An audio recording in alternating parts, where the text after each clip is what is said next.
I want you to pause right now and ask yourself this honest question. How many hours of your life have been stolen by worry?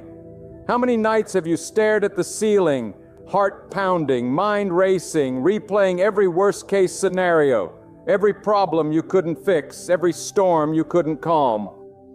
My friends, let me tell you the truth. Worry is a thief. It is a silent thief that strips away your peace. It drains your joy and keeps you bound in fear, even though God has already promised you freedom. You might not realize it, but every moment you spend worrying is a moment stolen from the rest and safety of God's unfailing hands. There is unimaginable power in surrender, in letting go of what you are never meant to carry.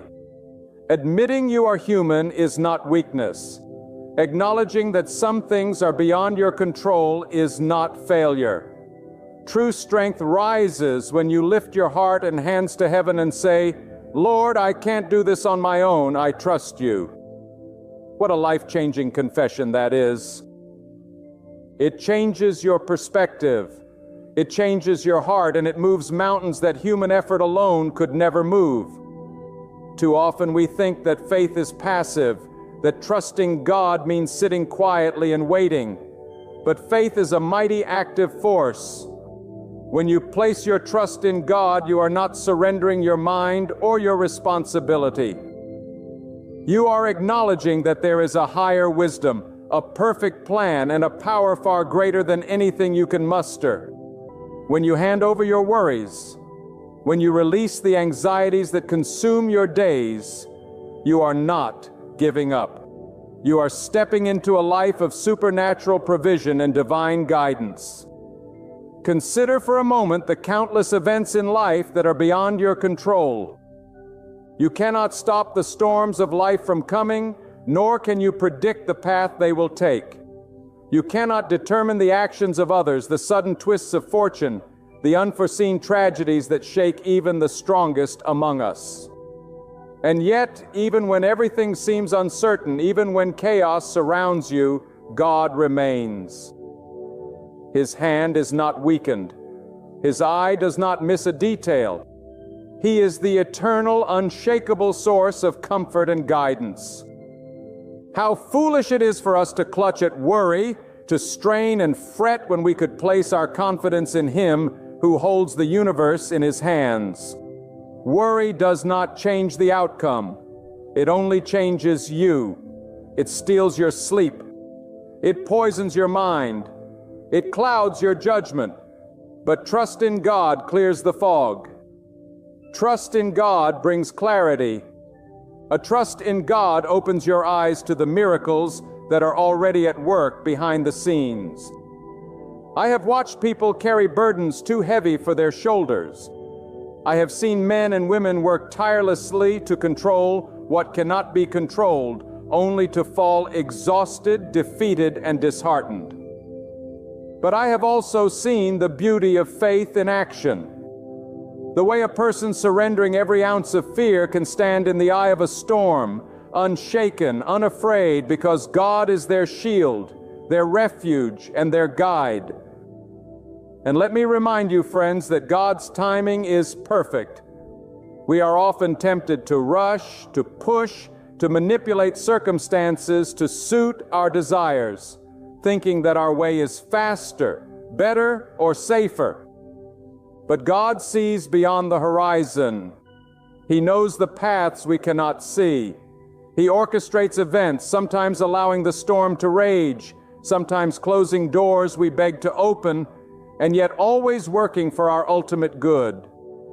To trust Him fully is to say, I may not understand, but I will not fear. I may not see the road ahead, but I will walk boldly, for I am not alone. Let us speak honestly for a moment. Working in a prison, a relentless voice whispering that everything will fail, that disaster is around every corner, that you are alone in your struggle. But God is louder. His voice is calm, steadfast, unwavering, and His message is simple. Do not get afraid. I am in control. I am with you. When you embrace this truth, you begin to experience a peace that surpasses understanding. You begin to walk freely, no longer dragged down by the weight of what you cannot change. Many of us believe that we must have the answers, that we must manage every detail, that we are solely responsible for our fate. But I am here to tell you that this is a lie that robs your heart of joy and steals your rest. God's wisdom is greater than ours. His power is beyond measure. And when we relinquish the illusion of control and place our lives fully in His hands, something miraculous happens. The anxiety that consumed us begins to fade. The fear that haunted us loses its grip, and we are filled with a deep, abiding sense of hope and confidence. Friends, trust is not passive. It is not a quiet resignation to circumstances. Trust is a declaration of faith, a bold statement that God's plan is higher, His power is greater, and His love is unshakable. When you trust Him, you are not giving up your life. You are giving it the opportunity to be guided by the hand of the Almighty. You are opening your heart to divine wisdom, and you are stepping into a life where fear no longer dictates your choices. Do not let your mind be a battlefield where worry and fear wage war against your peace. Do not allow your thoughts to be enslaved by anxiety over what you cannot change. Instead, lift your mind, lift your heart, lift your soul to God. Release those burdens, hand them over, and say, Lord, I will trust you with what I cannot control. And as you do, you will discover that God meets you in that surrender. He meets you in that faith. He meets you with solutions you never imagined, with guidance you never expected, and with peace that surpasses all understanding. Remember this, friends. The very things you fear most, the very uncertainties that grip your heart, are not beyond God's reach. The storms you dread, the obstacles that seem insurmountable, the decisions that terrify you, all of these are within His sovereignty. He can calm the winds. He can open doors that seem locked. He can provide clarity in moments of confusion.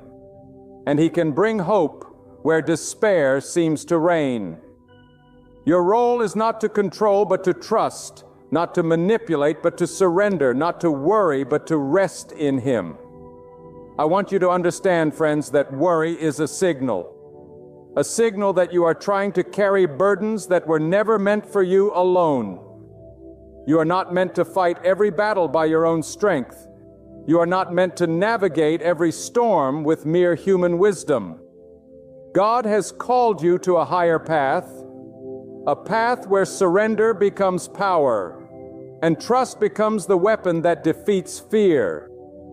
When you realize this, you stop struggling against what you cannot control and begin walking with courage and confidence. Think about the vastness of God's creation.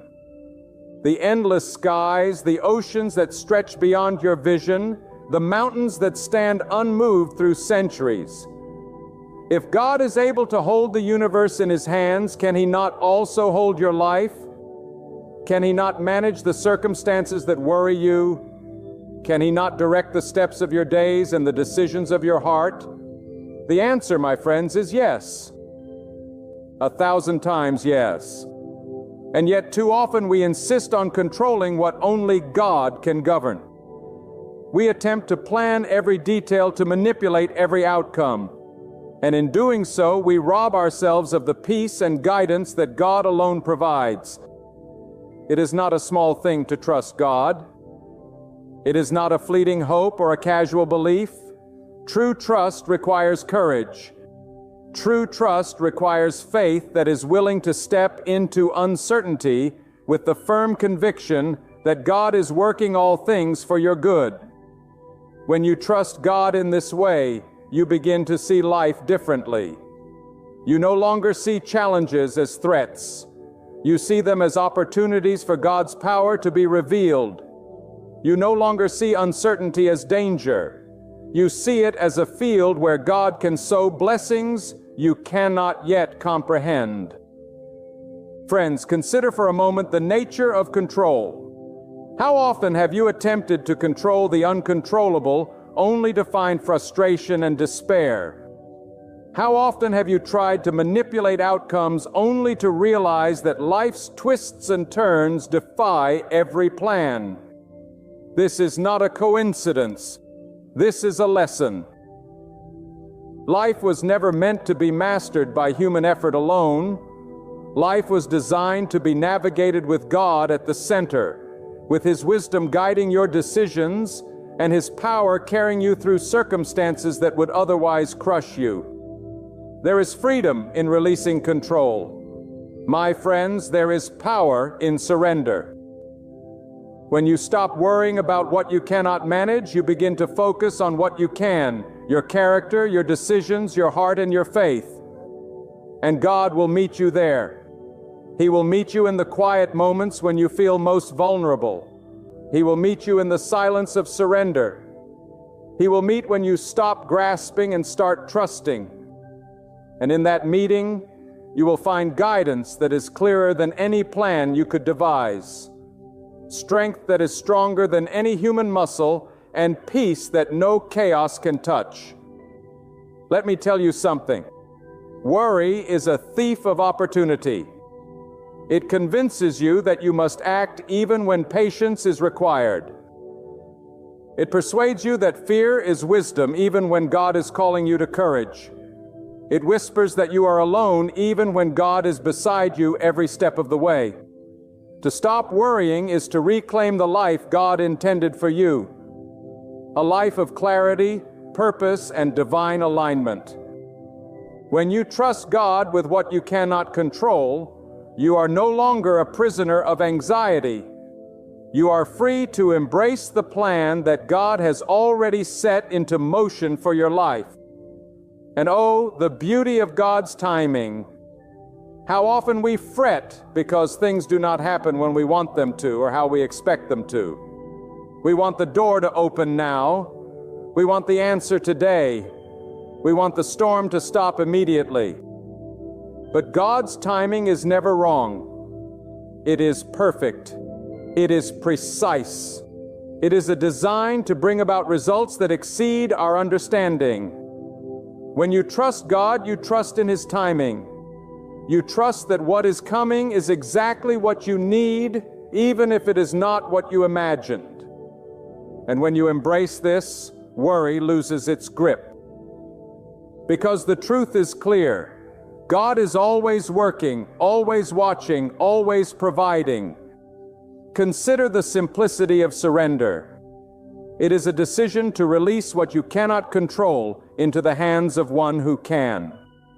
It is a refusal to let fear dictate your steps. It is a declaration that your life is not in the hands of circumstance, but in the hands of the Almighty. And as you do this, your mind begins to quiet. Your heart begins to heal. Your spirit begins to soar. You begin to live with a joy that does not depend on circumstances, with a courage that does not rely on strength, and with a peace that cannot be disturbed by the chaos around you. Friends, I want you to understand this clearly. Worry is a waste of your energy, your focus, your very life.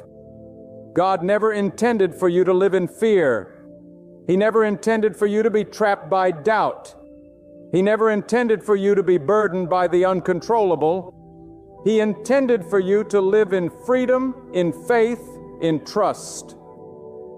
And the only way to step into that life is to hand over every anxious thought, every fear, every uncertainty to Him. Do not underestimate what God can do when you stop striving and start trusting. Do not underestimate the miracles that can happen when you surrender fully. Do not underestimate the power of faith that refuses to be shaken by the storms of life. When you trust God with what you cannot control, you are no longer a victim of circumstance. You are a vessel of divine providence. You are positioned to receive guidance, blessings, and wisdom that far surpass anything you could plan on your own. Think of the moments in your life when you tried to control outcomes and failed. Remember the frustration, the sleepless nights, the heavy heart. Now imagine that same moment if you had released it to God. Imagine the peace, the clarity, the confidence that would have replaced the fear. That is not imagination, my friend. That is reality.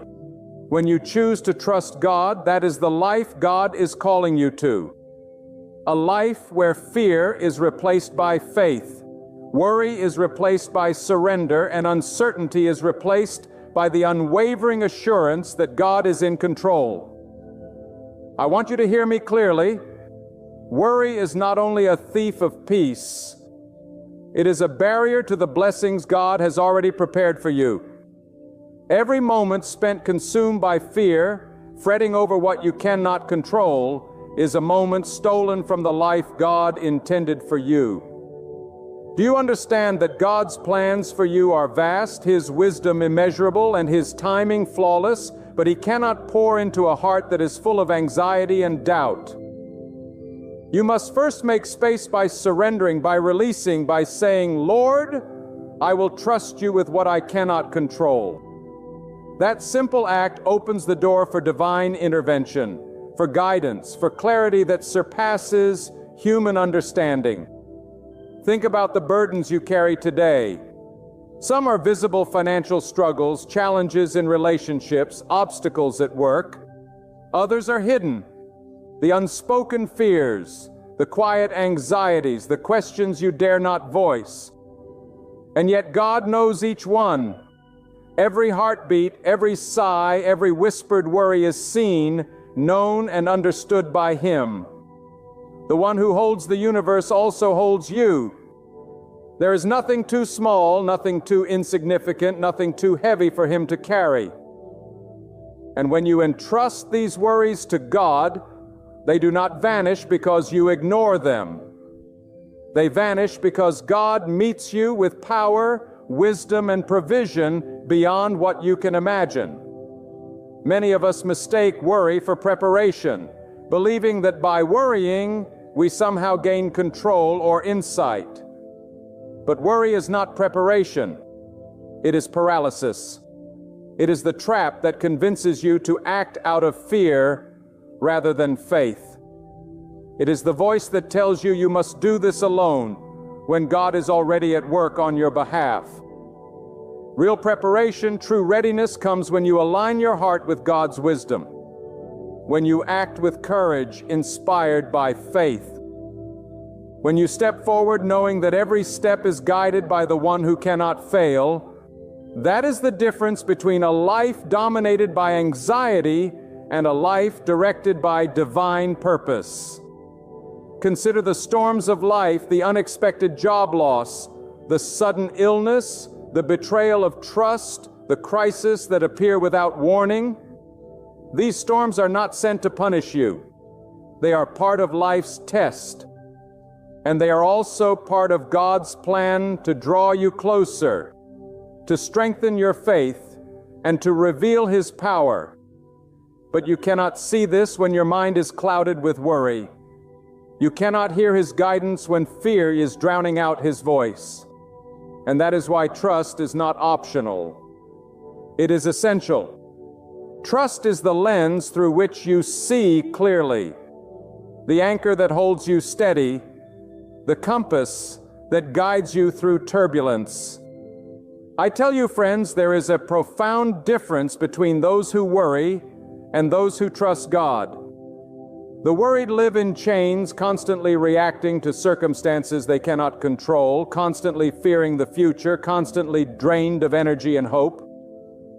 But those who trust God walk in freedom. They live each day with confidence, knowing that even when the path is hidden, they are guided. They face uncertainty with courage because their foundation is unshakable. They experience peace not as a result of their circumstances, but as a result of their faith and the one who orchestrates all things. And let me remind you, trust in God is not passive. It is not empty words or a hopeful wish. It is an active choice. Every morning you choose whether to carry your burdens yourself or to release them into God's hands. Every decision, every challenge, every crossroad is an opportunity to demonstrate faith, to say, Lord, I will not fear, I will not worry, I will trust you with what I cannot control. And when you do, you align yourself with a power greater than any obstacle, a wisdom higher than any plan, and a love stronger than any fear. You may be thinking, but I do not see the outcome yet. How can I trust what I cannot see? My friends, this is where faith steps in. Faith is not seeing, it is believing. Faith is knowing that God is at work even when the evidence seems absent. Faith is understanding that the unseen hand of God is shaping your path, protecting you from harm, providing what you need, and guiding you to exactly where you are meant to be. And let me tell you, there is nothing more powerful than a heart that trusts God completely. A soul that surrenders every worry, and a life that refuses to be defined by fear. Think of every time you tried to control something and failed. Now think of what would have happened if you had placed that situation in God's hands instead. You would have been free to focus on your growth, free to act with clarity, free to experience the peace that only comes from divine trust. Friends, this is the miracle of surrender. This is the strength that faith produces. This is the joy that comes when you stop wrestling what you cannot control and start walking in alignment with God's perfect plan. And do not be discouraged by setbacks, and do not be dismayed by delays. Do not lose hope when doors seem closed or when answers are not immediate. God is never late. God is never mistaken. God's timing is always perfect, and His wisdom far exceeds the understanding of any human mind. What may feel like a delay is often preparation. What may feel like a closed door is often protection. And what may feel like uncertainty is often the quiet before the manifestation of His glory in your life. My friends, I invite you to pause for a moment and truly think about the power that comes when you let go of control. Picture what your days would look like if you stopped carrying the weight of outcomes that were never in your hands. Picture the freedom, the calm, the clarity, and the deep joy that would fill your heart. Imagine walking each day unburdened, undisturbed, with your soul anchored in unwavering trust. That is not just a dream, my friend.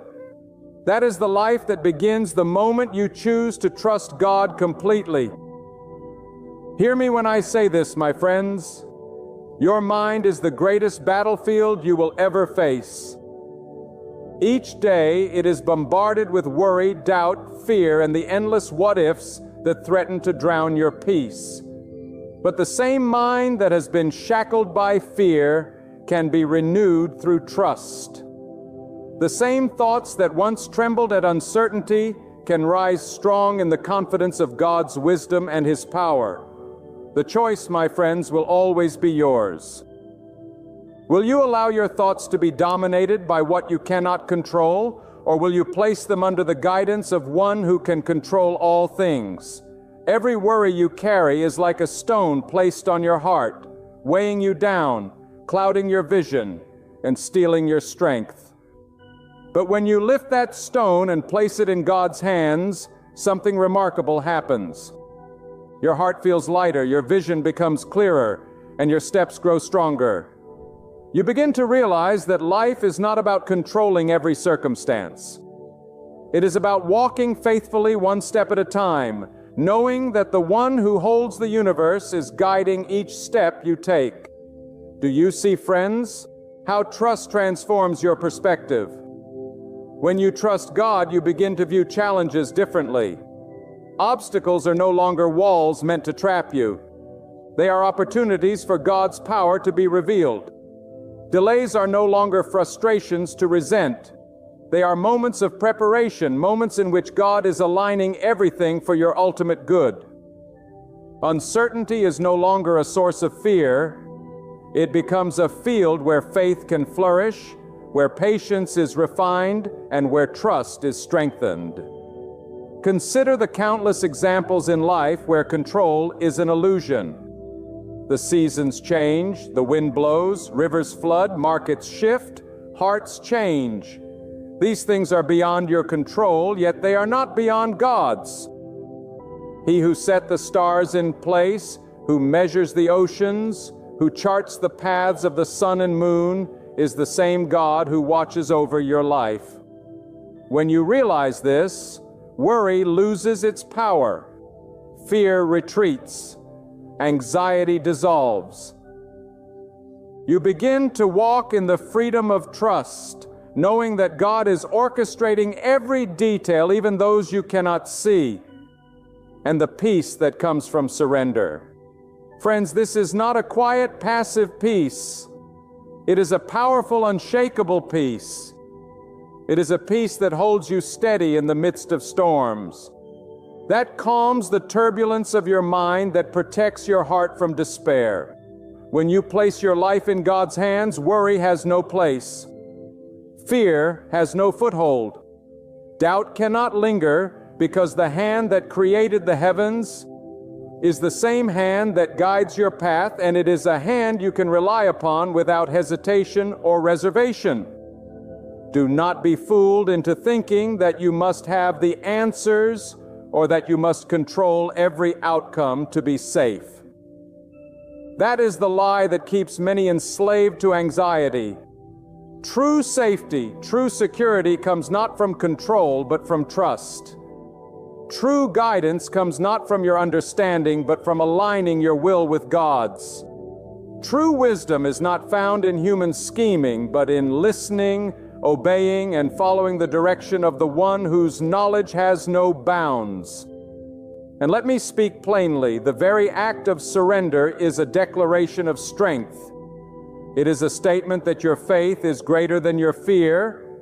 It is a proclamation that your trust in God is stronger than your desire to manipulate circumstances.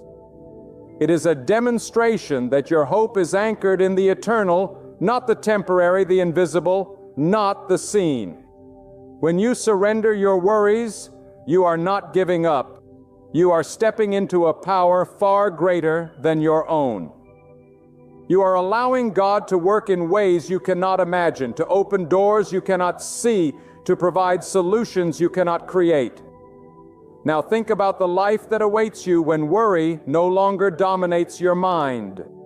Imagine waking each day with clarity, with confidence, with joy that is not dependent on circumstances. Imagine making decisions from a place of wisdom and faith rather than panic and fear. Imagine moving through challenges with courage because you know that God is directing every step, orchestrating every detail, and protecting you in ways invisible to human eyes. That is the life that comes from surrender. The life that flourishes when you trust God with what you cannot control. Friends, I urge you to reflect deeply on this truth. Every moment of worry is a choice. Every anxious thought is a decision. Every fear you cling to is an opportunity to either continue living in chains or to step into freedom. Choose freedom. Choose faith. Choose trust. Choose to place what you cannot control into the hands of the one who can control all things. Because when you do, your life changes, your perspective changes, your heart changes, and the blessings of God prepared long before you were aware of them begin to flow in ways you never anticipated. Remember, the storms of life will come. Challenges will rise. Uncertainties will persist. But your response determines your experience. Respond with worry, and you will be burdened, defeated, and fearful. Respond with trust, and you will be strengthened, empowered, and filled with peace. The choice is yours, and it is a choice that carries eternal consequences for your spirit, your joy, and your destiny. Friends, I want you to realize that worry is a heavy weight, but trust is a lifting power. When you release what you cannot control into God's hands, you are not giving away your life. You are gaining it in ways unimaginable. You are stepping into a rhythm of life that is aligned with divine wisdom. A rhythm that carries you forward with confidence, clarity, and courage. This is not a small thing. This is the difference between a life defined by fear and a life illuminated by faith. Consider the mind of one who worries constantly. It is a restless mind, a mind filled with endless what-ifs. A mind that seeks solutions where none can be found. But the mind of one who trusts God is a mind at peace. It is a mind that sees beyond immediate troubles to the greater design, that recognizes every challenge as an opportunity for God's power to manifest, and that rests in the knowledge that what God allows is never beyond His control. Friends, this peace is not accidental. It is a gift to those who choose faith over fear. And let us speak plainly, worry does not protect you. It does not shield you from harm. It does not prepare you for the future. Worry drains your energy, clouds your judgment, and blinds you to the opportunities God places before you every day. Trust, on the other hand, empowers you. Trust strengthens your character, sharpens your mind, and fortifies your spirit. Trust allows you to see beyond the immediate, to anticipate the unseen, and to act with courage because your steps are guided by the one who sees all and knows all. Friends, how often do we struggle because we insist on controlling what is beyond our grasp? How often do we suffer because we refuse to hand over our fears, our anxieties, our uncertainties to God? The storms of life will come regardless, but your response to them determines your experience. When you try to control the uncontrollable, you fight a battle you cannot win. But when you trust God, you step into a victory that has already been prepared. You step into the peace that surpasses understanding. You step into a life where fear no longer dictates your choices, and worry no longer steals your joy. Think of the countless examples in creation where God's power is evident. The stars that remain in perfect alignment, the sun that rises and sets in perfect rhythm, the oceans that follow precise currents. If God can govern the vastness of the universe, can He not also govern the details of your life? Can He not protect you, guide you, and provide for you in ways beyond your comprehension? The answer is yes, my friends, and a resounding yes. And yet too often we cling to fear, believing that we must manage what only God can manage. Do not make that mistake any longer. Do not allow your mind to be a battlefield of fear and doubt. Do not let your heart be worn by burdens you were never meant to carry alone. Release them. Hand them over. Say, Lord, I cannot control this, but I trust you. And in that surrender, you will experience freedom. You will experience clarity. You will experience a power and peace that transforms your very being. Friends, life is unpredictable and circumstances are often beyond our understanding. But God is not unpredictable, and His wisdom is beyond measure. He knows what you need before you even ask. He sees the path you cannot see. He orchestrates events, sometimes allowing difficulties to prepare you, sometimes closing doors to protect you, sometimes delaying answers to strengthen your faith. And all the while, He is present, watching, guiding, and providing. When you trust Him fully, worry has no authority over you. Fear loses its voice. Anxiety is silenced. You are free to walk boldly in the life God has designed for you. And here is the truth. that will set your heart ablaze. Nothing that happens in your life is outside of God's knowledge or power. The challenges that feel overwhelming, the situations that feel impossible, the obstacles that seem insurmountable, all of these are within God's control. Your role is not to master them, not to wrestle with them, not to predict them. Your role is to trust, to surrender. Your role is to place your confidence in the one who cannot fail. Imagine for a moment a life where worry no longer dictates your choices. Imagine a heart unburdened, a mind at peace, a spirit free to pursue God's purpose without distraction. Imagine walking each day with confidence, knowing that every circumstance is under the guidance of the Almighty. That life is not a dream. It is a reality waiting for you the moment you choose trust over fear, faith over doubt, surrender over striving. Friends, I urge you to make that choice today.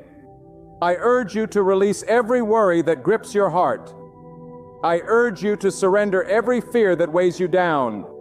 I urge you to trust God with what you cannot control, knowing that His wisdom is perfect, His power is limitless, and His love for you is unshakable. And as you do, you will experience a peace that transforms your life, a clarity that directs your steps, and a strength that empowers you to face any storm with unwavering confidence.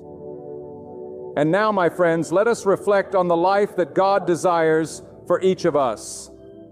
A life unshackled by worry, untroubled by fear, and filled with the peace that comes only from total trust in Him.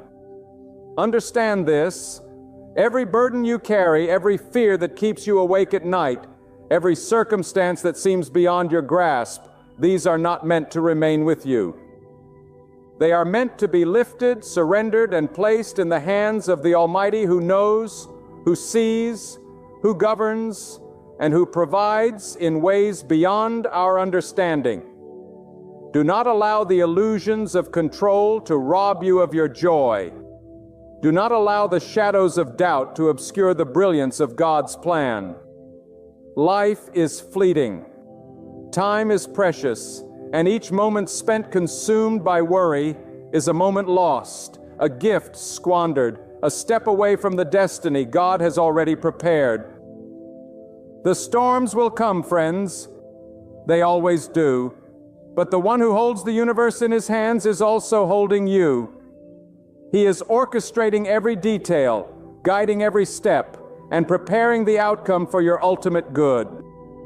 So I urge you, release your fears. Let go of the weight that has burdened your spirit. Trust God with what you cannot control. Walk boldly in faith, knowing that the unseen hand of God is at work on your behalf. Stand firm when the winds of life howl around you, because the foundation beneath you is unshakable. Believe in the perfect timing, the limitless wisdom, and the unwavering power of God. And as you do, you will find a peace so profound, a strength so deep, and a joy so lasting that nothing in this world can disturb it. Remember this always: worry cannot change a single outcome, but trust in God can transform your life entirely. Fear may whisper lies to your mind, but God's truth speaks directly to your heart. Anxiety may try to cloud your vision, but God's wisdom illuminates the path. Doubt may attempt to bind your spirit, but God's power sets you free.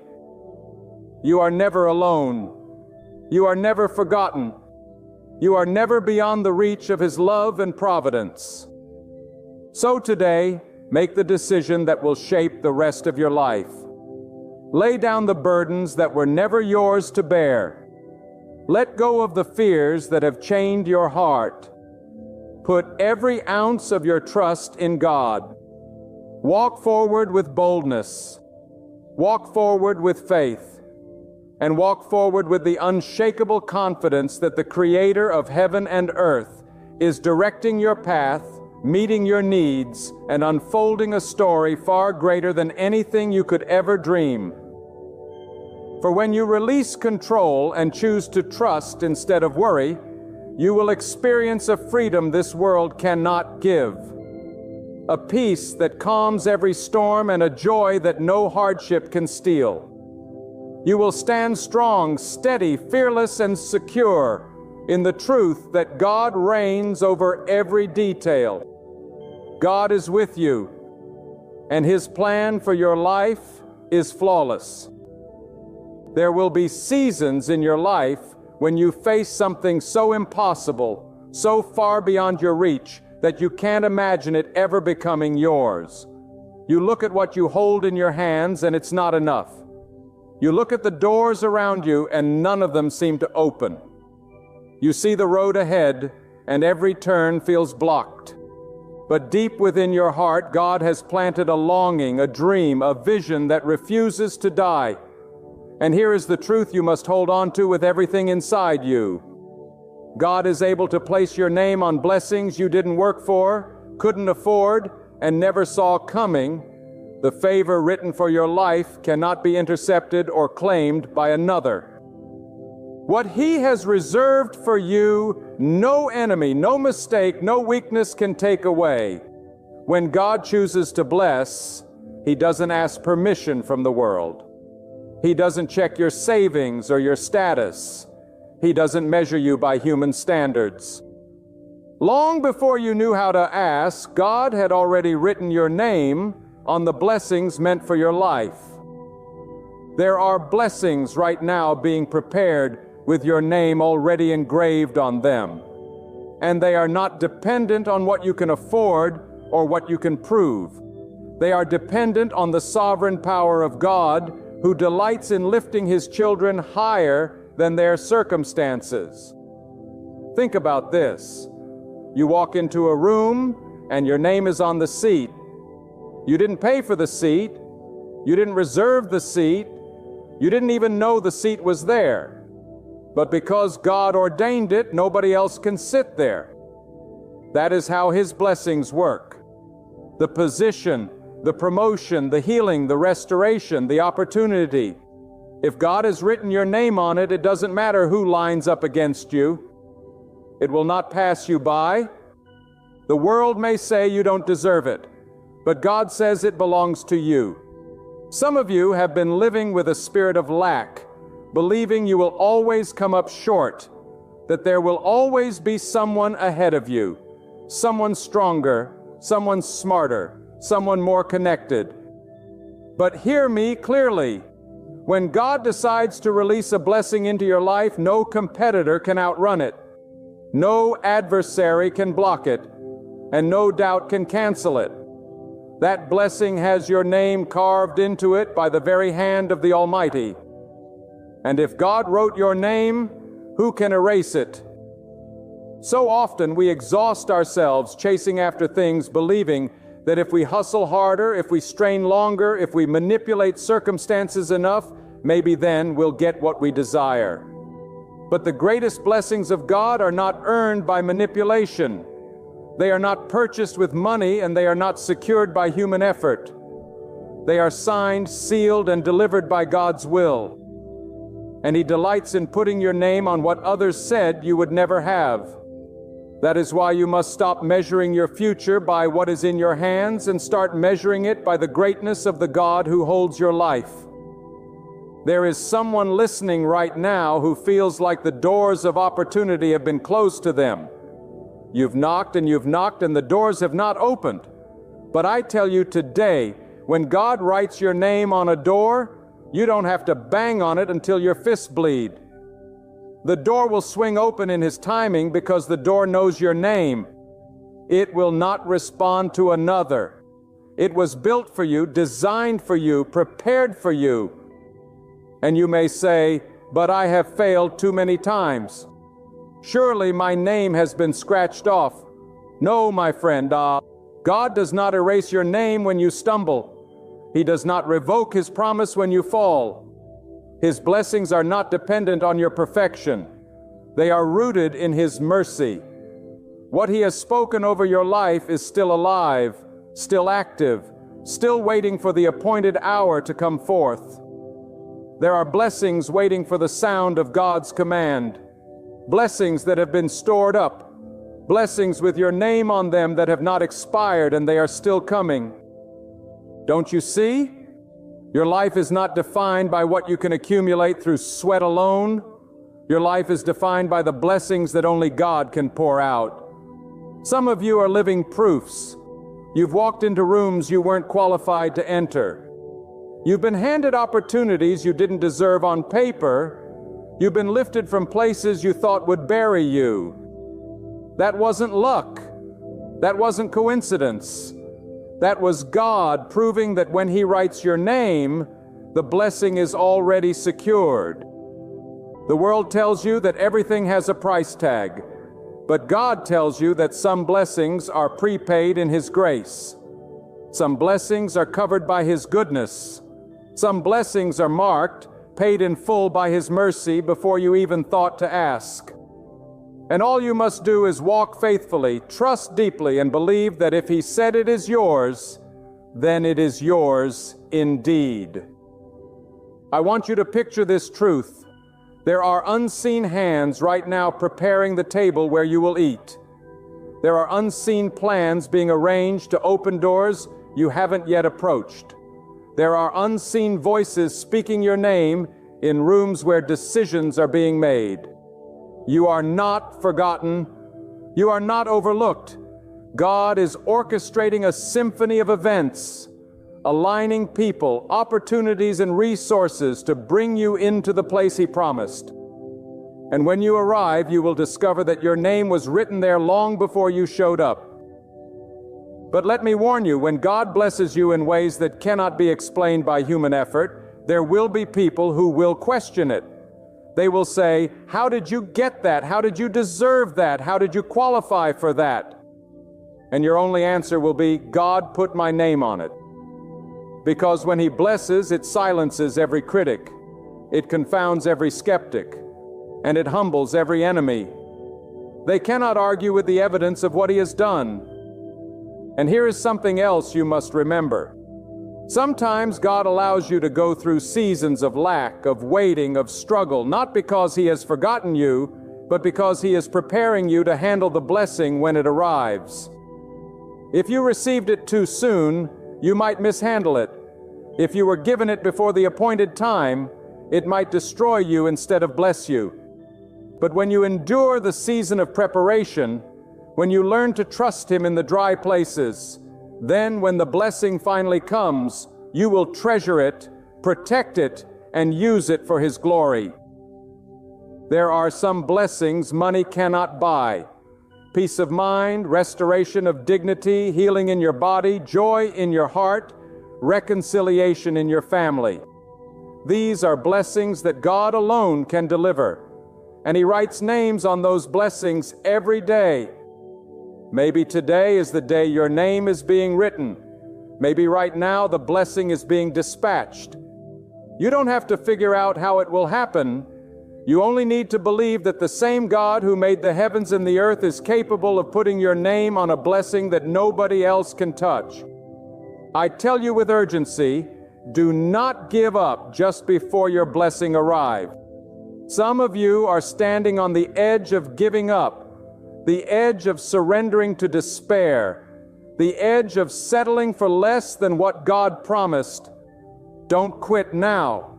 Don't walk away now, because what you cannot see is that your name has already been signed on a blessing that is on its way. And when it comes, you will look back at every tear, every disappointment, every lonely night, and you will understand that it was all worth it. Because God's timing never fails. There will be times when you look at your life and think, how can this possibly change? How can this burden be lifted? How can this mountain move? And in those very moments, you must remember that the blessings of God are not restricted by human logic. They are not limited by what you can calculate, nor are they confined by what the world declares impossible. When God sets His plan in motion, the natural bows to the supernatural and impossibilities give way to His will. The blessing may not carry a price tag you can afford, but it will carry your name, placed there by the one who owns all things. Consider the simple truth that everything under heaven belongs to God. The wealth, the resources, the opportunities, the influence, all of it rests in His hands. So why should you tremble when you lack? Why should you believe the lie that you will always be in last place? If God owns it all, then God can release it all. He can transfer wealth. He can shift positions. He can place honor on a life that others tried to bury in shame. What man says is impossible is never out of reach when God decides that it is time to bless. Some of you have been living as though blessings are scarce, as if only a select few can taste the goodness of God. But hear this: His storehouse never runs dry. His river never ceases to flow. His generosity is not reserved for a special class. It is poured out upon those who walk faithfully and believe deeply. And when He chooses to put your name on something, there is no shortage, no drought, no famine that can snatch it away. The earth may withhold, but heaven never withholds. And I tell you, sometimes God will put your name on a blessing that seems far too big for you. You will stand in awe and say, "Surely this cannot be for me. Surely this is for someone else more worthy." But let me speak it with authority. When God marks a blessing with your name, your doubt cannot erase it, and your unworthiness cannot cancel it. He does not bless according to your perfection. He blesses according to His will. That blessing comes not because you measured up, but because God delights in lifting you up. There are blessings that look like victories after battles. There are blessings that look like light after darkness. There are blessings that look like calm after storms. You may not recognize them when they first arrive, but as you walk in them, you will realize that God had been preparing them all along. The blessing is not only about what you receive, it is about what you become through the process. For when you stand in the fullness of what God has written your name upon, you will not only have the gift, you will have the strength, the wisdom, and the humility to carry it. Do not be deceived into thinking that every closed door means rejection. Sometimes the door is closed because your name is not on that one. You can bang on it until your hands are raw, and it still will not open because it was never meant for you. But take heart if your name is not on one door. It only means your name is on another. God does not leave His people without provision. He does not abandon you to chase forever after what will never belong to you. Instead, He redirects you to where your name is already waiting. And sometimes God will put your name on a blessing that others thought belonged to them. They may have tried to claim it. They may have schemed to keep it. They may have believed it was theirs by right. But when the moment comes and God says, "This belongs to my servant," no power on earth can prevent the transfer. What is written in heaven cannot be erased by the hands of men. This is why you must not envy. You must not despair. You must not believe that your time has passed. For what God has appointed to your life cannot be stolen. It is protected by His decree. How many of you have been walking past blessings with your head down thinking they belong to someone else? Lift up your eyes, because the fields are not barren, they are ripe. The blessings are not distant, they are near. And if you would believe, if you would walk in trust, you would see that some of those very blessings already have your name etched into them. They are simply waiting for the hour when God says, "It is time." But hear me, when God puts your name on a blessing, it is never just for you. It is also for those who will witness what He has done in your life. He blesses not only to elevate you, but to demonstrate His power. He blesses so that others will look at your life and know that there is a God who sees, who provides, who lifts, who restores. your blessing becomes a testimony. Your blessing becomes a light. Your blessing becomes evidence that the hand of God is still moving in the earth. That is why you cannot take credit when the blessing arrived. You cannot boast as if you built it by your own strength. No, you must point back to the source and declare this was God's doing. For only then will your blessing have its full effect, not only transforming your life, but drawing others to believe. The blessing is not an end. It is a signpost pointing upward, declaring to the world that God reigns. And perhaps you are asking, why has my blessing not come yet? Why does it feel as though I have been forgotten? Let me speak plainly. God's timing is not your timing. He may delay to develop you. He may hold back to protect you.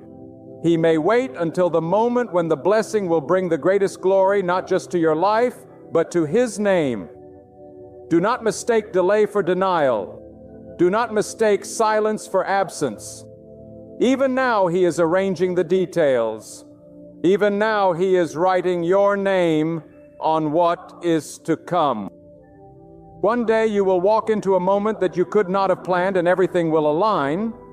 The blessing will be there, and you will know beyond any shadow of doubt that only God could have orchestrated it. You will see that the path of waiting, of enduring, of holding on to faith was never wasted. It was the preparation for the moment when your name would be revealed upon what He had reserved. There are seasons when you feel invisible, as though the world has passed you by and no one notices the struggles you carry. But I tell you this, even in those hidden seasons, God is writing your name in places you cannot yet see. You may feel overlooked by men, but you are never overlooked by God. The blessing with your name on it is already secured in His keeping. And when the time is right, He will bring it into your hands. You may not see it now, but faith teaches you to trust that the unseen is more powerful than the seen. Do you realize that some blessings are already moving toward you right now? They are traveling through the corridors of time, aligned with the very moments that will unfold in your life. You cannot track them with human eyes. You cannot predict them with human reason, but they are on their way because God has set them in motion. And no force can intercept what God has dispatched. No detour can delay what has already been ordained. Your name is the key, and when He speaks it, that blessing finds you. No matter where you stand, sometimes God puts your name on a blessing to remind you that He alone is your source. He will strip away the illusion that people, money, or power are the answer. He allows you to stand empty so that when the blessing comes, you will know it did not come by the hand of man, but by the hand of God. This is why some doors close, some friendships fade, some opportunities vanish, because God does not want you to confuse the source. He wants you to know that when the blessing arrives, your testimony will not be about who helped you, but about the God who never abandoned you. And let me tell you something vital soon. Not every blessing is visible to the eye. Some of the greatest blessings God puts your name on are hidden deep in your spirit. Peace that no storm can steal. Strength that rises when life knocks you down. Clarity in the middle of confusion. These are blessings that cannot be purchased. Blessings that are beyond the reach of human hands. Blessings that transform you from the inside out. If God has placed your name on these, then you carry a wealth the world cannot measure. But there are also blessings that will be public, blessings that will be undeniable, blessings that will make people stop and wonder how you received them. And that is the very point. God will elevate you in ways that make no earthly sense. Because He is not confined to human systems, He delights in taking the least expected person and placing them in a position that shakes the world. And that blessing may carry influence. It may carry provision. It may carry honor. But above all, it will carry your name. And that name will testify that God has done it. Do not underestimate the value of a name written by God. When He marks something for you, it becomes untouchable. It becomes shielded from every attack, guarded from every plot, and secured against every scheme. Enemies may rise against it, but they will fall. Doubters may mock it, but they will be silenced. Obstacles may surround it, but they will crumble. Because when God writes your name, His authority seals it, and no power on earth can overturn His decision. Now, there are some listening to me right now who have convinced themselves that blessings are only for other people. You have rehearsed the failures of your past so often that you believe you have disqualified yourself from the goodness of God. But let me speak into your spirit with boldness. God does not choose to bless you because you are flawless. He chooses to bless you because He is merciful. If the blessing depended solely on your perfection, none of us would see it. But because it depends on His will, you can stand in expectation knowing that what He has decreed for you is still on its way. You need to know this. Your blessing is not fragile. It cannot slip through your fingers, nor can it be taken away by the carelessness or envy of others. What carries your name will always find its way to you, even if it must travel through long seasons of waiting, even if it must pass through the hands of those who tried to keep it for themselves, even if it has to weave its way through the broken places of your past. If God has inscribed your name upon it, then it belongs to you, and no shadow, no scheme, no force of darkness can take it away. But listen closely. The blessing you've been waiting for isn't always wrapped in ease. Sometimes it arrives disguised as struggle. Sometimes it comes as a responsibility that stretches your limits, a calling that pushes you beyond what feels safe. And you might ask why it feels so heavy, so demanding, why it seems to cost so much of your strength. Yet even this is favor, because God trusts you with something weighty, something that matters. He places your name on it not to break you, but to reveal you. And as you rise beneath the pressure, the world will see the power of God alive within you. Oh, how powerful it is to know that your name is spoken in the heavens. When God declares, "This belongs to my servant," no earthly court, no human judge, no worldly authority can overturn that decree. You may face resistance, yes, but resistance cannot cancel destiny. You may face delays, yes, but delays cannot deny what is already assigned. You may face enemies, yes, but enemies cannot erase what God Himself has inscribed. Your name is not written in sand to be washed away. It is written in permanence by the hand of the Almighty.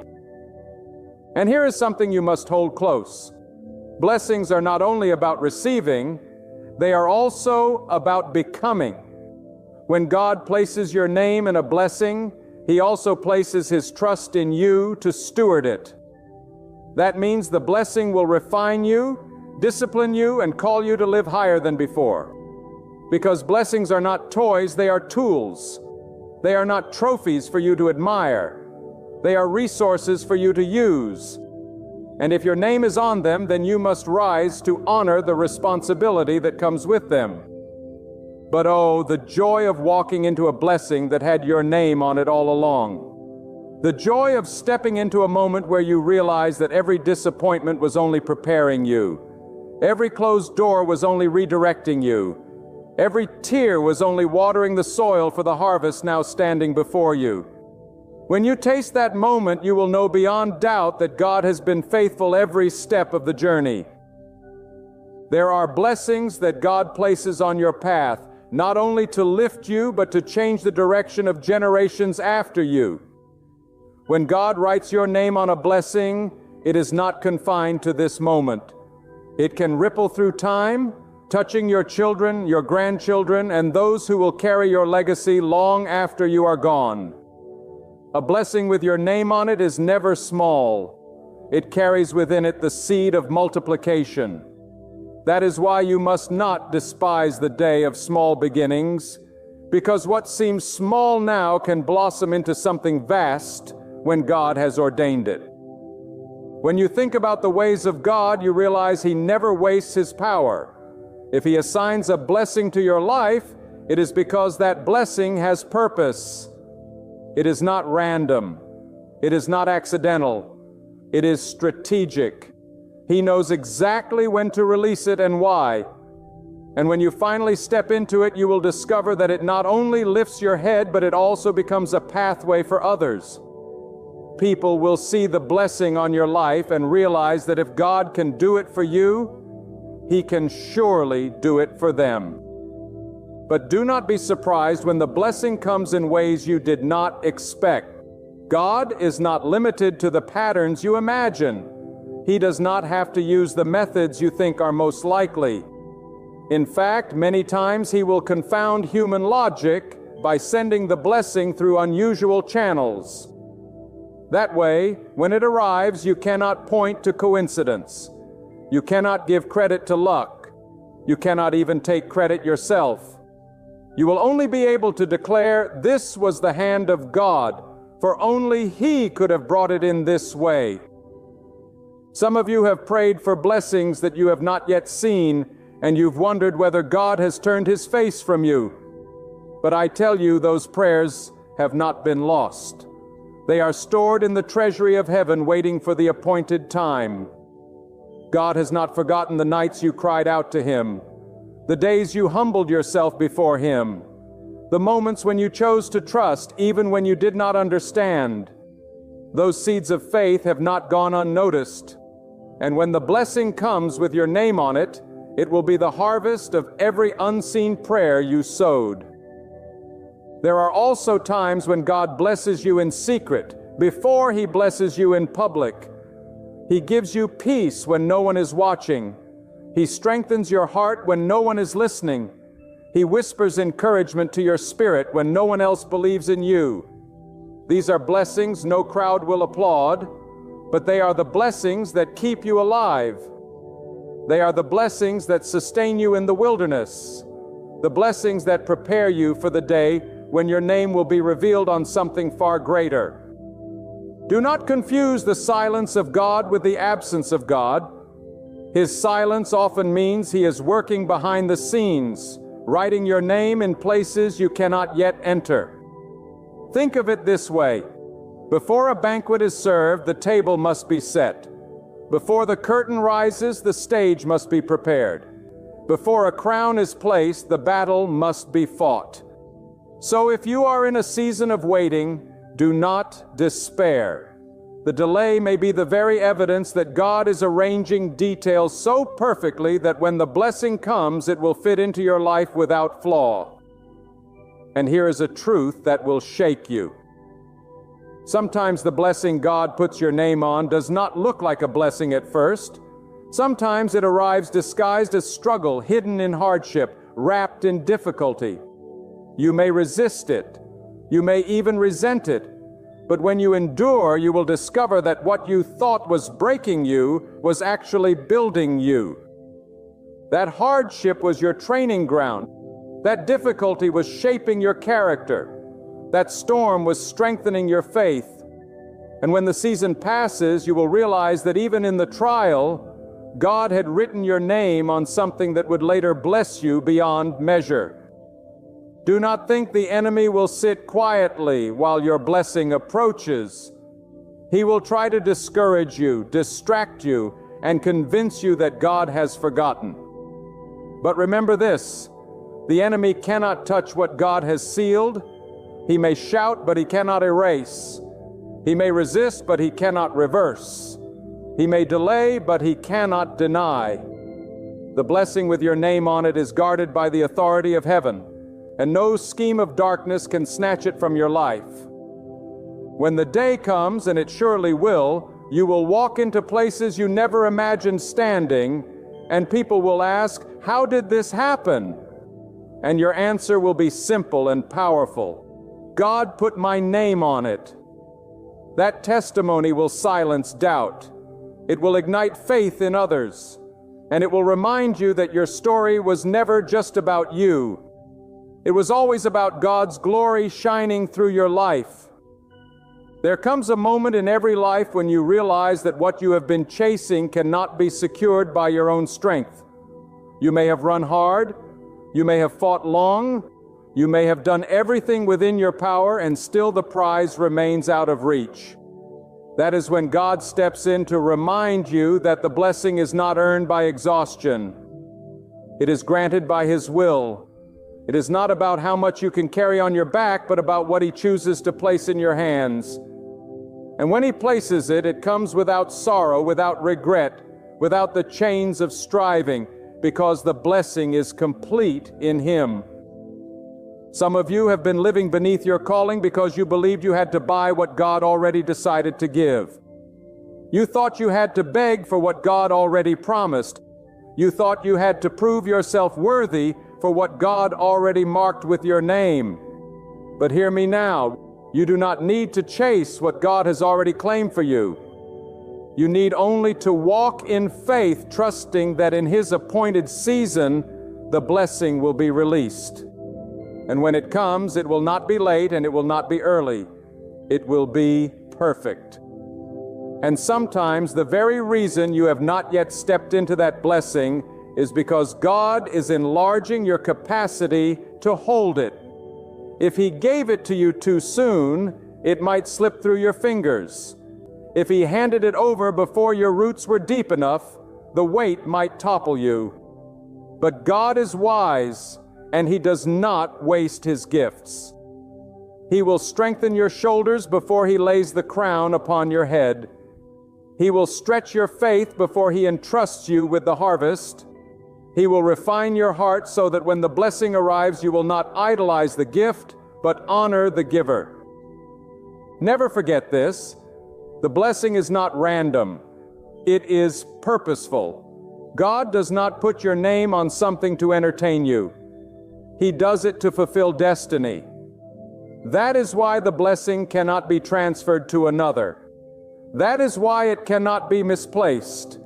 It was designed with you in mind, tailored for your journey, aligned with your path. And when it comes into your life, you will see how every disappointment, every detour, every heartbreak was leading you to this very moment.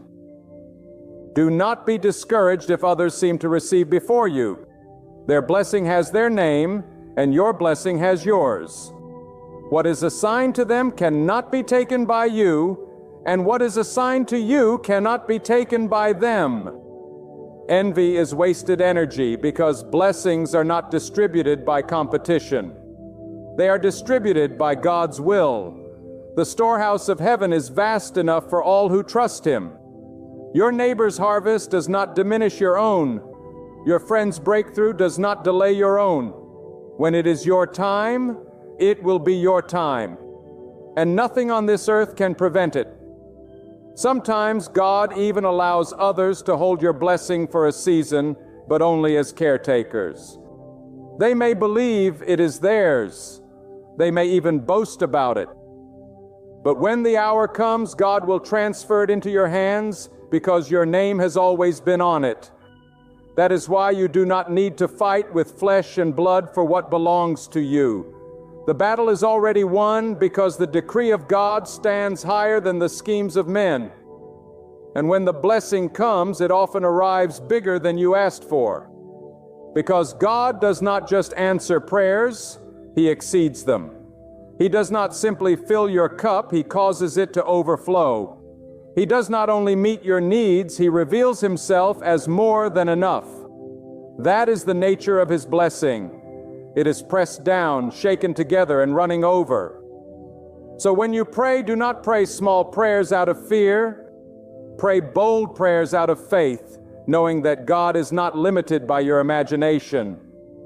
He can release abundance beyond what you dared to expect because His power is not restrained by human thought. But let me remind you, blessings are not only about wealth or position. They are also about inner freedom. To walk in peace when the world is in chaos, that is a blessing. To rest at night without fear, that is a blessing. To stand tall in dignity after years of shame, that is a blessing.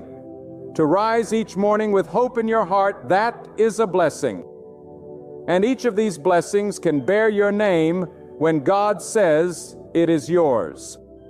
Never underestimate the value of the unseen blessings, for they are the foundation upon which all visible blessings stand. There are people right now who are living testimonies of blessings they never paid for. They walked into homes they could not afford, yet the keys ended up in their hands. They entered jobs they did not qualify for, yet their names were chosen above the crowd. They were lifted from sickness into health, from despair into joy, from brokenness into restoration. And when you ask them how it happened, their only answer is God. That is the power of a blessing with your name on it. It cannot be explained by logic, only by the hand of the Almighty. And when your blessing comes, do not hide it. Do not downplay it. Do not pretend it was coincidence. Stand boldly and declare that it was God who made it possible. Because your blessing is not just for your comfort, it is also for His glory. It is meant to inspire others, to strengthen the weary, to give hope to the hopeless, to prove to the doubting heart that God is still alive and active in this world. When He blesses you, He blesses through you, so that the light of His goodness can shine into the lives of those who are still waiting. Then hear me now as I close this message with the weight of truth upon my spirit. The blessing with your name on it will not miss you. What God has written for you is sealed in eternity, and no force on earth or in the unseen can erase it. Do not bow to fear, do not surrender to doubt, and do not measure God's timing by human clocks. Your journey has been shaping you, your trials have been strengthening you, and your waiting has been preparing you for the moment when the door will open and the blessing will be laid before you. Raise your eyes and keep moving forward, for the Lord has never turned His face away from you. What you once saw as delay was in fact divine preparation. What felt like silence was His hidden plan unfolding. What you took for rejection was His hand guiding you to something greater. The blessing was never lost. It was never denied. It has been kept safe. It waits patiently for its appointed time. And when that moment arrives, it will come suddenly, powerfully, undeniably. So stand firm in faith, unshaken. Speak boldly with the authority of one who believes, and live with hope as someone who knows that what God has promised cannot be broken. For soon, your hands will grasp what your heart has been praying for. And when it does, you will realize it was always meant to be yours, written in heaven from the very beginning. And when that blessing comes, may your praise rise higher than your joy. Honor the giver more than the gift, and let your victory be a living testimony of His faithfulness. For the truest blessing is not what rests in your hands, but the presence of God walking beside you, leading you, and never forsaking you. That is your promise. That is your truth. That is your unshakable hope. And it will stand forever. When you opened your eyes this morning, you might have felt the weight of the world pressing on your shoulders. Maybe it was the strain of financial worries, the ache of a broken relationship, the fear of what tomorrow might bring, or the quiet battle with anxiety that steals your peace piece by piece. And perhaps when you looked in the mirror, you whispered to yourself, "I don't know how much longer I can keep going." But today, my friend, I'm here to remind you of a truth powerful enough to pull you out of despair, a truth that no storm, no darkness, no pain can erase, a truth that has stood unbroken through generations. God is greater than your struggles. So place your trust in Him. Hear these words not just with your ears, but with your spirit. because when they take root in your heart, they awaken a strength you never knew was within you. We live in a world that magnifies problems, that tells you to measure your worth by what you've lost, that whispers that you are too weak to climb the mountains before you. But God is greater than your greatest fear, stronger than your strongest enemy, and larger than every limitation that has ever been placed upon your life. The problems that seem so mighty when you look at them through the lens of your own strength shrink into nothingness when you hold them up against the limitless power of God. You see, one of the greatest deceptions of life is that problems appear permanent. Pain makes you believe it will never end, and struggles convince you they will always define you. Darkness whispers that light will never break through. But God is eternal, and no storm can outlast His presence. No trial can stand taller than His authority. No wound is beyond His power to heal. When you shift your focus from the size of your problem to the greatness of God, something miraculous begins to happen. You discover that what once seemed impossible is nothing in the hands of the Almighty. I want to speak directly to the one listening who feels like giving up. Maybe you've tried everything you know how. You've fought, you've prayed, you've worked, and yet the doors remain shut. Maybe you've even whispered in the quiet of the night, "God, where are you?" Let me remind you today that silence does not mean absence, delay does not mean denial, and weakness does not mean defeat. God's ways are higher than our ways. His timing is greater than our timing, and His plans far surpass our own. Just because you cannot see how it will happen does not mean God is not already working it out. Every problem you face is an opportunity for God to show His greatness in your life. If you never had a battle, you would never know His power to give victory. If you never had a valley, you would never experience His ability to lift you higher. If you never had a burden, you would never discover His strength to carry you through. Problems are not there to destroy you. They are there to push you closer to the God who has already written the outcome of your story. And let me tell you this with every ounce of conviction within me: your story is not over because of a problem. Your story is not finished because of a failure. Your story is not ruined because of a loss.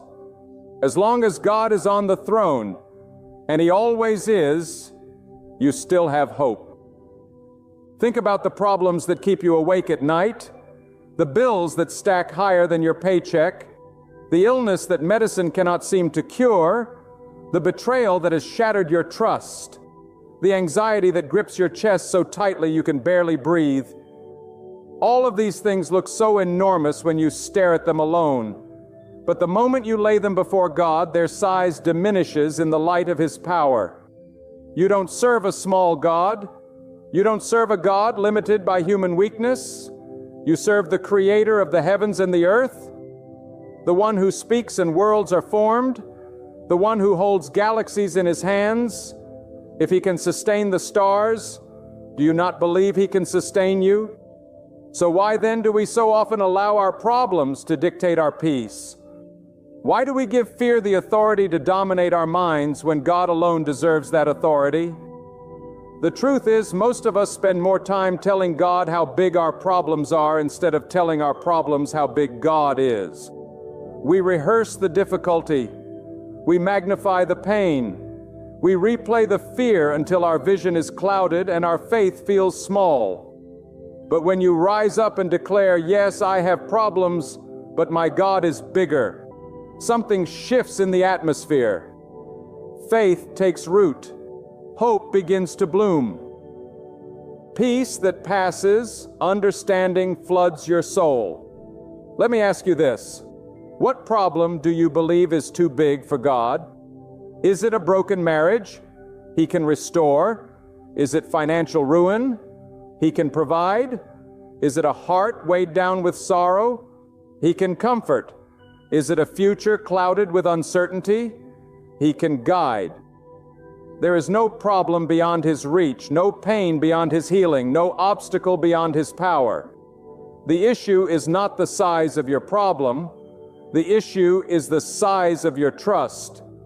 Do you trust God enough to hand Him what you cannot handle? Do you trust Him enough to let go of your desperate attempts to control the outcome and surrender to His perfect plan? Trusting God does not mean you will never face storms. It means that when the storm comes, you are not standing alone. It means when the winds howl and the waves rise, you can hold firm because God is your anchor. It means that no matter how fierce the battle, you have the assurance that victory belongs to Him. Problems will come. That is part of life. But problems do not have the final word. God does. And when God speaks, problems must bow, chains must break, darkness must flee. I know there are some listening who have convinced themselves that their problem is too personal, too shameful, too complicated for God to care about. Let me tell you today, God sees every tear that falls from your eyes. He hears every unspoken cry of your heart. He knows every thought you've buried in silence. There is no problem too small to escape His attention, and no burden too heavy for Him to carry. Trust Him with your secrets. Trust Him with your fears. Trust Him with the parts of you that no one else sees, because God cares for you with a love that is beyond measure. Sometimes the greatest obstacle to trusting God is not the problem itself, but our unwillingness to release it. We cling to worry as though holding on to it gives us control. We replay the what-ifs as though analyzing them will change the outcome. We carry guilt, fear, and pain as though we must solve everything ourselves. But the moment you release it into God's hands, you experience a freedom that no human effort can produce. Faith is not believing that problems do not exist. Faith is believing that God is greater than the problems that do exist. Your trust in God is tested not in times of comfort, but in times of conflict. It is easy to say you believe when everything is going your way, but when the ground shakes beneath you, when the answers do not come, when the night feels unending, that is when real trust is born.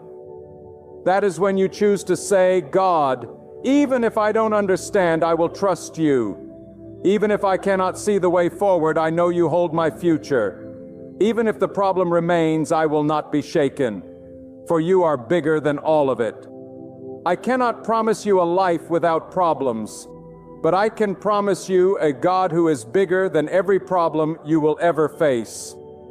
I cannot promise you the absence of pain, but I can promise you the presence of the one who will never abandon you in that pain. I cannot promise you a path without obstacles, but I can promise you that every obstacle will bow to the power of God. And when you place your trust in Him, you discover that your problems no longer define your destiny. God does. When you measure your life by the weight of your problems, you will always feel defeated. But when you measure your life by the greatness of God, you will always rise with hope. Problems will try to blind you, to make you forget that God is still on the throne. They will scream for your attention, demanding that you believe in their power to destroy you. But listen closely, my friend. Problems only have as much power as you give them. They are like shadows, looming large on the wall but powerless when you walk into the light of God. Shadows cannot harm you when you keep your eyes fixed on the source of light. You see, God has never been intimidated by the size of your challenges. He has never looked at your life and said, "That is too much for me to handle." He has never stepped back in shock at the depth of your pain or the complexity of your situation.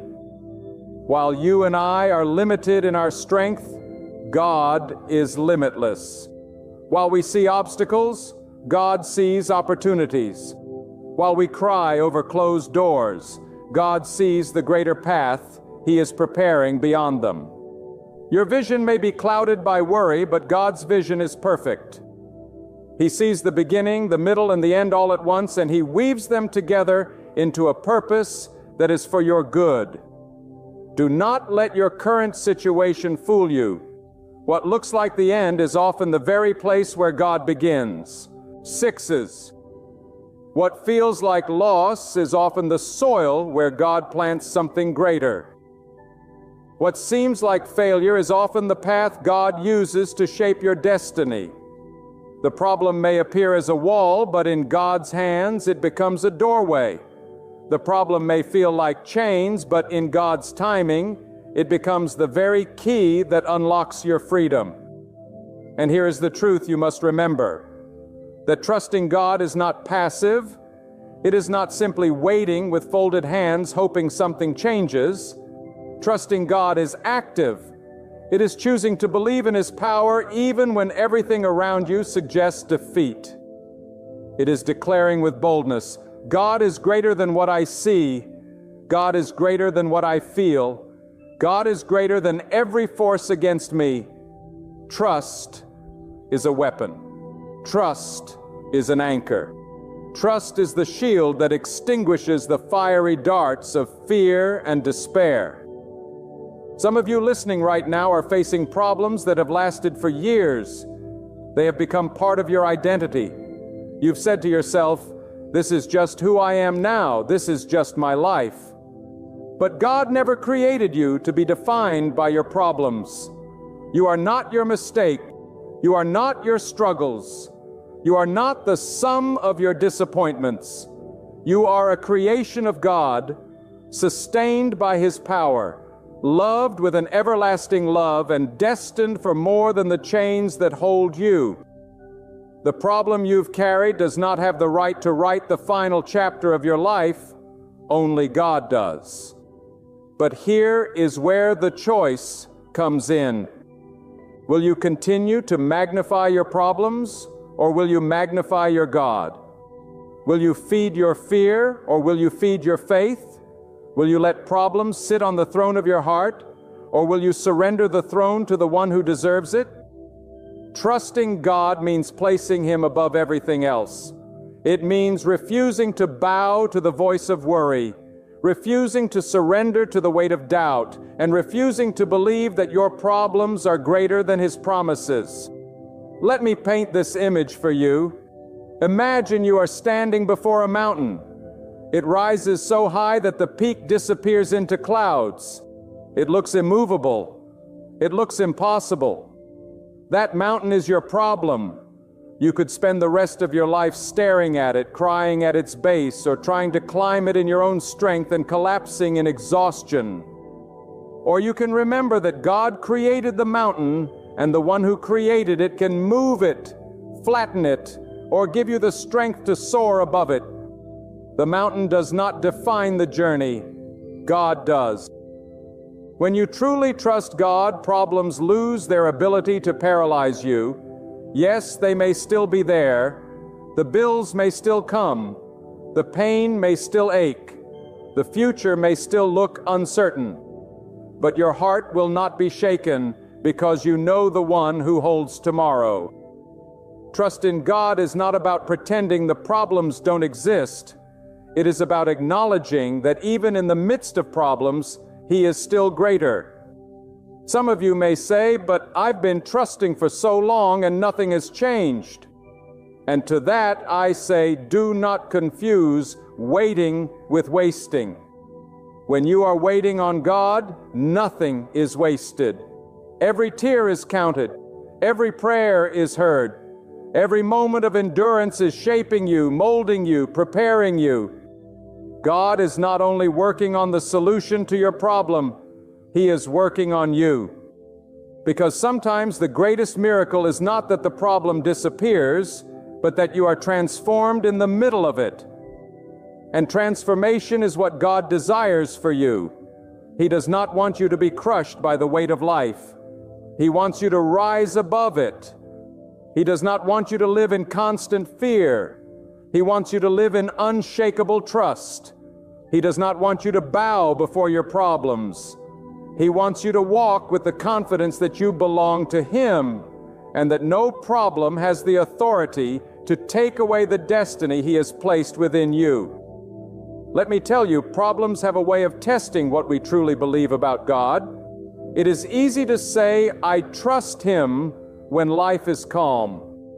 But when the storm rages, that is where true trust is revealed. Do you trust God when the answers don't come? Do you trust Him when the doors remain shut? Do you trust Him when the problem grows instead of shrinks? Trust is not proven in comfort.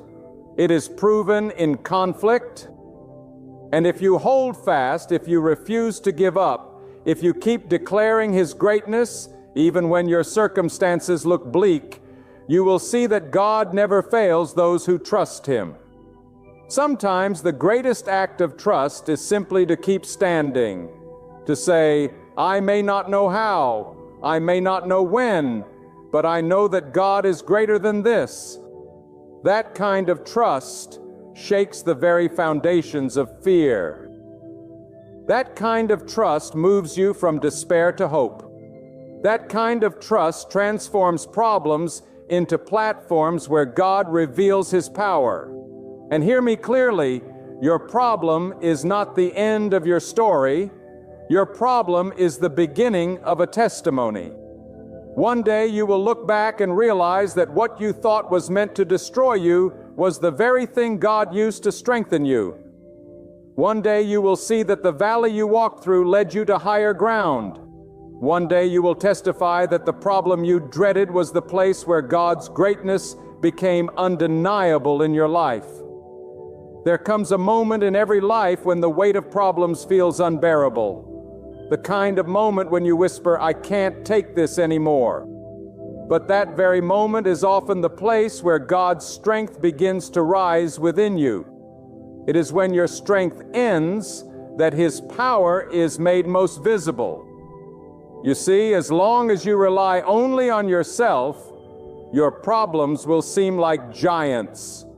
But when you lean fully on God, those same giants look like grasshoppers in comparison to His greatness. Do not be deceived into thinking that the measure of your life is the size of your problems. The true measure of your life is the size of your faith in God. Problems are temporary, but God is eternal. Problems shift like shadows, but God remains unchanging. Problems break the strongest of men, but God gives strength that cannot be broken. If you will dare to trust Him with all that you carry, you will discover that He is not only bigger than your problems, He is the one who turns them into stepping stones toward your destiny. Think about how many hours are wasted worrying, how many nights you've lost to sleeplessness, replaying worst-case scenarios, how many moments of joy have been stolen because you were consumed with what if. Worry does not remove problems. It only multiplies them. But when you trust God, you trade worry for peace. You trade fear for courage. You trade despair for hope. The problem may still be present, but its grip on your heart is broken because you know the one who holds tomorrow in His hands. You must never forget that problems are not sovereign opens. God does. Problems do not decide your future. God does. Problems do not define your worth. God does. And problems do not hold authority over your destiny. God does. This is why you must shift your focus. As long as you stare at your problems, you will sink. But the moment you fix your eyes on God, you will rise. What you magnify becomes your master. If you magnify fear, it will master you. If you magnify doubt, it will control you. But if you magnify God, His power becomes greater in your life than any problem you face. Sometimes the very thing you call a problem is the stage God is preparing to reveal His greatness. You think the pain is senseless, but God is shaping your character. You think the delay is pointless, but God is aligning the pieces of your future. You think the loss is permanent, but God is making space for something far greater. Problems often disguise themselves as barriers, but in truth, they are bridges. Bridges that take you from where you are to where God has destined you to be. And do not believe the lie that your problem is a sign God has abandoned you. The presence of problems is not the absence of God. In fact, many times the presence of problems is the proof that God is preparing you for more. The closer you are to breakthrough, the fiercer the battles often become. The larger the destiny, the greater the resistance, the deeper the calling, the stronger the testing. But in it all, God remains bigger. He remains steady. He remains faithful. When you place your trust in God, you are declaring that your hope is not in circumstances, not in people, not in systems, but in the Almighty Himself. This kind of trust cannot be shaken by bad news. It cannot be destroyed by setbacks. It cannot be silenced by critics, because trust in God is rooted in the truth that He reigns above all. Your boss may hold a position, but God holds the outcome. The doctor may give a report, but God holds the final word. The world may surround you with pressure, but God surrounds you with His presence. And here is what makes trust so powerful. It releases you from the burden of control. Too many of us live as though everything depends on us. We carry the crushing weight of problems on our backs, convinced that we must solve everything. But God did not create you to carry what only He can handle. You were never meant to fix every problem on your own. You were created to trust the one who can. The more you try to control everything, the heavier your heart becomes. But the moment you release it to God, the weight lifts, because you're no longer relying on your own strength, but on His.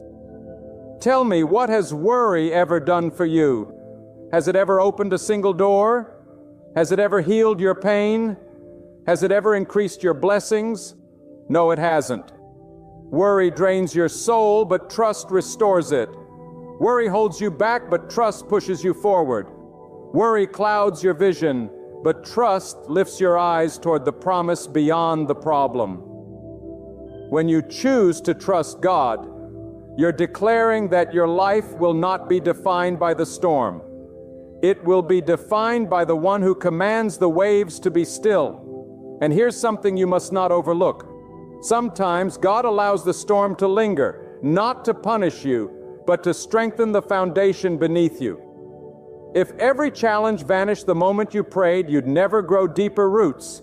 You'd never develop endurance. You'd never discover how faithful He truly is. Trust isn't only about getting answers. It's about becoming unshakable. It's about reaching the point where you can say, even if I don't see the answer, I know my God is greater.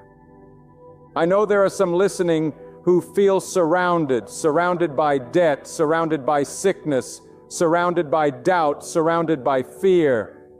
But let me remind you, you are also surrounded by God, and He surrounds you on every side. Your problems may press against you, but they cannot penetrate the protection of His presence. You may feel trapped, but God always provides a way of escape.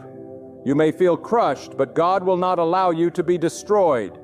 You may feel broken, but God can bring beauty out of the very pieces you thought were beyond repair. So rise up today with boldness. Speak to your problems and declare, you will not control me, you will not defeat me, you will not define me. My God is greater than you. When you do that, you are not denying reality, you are declaring truth. The truth that God reigns above all and nothing can stand against Him. Problems lose their power when you confront them with faith. Fear loses its grip when you declare the greatness of God. And despair loses its hold when you choose hope over defeat. My friend, trust is not just a word, it is a lifestyle. It is waking up each day and choosing to lean not on your own understanding, but on the wisdom of God. It is walking into uncertainty with the confidence that God has already gone ahead of you. It is facing your problems with the assurance that He who created the heavens and the earth is not about to fail you now. Trust is living in peace, even when the storm rages, because you know the storm is still under God's control. And let me tell you this, when you trust God, you will begin to see problems differently. They will no longer look like threats. They will look like opportunities for Him to show His power. They will no longer look like barriers. They will look like pathways to deeper faith. They will no longer look like punishments. They will look like platforms where His greatness will be revealed. Trust does not always change the problem immediately, but it always changes you. And when you change, the problem loses its ability to crush you. There are seasons in life when problems seem to come in waves. Just when you think one is behind you, another rises up to take its place. You may even feel as though you are drowning beneath the weight of them. But hear me clearly. Waves rise and fall, yet God remains steady. Problems may overwhelm for a moment, but God is never overwhelmed. He is the one who speaks to the raging waters and says, "Be still." And though the storm may not cease immediately, your heart can rest in the calm assurance that God is bigger than the storm. Every time a problem presses against you, you are faced with a decision. Will you let fear be your guide, or will you let faith be your anchor? Fear magnifies the problem. Faith magnifies God. Fear steals your courage. Faith strengthens your resolve. Fear paralyzes. Faith propels. And the difference lies in where you place your focus. If you keep staring at the darkness, you will stumble. But if you lift your eyes to God, the path becomes clear. It is not enough to say with your lips, "I trust God." You must live it with your choices, your attitude, and your perspective. Trust is not proven in words alone. It is proven in the way you walk through the fire without being consumed by despair. It is proven when you stand in the valley and still declare that God reigns above it all. It is proven when you face giants and still move forward because you know the battle belongs to Him. Do not underestimate the power of your trust. Trust is not weakness. It is strength. Trust is not surrendering to defeat. It is surrendering to the one who never loses. Trust does not mean you stop fighting. It means you fight differently. You no longer fight in panic. You fight with peace. You no longer fight with fear. You fight with faith. You no longer fight as though the outcome depends solely on you. You fight knowing the outcome rests in the hands of Almighty God. And understand this, your problems are not random. Nothing in your life has escaped God's notice. Even the struggles that caught you off guard did not catch Him by surprise. He knew the trial before it arrived. He saw the storm before it formed. He knew the burden before it fell upon your shoulders. And because He knew, He has already prepared the strength you need to endure it, the wisdom you need to navigate it, and the victory that will come through it. You are never facing problems unprepared when you walk with God, for He equips you in ways you cannot yet see. Too many people waste their lives running from problems, hiding from them, pretending they don't exist. But you cannot run from what life places before you. The question is not whether you will face problems. The question is whether you will face them alone or with God. And let me tell you, facing them with God makes all the difference. Because when you walk with Him, every step you take is guided. Every burden you carry is lightened. Every battle you fight is strengthened. So I ask you, what is it that weighs you down today? What fear has gripped your heart? What problem has stolen your peace? Do not let it control you any longer. Do not let it chain your spirit, rob your joy, and/or dictate your future. Release it to God. Release it from your tight grip and trust Him to do what only He can do. Problems grow smaller the moment you release them into His hands, because His hands are bigger than any situation you will ever face. There are those who believe that trusting God is naive, that it is unrealistic in a world full of challenges. But the truth is, trusting God is the most rational choice you can make, because He is the only one with power over every circumstance. Systems can fail, people can betray, wealth can vanish, health can weaken, but God never fails.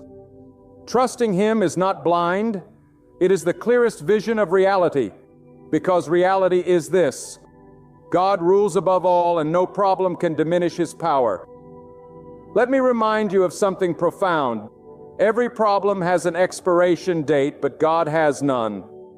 Problems come and go, but God remains. Problems rise and fall, but God endures forever. Problems may shake your foundation, but God is the foundation that cannot be shaken. Why then should you give problems more power than they deserve? Why give them the authority to dictate your life when the eternal God is offering you strength, peace, and hope? And never forget that the size of your problem does not determine the size of God's response.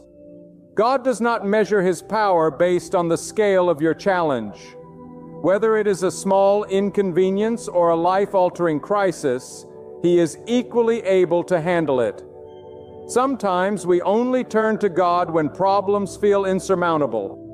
But the truth is, He cares for even the smallest burdens you carry.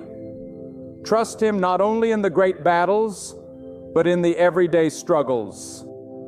Invite Him into every detail of your life, for nothing is too trivial or too massive for His attention. Some problems last longer than we would like because God is teaching us to endure.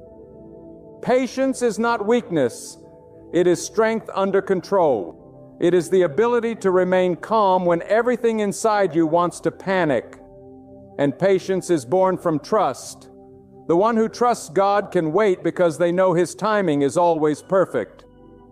The problem may remain, but trust says, even in and the waiting, I know my God is bigger. And hear this carefully.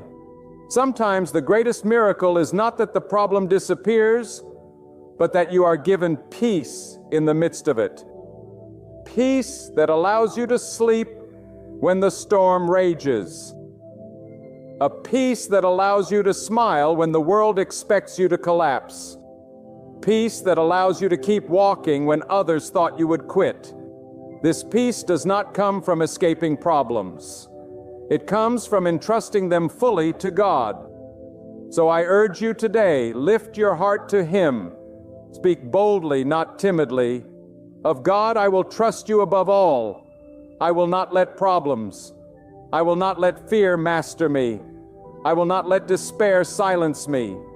You are greater than everything I face, and in you I find my strength. That is the language of faith. That is the declaration of a soul that knows the power of God. And when you live this way, you become a testimony. People will look at your life and wonder how you stand so firm. They will ask how you remain calm in the storm, how you walk with courage when the world around you trembles. And your answer will be clear. It is not because of me. It is because my God is bigger than my problems. And in that testimony, others will find hope for their own battles. Remember this, your problems may explain your situation, but they do not define your destiny. God defines your destiny. Problems may mark your past, but they do not control your future. God holds your future. Problems may bend your knees in weakness, but God lifts your head in strength. The power of problems ends where the power of God begins, and His power knows no end. My friend, listen carefully. No problem is too great for God. No mountain is too high, no storm is too fierce, no valley too deep, and no night too dark. You may have been convinced by your fears that your struggle defines you, that your pain will never end, that your failure is final. But that is a lie. The truth is this: God is still greater. He is greater than your circumstances, greater than your weaknesses, greater than every closed door that stands before you. When you look at your life and all you see is brokenness, God sees possibility. When you see defeat, God sees victory waiting to be claimed. When you see the end, God sees a new beginning ready to unfold. If only you could lift your eyes beyond the walls of your situation and see the vastness of God. The same God who paints the sky with stars knows your name. The same God who commands the seas holds your heart. The same God who sets the planets in motion has ordered your steps. Your problem is not bigger than the God who formed the universe. Your fears are not louder than His voice. Your doubts are not stronger than His truth. What you call impossible, God calls already done. There is a reason why so many hearts grow faint under pressure. They are measuring their problems against their own strength. You will collapse if you rely on yourself alone, because no man or woman is strong enough to carry the weight of life's battles on their own shoulders. But when you take your eyes off yourself and fix them on God, the burdens that once seemed unbearable become light. The mountains that once towered over you begin to shrink. The valleys that once swallowed your hope become paths leading to higher ground. It is not because the problems disappeared, but because you finally realize that God is bigger than all of it. Think of it this way. A child standing beside a towering skyscraper may feel small, fragile, and powerless. But when that child is lifted to the top of the building, suddenly the perspective changes. The once overwhelming structure is no longer towering above, it is beneath. That is what trust in God does. It lifts you above the intimidation of your circumstances, above the fear that tries to suffocate your faith. When you rise on the wings of trust in God, your problems do not vanish, but they lose their power to define you. You must understand this deeply. Problems are temporary, but God is eternal. Struggles may roar today, but they cannot last forever. Trials may wound you, but they cannot destroy the one who is held by the Almighty. If you believe your present pain has the final word, then you have underestimated God. He always has the last word. And when God speaks, mountains move, storms calm, and doors open that no hand can shut. Too often people allow fear to chain them to the ground.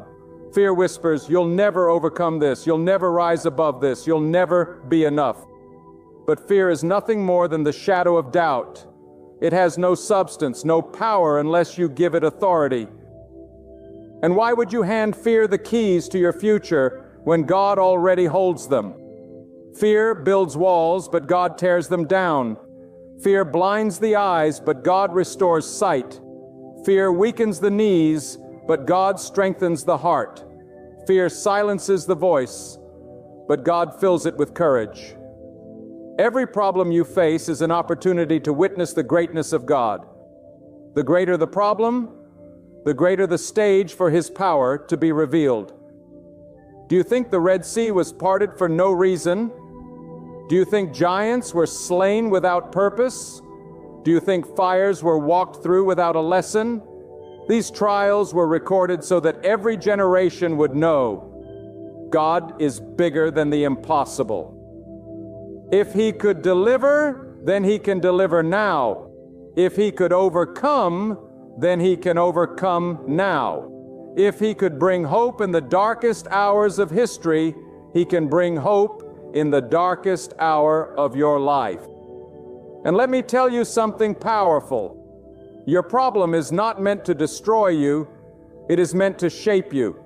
It is meant to push you closer to God, to strip away the illusion that you are in control, and to awaken the truth that God alone holds the universe in His hands. The weight you feel pressing down on you is the very thing God will use to lift you higher. The fire you think will consume you is the very fire God will use to refine you. The storm you fear will drown you is the very storm God will use to carry you into your destiny. So I ask you now, why do you fear? Why do you tremble at the sight of your problem when the God who split the seas, calmed the skies, and spoke galaxies into being is with you? If he could bring water out of a rock, do you not think he can bring peace out of your chaos? If he could rain manna from the heavens, do you not think he can provide for your needs? If he could silence armies with a word, do you not think he can silence the enemy of your soul? Your problem is loud. Yes, but God's voice is louder. Your problem is heavy. Yes, but God's strength is greater. Your problem is intimidating. Yes, but God's power is unmatched. When you anchor your life to Him, no wave can uproot you. No wind can shake you. No fire can burn you down. You are not alone. You are not abandoned. You are not forgotten. God sees you, God hears you, and God is with you even now. And if you still doubt, let this truth sink into your spirit. Every problem you have ever faced has already been measured by God. Not one challenge comes to you without first passing through His wisdom. If He allowed it, then He has already equipped you to endure it. If He permitted it, then He has already provided a way out. He does not make mistakes, and He does not abandon those who trust in Him. My friend, let this truth be sealed in your heart today. No matter how vast your problem may appear, no matter how fierce the storm, no matter how unshakable the mountain before you, God is still greater. He was greater yesterday, He is greater today, and He will remain greater tomorrow. Do not let your fears dictate your future. Do not let your doubts rob you of your destiny, and do not let your struggles silence your faith. Lift your eyes beyond the weight of your circumstances and fix them on the one who rules over heaven and earth. If you dare to trust Him, you will see doors open where there were only walls. You will see rivers flow in deserts, light break forth in darkness, and strength rise in the very place where you once felt weak. God has never lost a battle, and He won't begin with yours. What you're facing right now is not your finish line. It's the very platform where His power will shine through your life. Step forward with courage. Hold tightly to your faith. Stand unshaken in your confidence. The same God who hung the stars in the sky is holding your hand. And if He is for you, nothing you face can stand against you. Believe it. Speak it. Live it out. God is greater than every mountain before you. Trust Him with your heart, your journey, and everything that belongs to you. There are moments in life when your tears feel heavier than the whole world resting on your shoulders. Nights when you've wept into the silence, asking if God still hears you. Nights when you've wondered if heaven has gone quiet, if your prayers have drifted away like echoes lost in the wind. But I tell you now, with every ounce of authority given to speak truth, you are not forgotten. You are not abandoned. God has been listening to every cry that has poured out from the depths of your soul. None of your tears have been wasted, and none of your prayers have gone unheard. Every whispered plea, every desperate question, every broken-hearted sigh has been gathered by the God who sees, the God who hears, and the God who answers. And I declare to you now with fire in my spirit that God is about to give you the very answer you have been crying out for. So many of you have felt like you've been walking through a desert with no end in sight. You've been thirsty for breakthrough, hungry for direction, desperate for relief, and it feels like all you've received is silence. But silence from God is not absence. Silence from God is not rejection. Silence from God is not punishment. Silence is often the womb of the answer. It is in that silence that God prepares, shapes, and aligns the pieces of your destiny. so that when the answer comes, it does not come half-formed or unready, but it comes in perfection at the precise moment you need it most. You see, God never answers late, nor does He answer too soon. God answers at the exact moment that His wisdom has determined is best for you.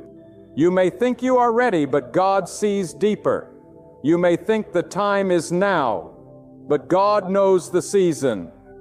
And when that season shifts, when the dying strikes the hour, nothing in heaven or earth can stop your answer from breaking forth.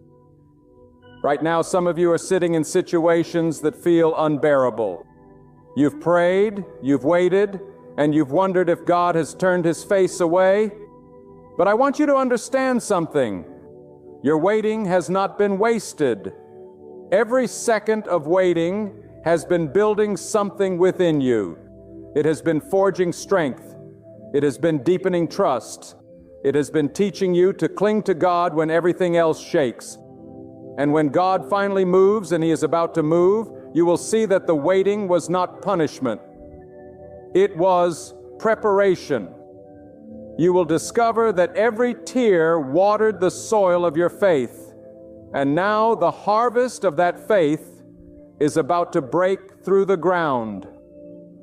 God is about to give you the answer you've been crying out for. And when He does, it will come with such clarity, such certainty, and such power that you will know beyond any doubt that only God could have done it. You see, the world may give promises, but the world cannot give guarantees. People may give words, but people often fail to keep them. But when God speaks, His word does not return empty.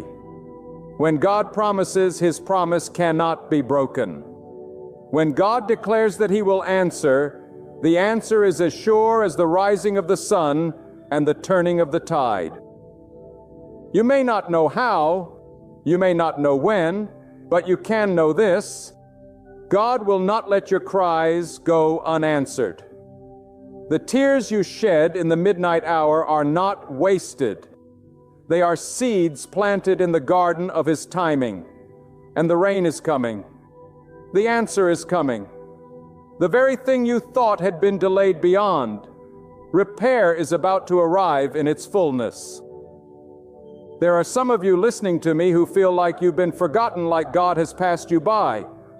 You look at others receiving blessings, receiving breakthroughs, receiving answers, and you wonder, God, what about me? Have you left me out?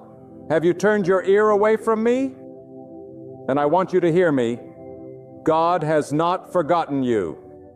The answer may not look like the answer you had in your mind. It may not arrive in the package you expected. But when it comes, you will see that it was tailored, made for your need, designed by God Himself, customized for your life in a way that no one else could ever have given you. The reason you've waited so long is because the answer God is sending is not ordinary. It is extraordinary. It is not temporary.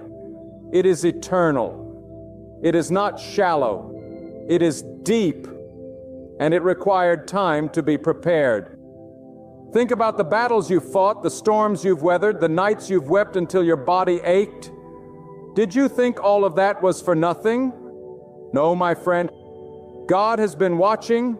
God has been measuring. God has been shaping your character in the fire so that when the answer arrives, you will be able to carry without letting it destroy you. Sometimes God delays the answer, not because He doesn't care, but because He knows you need to be stronger to carry what He is about to place in your hands.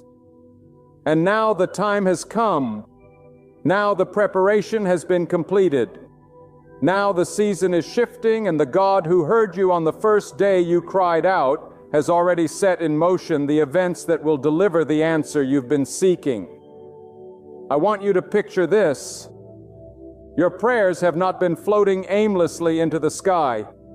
They have been rising like incense before the throne of God. Every cry, every sob, every whispered word in the darkness has been carried to the ear of the Almighty. And while you wondered if anything was happening, God was orchestrating. While you thought nothing was moving, God was aligning circumstances. While you felt forgotten, God was weaving together the threads of a tapestry you could not yet see. And now at this very moment, the answer is closer than you think. You may be one prayer away. You may be one sunrise away. You may be one step of obedience away from seeing the floodgates of God's goodness open over your life. There are some of you who have been asking for strength. You've been crying out, God, give me the power to endure. Give me the ability to stand. And the answer is coming not in the form of the storm disappearing, but in the form of a strength that will rise up inside of you that you never knew you had. Others of you have been crying out for provision. You've been wondering how you'll make it, how you'll survive, how you'll feed your family, how you'll pay the bills. And the answer is coming. Not always in the way you imagine, but in a way that will leave no doubt that God Himself has provided. Some of you have been crying out for direction, for clarity, for purpose. You've been wandering, lost, unsure of your next step, and the answer is coming, not as a faint whisper, but as a guiding fire that will lead you with certainty into the path that God has prepared for you. And still others of you have been crying out for healing, for restoration, for peace in the middle of the chaos.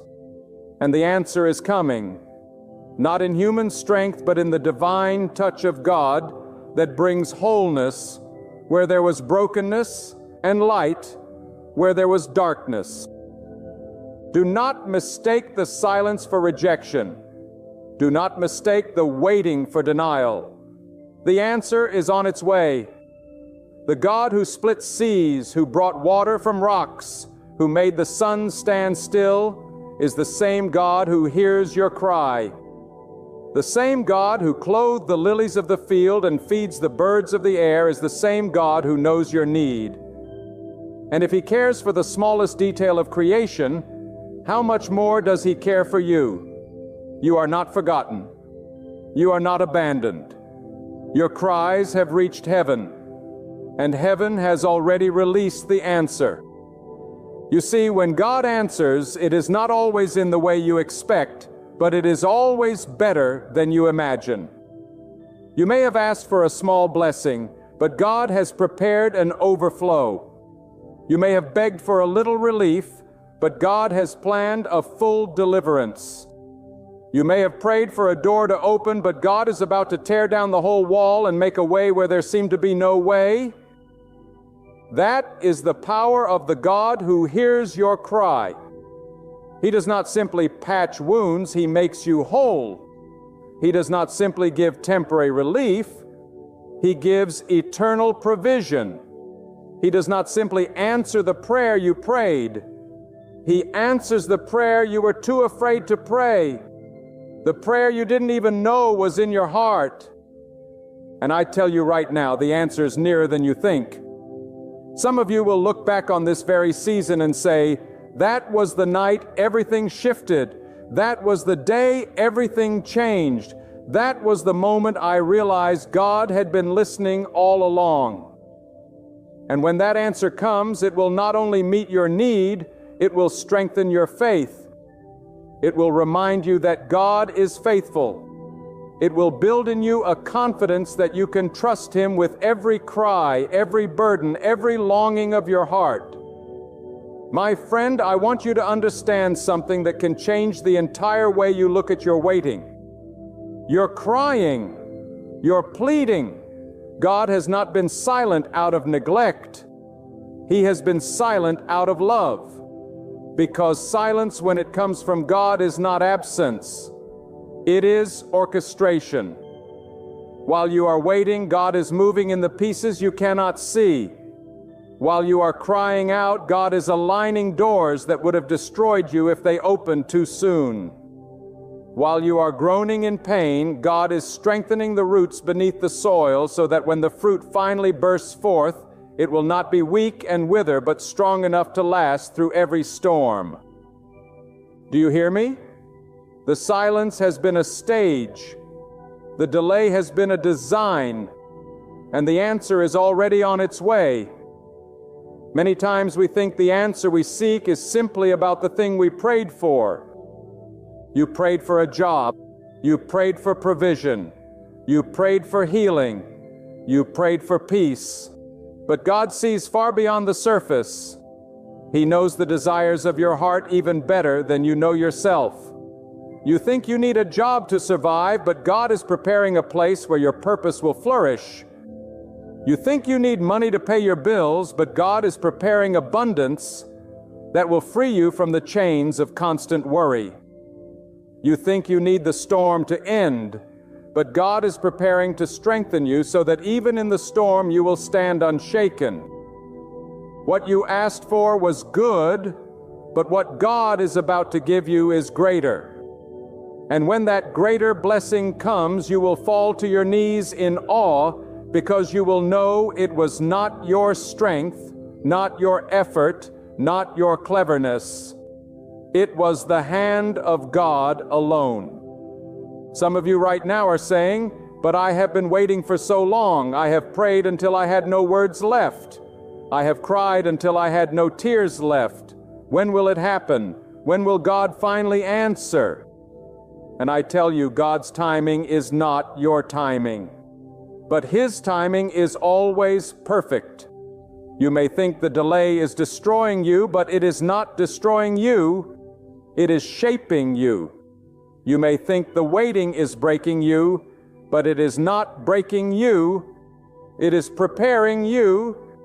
You may think the silence means denial, but it does not mean denial. It means that God is weaving something that will take your breath away when it arrives. God is about to give you the answer you've been crying out for. And when it comes, it will come so suddenly, so powerfully, that every sleepless night, every tear-soaked pillow, every moment of despair will suddenly make sense. You will say, "Now I see, now I understand, now I know why I had to wait." And let me tell you this, when God answers, the answer comes with peace. You may have been restless, tormented, anxious, running in circles, trying to figure it out on your own. But when God's answer arrives, it settles in your spirit like a river of calm. You will not have to force it. You will not have to manipulate it. You will not have to fight to keep it. The blessing of God carries His peace with it. And that peace will silence the voices of doubt, the noise of fear, and the lies of the enemy that told you God had forgotten you.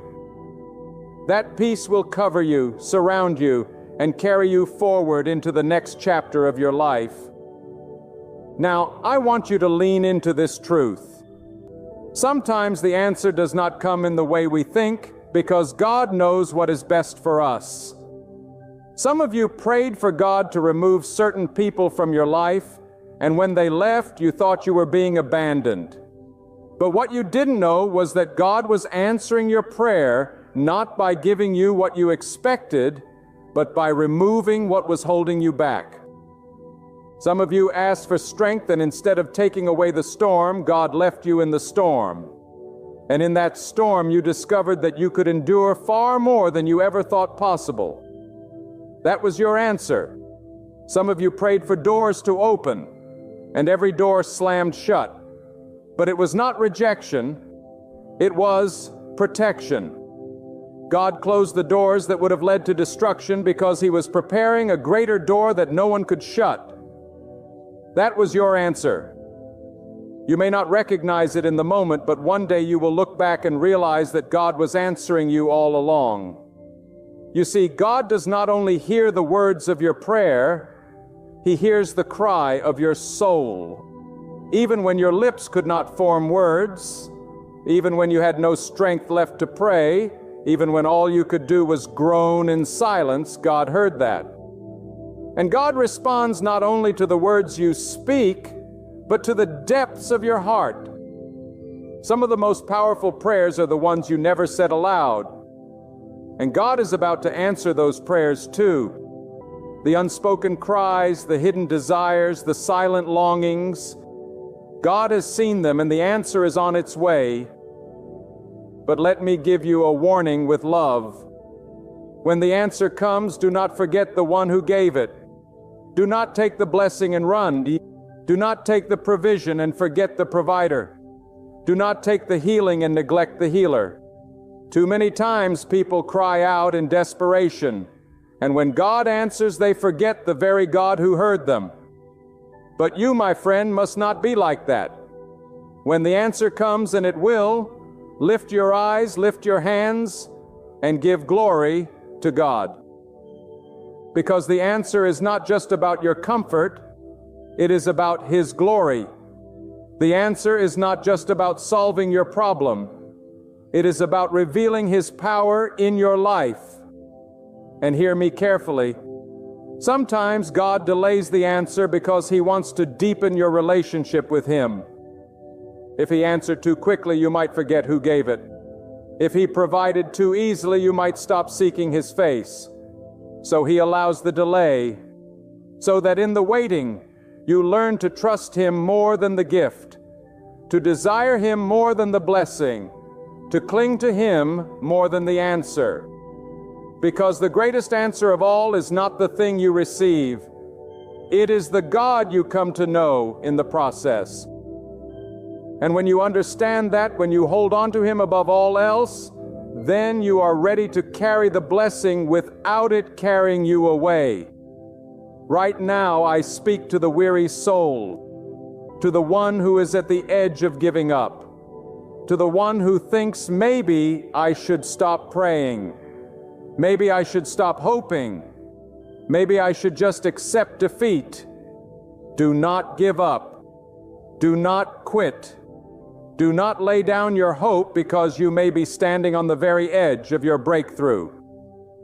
The night is always darkest just before the dawn, and some of you are standing in the last moments of the night. You are about to see the sunrise of God's answer. You are about to step into the season where the tears you sowed will become the harvest you reap. You are about to discover that every no you heard from the world was making room for God's greater yes. Do not stop crying out now. Do not stop believing now. The answer you've been waiting for is closer than you realize. And when it arrives, it won't be just for you. Your miracle will become a testimony that lifts the faith of others. Your breakthrough will be the very proof someone else needs to believe that God still hears the cries of His people. Your story will become the lifeline for a soul who is sinking in despair.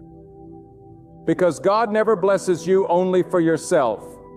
He blesses you so that through your life, others may see His goodness. So when that answer comes, don't keep it hidden. Speak it. Declare it.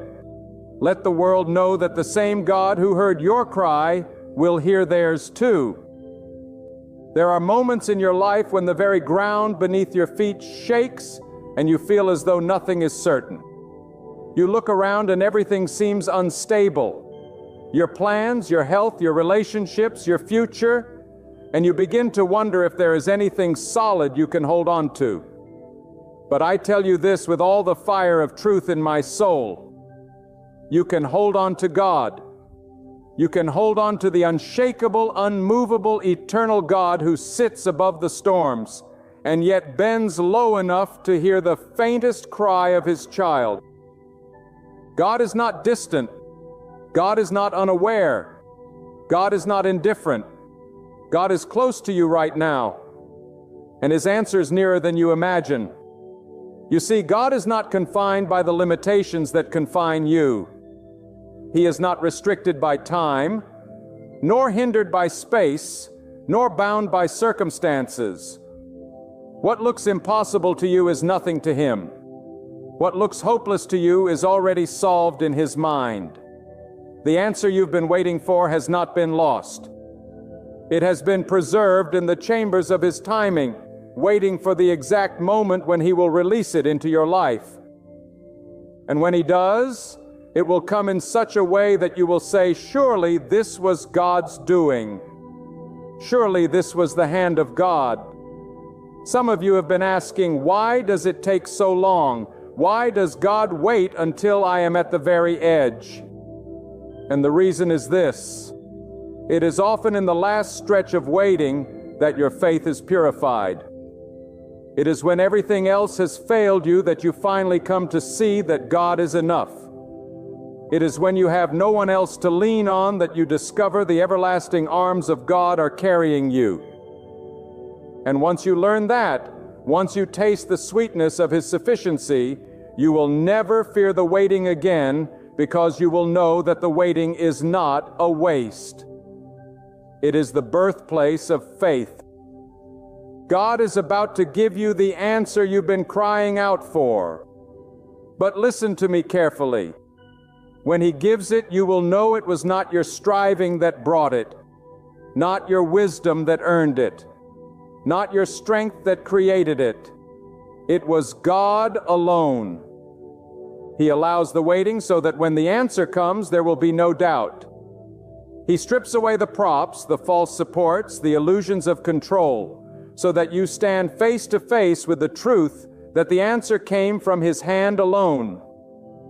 And when that happens, your faith will not only be strengthened for this moment, it will be anchored for a lifetime. Now I want you to consider this. Many of you have been crying out for change in your circumstances. You want God to fix what is around you. But sometimes before God changes the circumstance, He changes you. Sometimes the answer comes not by altering the environment, but by transforming the heart. Because what good is it if the storm around you calms, but the storm inside you still rages? What good is it if the chains on the outside fall, but the chains on the inside remain unbroken? God is about to give you the answer. But the answer may come in the form of an inner transformation so powerful that suddenly the very things that terrified you no longer control you. Suddenly the fears that bound you no longer bind you. Suddenly the doubts that haunted you lose their voice. That is an answer as real and as miraculous as any outward blessing. Some of you have been crying out for direction. You have been standing at a crossroads, paralyzed, unsure which way to turn. You've prayed, God, just give me a sign. Just show me where to go. And I want you to know that God hears that cry, but His answer is not always a flashing light in the sky. Sometimes His answer comes as a quiet conviction in your heart. Sometimes His answer comes as a door that shuts so that you will not walk into disaster. Sometimes His answer comes as an unexpected opportunity that you never thought possible. You may not recognize it at first, but when the peace of God rests upon it, you will know. Because God does not lead by confusion. He leads by clarity, and the answer He gives will leave you with the certainty that you are exactly where you are meant to be. Let me remind you of something powerful. God has never once failed to keep His promises. People may fail, systems may collapse, governments may falter, but God has never failed. From the beginning of time until this very moment, not one word of God has fallen to the ground unfulfilled. And if He has been faithful for generations past, do you not think He will be faithful to you now? If He has parted seas, if He has calmed storms, if He has provided bread in the wilderness, do you not think He can provide for you in this moment? God's faithfulness is not confined to ancient stories. It is alive today, and it is about to be revealed in your life. Some of you are thinking, I am too weak. I am too broken. I am too unworthy for God to answer me. And I tell you, stop believing that lie. God does not answer you because of your worthiness. He answers you because of His mercy. He does not respond to you because you have earned it. He responds because He is faithful to the cries of His children. You may feel small, but your prayer is not small when it reaches the throne of the Almighty. You may feel insignificant, but your cry carries weight because it touches the heart of God. The fact that you are still praying, still crying, still calling out is proof that God is not done with you. The very act of crying out is itself a sign that God is near, because the enemy would have silenced you if your answer was not on its way. Now hear me. God's answer is not always a single event. Sometimes it is a process. Sometimes the answer comes in stages, like the dawn that slowly pushes away the night. You may wake up tomorrow and see just a glimmer of light, just a small shift, just a tiny breakthrough. Do not despise that. Do not overlook it. That is the beginning of the answer. And if you will be faithful in thanking God for the small sign, He will unfold the greater blessing. The path of God's answer often unfolds step by step, not all at once, because He wants you to walk with Him. Trust Him and rely on Him in every stage. And let me speak this truth into your spirit. Your cries have not gone unheard, and your waiting has not been in vain. You are on the edge of something remarkable. God is preparing to release into your life something that will not just satisfy your immediate need, but will overflow into every part of your being. It will bring peace where there was turmoil, strength where there was weakness, clarity where there was confusion, and joy where there was sorrow. And when that answer comes, it will not only change your situation, it will change you. There are seasons when God allows you to walk through a valley, not because He has abandoned you, but because He has built in something inside of you that could never be built on the mountaintop.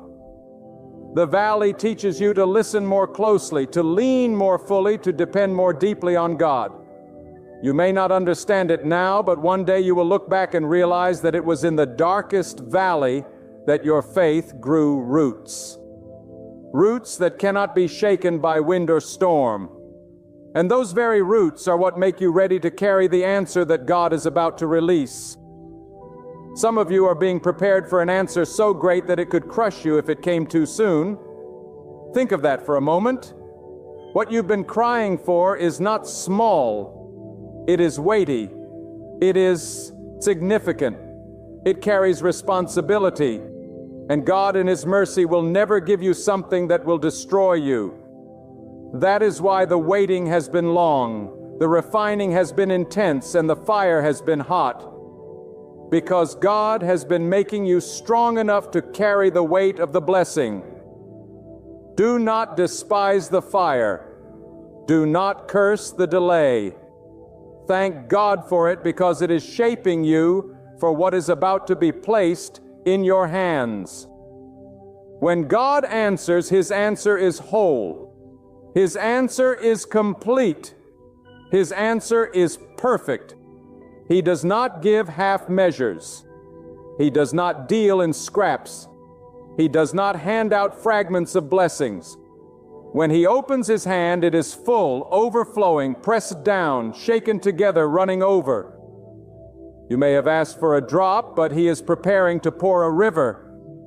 You may have asked for a crumb, but He is preparing to spread a feast. And when it comes, you will realize why you had to wait. Because the greater blessing takes time to prepare. And let me tell you this, when God's answer comes, no power on earth can block it. No enemy can stop it. No critic can silence it. No circumstance can hinder it. What God has ordained for you will find you. Even if people rise against you, even if doors close in your face, even if the path seems blocked on every side, when God says, now is the time, every obstacle will move.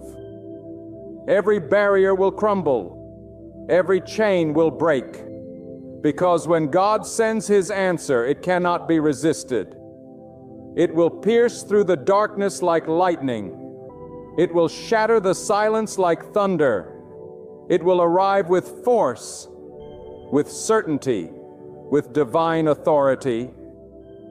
Some of you are in a place where you feel like everything has been taken from you. You have lost opportunities, lost relationships, lost resources, and you think the answer you need is impossible because too much damage has been done. But hear me, God does not need perfect circumstances to answer your cry. He does not need everything to line up according to human wisdom. He can bring life from dead places. He can open paths in the wilderness.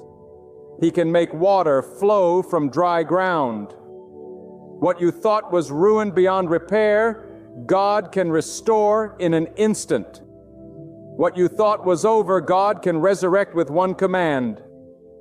The answer is not limited by what you see. It is determined by the God who has no limits. And I want you to remember this truth. God often answers in a way that not only changes your situation, but also magnifies His greatness. He allows the odds to be stacked against you. He allows the situation to look impossible, so that when the answer comes, no one will be able to say it was chance or coincidence or luck. Everyone will have to admit that it was God. And in that moment, not only will your faith be strengthened, but those around you will be drawn to the reality of God because of what He did in your life. Your answer will become a testimony. Your breakthrough will become a message. Your story will become a light in someone else's darkness. Some of you have been asking for freedom from fear, from doubt, from cycles that seem unbreakable. And I tell you, God is about to answer.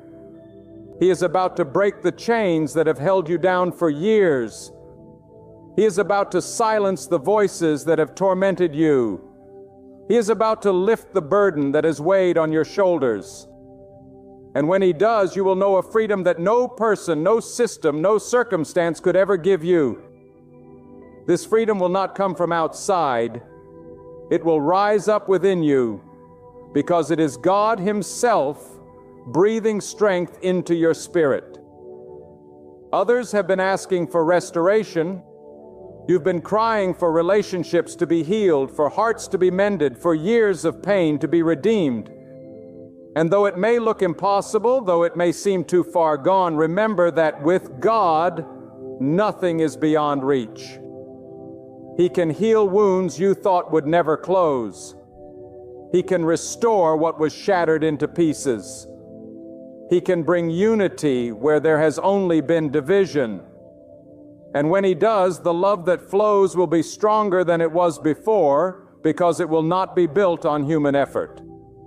It will be built on the foundation of God's grace.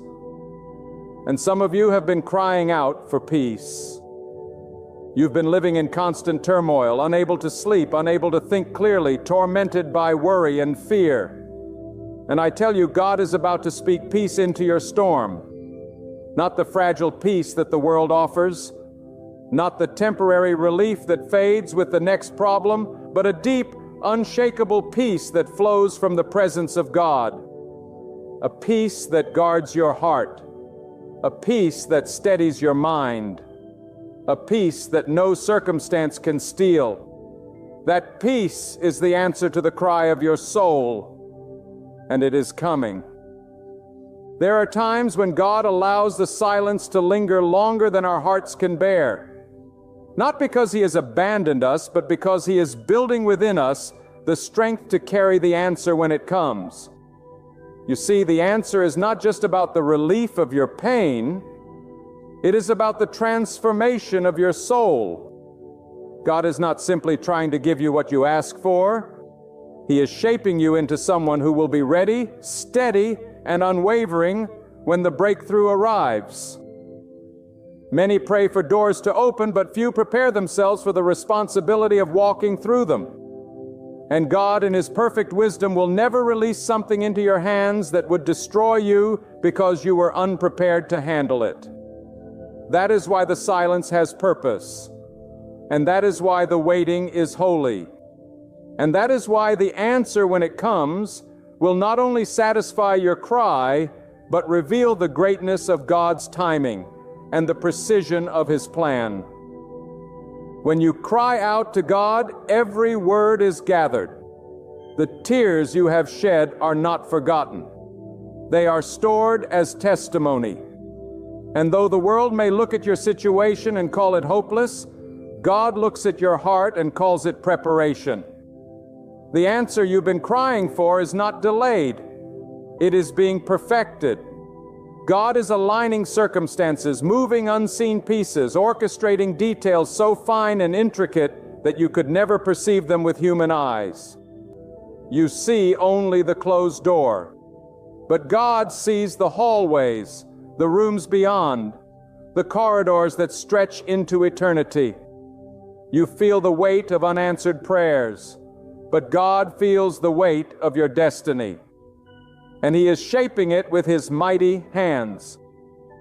God is about to reveal to you why you had to walk through the valley, why you had to face the storm, why the nights seemed longer than the days. Because the answer He is preparing is not ordinary. It is divine. It is the kind of answer that shifts generations, breaks cycles, and builds testimonies that echo beyond your lifetime. You are not simply waiting for a solution. You are waiting for God's glory to be revealed in your life. And when it happens, it will silence the mouths of doubt. It will quiet the accusations of fear, and it will leave you standing in awe that the very God of heaven heard your cry and responded. But let me tell you something. When God gives the answer, it may not always come wrapped in the package you expect. Sometimes the answer is disguised in a trial that teaches you endurance. Sometimes it comes in the form of an opportunity that looks too small but leads to something far greater. Sometimes the answer is hidden within a person God places in your path or in a door you never imagined would open. That is why you must remain sensitive to God's leading. For the answer you've been crying out for may already be standing before you, waiting for your faith to recognize it. And understand this, when God speaks into your situation, no man can silence His word. When God decides it is your time, no enemy, no barrier, no opposition can stop what He is about to release. You may feel surrounded by impossibility, but impossibility is the stage on which God reveals His power. You may feel pressed on every side, but being pressed is proof that you are carrying something valuable inside of you. You may feel like the answer is far away, but let me tell you, sometimes God lets the night grow darkest before He causes the dawn to break. And when that light comes, it will scatter the shadows that haunted you. It will reveal the path that was hidden, and it will remind you that God never left you. Not for 1 second. The enemy may whisper that God has forgotten you, but silence is not abandonment. Waiting is not rejection. Delay is not denial. God has written your story with His own hand, and He has already marked the chapter where your answer bursts forth. And when it comes, it will come suddenly. It will come so swiftly that you will look back on the years of tears and realize they were all watering the soil of your breakthrough. What you thought was wasted time was preparation time. What you thought was loss was God clearing space for gain. What you thought was the end was only the turning of a page. Do not measure God's faithfulness by the ticking of a clock or the turning of a calendar. God is not bound by human schedules, and He is not late. He moves in the fullness of His own time, and that time is approaching in your life. The answer is closer than you think. You've been walking by faith, and every step has brought you near to the very moment where God will open the heavens over you. That moment will not only bring the answer you have been crying for, but also reveal the deeper truth that God was with you in the waiting, shaping you, strengthening you, and preparing you to carry the blessing. My friend, the silence you have endured has not been wasted. The waiting has not been in vain. Every tear you have cried has been seen by God. Every whisper of your heart has been heard, and every moment of your struggle has been counted. God has been closer to you than your very breath, and He has been working in the hidden places where your eyes could not see. He has been shaping you, refining you, and preparing you, because what He is about to release into your life is too great to be given carelessly. The answer you have been crying out for is not far off. It is on its way. It is nearer than you realize. And when it comes, it will come with such clarity, such power, and such undeniable evidence of God's hand that you will fall to your knees in awe. You will see that the pain had a purpose, the waiting had a reason, and the silence was the womb of your breakthrough. You will see that God was not withholding. He was perfecting. He was not ignoring. You were being positioned. He was not delaying. He was aligning everything for your good. And when that moment arrives, every doubt that once haunted your mind will be silenced. Every fear that gripped your heart will fade into nothing. You will rise to heights you never believed possible. This won't be just another blessing. It will be the moment your soul finally sees that God has been faithful all along. It will signal the beginning of a brand new season in your life.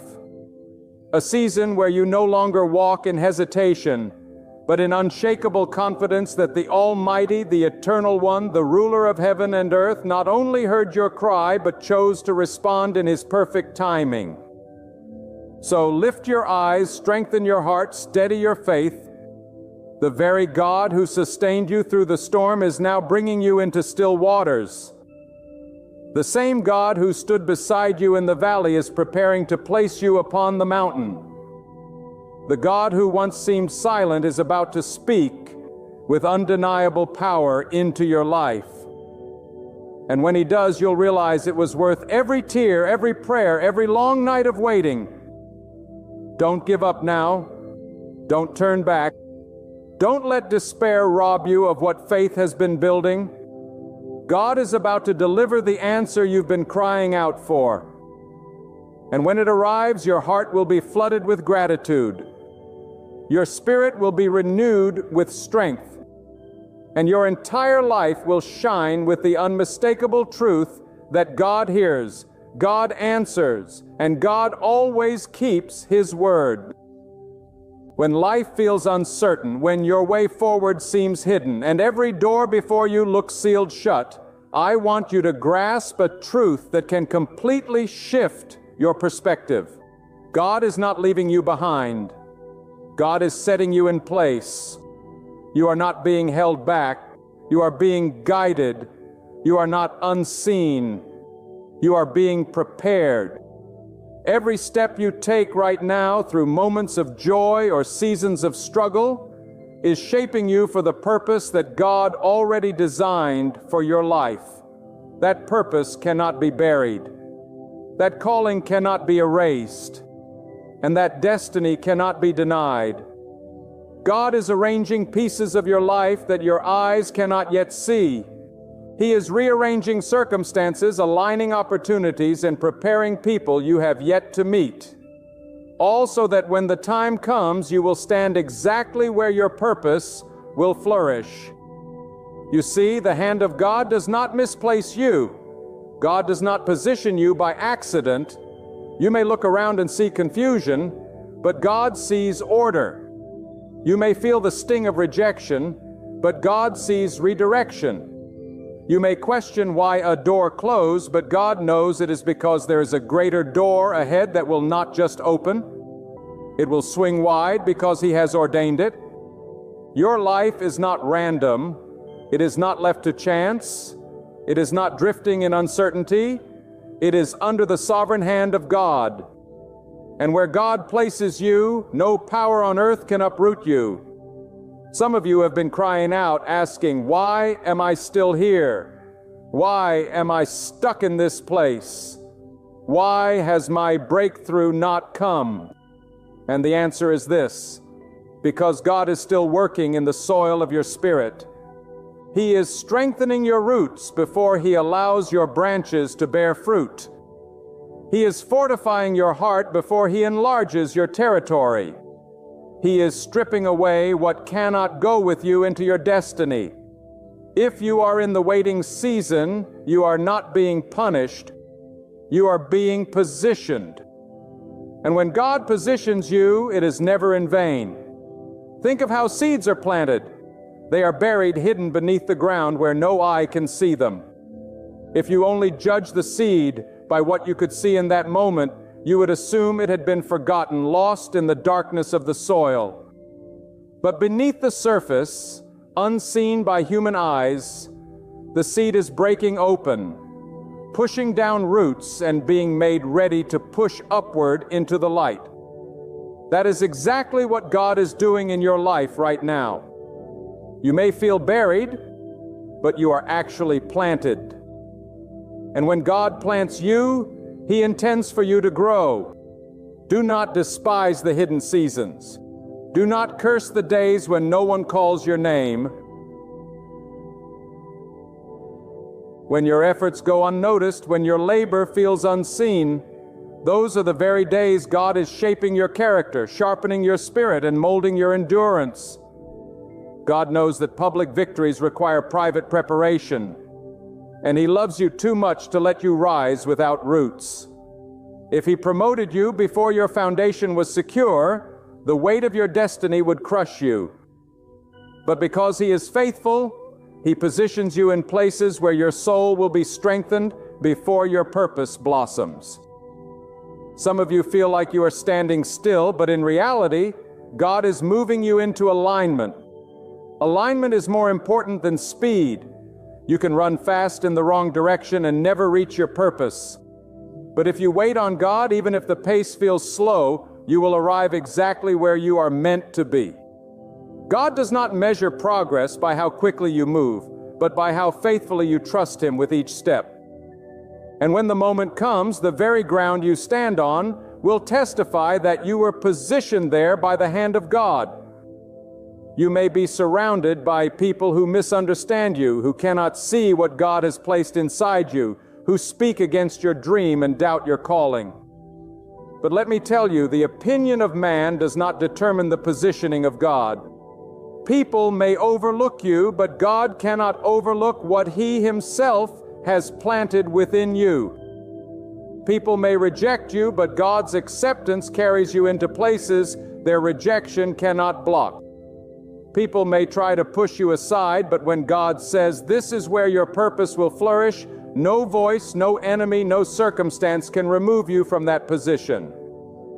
There will be times when God positions you in uncomfortable places. Do not mistake discomfort for disfavor.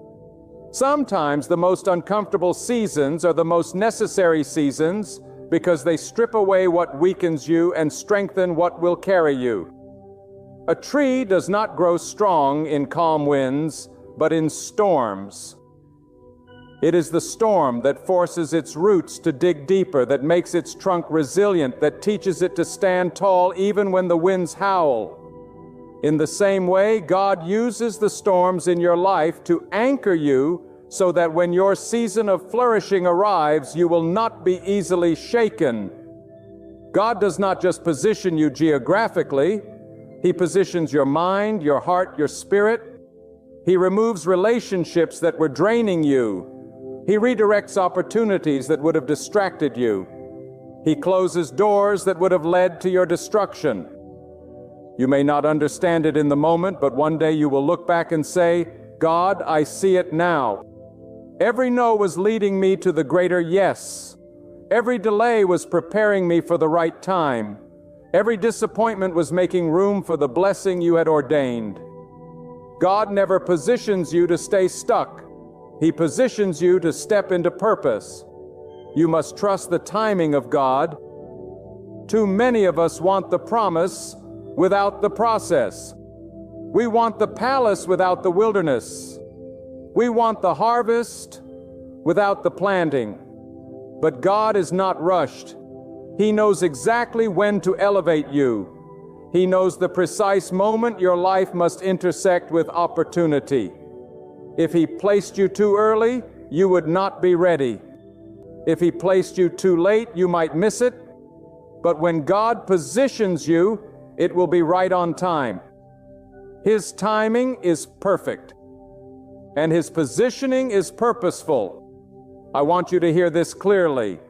Your purpose is not fragile. It cannot be stolen by another person. It cannot be ruined by your mistakes. It cannot be canceled by your past. If God ordained it, then nothing can erase it. Even when you take detours, God knows how to redirect you back onto the right path. Even when you stumble, God knows how to lift you and set your feet firm again. Even when you feel lost, God knows how to guide you to the place where your life will flourish. What He begins, He will finish.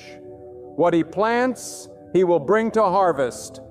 And when that season comes, when God positions you in the place of your flourishing, you will see doors open that no man can shut. You will find favor in places where you were once rejected.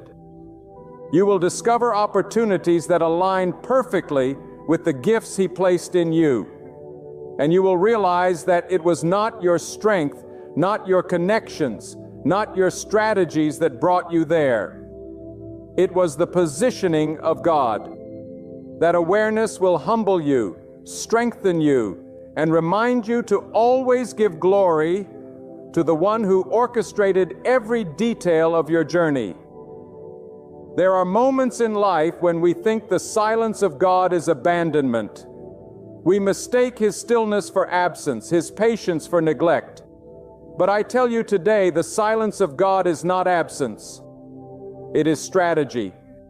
God is aligning the seasons, orchestrating circumstances, and preparing your soul so that when His word comes to pass in your life, it will not be partial. It will not be fragile, and it will not be premature. It will be whole, it will be strong, and it will be unstoppable. God does not need to explain Himself to us, and yet His actions always prove His faithfulness. When a farmer plants a seed, he does not stand above the soil and shout at it to grow. He waters it, he tends the ground, and then he waits. He trusts the process hidden beneath the earth. That is what God does with your life. He waters you with mercy, He nourishes you with strength, and then He allows time to do its work. You may not see the progress, but growth is happening in the hidden places of your soul. And when the appointed season arrives, you will not just sprout. You will bloom in ways that astonish even those who doubted you. Do not confuse movement with advancement.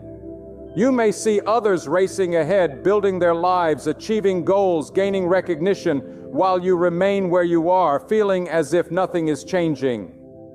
But advancement in God's kingdom is not measured by visible speed. It is measured by divine placement. If you are still, it is because God is securing you. If you are waiting, it is because God is preparing you. Advancement is not about how fast you go, but whether you arrive at the place where your purpose thrives. And when God finally moves you, you will cover in months what others could not cover in years, because His hand is upon you. There is a mystery in the way God positions His people. Sometimes He places you in unfamiliar territory, among strangers in circumstances you cannot comprehend. You may look around and say, "This is not where I belong. Why would God bring me here?" But do not forget, purpose often unfolds in the most unexpected places. God may have positioned you in that very environment because it contains the lessons, the tests, the encounters that will shape your destiny. The soil may look rough, the climate may seem hostile, but God knows the exact conditions under which your spirit will grow the strongest. When God positions you, He is not only thinking of your comfort, He is thinking of your calling.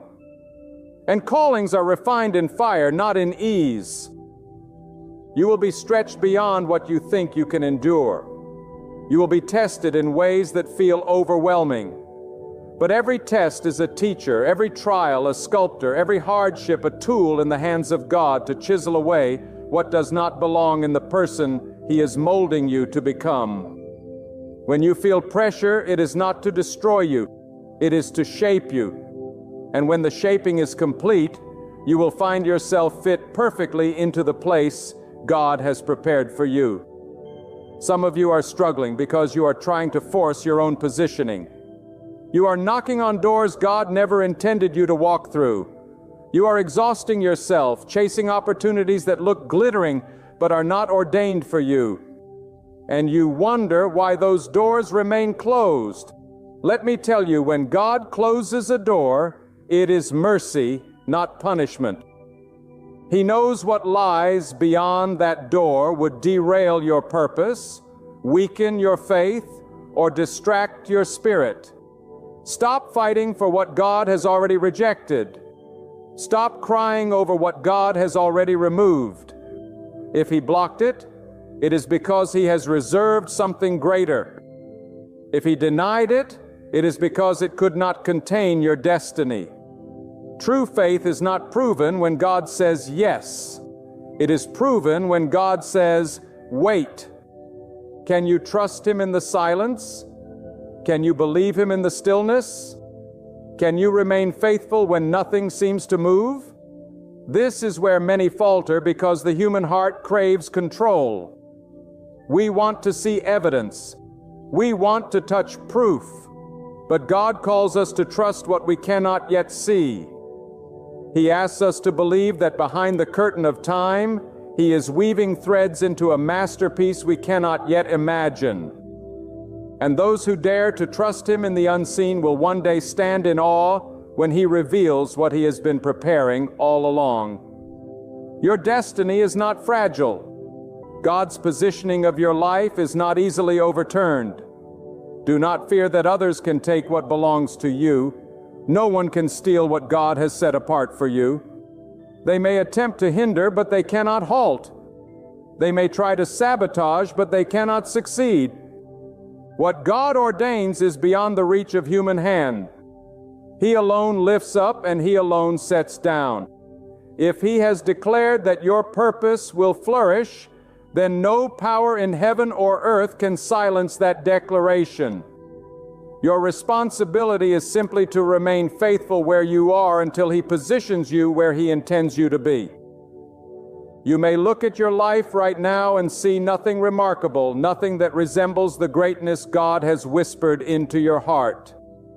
But remember, the beginning of a tree looks like a fragile sprout. The beginning of a river looks like a trickle. The beginning of a journey looks like a single step. Do not despise small beginnings. Do not measure yourself by today's size. The greatness of your destiny is not defined by what you see now, but by what God has planted within you. That seed of purpose is alive, and when the season shifts, it will break forth with a strength that cannot be denied. Sometimes God positions you in obscurity. He allows you to be hidden not because you are unworthy, but because you are not ready to be seen. Visibility too early can be dangerous. Recognition too soon can be destructive. If the spotlight shines before your roots are strong, the very attention you long for could become the weight that crushes you. That is why God hides you. He keeps you under His hand until the right time. And when the time is right, He Himself will reveal you. You will not have to beg for platform.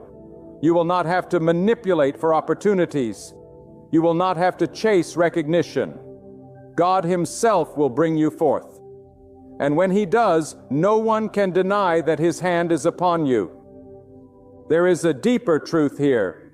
God's positioning is not only about where you are, but about who you are becoming. Too often we focus on the destination, forgetting that God is more concerned with transformation. He is less interested in rushing you into a place of influence than He is in molding you into a person of integrity. Because if your character cannot sustain your calling, then your flourishing will be short-lived. God does not want you to rise quickly and fall suddenly. He wants you to rise steadily with roots deep enough to sustain the weight of your destiny. That is why the positioning may take longer than you expect, but it will always be worth the wait. And when at last you arrive at the place where God positions you to flourish, it will be clear to all that it was not human effort, but divine orchestration that brought you there. You will look back on the detours, the delays, the denials, and realize they were not hindrances, but stepping stones. You will see that the very things you thought were working against you were actually working for it. Every closed door pushed you closer to the right door. Every disappointment pruned your heart for greater fruit. Every delay stretched your patience, expanded your faith, and prepared you for the season of overflow. That is why you must not despise the process. God is not a careless architect. He does not misplace stones or misalign beams. He builds with precision. He positions with intention. And when His work is complete, your life will be a testimony of His wisdom and faithfulness. Others will look at you and say, "How did you get here?" And your answer will not be, "I planned it, I strategized it, I controlled it." Your answer will be, "God positioned me, God led me. God placed me exactly where my purpose would flourish." There is a reason God does not always reveal the entire plan to you at once. If He showed you every detail, your heart might tremble at the magnitude of what He has designed. If He unveiled the full weight of your purpose, you might doubt that you could endure the journey required to reach it. So in His wisdom, He gives you just enough light to take the next step. He whispers enough truth to keep your hope alive. He reveals enough vision to stir your faith, but hides enough to keep you dependent on Him. This is not cruelty, it is mercy. For God knows that if you saw the end before you endured the middle, you might walk away from the process. But He also knows that if you trust Him in each small step, you will one day stand in awe at the masterpiece He has created with your life. Understand this. The positioning of God is never wasted. Even the detours you do not understand, even the seasons you wish you could erase, even the places where you cried and asked, "God, why?" All of it was working for your good. God wastes nothing. The pain, the betrayal, the disappointment, the struggle, each becomes a brick in the foundation of your destiny. You may not see it now, but when the walls of your purpose rise, you will understand that every brick mattered. Every moment was necessary. God is not careless with your story. He is intentional with every chapter. Sometimes God positions you in solitude. He pulls you away from the noise of people, away from the opinions of the crowd, away from the comfort of companionship, not to punish you, but to speak to you. It is in the quiet places that God whispers the clearest. It is in solitude that you discover His voice above all others. Many resist solitude because it feels lonely. But solitude with God is not loneliness.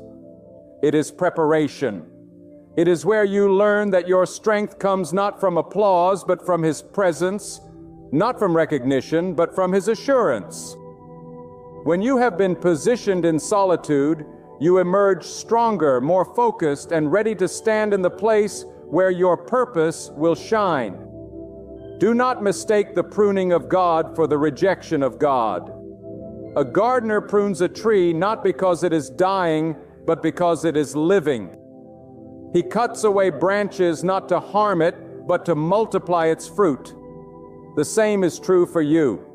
When God removes relationships, strips away opportunities, or takes you out of places you thought you belonged, it is not because you have no future, it is because your future demands it.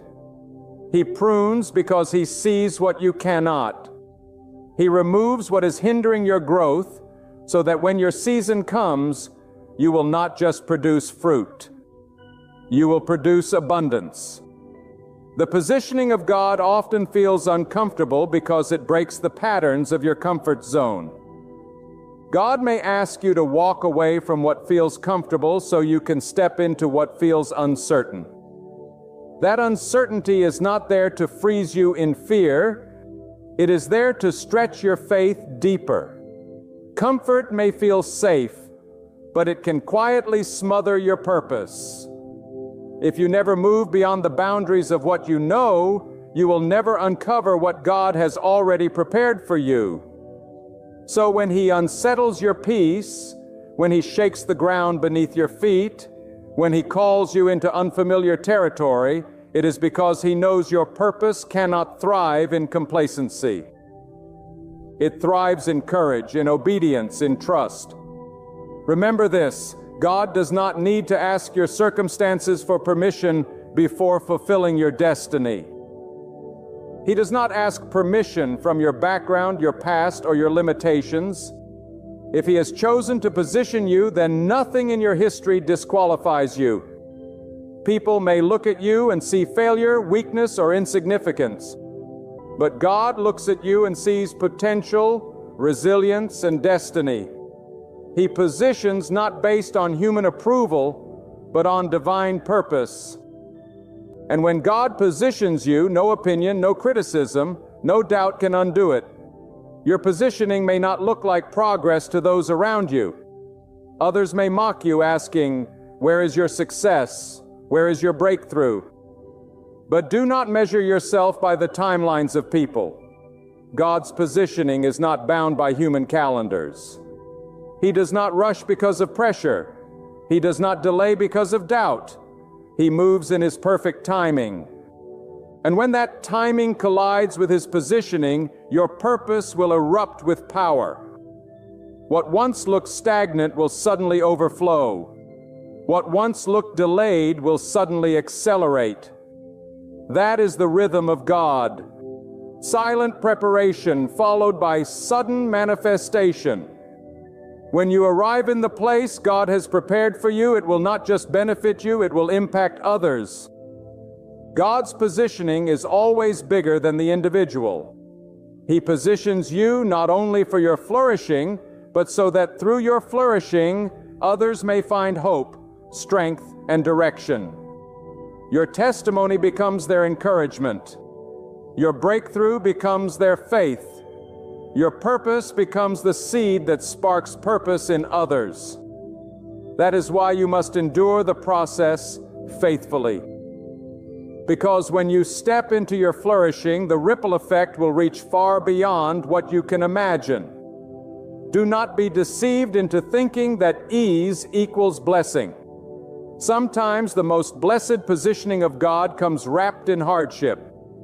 Sometimes the greatest growth emerges from the deepest struggle. It is in the valleys that you learn to depend on Him. It is in the storms that you discover His power. It is in the fire that you are refined into gold.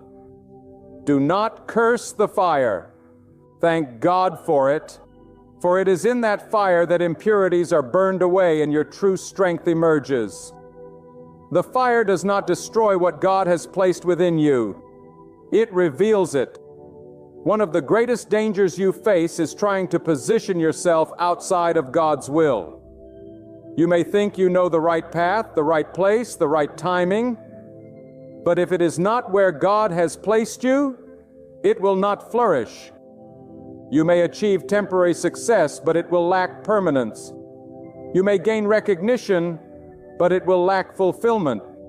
Only what is built by God's hand will endure. So do not rush ahead of Him. Do not attempt to control what only He can orchestrate. Trust His placement, for His positioning carries with it both His blessing and His protection. Remember, God is not only concerned about where you are, but also about who you are while you are there. Purpose without character is dangerous. Influence without integrity is destructive. So before He positions you in a place of flourishing, He positions your heart in a place of humility. He strips away pride, self-sufficiency, and arrogance because He knows that if you rise without humility, you will fall without mercy. But when you rise with humility, you will give glory not to yourself, but to God who placed you there. When the season of flourishing comes, it will not just be about material blessings or outward success. True flourishing is deeper. It is peace that cannot be shaken. It is strength that cannot be broken. It is joy that cannot be stolen. It is the fulfillment of walking in the exact purpose for which you were created. That is why you must desire God's positioning more than man's promotion, because man may elevate you temporarily, but only God can position you permanently.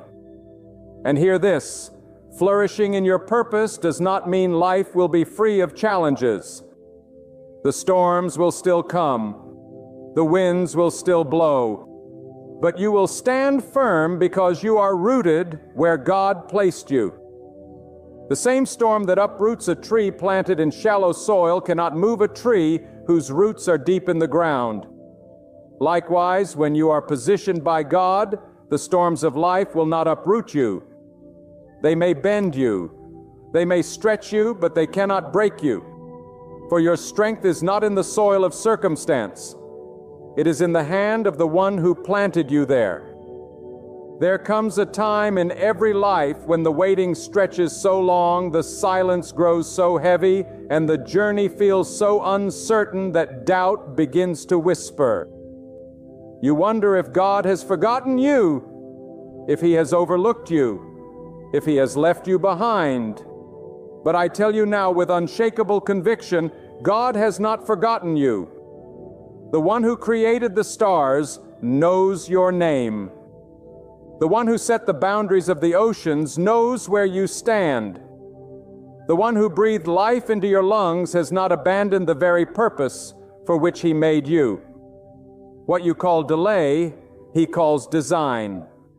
What you call confusion, He calls construction. Behind what looks like stillness is the unseen movement of God preparing the ground where your life will flourish.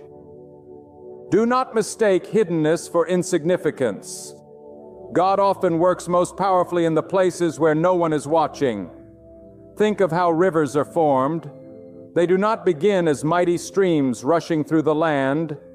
They begin as hidden springs flowing quietly beneath the surface, carving unseen pathways through stone and earth until the day they emerge with unstoppable force. That is what God is doing with you. He is carving pathways in silence, shaping your soul in secrecy. And when the right moment comes, you will break forth like a river that cannot be contained. You must learn to surrender not only your plans, but also your timeline. Many cry out, God, when? When will I see the breakthrough? When will the promise manifest? When will the vision unfold? But the when belongs to God. He who created time is not bound by time. He who designed eternity does not tremble at the ticking of a clock. The moment He chooses is always perfect, for He sees the beginning and the end at once. Trust that if He has not yet positioned you in the place of flourishing, it is because the soil is not yet ready. The environment is not yet prepared, or your roots are not yet deep enough. God will not place you prematurely, for what He plants is meant to last. Many struggle because they compare their journey to others. They look at those who seem to be advancing faster, rising higher, flourishing sooner, and they feel forgotten. But hear me well, comparison is a thief that blinds you to the faithfulness of God in your own life. You are not called to walk their path. You are called to walk yours. Their positioning is not your positioning. Their timeline is not your timeline. Their soil is not your soil. And if you envy what belongs to them, you may miss the beauty of what God is cultivating within you. Celebrate the work of God in others, but trust the hand of God upon you. For when your season comes, no comparison will matter, because what God has prepared for you will be uniquely yours. Sometimes the hand of God positions you in places that feel hostile. You find yourself surrounded by those who misunderstand you, who resist you, who even oppose you. But God does not need the approval of your environment to cause you to flourish. He can make you prosper even in the midst of opposition. He can bring forth growth in barren ground, strength in weak soil, victory in hostile territory. Remember, the power of your flourishing is not in the environment. It is in the hand of God who placed you there. If He has positioned you in the midst of adversity, it is because He knows that adversity will strengthen you, refine you, and prepare you for greater influence when your season shifts. Do not despise the stretching of God. When He stretches you, it is because He is enlarging your capacity. A vessel that is never stretched can only hold so little, but when it is expanded, it can carry more. In the same way, the trials that push you beyond your comfort, the tests that demand more than you thought you had, the seasons that feel like they are pulling you apart, those are the very seasons where God is stretching your capacity to carry the purpose He has designed for you. Without the stretching, you would not be able to contain the blessing. Without the breaking, you would not be able to handle the weight of the flourishing. There is a holy paradox in the way God works. He strengthens by weakening. He exalts by humbling. He advances by holding back. Why? Because He knows that purpose without dependence on Him will collapse under its own weight. If He lifted you without first breaking your pride, the platform would destroy you. If He exalted you without first deepening your roots, the winds of success would sweep you away.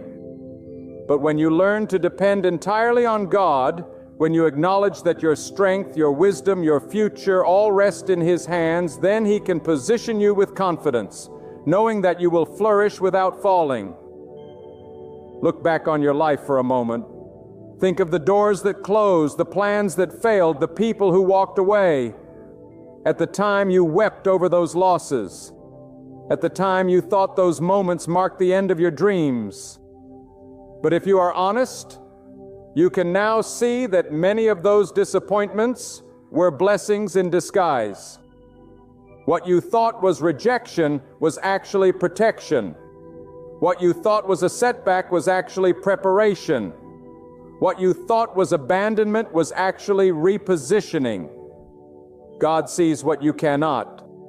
He protects you from roads that lead to destruction and guides you toward paths that lead to flourishing even when you resist. The greatest act of faith is not to demand answers, but to trust God when answers do not come. Can you stand firm when you do not understand? Can you keep walking when the path is unclear? Can you hold fast to your faith when nothing seems to change? That is true surrender. When you place your entire future in the hands of God and say, "Wherever you place me, I will remain. However you shape me, I will submit. However long you take, I will trust." And when you live with that posture, you discover a peace that surpasses explanation. Because you know your life is anchored in the One who never fails. Your flourishing will not look like the world's definition of success. The world measures by wealth, by recognition, by status, but God measures by obedience, by faithfulness, by fruitfulness of spirit. To flourish in God's positioning is to live with peace, to walk with strength, to impact lives, to carry light into dark places, to fulfill the very reason you were created. Do not chase the fleeting crowns of men. Pursue the eternal purpose of God. For when He positions you in your destiny, you will not only find fulfillment, you will leave a legacy.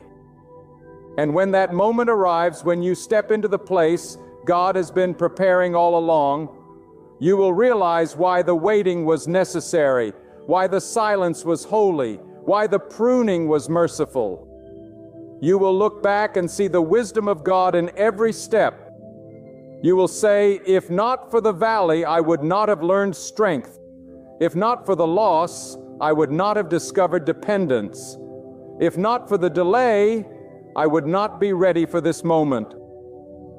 Gratitude will overwhelm you because you will finally understand that nothing was wasted. Everything was woven together by the hand of God to position you exactly where your purpose would flourish. So hold on, child of God. Do not surrender to despair. Do not bow to impatience. Do not let doubt rob you of your destiny. The God who formed you in the womb, who numbered your days, who charted your steps, is not finished with you. He is positioning you even now, even in this very season. And when the time comes, your flourishing will be undeniable, your impact unshakable, and your testimony unbreakable. For it will not be by your might nor by your power, but by the sovereign hand of God who has set you in the place where your purpose will rise and shine. Beloved, as we draw these words to a close, let your heart be steady in the knowledge that God has not brought you this far to leave you. Every turn, every trial, every delay has been part of His divine choreography. When you thought the door was shut, God was guiding you to the one He had prepared. When you felt the weight of silence, God was teaching you to listen deeper to His voice. And when you wondered why the path was lonely, God was setting you apart so that when He lifts you, the world will know it was by His hand alone. Do not despise the season you are in, for even in the waiting, God is working. Do not resent the valley, for it is in the valley that roots grow deep enough to withstand the winds of the mountain. Do not fear the unknown, for God's hand is already there, shaping a future that is brighter than anything you could design for yourself. Trust Him when the night is darkest, and you will see that He was building your dawn. Trust Him when the path feels uncertain, and you will find that He was laying the stones of your destiny. God is positioning you where your purpose will not only survive, but flourish. He is placing you in the exact environment where your gifts will be called forth. Your strength will be refined, your faith tested, and through it all, your life will become a living testimony of His glory. You are not invisible. You are not abandoned. And you are not lost. You are being rooted by the very hands of God.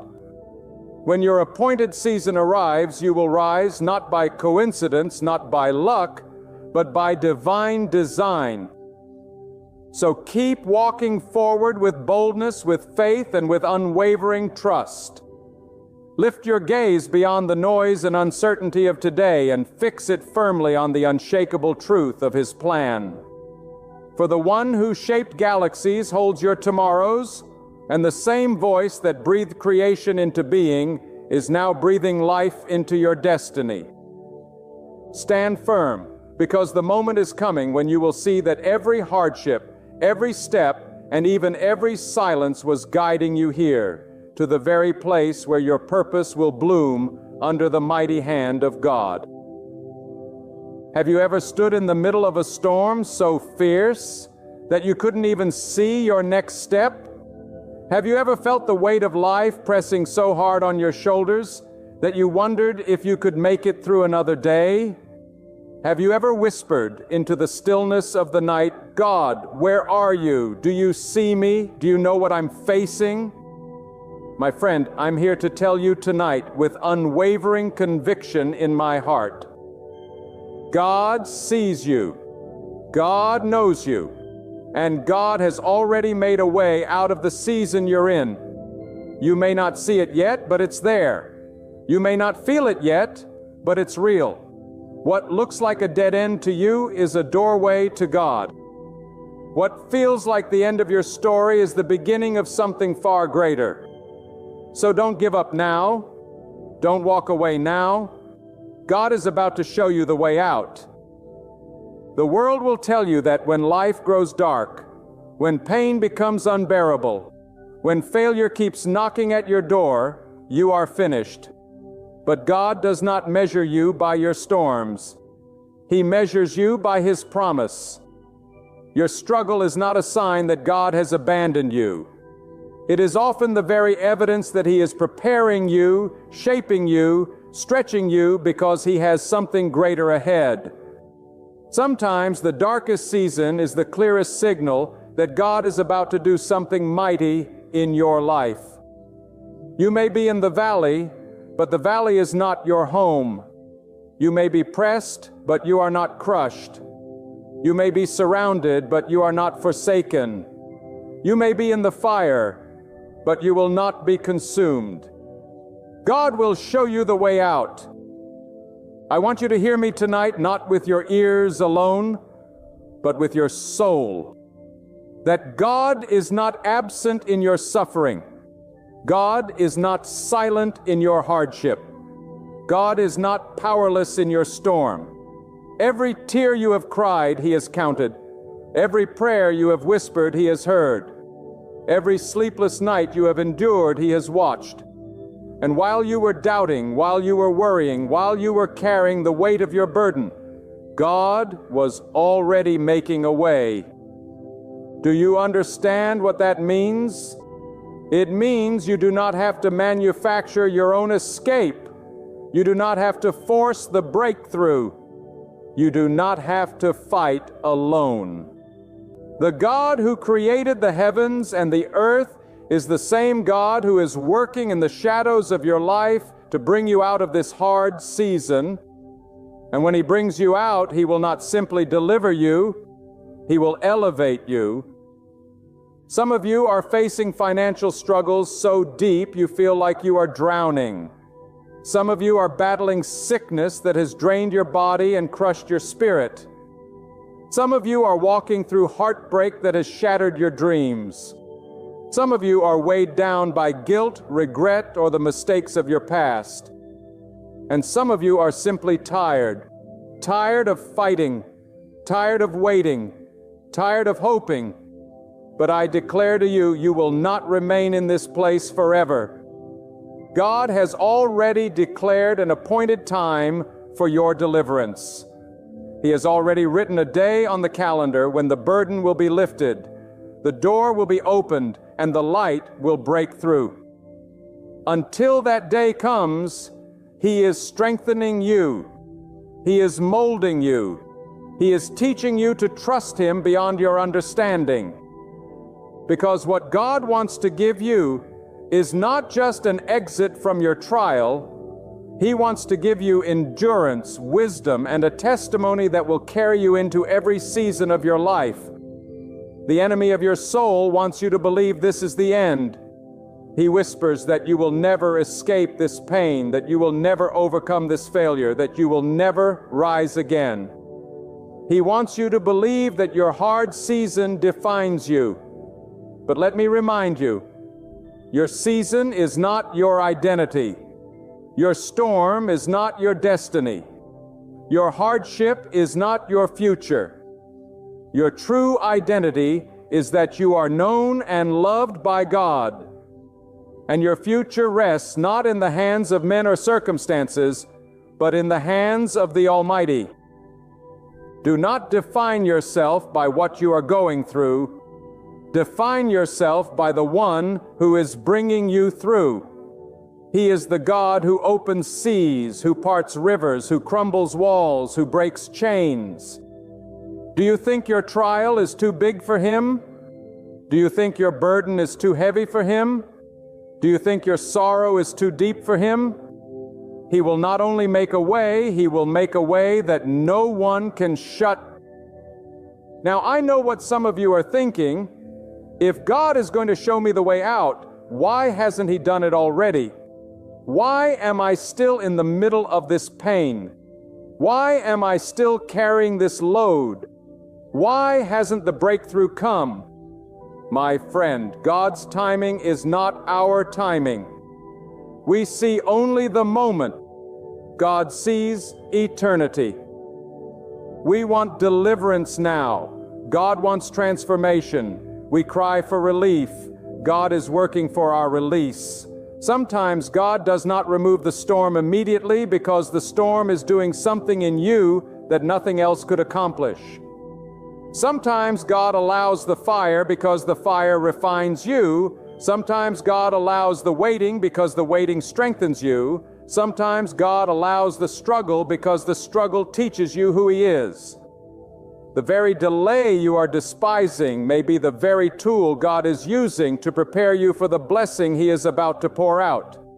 You see, God is not only interested in bringing you out, He is interested in who you become when you come out.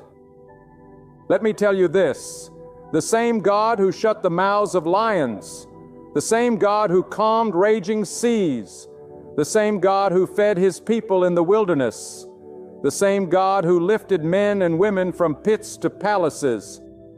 He is your God too. And if He has done it before, He can do it again. If He has delivered others, He can deliver you. If He has made a way for millions, He can make a way for you. Your trial is not greater than His power. Your fear is not stronger than His plan. Your despair is not louder than His voice. And when the time is right, God will step into your situation in such a way that no one will be able to deny it was His hand that moved. He will make your enemies silent. He will make your critics astonished. He will make your doubters confess that only God could have done what was done. But hear me carefully. While God is preparing the way out, you must hold on to Him with everything you have. Do not let your pain push you away from God. Let it pull you closer. Do not let your storm drive you into despair. Let it drive you to your knees. Do not let your questions drown your faith. Let your faith silence your questions. For it is in the hardest season that faith becomes the anchor of your soul. It is in the darkest valley that faith becomes your light. It is when everything else has failed that faith becomes your foundation. If you let go of everything else, do not let go of your faith in God. Because faith will carry you where fear cannot. Faith will show you what sight cannot. Faith will keep you steady until the day of your deliverance comes. And I tell you this with all the strength in my heart, your deliverance will come. Your exit will come. Your way out will come. Not by your might, not by your power, but by the hand of God. And when it comes, you will look back on this hard season, not with bitterness, but with gratitude. Because you will see that even in the pain, God was faithful. Even in the waiting, God was working. Even in the silence, God was speaking. Even in the tears, God was shaping you. And you will stand as a testimony to the world that no season is too hard, no valley too deep, no storm too violent for the God who shows His people the way out. Do not mistake your current silence for God's absence. Sometimes the hardest part of a trial is not the pain itself, but the quiet. The quiet where prayers seem to echo back unanswered, where nights feel longer than days, where hope feels like it is slipping away. But listen to me, the silence of God does not mean the absence of God. The silence of God often means He is working in ways you cannot yet see. You may not hear Him, but He hears you. You may not see Him, but His hand is on you. You may not feel Him, but His presence surrounds you. When a seed is buried in the ground, it looks like nothing is happening, but under the soil, life is stirring, roots are forming, and growth is beginning. So it is with your life in this season. You may feel buried, but you are planted, and in the right time, by the power of God, you will rise. You see, your suffering is not wasted. Your tears are not wasted. Your waiting is not wasted. Every ounce of your pain is being woven into a greater purpose by the God who wastes nothing. He will take what the enemy intended to break you and use it to build you. He will take what was meant to destroy you and use it to strengthen you. He will take the weapon formed against you and turn it into the very testimony that brings glory to His name. So do not despise your hard season. Do not curse your valley. Do not run from your storm, because the very season you want to escape is the season God is using to prepare the way out. Let me tell you this: God is not in the business of leaving His children stranded. God is not in the business of leading you into darkness only to abandon you there. If He allowed the storm, He has already written the ending. If He permitted the fire, He has already decreed your survival. If He opened the door to this valley, He has already designed the exit. God does not make half plans. God does not give unfinished promises. God does not set traps for His people. When He speaks, His word cannot fail. When He moves, no force in heaven or earth can stop Him. When He promises to show you the way out, it is not a possibility. It is a certainty. But here is the truth we must face. Sometimes the way out does not look the way we expect. Sometimes we look for an escape while God is shaping endurance. Sometimes we search for comfort while God is giving us strength. Sometimes we cry for the storm to stop while God is teaching us how to walk on the waves. The way out is not always the removal of the storm.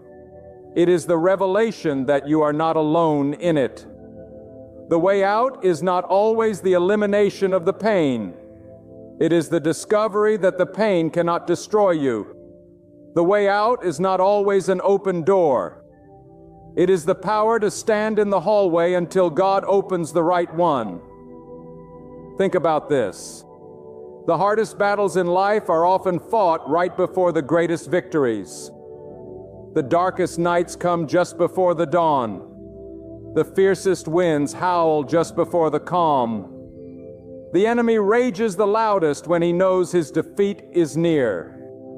Do not mistake the intensity of your struggle as the sign that God has forgotten you. Instead, see it as evidence that your breakthrough is close. The storm grows violent when it is about to pass. The pain grows sharp when healing is near. The burden feels heaviest when deliverance is at hand. Hold on, because the harder it gets, the closer you are to the way out God has already prepared. And let me tell you something else.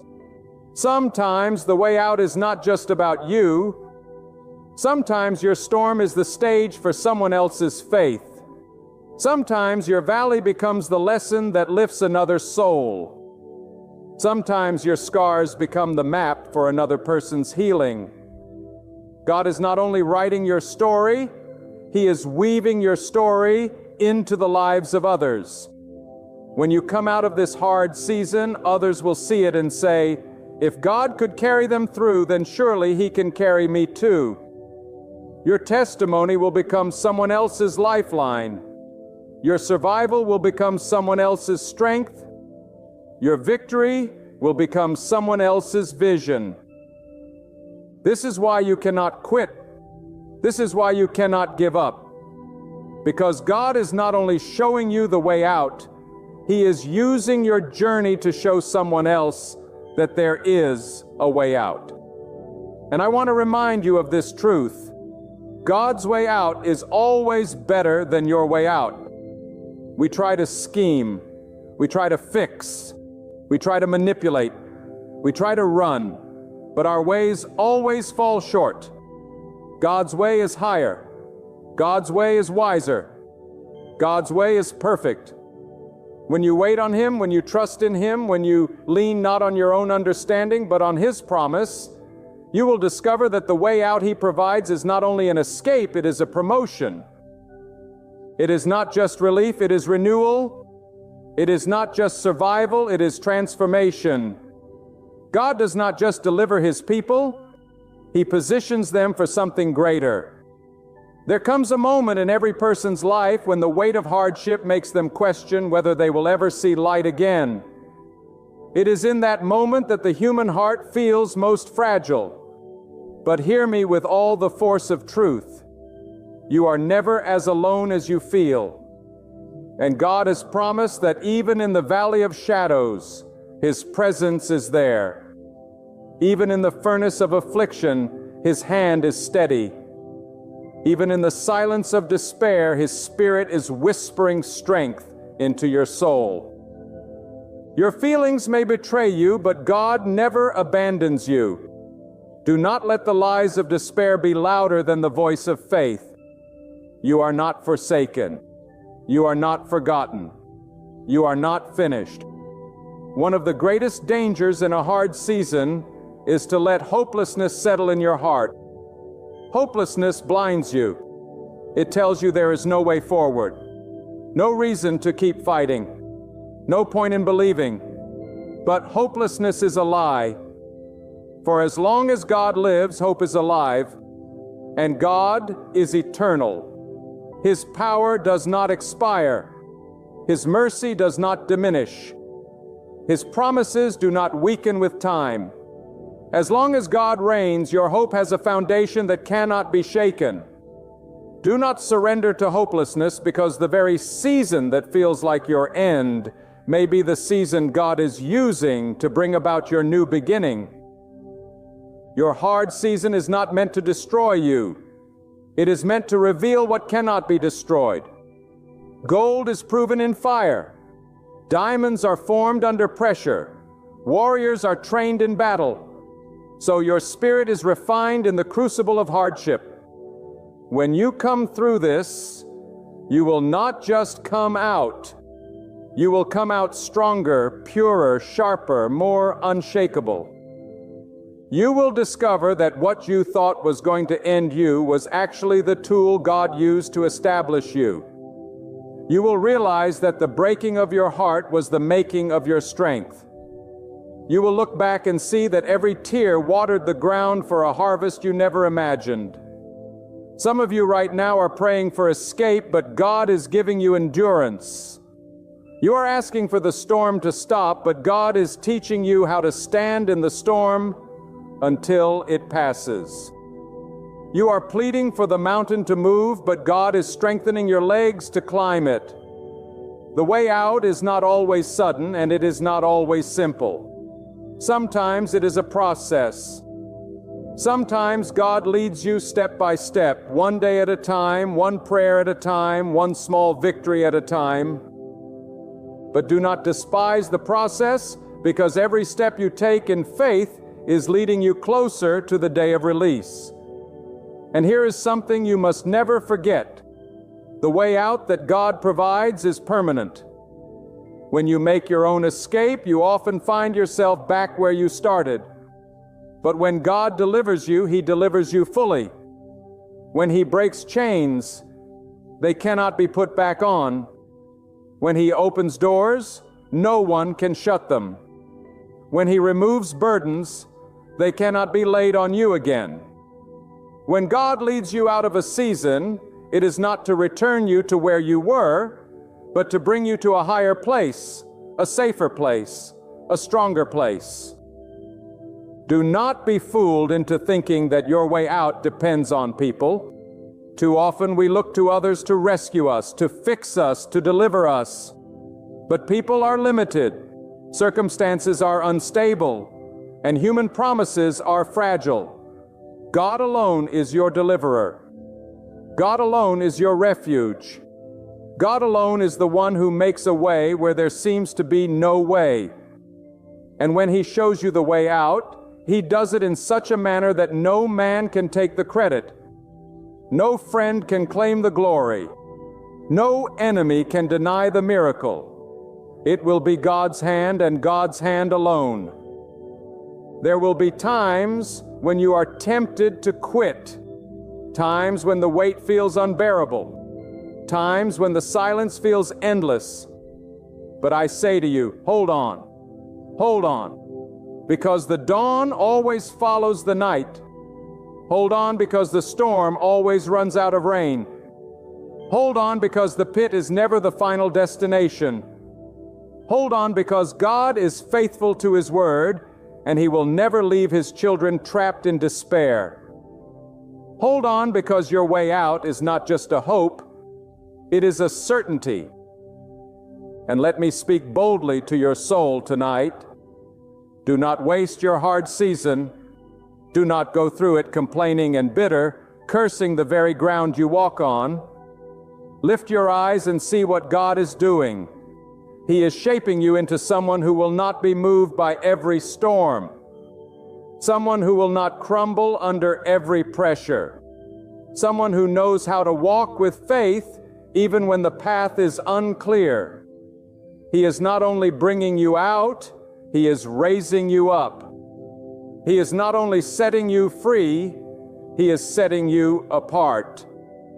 And the very pain you are experiencing now is creating the strength you will need for the greater battles ahead. Sometimes the way out is not visible because God wants you to trust Him, not the path. If He showed you every step in advance, you would rely on the map instead of the maker. But when He gives you just enough light for the next step, you are forced to lean on Him and to walk by faith and not by sight. And in that dependence, your relationship with God deepens in ways that comfort never could. Do not despise the unknown road. Do not resent the hidden path. For when God Himself is your guide, you cannot be lost.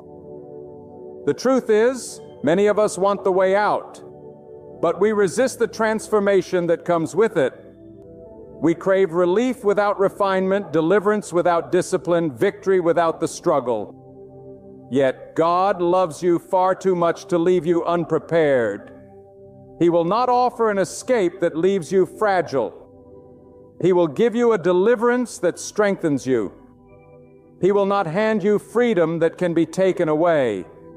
He will give you freedom that cannot be shaken. He will not send a blessing that breaks you. He will shape you until you are strong enough to carry the blessing. There will be moments in life when the pressure feels unbearable, when you question if your strength will hold. But hear me clearly, when your strength reaches its end, God's strength begins. When your wisdom runs out, His divine wisdom takes over. When your resources fail, His endless abundance becomes your provision. Your difficult season is not proof of weakness. It is the platform for God's power to be revealed. If you could carry it alone, you would never learn the depth of His strength. If you could solve it by yourself, you would never discover the magnitude of His wisdom. If you could escape on your own, you would never witness the beauty of His deliverance. Sometimes God allows your resources to dry up so you can finally see that He is your true source.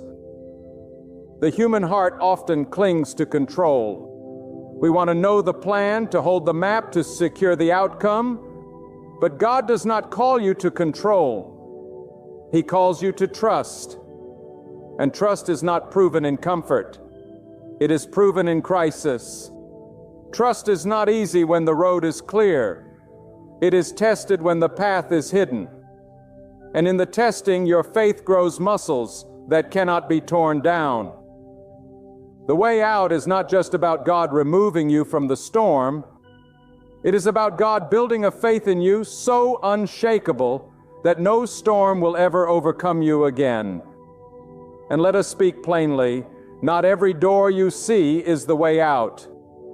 Some doors look easy, but they lead to greater bondage. Some escapes look quick, but they end in deeper despair. That is why you cannot rush ahead of God. Do not mistake a counterfeit exit for the true way out. Wait for the door that God opens. Because when He opens it, you will walk through with peace instead of panic, with strength instead of fear, with victory instead of compromise. His deliverance will not only free you, it will keep you free. I want you to grasp this with your whole being. Your hard season is temporary. Pain is temporary. Struggle is temporary. Darkness is temporary. Only God is eternal. Only His power lasts forever.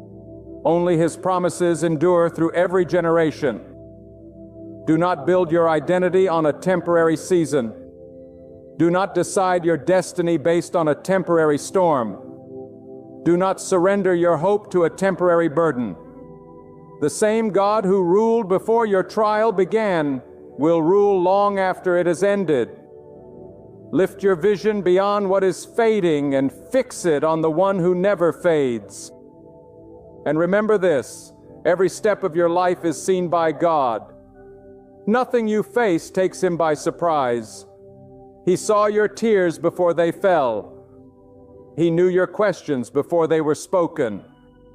He planned your way out before the trial even started. There is no accident in your story. Even what the enemy meant for harm, God will turn for good. Even what life used to wound you, God will use to heal you. Even what broke you, God will use to build you. His hand is steady. His plan is perfect. His way out is certain. But here is a truth many do not want to hear. The way out often requires surrender. You cannot hold on to bitterness and expect freedom. You cannot cling to fear and expect courage. You cannot carry the weight of control and expect peace. Sometimes the very things we refuse to release are the things keeping us trapped in our hard season. God is saying, let go and I will lead you out. Trust me and I will show you the path. Stop fighting against me and I will lift you higher. The key to the way out is not in your strength. It is in your surrender to the strength of God. And let us never forget, God's way is not only to bring you out, but to bring you out better. When He delivered His people in times past, they did not leave empty-handed. They came out with abundance, with strength, with a new identity. So it shall be with you. You will not come out of this season the same way you went in. You will come out stronger in faith, deeper in wisdom, richer in gratitude, bolder in courage. You will not just survive, you will thrive. And those who doubted you, those who mocked you, those who thought you would never rise again, will see with their own eyes that God Himself carried you through. Do not underestimate what God is doing in this season. It may feel hidden. It may look quiet. But the most powerful work of God is often done in secret. Just as the seed breaks beneath the soil before the bloom ever appears, so too is your life breaking forth in ways unseen. You may not see the fruit yet, but the roots are growing strong. You may not see the breakthrough yet, but the foundation is being laid. And when the season changes, it will not be a small shift. It will be a mighty unveiling of what God has been preparing all along. Lift your eyes above the storm and fix them on God. Lift your heart above your fear and place it in His hands. Lift your hope above your pain and anchor it in His promise. For the same God who created the heavens is the one who walks with you in your valley. The same God who sustains the stars is the one who carries you in your weakness. The same God who governs eternity is the one who is writing your tomorrow. You do not walk alone. You do not fight alone. You do not suffer alone. The God who called you, the God who formed you, the God who loves you, is the God who will show you the way out of this hard season. When you look at your life and see only ruins, remember that God is the master builder. What seems shattered beyond repair in your eyes is material in His hands. He can rebuild from the ashes. He can restore what was stolen. He can renew what was broken. And when God rebuilds, He does not restore you to what you had. He makes it greater than it was before. The way out of your hard season is not just escape, it is transformation. You will not walk out of this valley the same person. You will walk out refined, wiser, stronger, and anchored in the truth that God alone sustains you. Do not think for a moment that your pain is wasted. Every season has a purpose, even the seasons we do not understand. Some lessons cannot be learned in the sunshine. They can only be forged in the storm. Some strength cannot be gained in ease. It must be carved out in struggle. Some depths of faith cannot be touched in comfort. They are found only when all else is stripped away. This is why you must not despise your hardship. It is the very classroom in which God is preparing you for the next level of your destiny. Your tears are teaching you compassion. Your waiting is teaching you patience. Your struggles are teaching you perseverance. And when God shows you the way out, you will not only carry freedom, you will carry wisdom and strength that can never be taken from you. There are times when the exit from your season will not be a sudden breakthrough, but a gradual unfolding. Step by step, door by door. Day by day, God will lead you. And though it may not come as fast as you wish, every small victory is proof that His hand is guiding you. Do not despise small beginning. Do not overlook quiet progress. Just as the dawn creeps slowly before the sun bursts into the sky, so too will your deliverance often begin quietly before it shines in full glory. Trust the process, because the hand of God is steady even when the steps are slow.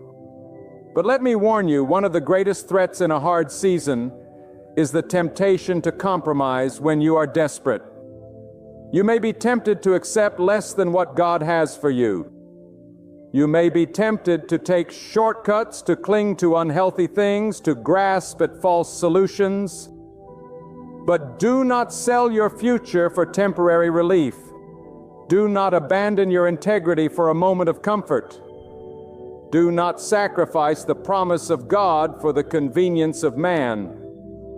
The way out that God provides is always worth the wait, because it is always greater than anything you could secure by yourself. Hold on. Resist compromise and wait for the true door that God will open. Hear me clearly. When God shows you the way out, it will not only bless you, it will silence your enemies. Those who doubted you, those who mocked you, those who said you would never rise again will be forced to see the undeniable hand of God on your life. They will not be able to deny it, and you will not need to defend yourself. Your life will become the testimony. Your survival will be the proof. Your freedom will be the evidence. And the same mouths that once spoke against you will be silenced by the glory of what God has done. There will be moments when the pressure feels like it is too much. Moments when the darkness feels like it will swallow you whole. Moments when you feel like you cannot take one more step. But that is often the exact moment when God's strength takes over. You see, human strength ends, but divine strength never runs out. Human courage fades, but divine courage never falters. Human understanding fails, but divine wisdom never fails. And if you will lean into God, if you will call on Him in your weakness, you will find a power that lifts you when you cannot lift yourself, that carries you when you cannot walk, that steadies you when the ground beneath your feet is shaking. And here is the truth. The way out is not only about deliverance, it is about destiny. God does not lead you out of one season just to leave you wandering. He leads you out because He is leading you into something greater. Every valley is preparation for a mountain. Every storm is preparation for clear skies. Every battle is preparation for victory. Do not think of your hard season as wasted time. It is sacred preparation. God is not delaying. He is building. He is shaping you to handle the very blessing He is about to place in your hands. Do not forget this. When God shows you the way out, give Him the glory. Too often people cry out to God in desperation, but forget Him in deliverance. Do not let your freedom make you forget the one who gave it. When you rise, give him thanks. When the storm passes, give him praise. When the burden lifts, give him glory. Because your story is not just about your survival, it is about his greatness. Your way out is not only a gift to you, it is a declaration of his power to the world. And I tell you with all the boldness in my soul, you will make it through. You will not die in this valley. You will not be buried by this storm. You will not be defined by this hardship. God has written a way out, and his plan cannot be undone. The night may be long, but morning will come. The tears may flow, but joy will rise. The battle may rage, but victory is certain. Stand firm. Keep believing. Keep trusting. The God who brought you this far will not abandon you now. And so I declare to you today, no matter how heavy the burden, no matter how dark the night, no matter how endless the valley may seem, God has already written your escape. He has already carved the path that will lead you out. Do not measure his power by your weakness. Do not measure his timing by your impatience. Do not measure his plan by what you see today. God is greater than what is against you. God is wiser than what confuses you. God is stronger than what tries to break you. And God is closer to you than your very breath. Lift your head. Wipe your tears. Do not bow to despair, for the same God who splits seas, who calms storms, who lifts the humble and humbles the proud is the same God who walks with you now. And if he is with you, then no darkness can consume you. No trial can destroy you, and no enemy can prevail against you. Your way out is not wishful thinking, it is divine certainty. The one who shaped the mountains, who commands the winds, who lights the stars, has promised that he will not leave you without a door. And when he opens it, no one can shut it. When he makes the way, no one can block it. When he declares freedom, no chains can remain. So hold on with faith that does not waver. Stand tall, even when the earth trembles beneath your feet. Keep pressing forward, even if each step feels small. For the faithfulness of God is constant, untouched by your circumstances. He is getting ready to raise you up, to set you free, to lead you into a season where the very pain that once broke you will become the foundation of your strength. Walk boldly, for God is the one directing your path. Speak with assurance, for God stands behind your words. Live with hope, for God is shaping you for what's coming. And when deliverance comes, and it will, you'll know without a shadow of doubt that it was never by luck, never by coincidence, never by man, but by the steadfast hand of the Almighty. May your life forever declare that God is faithful, God is powerful, and God will always make a way. Among all the questions that stir within the human soul, few are as profound or as urgent as this one. Can I truly trust God's plan for my life?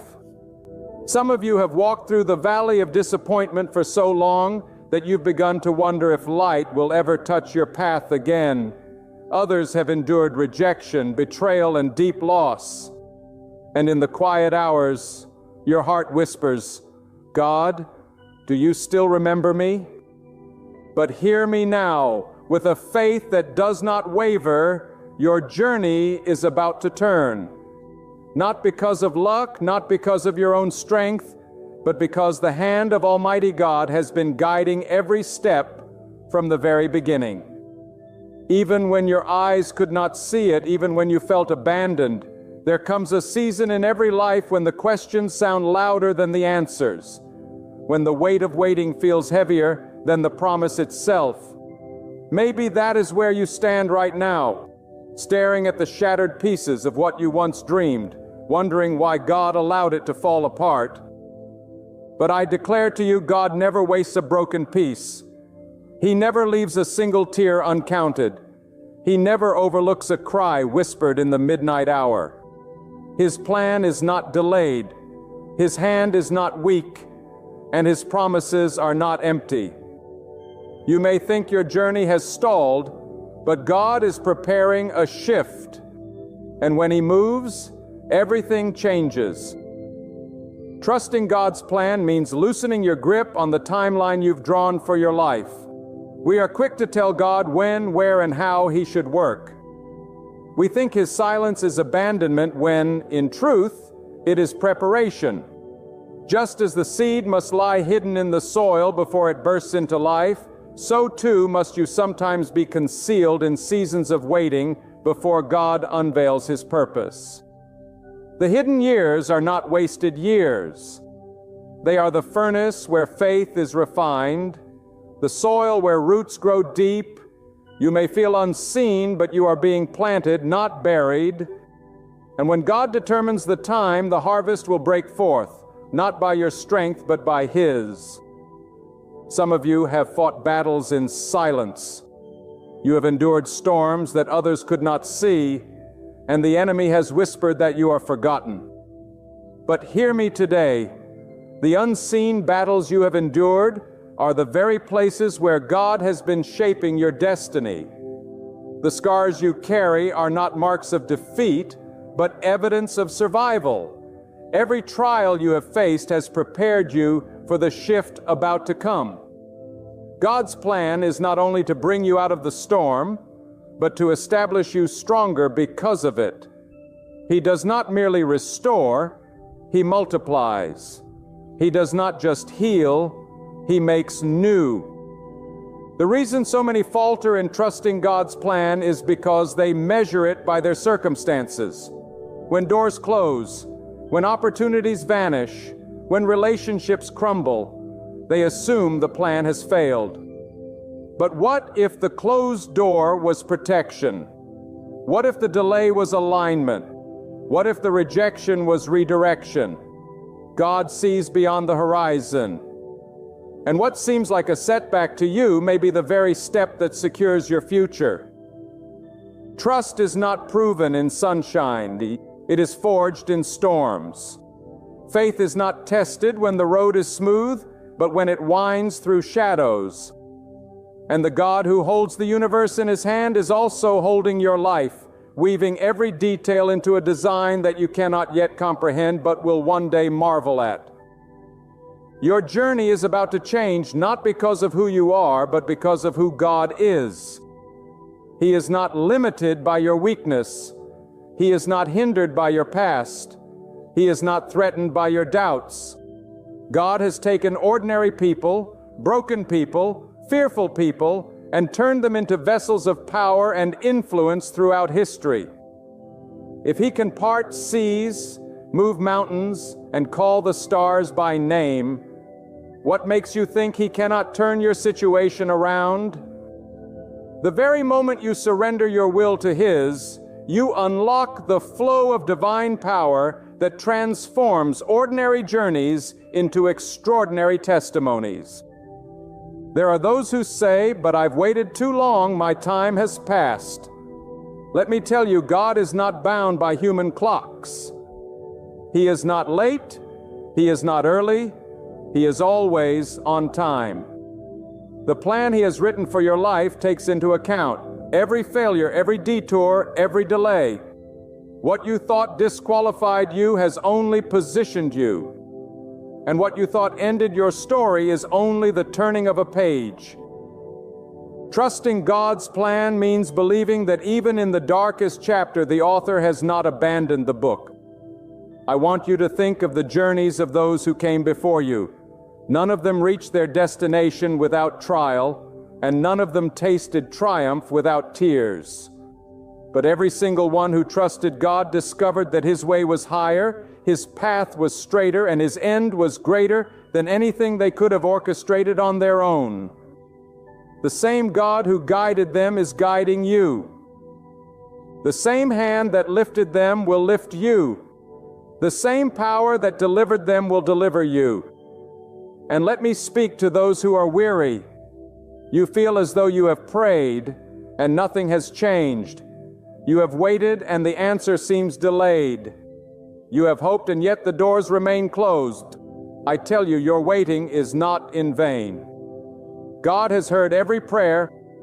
He has seen every tear. He has marked every step. The very silence you fear is filled with His activity. When the dawn comes, you will see that He was working all along. Your journey is about to change, not because of what you do tomorrow, but because of what God has already set in motion today. Do not confuse delay with denial. Do not mistake silence for absence. Do not allow the shadows of this season to blind you to the light of His plan. When you trust Him fully, you release the weight of trying to control what was never yours to control. You stop striving to force outcomes and you rest in the knowledge that God is leading you, even through valleys, toward a destination beyond what your imagination can hold. There are moments in life when God strips away our own plans, not to harm us, but to save us from smaller dreams. He removes what you cling to so tightly because He is preparing to give you what is greater. You may not understand it now, but trust requires surrender. Trust means saying, even if I cannot see it, I believe you are good. Even if I do not feel it, I believe you are near. Even if everything looks against me, I believe you are for me. When you speak such words, heaven listens and God responds. I stand before you today not with empty platitudes, but the weight of conviction. God's plan for your life is far greater than the pain you've endured, far deeper than the questions you've carried, and far stronger than the opposition you faced. And I believe with all my heart that your journey is about to take a turn. The night does not last forever. The valley does not stretch endlessly. The storm does not rage eternally. There comes a moment when God says enough and light breaks through. That moment is closer than you think. The question is, will you trust Him? Will you believe when everything in you screams to doubt? Will you rest when everything around you urges you to panic? Will you hold on when it seems easier to let go? Because trust is not passive, it is active. It is choosing moment by moment to place your hope not in what you see, but in the God who sees beyond what you see. It is choosing to believe that His plan is not only good, but perfect. And hear this, when God shifts your journey, it will not be in half measures. When He moves completely. The doors He opens, no man can shut. The opportunities He creates, no one can block. The blessings He releases, no enemy can steal. When He turns the page, the new chapter will not resemble the old. And all those nights of weeping will give way to mornings of joy. There is a stirring that takes place in the heart when God begins to shift the course of a life. You may not always recognize it at first. It can come through restlessness, through circumstances that seem to crumble, or through doors you thought were certain suddenly closing before you. And yet deep within there is a whisper that tells you God is working.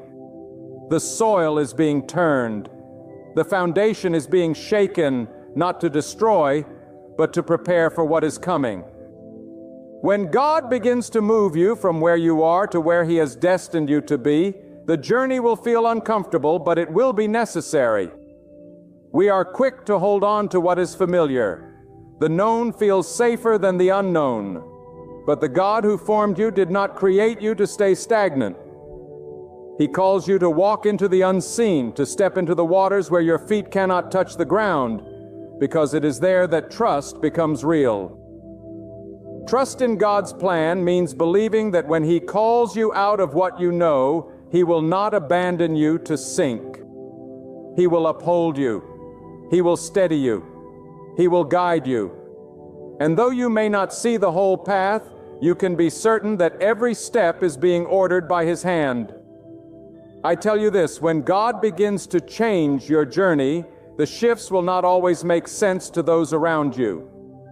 People may question why you left what seems secure. They may not understand why you let go of certain relationships, or why you chose a different path than the one the world expected. But you are not called to be understood by people. You are called to be directed by God.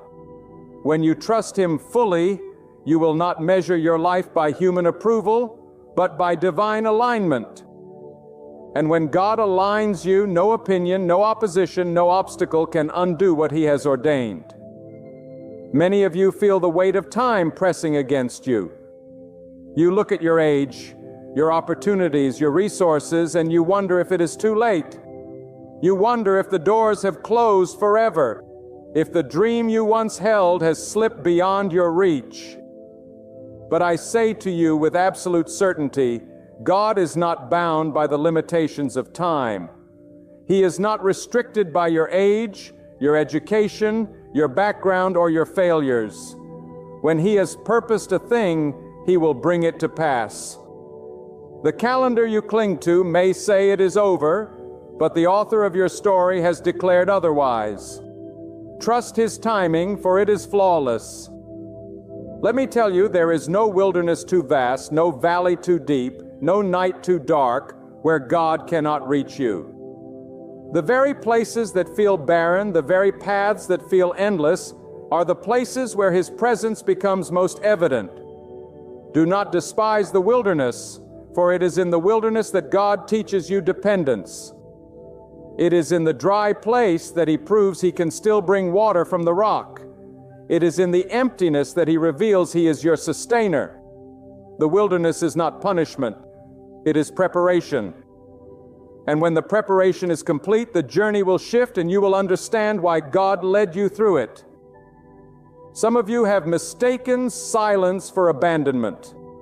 You have cried out and the heavens felt closed. You have prayed until your voice grew weary, yet the answer did not come. And you wondered, has God forgotten me? But let me assure you, God does not forget. His silence is not neglect. His silence is strategy. While you wait, He works. While you wonder, He weaves. While you question, He is crafting a plan so precise, so perfect, that when it unfolds, you will know beyond a shadow of doubt that it was only His hand. Oh. I want you to lift your eyes beyond what you see. Too often we limit God's plan by measuring it against our own resources. We say, I cannot because I don't have enough money, enough connections, enough talent. But God is not dependent on what you have in your hand. He is the creator of all things. If He can command rivers to part, if He can cause manna to fall from heaven, if He can bring life from what appears dead, He can surely provide for your need. Trust in His provision. Do not allow your lack to blind you to His abundance. The journey ahead will not be built on your supply, but on His endless resources. When you trust in God's plan, you begin to see setbacks differently. No longer are they failures, they are redirections. No longer are they endings, they are transitions. That opportunity you lost was never meant to anchor you. It was meant to free you for something greater. That relationship that broke was not the end of love. It was the clearing of space for what was truly aligned. The rejection you endured was not your disqualification. It was your repositioning. God does not close doors without opening better ones. Trust the closures because they are as much a part of His plan as the openings. Some of you are standing right now at the edge of change, but fear is holding you back. Fear of failure, fear of judgment, fear of the unknown. And yet, hear me clearly, fear has no authority over a life surrendered to God. Fear only has the power you grant it. If God has spoken, then fear has no vote. If God has commanded, then doubt has no place. Courage is not the absence of fear. It is the decision to move forward despite it because you trust the one who goes before you. And let me speak to the hidden pain, the shame that weighs on your heart because of past mistakes. You think your failures disqualify you from God's plan.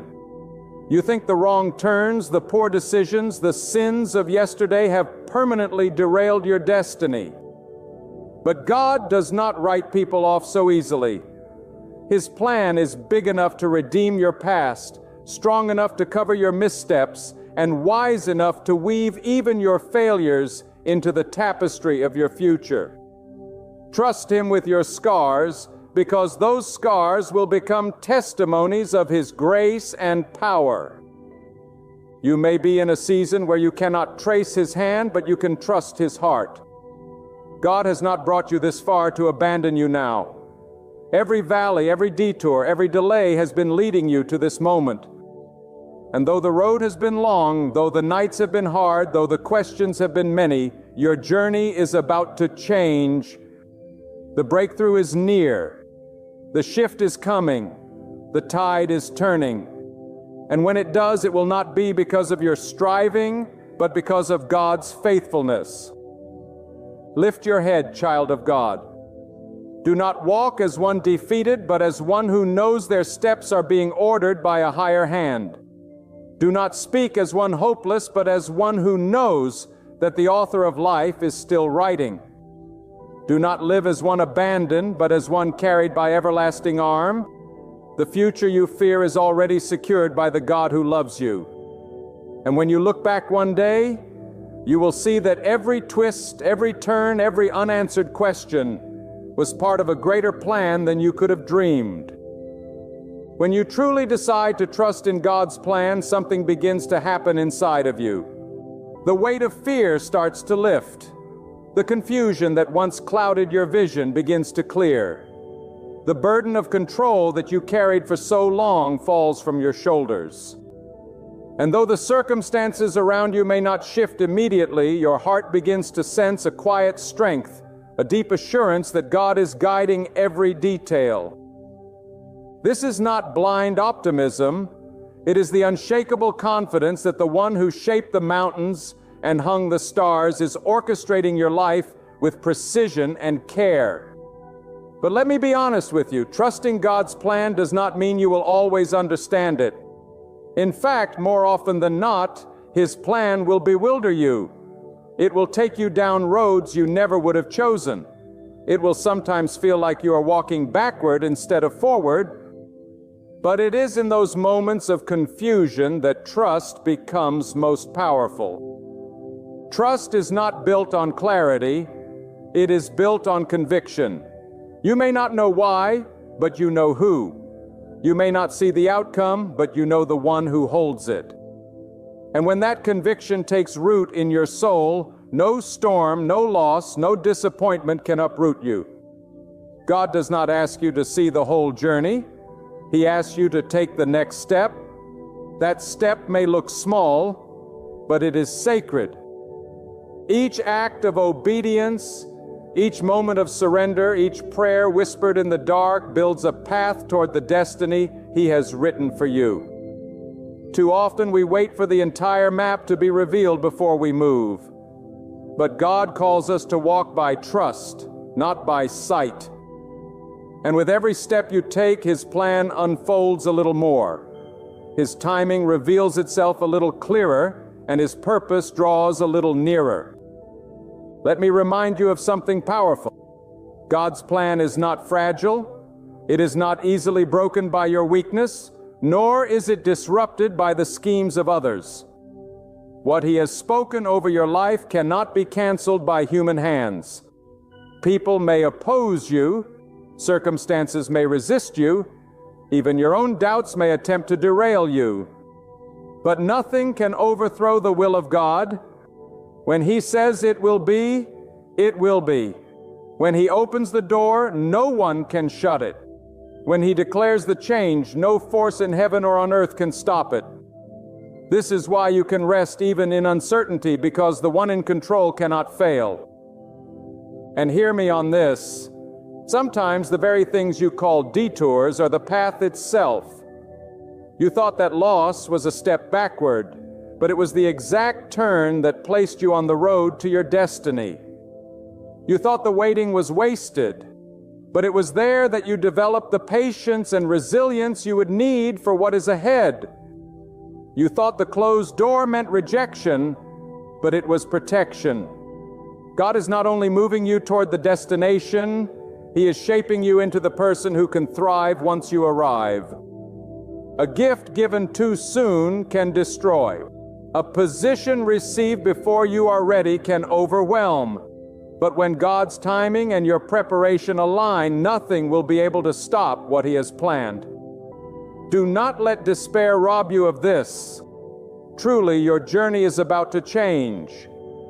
You may be standing in the midnight hour, but the dawn is already on its way. The darkest moments often come just before the breakthrough. And God does not bring you to the edge of transformation only to leave you stranded. When He says it is time, the shift will be undeniable. The opportunities will align. The right people will appear. The obstacles will move and the path will open. What once felt impossible will suddenly become inevitable, not because of your strength, but because of His power. You must also remember that trusting God's plan requires surrender. It means leaving behind the comfort of the familiar. It means releasing what you cling to so tightly, even if it feels painful. But the truth is, you cannot grasp what God is giving if your hands are still full of what He is taking away. Let go, not because it is easy, but because you believe His way is better. Trust is not passive resignation. It is active surrender. It is saying, God, I release my will, my fears, my timelines, because I believe You know what I cannot see. That kind of surrender shakes heaven and positions you for the transformation that is coming. The change God is about to bring in your journey will not only affect you, it will ripple outward to those around you. Your testimony will inspire faith in others. Your resilience will strengthen those still in the valley. Your breakthrough will be the evidence someone else needs to keep going. God does not just bless you for your own sake. He blesses you so you can become a vessel of hope and light for others. When He changes your path, it is so that your life may point others back to Him. I want you to imagine for a moment what it will feel like when the shift comes. That weight you have carried for years, suddenly lifted. That prayer you whispered countless times, finally answered. That door that seemed forever locked, swinging wide open. Imagine the relief, the joy, the awe of seeing God's hand move so undeniably in your life. And when that day comes, you will look back on every tear, every struggle, every unanswered question, and you will say, it was worth it. God was faithful. Until that moment comes, hold your ground. Do not give in to despair. Do not let impatience lure you into paths that lie outside of God's will. You may not see the plan clearly, but to Him it is flawless. The wait may feel endless, but the result is already certain. The breakthrough may seem delayed, but it will arrive right on schedule. Trust Him. Even in this moment, even in this place, even when everything looks still, because in the unseen, heaven is in motion. God is arranging, aligning, preparing, and when His appointed time unfolds, your life will never be the same again. There comes a point when the soul stands at a crossroads, a place where you must choose between clinging to the illusion of control or surrendering fully to the guidance of God. That is the real test of faith. Trust is not proven when life is easy, but when everything feels like it's falling apart. It is standing strong when the winds roar, when the ground trembles, and proclaiming with unshaken conviction, I will not be moved, for I know the one who holds me will never fail. Trust in God is not a passive choice. It is the most courageous act you will ever commit to because it demands that you surrender every ounce of yourself to His greater wisdom. We live in a world that prizes speed, immediacy, and instant gratification. But God is not rushed by our impatience. He moves according to eternal timing, not human schedules. And though we may grow restless in waiting, His timing is never late. Imagine for a moment if everything you ever prayed for was granted at the exact time you asked. Would you have been ready? Would you have been strong enough to carry it? Would you have had the wisdom to protect it? God delays not to deny you, but to prepare you. Every pause, every waiting season is pregnant with purpose. The silence of today is only the preparation for the sound of tomorrow's breakthrough. But let me warn you, trusting God's plan will demand the breaking of pride. Pride whispers that you can do it all on your own, that you can map out your life better than God can. Pride convinces you that control is security, but it is the heaviest chain you will ever carry. To truly trust is to bow before God in humility, to admit that you do not know, but He does, to admit that you cannot, but He can. And when that humility is born in your spirit, a power unlike any other is released, because God lifts those who bow before Him. He raises those who surrender. He honors those who trust in His name alone. Do not be surprised if, as you move forward, God asks you to release things that feel precious. The journey of transformation is often marked by pruning. Just as a gardener cuts away branches so the tree can bear more fruit, God will remove what hinders your growth. You may weep over what you lose, but do not mistake pruning for punishment. It is preparation for abundance. The space left by what is taken will be filled by what is greater. The emptiness you feel will soon be overflowing with what He has chosen for you. Trust His pruning hand because He sees the harvest that you cannot yet imagine.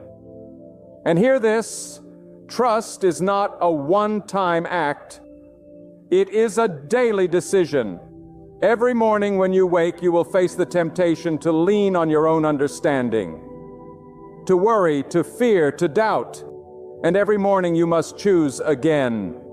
Today I will trust God. Today I will believe that His plan is greater than my fear, stronger than my doubt, and better than my own ideas. Trust is built in repetition. Just as muscles grow through consistent strain, so faith grows through consistent surrender. The more you trust Him, the more you will see His hand. And the more you see His hand, the easier it will become to trust again. There will also be seasons when God's plan stretches you beyond your comfort zone. He will place you in positions where your strength is not enough, your wisdom is insufficient, and your resources fall short. Why? Because it is in those places that you learn to lean wholly on Him. If you could do it all on your own, you would never know the depth of His power. But when you face what feels impossible and still move forward in faith, you will discover that God's strength is made perfect in your weakness. The mountains you thought were immovable will crumble. The waters you thought would drown you will part. The walls you thought were unshakable will fall. And not because of you, but because of Him. And let me speak directly to your fears about the future. You worry about tomorrow, what you will eat, where you will live, how you will provide, how your children will survive. You let the uncertainties of the future steal the peace of today. But trusting God's plan means believing that He has already gone ahead of you. He is not improvising your story. He has written it from the beginning. The provisions you will need tomorrow are already waiting in the path He has prepared. The strength you will require for tomorrow's battle is already stored up in His hand. The opportunities you will need are already set in motion. Why worry then about what God has already secured? Worry robs you of today while trust secures your tomorrow. Your journey is not random. It is not the result of chance or luck. It is the unfolding of divine intention. Even the pain has purpose. Even the failures carry lessons.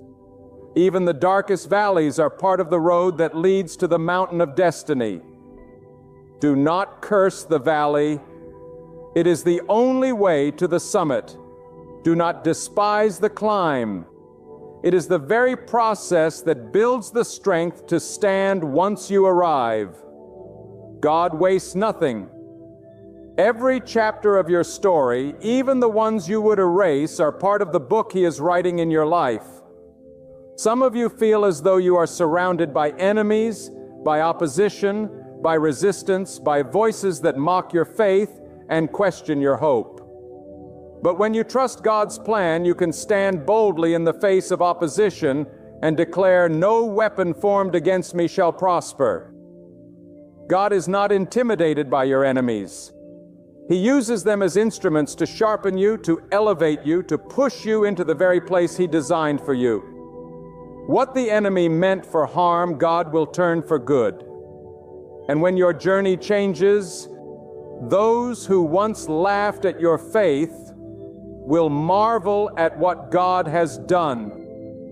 Do not shrink back. Do not compromise. Do not settle for less than what God has promised you out of fear that it will not happen. The journey of trust is not for the faint of heart. It requires boldness. It requires persistence. It requires the determination to keep believing even when everything inside you screams to give up. But if you will hold on, if you will keep walking, if you will keep declaring, "God, I trust you," then the day will come when the very ground you now tread in sorrow will become the ground you dance upon in joy. Your journey is about to change, but it will not only change your life, it will change the lives of those who witness it. When others see what God has done for you, when they watch how He lifted you from the pit and set your feet upon solid ground, they will know that it was no human power, no mere chance, but the undeniable work of God. Your life will become a living testimony of His goodness, a beacon that points others toward His faithfulness. This is the beauty of God's plan. It does not end with you. It multiplies through you. So let me leave this in your heart.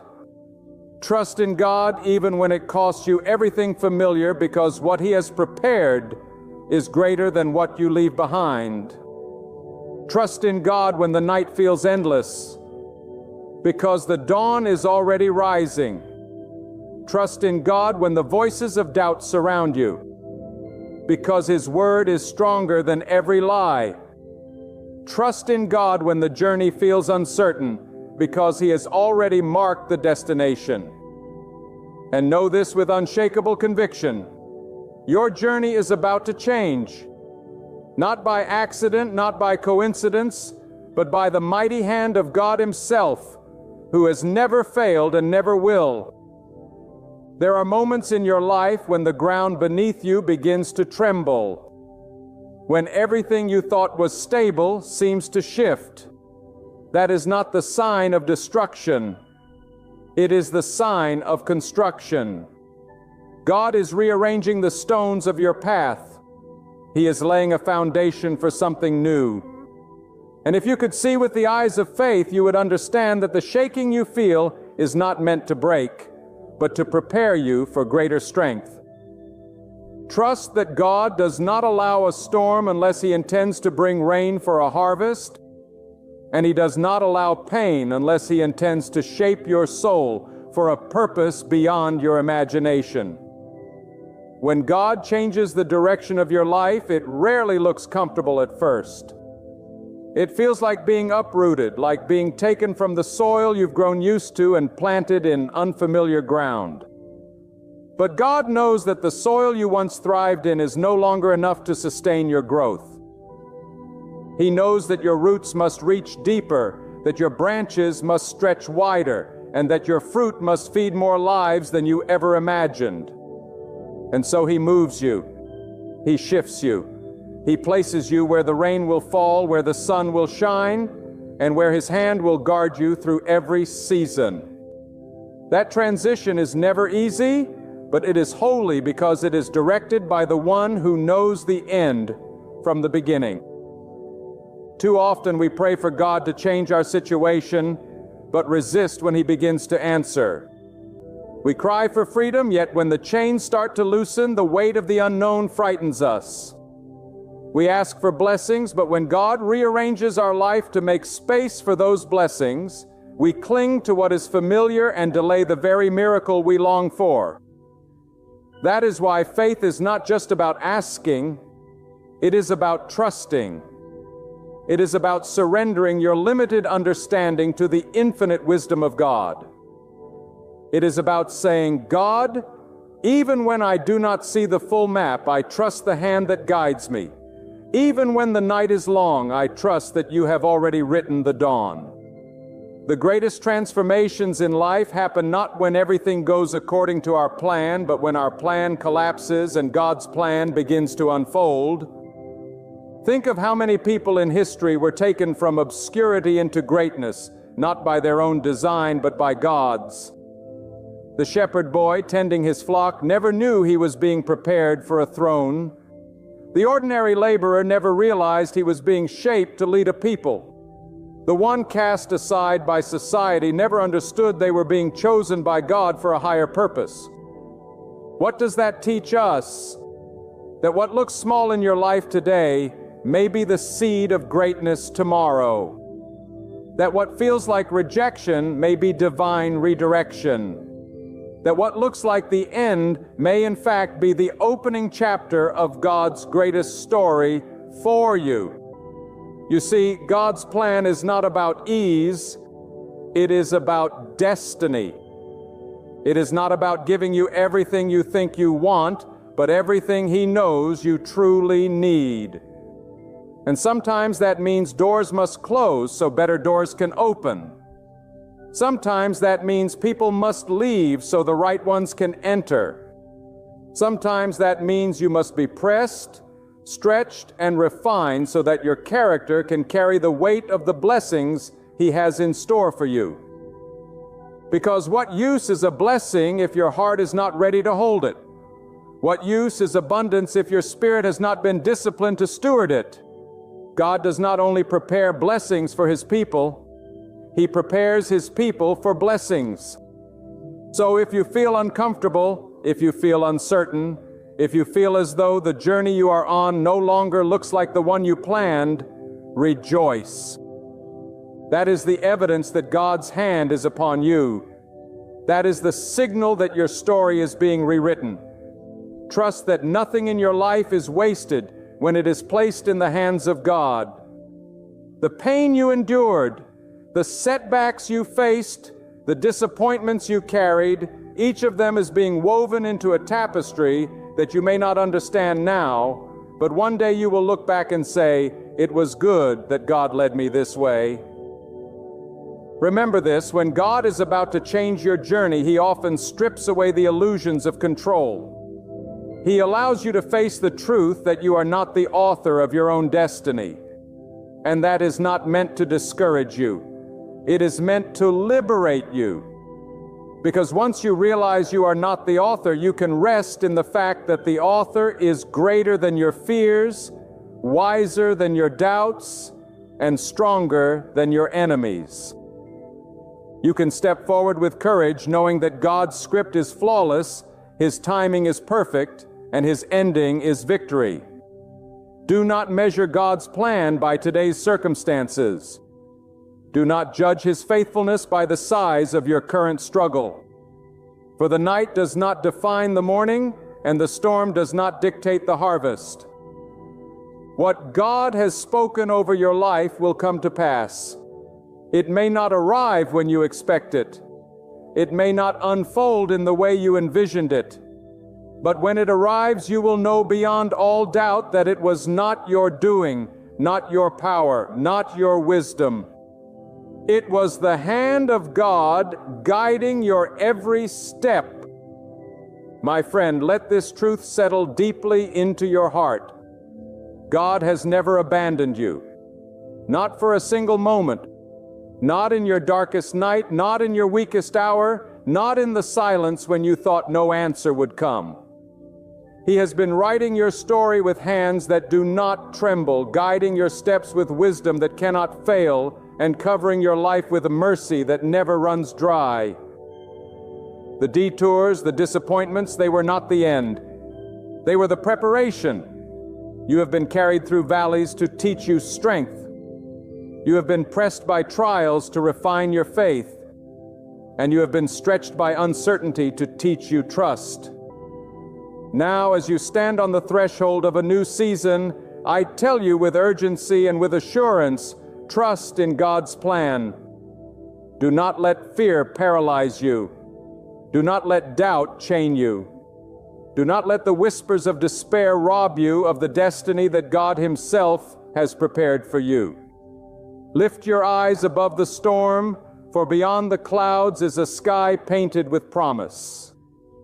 Lift your heart above the pain, for within it God has planted seeds of greatness that are about to bloom. Lift your spirit above the noise of this world, for God is speaking and His voice calls you forward. The journey you have walked has not been wasted. Every tear you cried was seen by God. Every prayer you whispered was heard by Him. And every step you took in faith has brought you to this moment. The path that lies ahead may not always be smooth, but it will be magnificent because it is guided by the hand of the Almighty.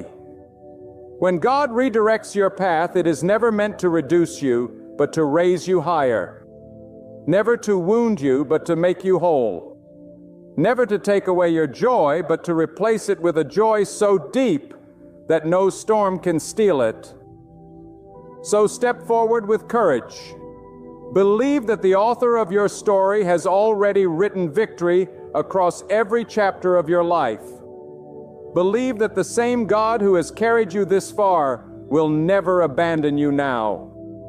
Believe that His plan is beyond your dreams, greater than your fears, and far more beautiful than anything your hands could ever create. Your journey is about to shift. And when it does, you will look back and realize it was God's hand guiding you all along, leading you towards something higher, brighter, and everlasting. Step into this new season with faith, because His plan is flawless and your appointed time has arrived. My friend, I need you to hear this with every ounce of strength in your heart. The words I speak are not meant to entertain, but to carry the weight of eternity itself. Right now you are standing in the middle of a battle. You can feel the heat of the struggle pressing against your chest, the grip of worry tightening around your mind, and the quiet whispers of fear telling you that you won't survive this. But I am here to tell you something that will shake the ground beneath your feet. This battle you face, this storm that has risen against you, this burden that has tried to break you, this is not your fight. God is fighting for you. The Almighty, the Creator of heaven and earth, has already stepped onto the battlefield on your behalf. And when He moves, nothing can stand in His way. You may feel small, you may feel powerless. You may look at the size of your enemies and see no chance of victory. But what you see is not the final word. God has the final word.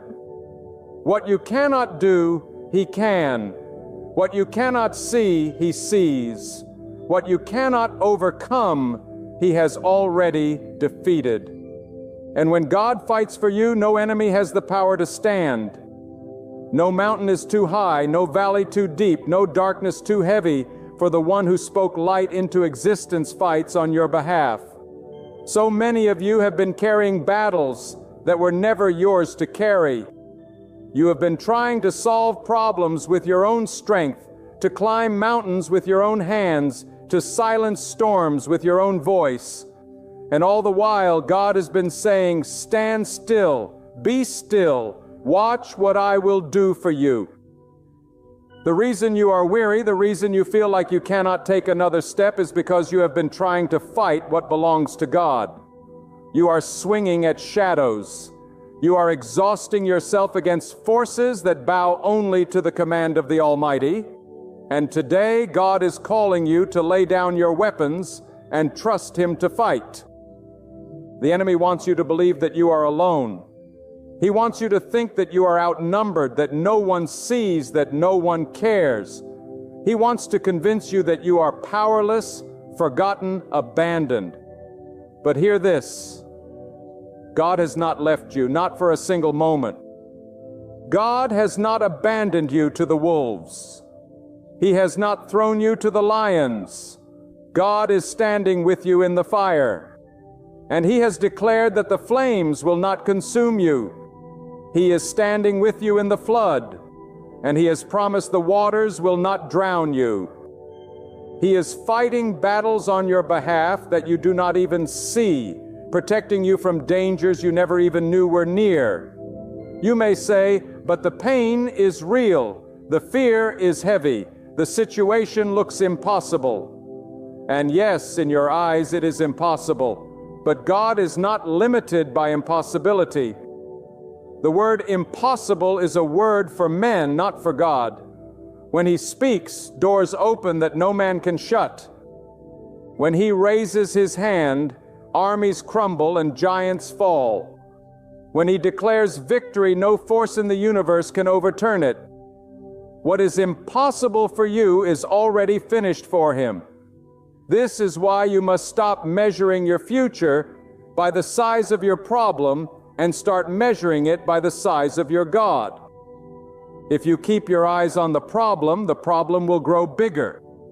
But if you lift your eyes to God, your problem will shrink in the shadow of His greatness. You are not meant to stand trembling before giants.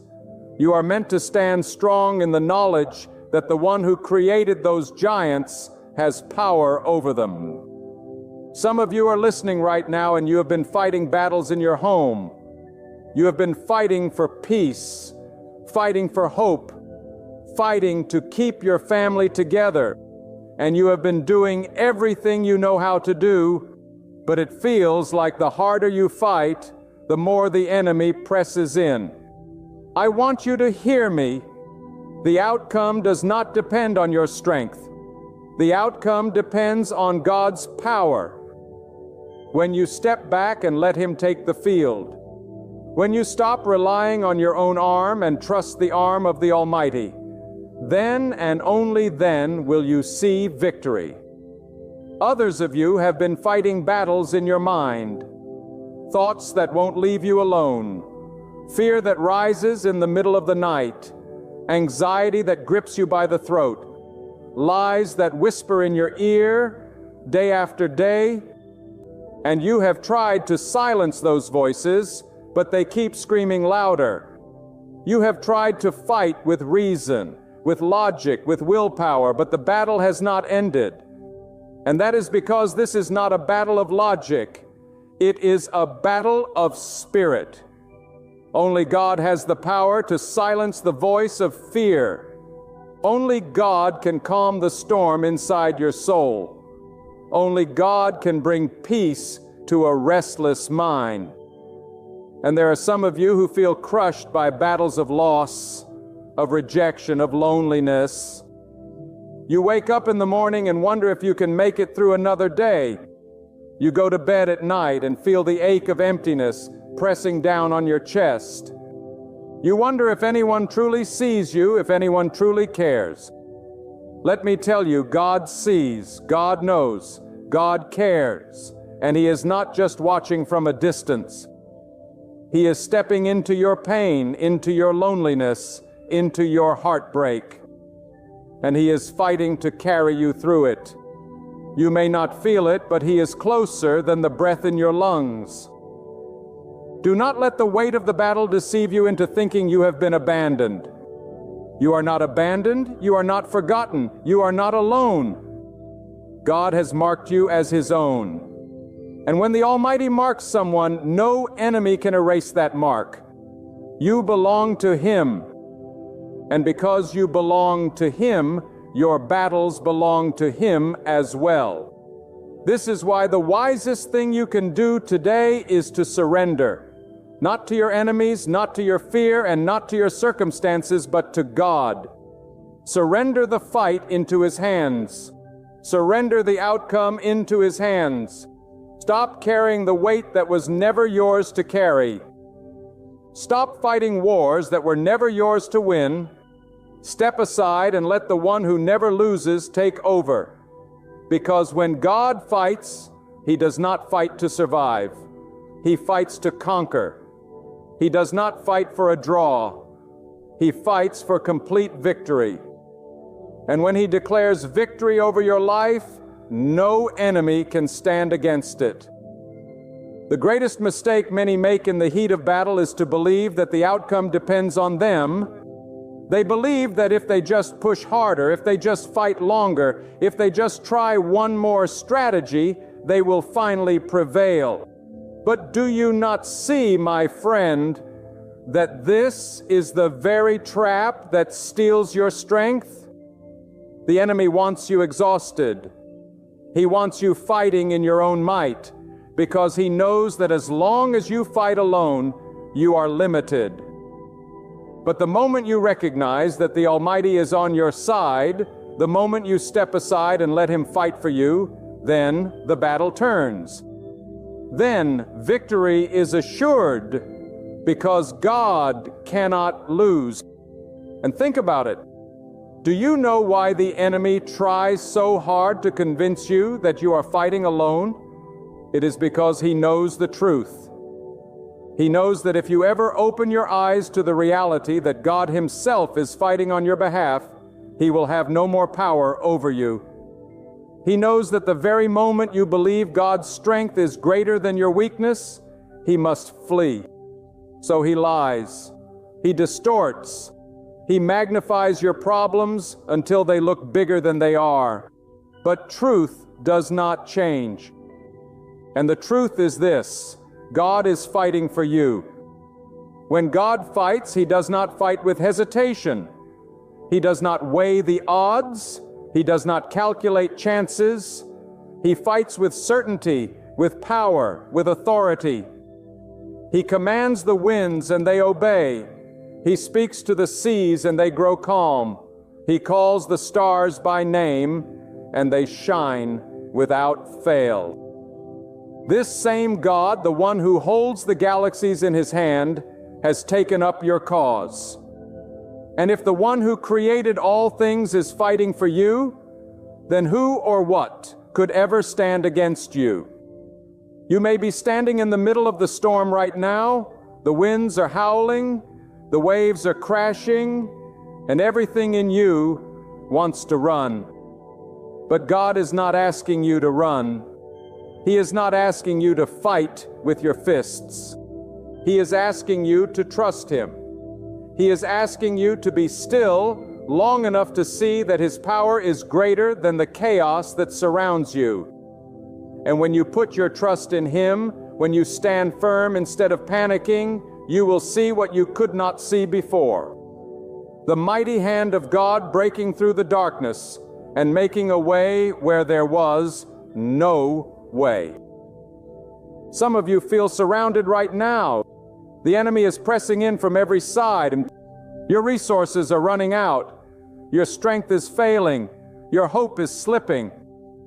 But do you not know that being surrounded is not the end? Sometimes it is the very setup for God to reveal His glory. When you have nowhere left to run, when every door has closed, when every plan has failed, then the only one left to rely on is God. And when God steps in, He turns the impossible into reality. He takes the very thing the enemy meant to destroy you and uses it to elevate you. He takes the very trap laid for you and turns it into a testimony of His power. Listen closely. When you hand your battle to God, you do not hand it to weakness. You hand it to strength. You do not give it to uncertainty. You give it to absolute authority. And when His authority enters the scene, everything shifts.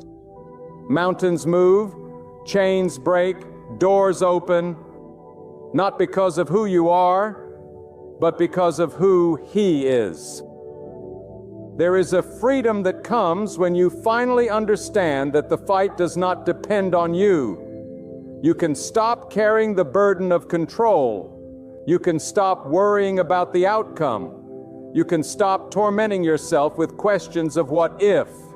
You can stop replaying every scenario in your mind because the outcome rests in the hands of the Almighty, and His hands do not fail. He does not miscalculate. He does not make mistakes. He does not lose battles. And do not think for a moment that God fights for you because you are perfect or because you have never stumbled or doubted. No, He fights for you because you belong to Him. He fights for you because He has chosen you. And when He chooses, He does not abandon. The world may forsake you, people may walk away, friends may turn their backs, but God remains.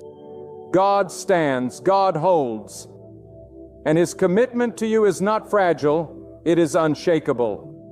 Do not let the size of the battlefield make you forget the size of your defender. Do not let the noise of the enemy drown out the quiet voice of God reminding you that He is in control. Do not let fear paralyze you into thinking you are defeated when the fight has already been decided in your favor. Lift your eyes, my friend. Lift your eyes above the chaos, above the noise, above the fear, and see the Almighty standing as a shield around you. And when He fights, He does not just fight to protect you from the present. He fights to secure your future. He does not simply push back the enemy of today.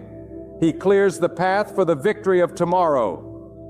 You are not just surviving this battle, you are being prepared for greater things. The struggle you feel now is shaping you, strengthening you, positioning you. God does not allow battles to break you. He allows them to reveal His strength through you. There comes a time in every life when the weight of the battle grows heavier than the strength of the fighter. You may be there right now. You may be waking up each day wondering how much longer you can keep standing. How much longer you can keep pretending you are strong when inside you feel like breaking. But this is the very moment where God steps in. When you have reached the end of yourself, you have reached the beginning of His power. When you have no fight left, He becomes your fighter. When your arms are too weary to lift, His arm does not grow weary. When your voice trembles, His voice thunders across the battlefield with authority that no enemy can silence. The truth is, God allows you to come to the end of yourself so that you will see what you could not see before. That victory has never depended on you, it has always depended on Him. He allows you to face battles bigger than yourself, so that you will know without a shadow of doubt that it was His power, not your own, that brought you through. And when you stand on the other side, when the storm has passed and the dust has settled, you will not boast in your strength, but in the greatness of your God. Some of you have been asking, why has this battle outlasted so long? Why hasn't it ended yet? Why does the struggle continue? And the answer is not because God has forgotten you, but because He is doing something deeper in you. He is not only defeating the enemy in front of you, He is also preparing you for the victories ahead. He is teaching you trust. He is shaping your faith. He is building in you a strength that will not crumble when greater challenges arise. You see only the battle, but God sees the future. He knows what is coming, and He is making sure that when you arrive there, you will stand unshaken. Let me tell you something you may not want to hear, but must understand. Sometimes the greatest battle you face is not the enemy outside of you, but the doubt within you that says maybe God won't show up this time, and maybe this is where I fall. Maybe this time I won't make it through. But hear me, doubt is a thief. It steals your peace, it blinds your vision, it ties your hands. And the way you defeat doubt is not by pretending to be strong. It is by clinging to the truth of God's power. Every time doubt whispers that you are alone, remind yourself that God has promised never to leave you. Every time fear tells you the end is near, remind yourself that God has already written your future. Every time despair tries to crush you, remind yourself that God is greater than anything set against you. Do you not know that your enemy trembles at the sound of God's name? He knows he cannot withstand the one who fights for you. He knows that when God rises, his schemes collapse, his armies scatter, his plans turn to dust. And so he works overtime to keep you distracted, to keep you weary, to keep you focused on your weakness instead of God's strength. But once your eyes shift from the problem to the Almighty, once your heart declares, "This is not my battle, this is God's," then everything changes. The enemy loses his grip because you are no longer fighting in your own power. You are standing under the banner of the one who has never lost. Let me give you this truth. You are not defined by the size of your battle. You are defined by the greatness of your God. Your identity is not found in your struggle. It is found in His strength. You are not a victim of circumstances. You are under the protection of the Almighty. Stop calling yourself defeated when God calls you victorious. Stop labeling yourself broken when God is the healer. Stop bowing to fear when God has declared Himself as your shield. And listen to me, the very battle you are facing now is going to become the testimony that strengthens others. Because when people see that you stood in the fire and did not burn, when they see that you passed through the waters and did not drown, when they see that you faced the storm and yet remain standing, they will know it was not your strength, it was God's. And they will be encouraged to trust Him with their battles too. Your struggle today is the seed of someone else's faith tomorrow. This is why you must not give up. Do not lay down in defeat when God is fighting for you. Do not let the weight of the moment blind you to the truth of eternity. Do not let temporary pain convince you that the story ends here. God is still writing your story, and the pen is in His hand, not the enemy's. He does not write stories of defeat. He writes stories of deliverance. He does not write endings of despair. He writes endings of hope. He does not abandon His people in the middle of the battle. He fights until the victory is complete. There are battles that rage in silence, battles that no one else can see. You walk into a room wearing a smile, but deep inside, your heart trembles. You appear strong on the outside, yet your soul quietly cries for help. And there are moments when you ask yourself, does anyone truly see what I'm facing? Does anyone understand the weight I carry in the hidden corners of my heart? Listen closely. God sees you. He doesn't only see the battles fought in public. He sees the wars waged in the stillness of your soul. He hears the cries you're too afraid to speak aloud. He knows the tears that fall quietly onto your pillow each night. And He is not unmoved by your pain. Even now, He is working on your behalf. Do not be deceived into thinking that God is distant. He is not far from your struggle. He is present in the very middle of it. He does not wait on the sidelines watching to see if you will make it through. No, He steps into the battle with you. He surrounds you with His presence. He strengthens you with His power. And He fights off enemies you do not even realize are near. Some of the greatest victories of your life are the ones you will never see because God fought battles in the unseen, protecting you before the danger ever reached you. And let me tell you something powerful. The reason you are still standing today, the reason you have not been destroyed, is because God has been fighting for you all along. If the enemy had his way, you would have been defeated long ago. If he had his way, your mind would have collapsed under the weight of fear. Your heart would have broken under the pressure of pain. Your life would have been swallowed by despair. But God said no.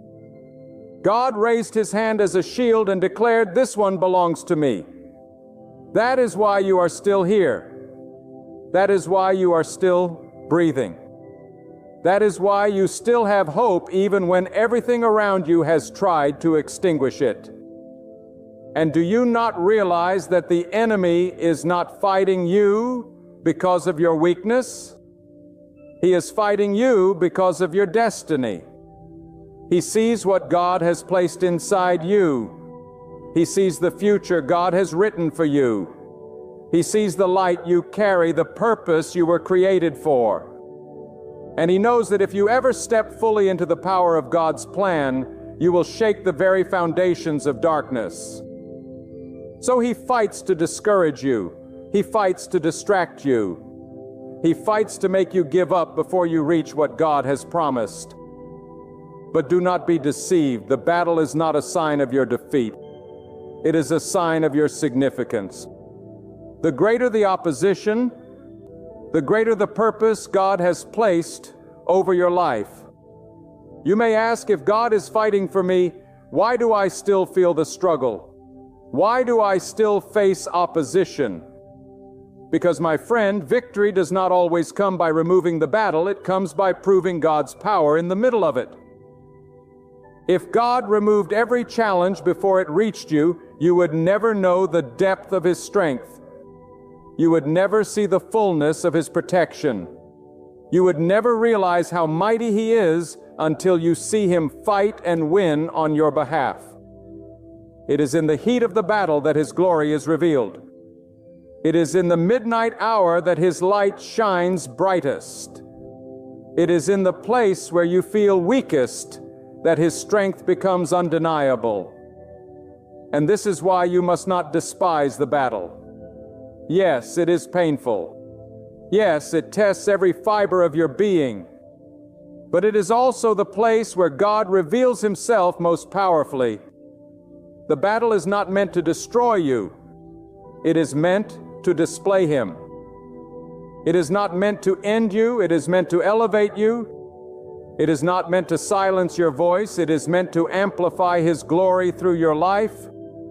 Think of it this way. The deeper the valley, the greater the miracle when you are lifted out. The stronger the storm, the louder the testimony when the sky is clear. The fiercer the enemy, the greater the triumph when he falls. Do not measure your future by the intensity of your present struggle. Measure it by the certainty that God is fighting for you, and He does not fight in vain. And let me speak this truth directly to your heart. Stop living as though you are defeated.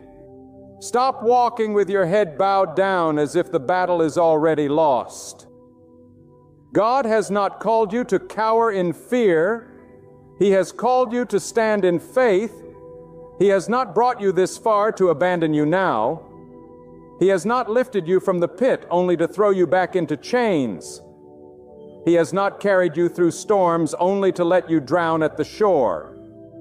If God has begun fighting for you, He will finish what He started. He will not leave the battle halfway won. He will bring you through to complete victory. There are moments when the battlefield feels endless, when you wonder if you will ever taste rest again. But I want you to see something that will change the way you look at your struggle. God never enters a battle halfway.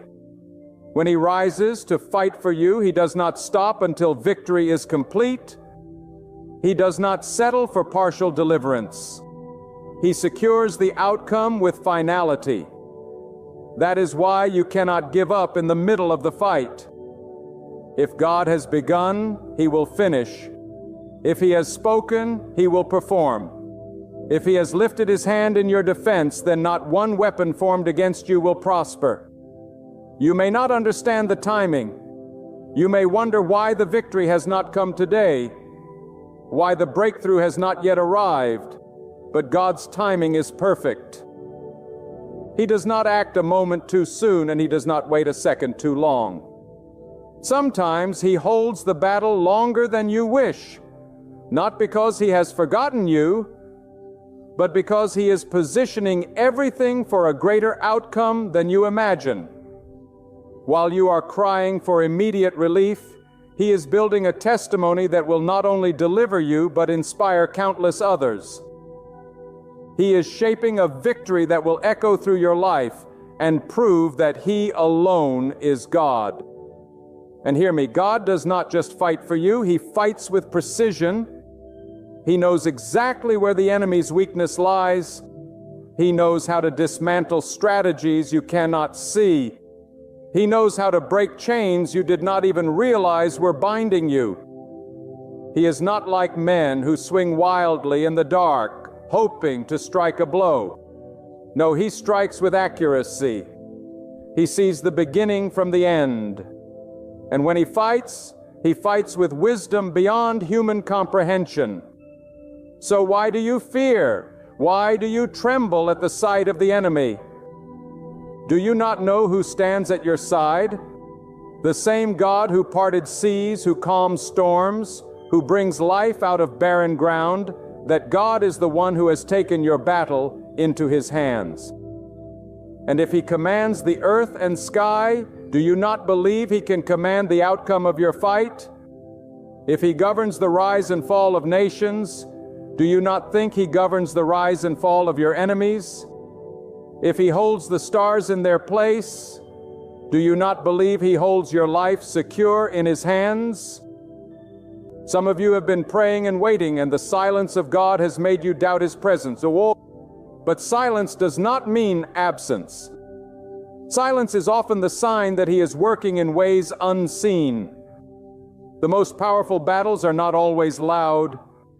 Sometimes they are fought in the quiet, in the unseen places where God rearranges circumstances, shifts hearts, and prepares the victory that will unfold in His perfect time. Do not mistake His quietness for indifference. He is nearer than you think, moving with purpose, aligning every piece, ensuring that when the moment comes, your victory will be undeniable.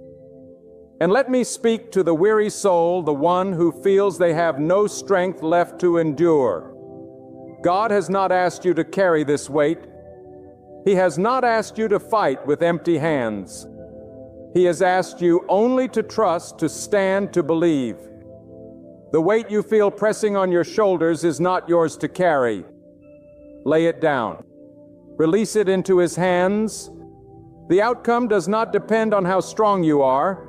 It depends on how faithful He is. And He has never failed. I want you to see something powerful. Battles are not just places of struggle. They are places of revelation. In the battle, you see aspects of God you would never have known otherwise. You discover His power when your strength fails. You discover His protection when danger surrounds you. You discover His faithfulness when everything else collapses. And when you come through, you will know Him in ways you never knew Him before. The battle that threatened to destroy you will become the very place where your relationship with God deepened, where your trust grew unshakable, where your faith became anchored. Do not despise this season. Do not curse the battle. What feels like your breaking point is often the very ground where God is building your future. What looks like the place of your defeat will become the place where His glory shines the brightest. The enemy may think he has cornered you, but God has already written a way of escape. The enemy may think he has stolen from you, but God will restore in greater measure. The enemy may think he has silenced you, but God will amplify your voice with testimony and truth. There are times when the weight you are carrying feels too heavy for your shoulders. Times when you wake up in the middle of the night wondering how much longer you can endure. But hear this truth: God never intended for you to carry the burden alone. The battle that is before you is not yours. It belongs to God. And when you begin to realize that, your spirit will find rest.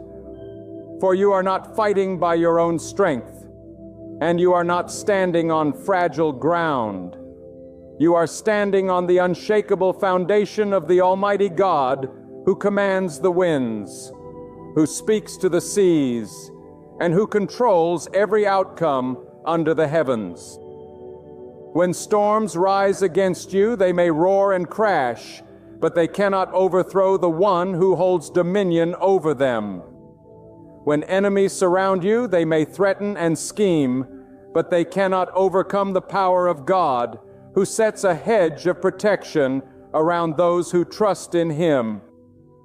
The reason you still stand today after all that has been hurled against you is not because you are strong enough, but because God has held you in His hands. The reason you have survived battles that others thought would destroy you is because God has been fighting for you all along. Do not be deceived by appearances. You may see giants in your path, towering circumstances that seem impossible to overcome. But giants fall when God steps onto the battlefield. You may see walls standing in your way, high and impenetrable, but walls crumble when God declares victory. You may see chains that have bound you for years, but chains are nothing before the God who breaks them with a word. This is why you must not despair, for every obstacle before you is already known by God, and every challenge is already met with His plan of deliverance. So do not measure your future by your weakness. Do not measure the outcome by your limited strength. Measure it by the greatness of God. If you were fighting this alone, you would have reason to tremble. If you were relying on your own understanding, you would have reason to doubt. But when the battle belongs to God, the outcome is secure. The end is already written, and the victory is certain. What you see as the breaking of your spirit may be the very moment God is lifting you into His power. What you thought was your end may be the beginning of God's greatest work in your life. The reason you must surrender the battle to God is because He knows what you cannot see. You see the enemy in front of you, but God sees the snares hidden in the shadows. You see the storm, but God sees the rainbow waiting behind the clouds. You see the pain of this moment, but God sees the promise beyond the pain. He sees the outcome from the beginning. And when you trust Him, you are placing your life in the hands of the one who never loses. And I tell you today, no one who places their trust in God will ever be abandoned. You may feel abandoned in the middle of the storm, but feelings are not the truth. The truth is that God is closer than the breath in your lungs. The truth is that God walks with you when no one else will. The truth is that while others may turn their backs, God never forsakes those who call upon Him. His faithfulness is not fragile, it is unbreakable. His promises are not uncertain, they are eternal. When fear whispers in your ear that you cannot win, remember that God has already declared victory. When doubt tells you that you will fall, remember that God upholds you with His mighty hand. When the world tells you that you are defeated, remember that God has the final word. His word is life, strength, and triumph. Your role is not to fight in your own power, but to stand firm, to trust, and to allow God to do what only He can do. The truth is this: surrender is not weakness. When you surrender to God, it is the greatest act of strength. For when you stop striving in your own power, you make room for the limitless power of God to move.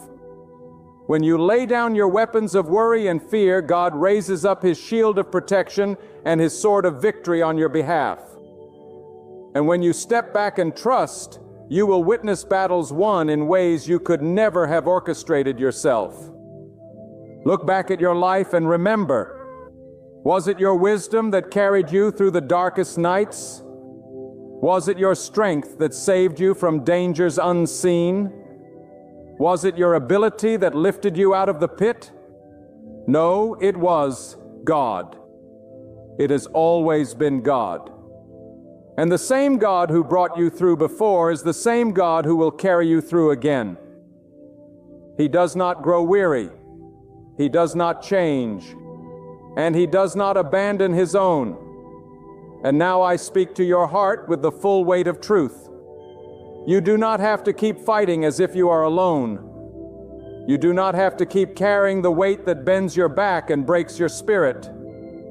For God has already taken this battle into His own hands. The same God who formed the mountains, who hung the stars in the heavens, who parts the seas and commands the winds. He is the one who fights for you.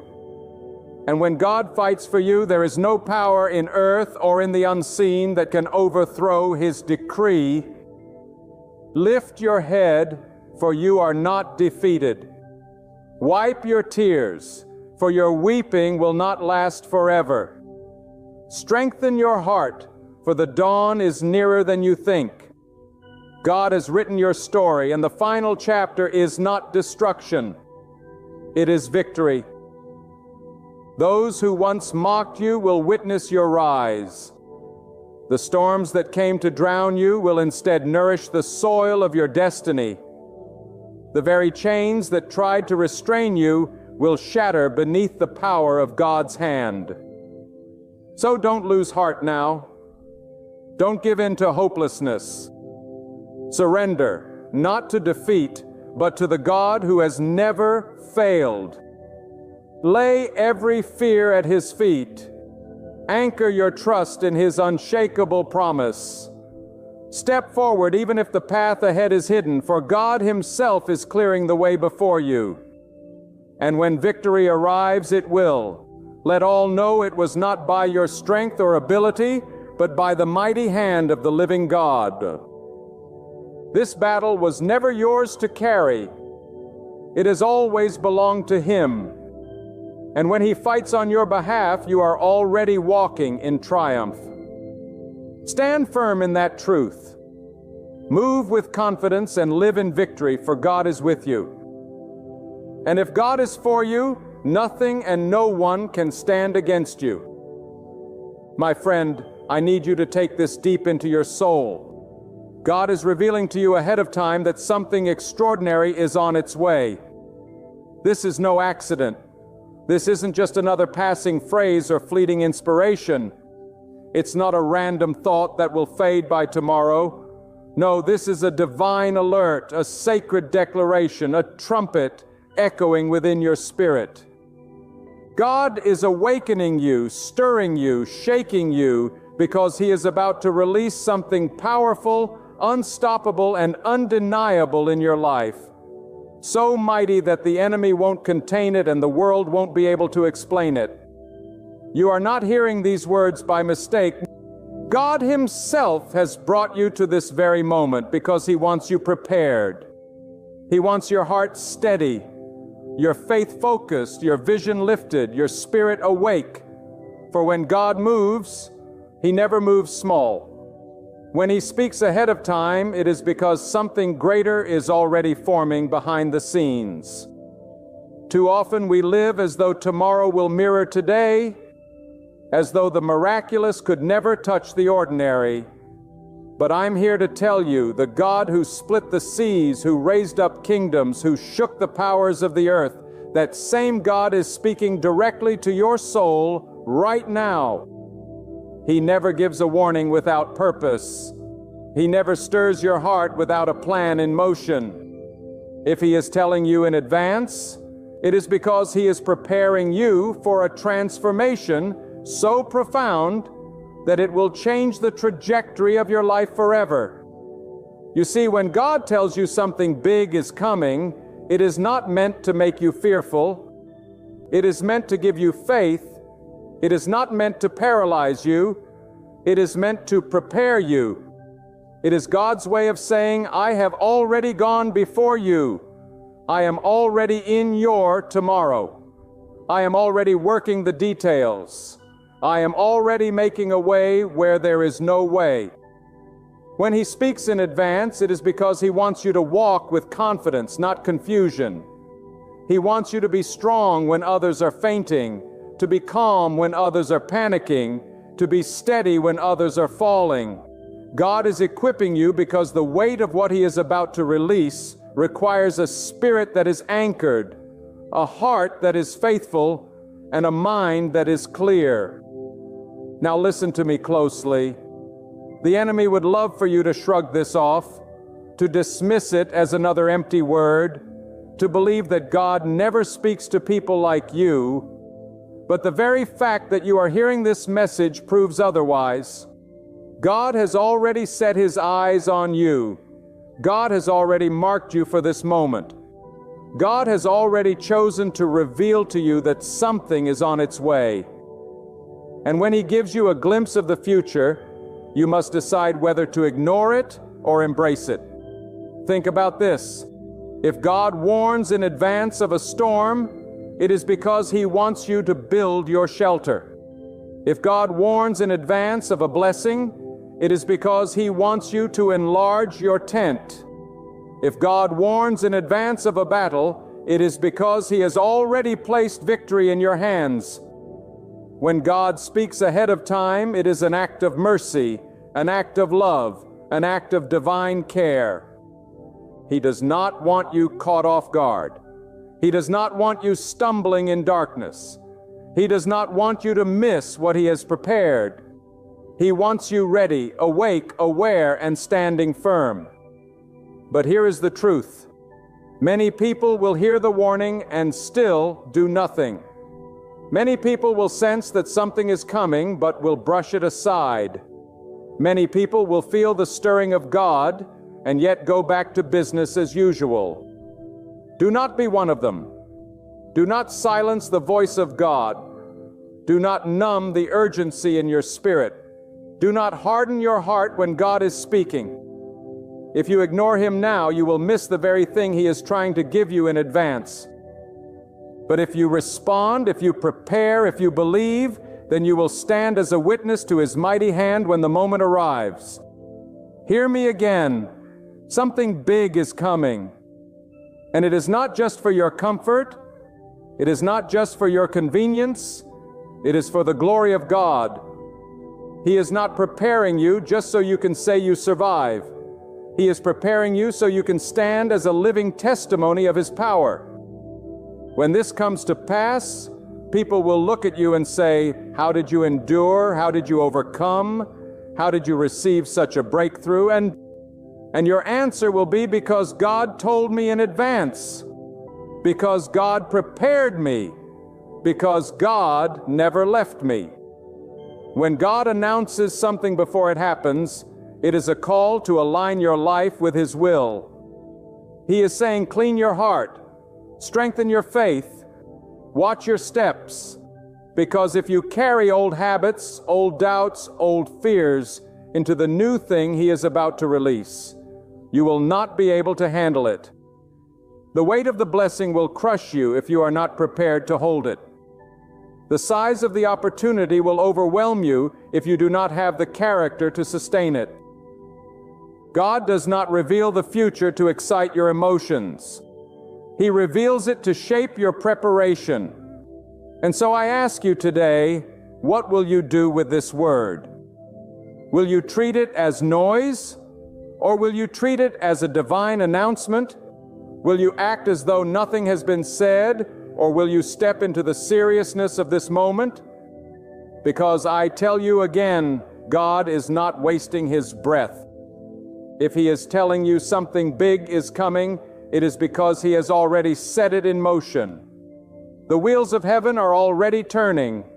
The foundations of the earth are already shaking. The doors are already opening. You may not see it yet, but faith is believing before it happens. God has already done it. He is simply calling you to get ready. You see, the world will try to make you believe that nothing ever changes, that your life will always be as it is, that hope is a waste of time. But God is greater than the world. God is greater than the enemy. God is greater than your doubts. When He says something big is coming, you can build your entire life on that word. You can stake your future on that promise. Because God is not a liar. He is not a man that He should change His mind. If He has spoken, it will come to pass. I want you to lift your head and look beyond the present. Stop staring at your problems as if they are permanent. Stop treating your struggles as if they will never end. Stop bowing to fear as if it has the final word. Something bigger than your fear is coming. Something stronger than your struggle is coming. Something greater than your pain is coming. God is moving. And when God moves, nothing and no one can stop Him. When God told Noah about the flood, it was in advance. When God told Abraham about the promise, it was in advance. When God told Joseph about the famine, it was in advance. He always prepares His people before the shift, before the storm, before the blessing. And He is preparing you right now. This is your advance notice. Do not sleep through it. Do not pretend you did not hear it. Do not act surprised when it comes. God has told you. God has warned you. God has prepared you. And understand this: the bigger the thing that is coming, the bigger the preparation required. If God is about to expand your influence, you must expand your faith. If God is about to release abundance, you must release greed and selfishness. If God is about to open doors, you must be ready to walk through them with courage.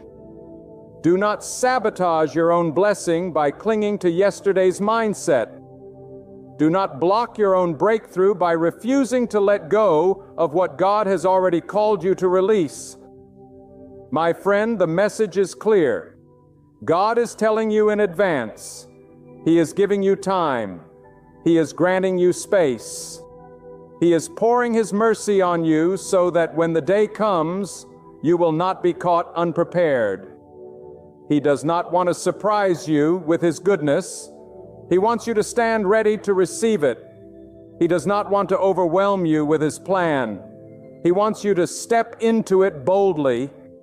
He does not want you lost in confusion.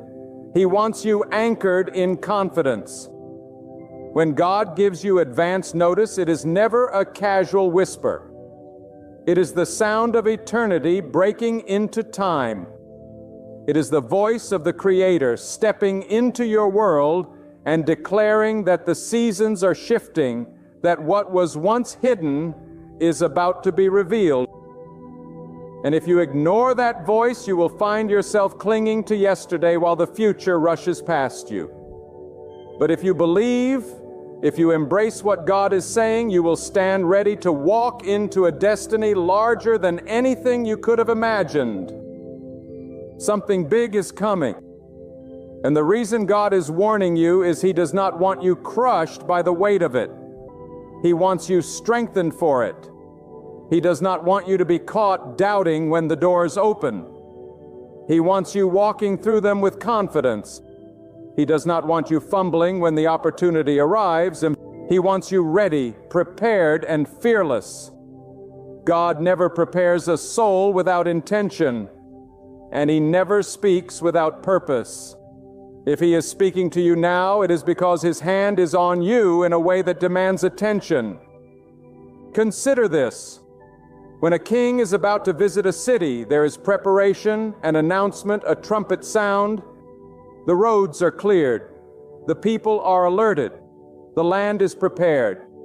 How much more then when the King of all creation is about to release something in your life? God will not allow it to happen suddenly without preparing you. He will give you time to reorder your priorities, to cleanse your heart, to let go of burdens that cannot travel with you into the new season. The announcement you are hearing is your trumpet call. God is declaring that change is on the horizon, that something is already written in His plan and cannot be undone. The danger is not that God will fail to do what He has promised. The danger is that you will fail to be ready when it arrives. That is why He speaks in advance. That is why He sends a warning, because too many people are waiting for God to act while refusing to prepare themselves. They want the blessing without the discipline, the breakthrough without the pruning, the increase without the sacrifice. But God will not pour new wine into old wineskins. He will not place a crown on a heart still enslaved to fear. He will not release abundance into hands that cannot handle it. So if God is telling you something big is coming, your responsibility is to pair yourself in faith. Purify your motives, deepen your trust, strengthen your prayer, remove the distractions that have been stealing your focus. This is not the time to waste your life on trivial things. This is not the time to be lukewarm or double-minded. When God sends advance notice, it is a call to seriousness, a call to readiness, a call to rise higher than the shallow living of those who have no vision. Do not mistake the delay between the announcement and the fulfillment as silence. God is not idle in that delay. He is working behind the scenes, aligning people, shifting circumstances, preparing the soil so that when the seed He is about to release into your life is planted, it will not wither but flourish. He is protecting you from doors that would have destroyed you too soon. He is withholding opportunities that your character is not yet ready to sustain. He is refining you so that when the big thing comes, you will not run from it in fear, but embrace it in faith. God knows that some blessings can destroy you if they come before you are ready. That is why He gives warnings in advance. That is why He stirs your heart before He moves. He wants you to grow into the strength required to carry the promise. He wants you to develop the endurance needed to stand under the weight of the blessing. He wants you to be mature enough to use what He gives you for His glory rather than your pride. Something big is coming. And it is not a small adjustment. It is a radical shift. It is a rearranging of your life. It is a shaking of your foundation so that what is weak will fall away and what is eternal will remain. And God is telling you now because He does not want you to be clinging to fragile things when He shakes the earth beneath your feet. He wants you holding on to Him alone, anchored in His power, trusting in His will, surrendered to His plan.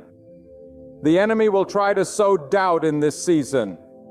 He will whisper, "You have heard this before. Nothing will change. You are being misled." But remember this. The enemy always tries to silence the voice of God because he knows that if you believe, you become unstoppable. If you hold on to the word God has spoken, you will outlast every storm, outlive every attack, and outshine every lie. The battle is not over what you see, it is over what you believe. That is why God speaks in advance to fortify your faith so you will not faint when the winds rise. I tell you again, something big is coming. And when it does, the people around you will not be able to deny that it was God. They will see doors open that no man could open. They will see obstacles removed that no power on earth could move. They will see favor rest on you in ways that cannot be explained by luck or talent. And they will ask, "How did this happen?" And you will say, because God told me, because God prepared me, because God was faithful. When God tells you something big is coming, it is not just about your blessing. It is about His glory being revealed through your life. It is about others being drawn to Him because of what they see in you. Your testimony will become a seed in their hearts. Your endurance will become a beacon of hope for those who are weary. Your breakthrough will become proof that God is still alive, still powerful, still moving in the lives of those who trust Him. When God declares in advance that something big is on the horizon, it is a signal that you must lift your eyes above the dust of this world. Too often we become consumed with the noise of daily life, the endless cycle of worries, the repetition of struggles, until we forget that the author of time is still writing new chapters. When God speaks ahead of time, He is breaking through the ordinary to remind you that your life is not random, that your days are not meaningless, that your existence is woven into a larger design orchestrated by His hand. Do not mistake the silence of waiting for the absence of God. Waiting is the training ground of faith. It is in the waiting that God shapes your spirit, strengthens your endurance, and sharpens your vision. If He tells you something big is coming, it is not to make you restless. It is to make you ready. He wants you to carry the weight of the unseen with the same confidence as though you had already touched it with your hands. He wants you to trust that the invisible is more real than the visible, because His word is more powerful than any circumstance standing against you.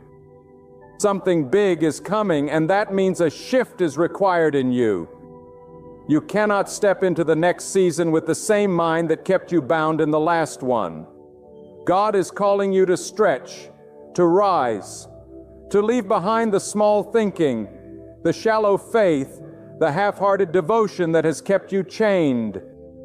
He is asking you to expand your capacity to believe, because the size of your faith determines the size of what you can hold. If you believe only for scraps, you will receive little. But if you dare to believe for the immeasurable, then you will stand in awe as God pours out blessings so great that your heart can barely contain them.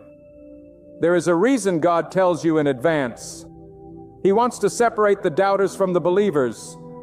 He wants to test whether you will walk by sight or by faith. The doubter will say, "I'll believe it when I see it." But the believer says, "I believe it because God has spoken." And when the day comes, the doubter will be caught off guard while the believer will be ready. Which one will you be? Will you be the one who shrugged at the warning? Or will you be the one who stood prepared, steady, and strong? Think of the farmer who plants in faith. He does not see the harvest the day after he sows, but he knows the seed has been placed in the ground, and he waters it, nurtures it, protects it, because he believes that in due season it will spring forth. When God tells you something big is coming, that word is the seed. Your faith is the water. Your preparation is the soil. Your patience is the sunlight. And when the season changes, what was once invisible will break the surface for all to see. But let me warn you, before the big thing arrives, there will often be resistance. The enemy will not sit quietly while God prepares to lift you. There will be distractions, doubts, even storms that try to make you question the very word you've received. That is why you must anchor yourself in God. Do not let the winds of circumstance uproot your faith. Do not let the storms of delay convince you that the harvest has been canceled. If God has spoken, then the storm is only proof that something valuable is on the way. No thief tries to steal what has no worth. If the enemy is fighting you, it is because he knows what God has promised is real, and he fears what will happen when it manifests. So stand firm. Do not give in to despair. Do not let your faith weaken when the night feels long. Remember, the darkest hour is always just before dawn, and dawn is on its way. Something big is coming, and dawn cannot be stopped by darkness. God has already written the sunrise into the sky, and no shadow can erase it. Your breakthrough, your shift, your new season is as sure as the rising of the sun, because God Himself has decreed it. When God speaks in advance, He is also inviting you to partnership. He does not simply tell you so that you can sit back and wait passively. He tells you so that you can walk with Him actively. He wants you to align your choices, your thoughts, your habits with the direction He is pointing. If you know something big is coming, why waste your energy on things that drain your spirit? Why invest your time in things that weaken your soul? Why carry burdens that God never asked you to carry? Lay them down, because they will only slow you when the time comes to run. The size of what is coming requires a new level of surrender.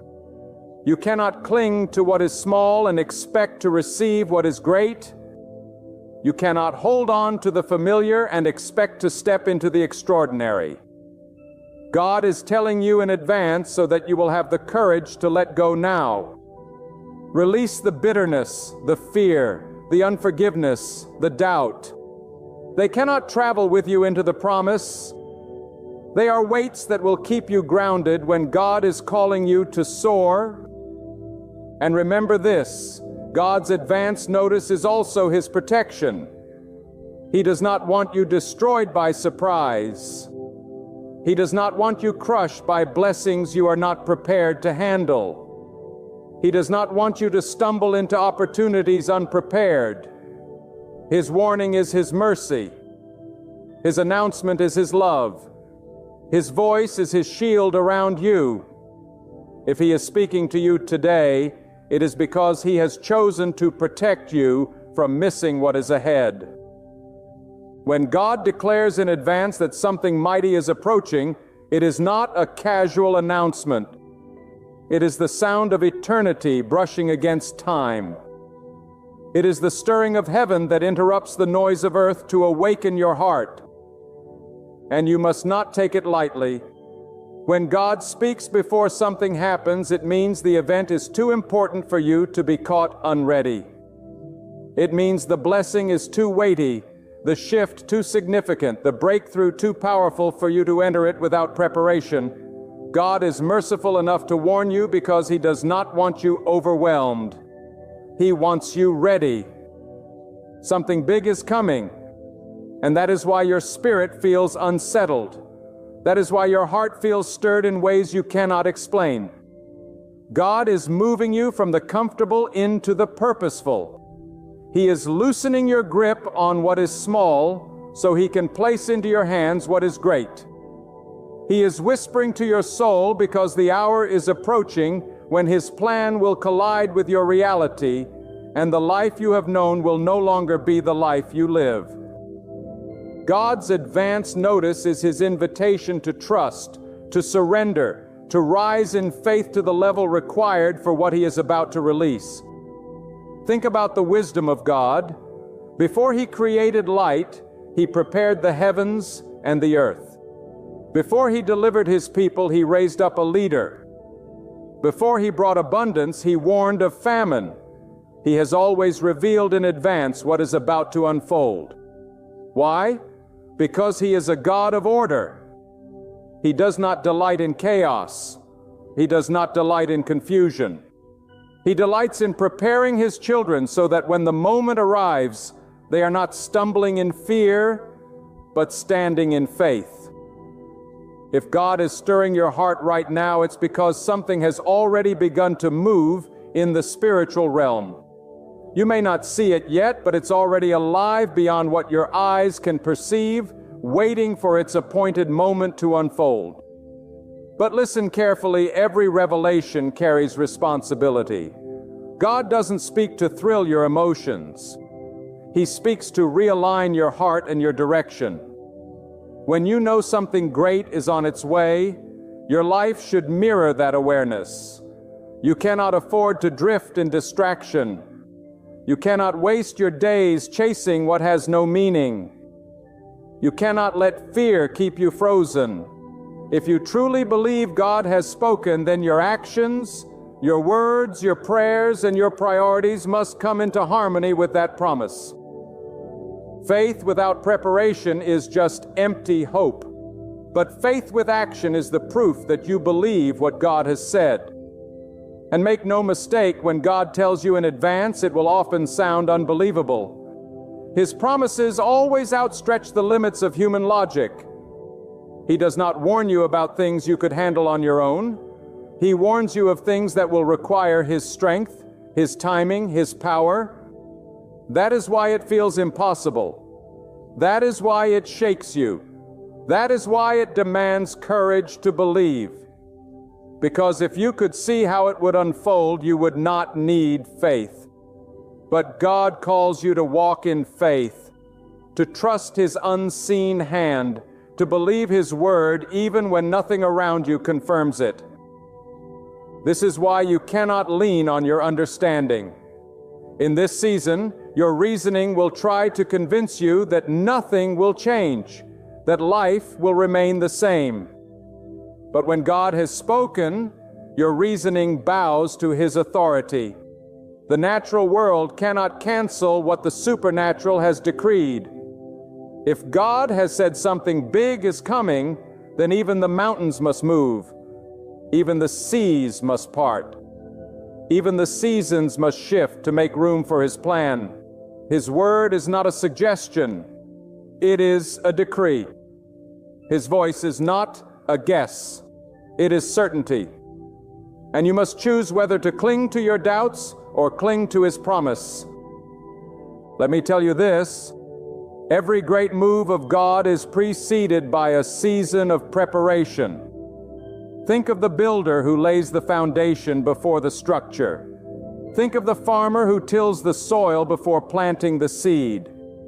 Think of the soldier who trains before the battle. The preparation may look ordinary, but it is holy. It may feel hidden, but it is necessary. And right now, God is preparing you. He is shaping your character, stretching your endurance, deepening your faith, because what is coming will not be small. It will not be ordinary.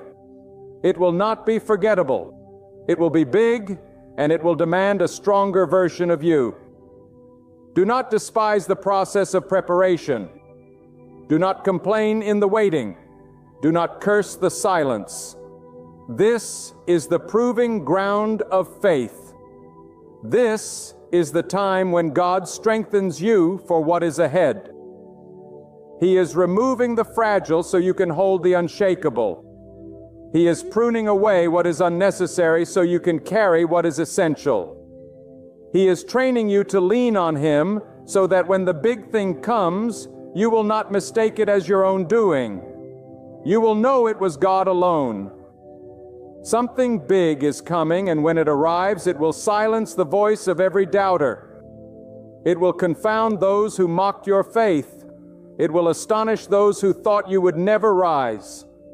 And it will testify that God is faithful, that God does not speak in vain, that God's promises are alive and unstoppable.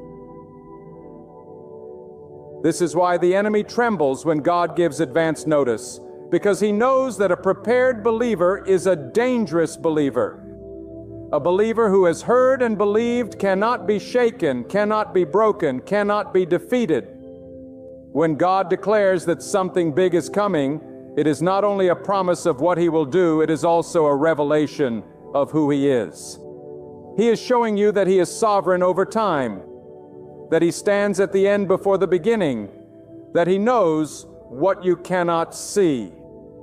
His advanced word is a reminder that nothing in your life is random, but that the path you walk is already under His watchful eye. You are not stumbling into the unknown. You are being led by the one who has already written the outcome. And if God Himself has chosen to speak this word into your heart, It means you are already positioned for the shift He has prepared. But hear me well. God does not speak of small things in advance, He does not interrupt your life with whispers of ordinary change. He warns you because the shift will demand faith greater than what you carry today. It will require you to rise to another level of trust. It will force you to release what has kept you bound because the old cannot travel into the new. If you ignore the warning, you will remain stuck where you are, watching others step into what God has promised while you wonder why your life looks the same. The warning is an invitation, not just a prophecy. It is God saying, "Rise up, because the time is near." This is why you cannot dismiss the stirring in your spirit. Do not silence it with excuses. Do not bury it with distractions. Do not drown it in fear.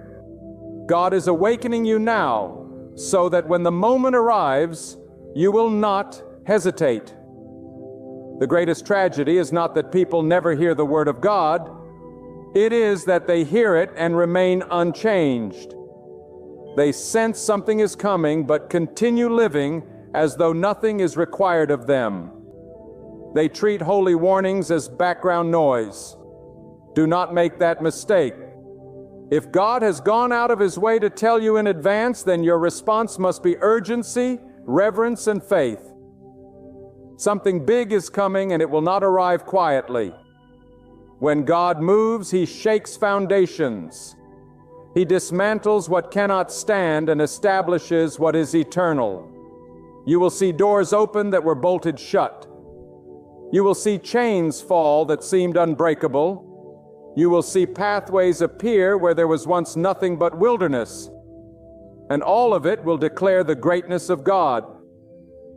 You will not be able to explain it through talent, through timing, or through luck. The only explanation will be that God has kept His word. Do you realize what that means for your life? It means the limits you once believed were permanent are nothing before the hand of God. It means the failures you thought defined you are powerless to stop His plan. It means the obstacles you thought were immovable will crumble when He speaks. When God declares something big is on the way, He is saying that your past cannot hold you, your present cannot contain you, and your future will be written by His power alone. But let me tell you this, every great move of God comes with testing. Before the dawn of breakthrough, there will often be nights of resistance. The enemy will try to distract you with chaos. He will try to bury you under the weight of fear. He will whisper that nothing is changing, that you imagined it. But do not bow to those lies. The very presence of opposition is proof that something has been set in motion. The storm is not a sign that God is absent. It is a sign that God is near. The thunder and lightning are simply the backdrop for the unveiling of His power. So when the wind rises, hold fast. When the voices of doubt grow loud, be still and remember who has spoken. God is not a man that He should lie. His word does not return void. If He has told you in advance that something big is coming, then the storms cannot cancel it, the delays cannot stop it, and the enemy cannot steal it. The only thing that can disqualify you is unbelief. That is why the battle is for your faith. That is why you must guard your heart with everything you have. Because if you lose faith, you will forfeit what God has already prepared. God is calling you to a deeper kind of trust. Not the kind of trust that depends on what you see, but the kind that rests in who He is. The kind of trust that says, even though I don't see it yet, I believe because God has spoken. That kind of trust is unshakable. That kind of trust stands tall in the storm. That kind of trust draws the power of heaven into the earth. If you carry that trust, you will walk into the big thing God has promised, not with fear, but with boldness, knowing that it was never about your strength. It was always about His faithfulness. And when it comes, it will not just change your life, it will ripple outward to those around you. God does not bless you only for you. He blesses you so that others will see His glory through you. The abundance He is about to release will be a testimony to your family, your community, even your enemies, that He is real and He is powerful. Your story will become living proof that God keeps His word. Others will look at you and know that it was not luck, it was not chance, it was God. When God announces that something big is coming, it is not meant to make you comfortable. It is meant to awaken you. Too many of us live in spiritual sleep, walking through life half-aware, distracted by temporary pursuits, numbed by routines that do not satisfy. But when God sends a word ahead of time, it is as though He is shaking you by the shoulders, saying, "Wake up, I am moving." And you must not miss it. His warnings are merciful. His revelations are not casual. When the Almighty breaks into time to tell a mortal what is about to unfold, it means heaven is already preparing the stage for your transformation. Do not take lightly the advance notice of God. Every great shift begins in the unseen long before it is visible in the natural. When you hear His whisper that something is on the horizon, it is because He has already begun rearranging things in the Spirit. He is pulling down walls you did not even know existed, lifting burdens you did not realize you were carrying, and making connections you have not yet imagined. Just because you cannot see it does not mean it is not happening. God does His greatest work in silence before He reveals it in splendor. But this is where faith must rise. Faith is not proven when you already hold the answer in your hands. Faith is proven when all that you hold is a word from God. And let me tell you, His word is enough. If He has told you in advance, then you have everything you need to endure the waiting, the testing, and the preparation. Your faith must become the bridge between the announcement and the arrival. Without faith, you will grow weary, you will doubt, and you will forfeit what was already set in motion. But with faith, you will walk into the fulfillment as though it had been yours all along. There is also a holy responsibility. When God reveals something ahead of time, He does not do it so you can sit back and watch passively. He does it so you can prepare actively. You must cleanse your heart of bitterness, of unbelief, of compromise.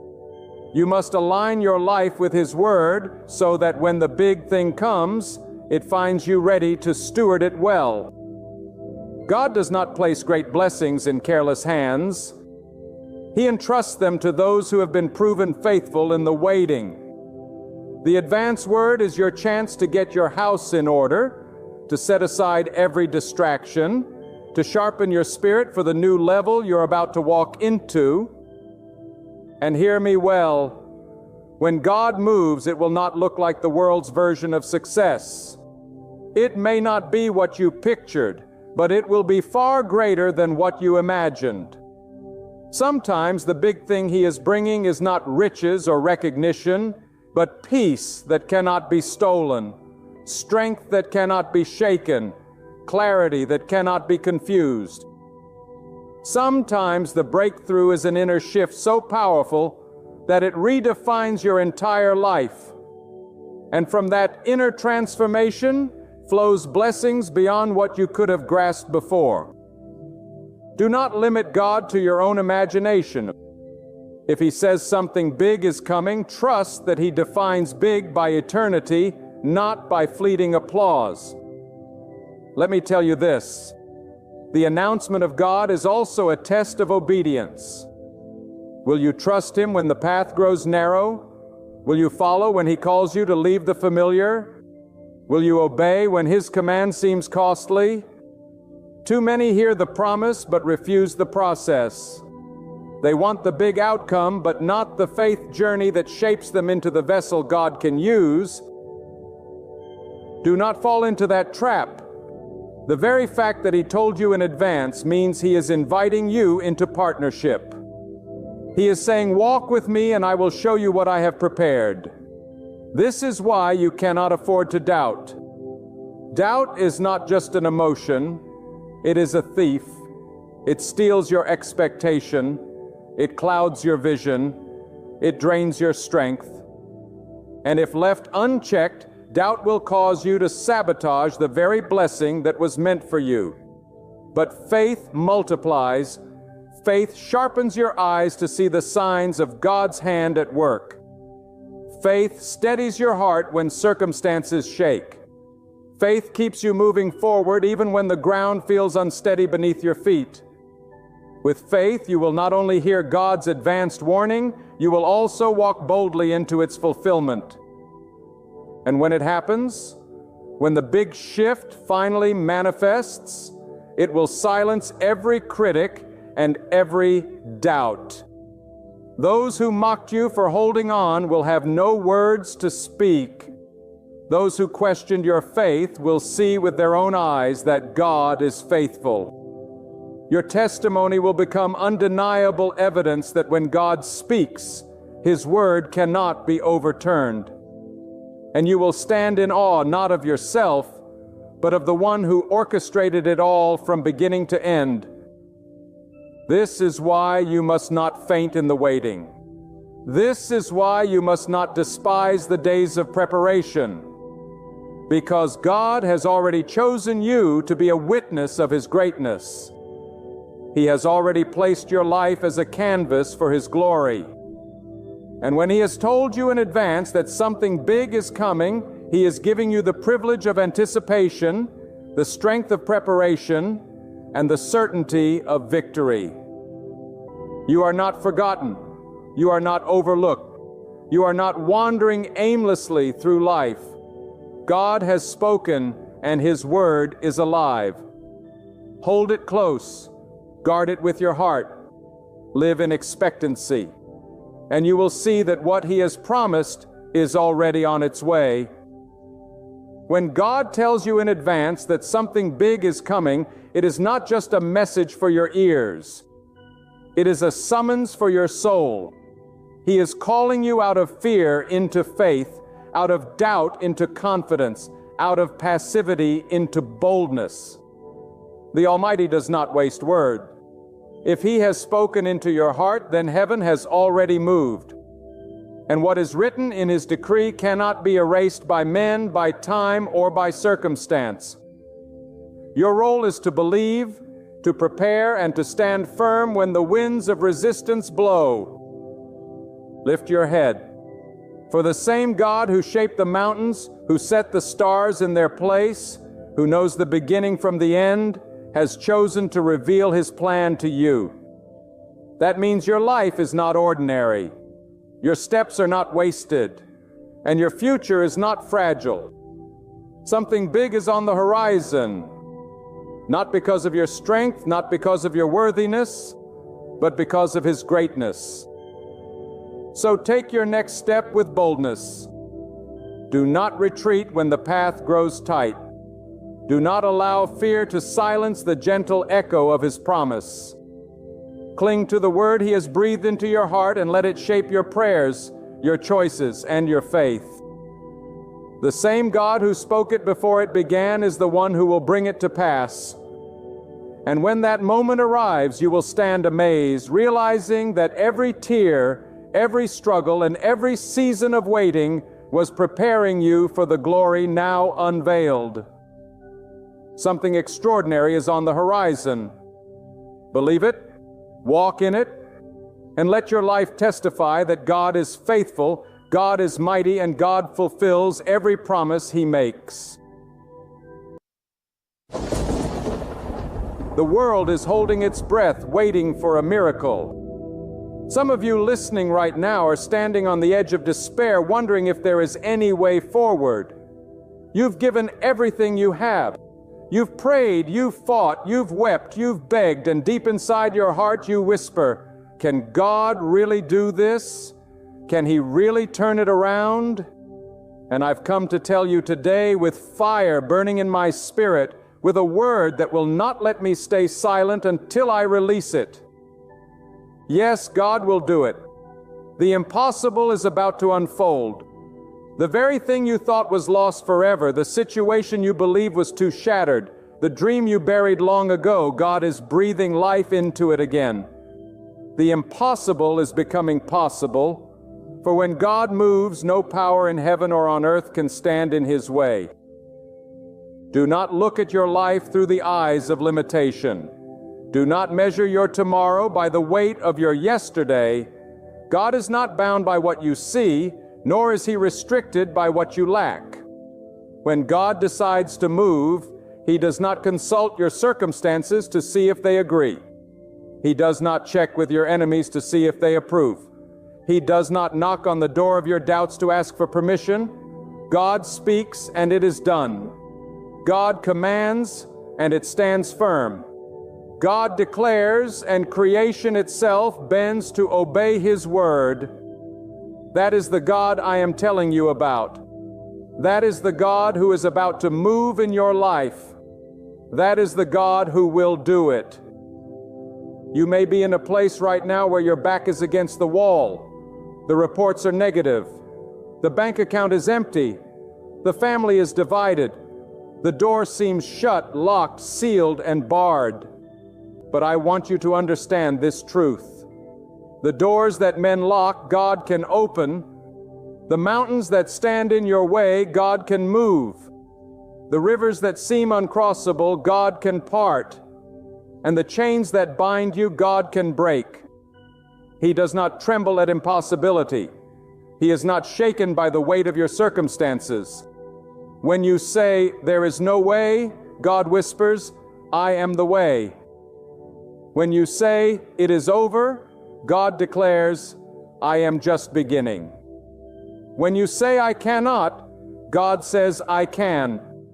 So many of you have limited God by the size of your faith.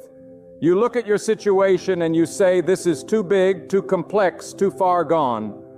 But hear me, God delights in showing His power in the very places where man says, "It is impossible." God waits for the hour when human strength fails, so that He alone will get the glory. God allows the furnace to grow hotter not to destroy you, but to reveal that the fire cannot consume what He has ordained to live. God lets the storm rage not to sink you, but to show that even the winds obey His command. God lets the night grow darker not to frighten you, but to reveal that He Himself is the light that no darkness can extinguish. God does not need favorable conditions to perform His wonders. God creates the conditions in which His glory is revealed. Some of you are praying small prayers. You are asking God for crumbs when He is preparing a feast. You are asking Him to fix a broken piece when He wants to rebuild the whole house.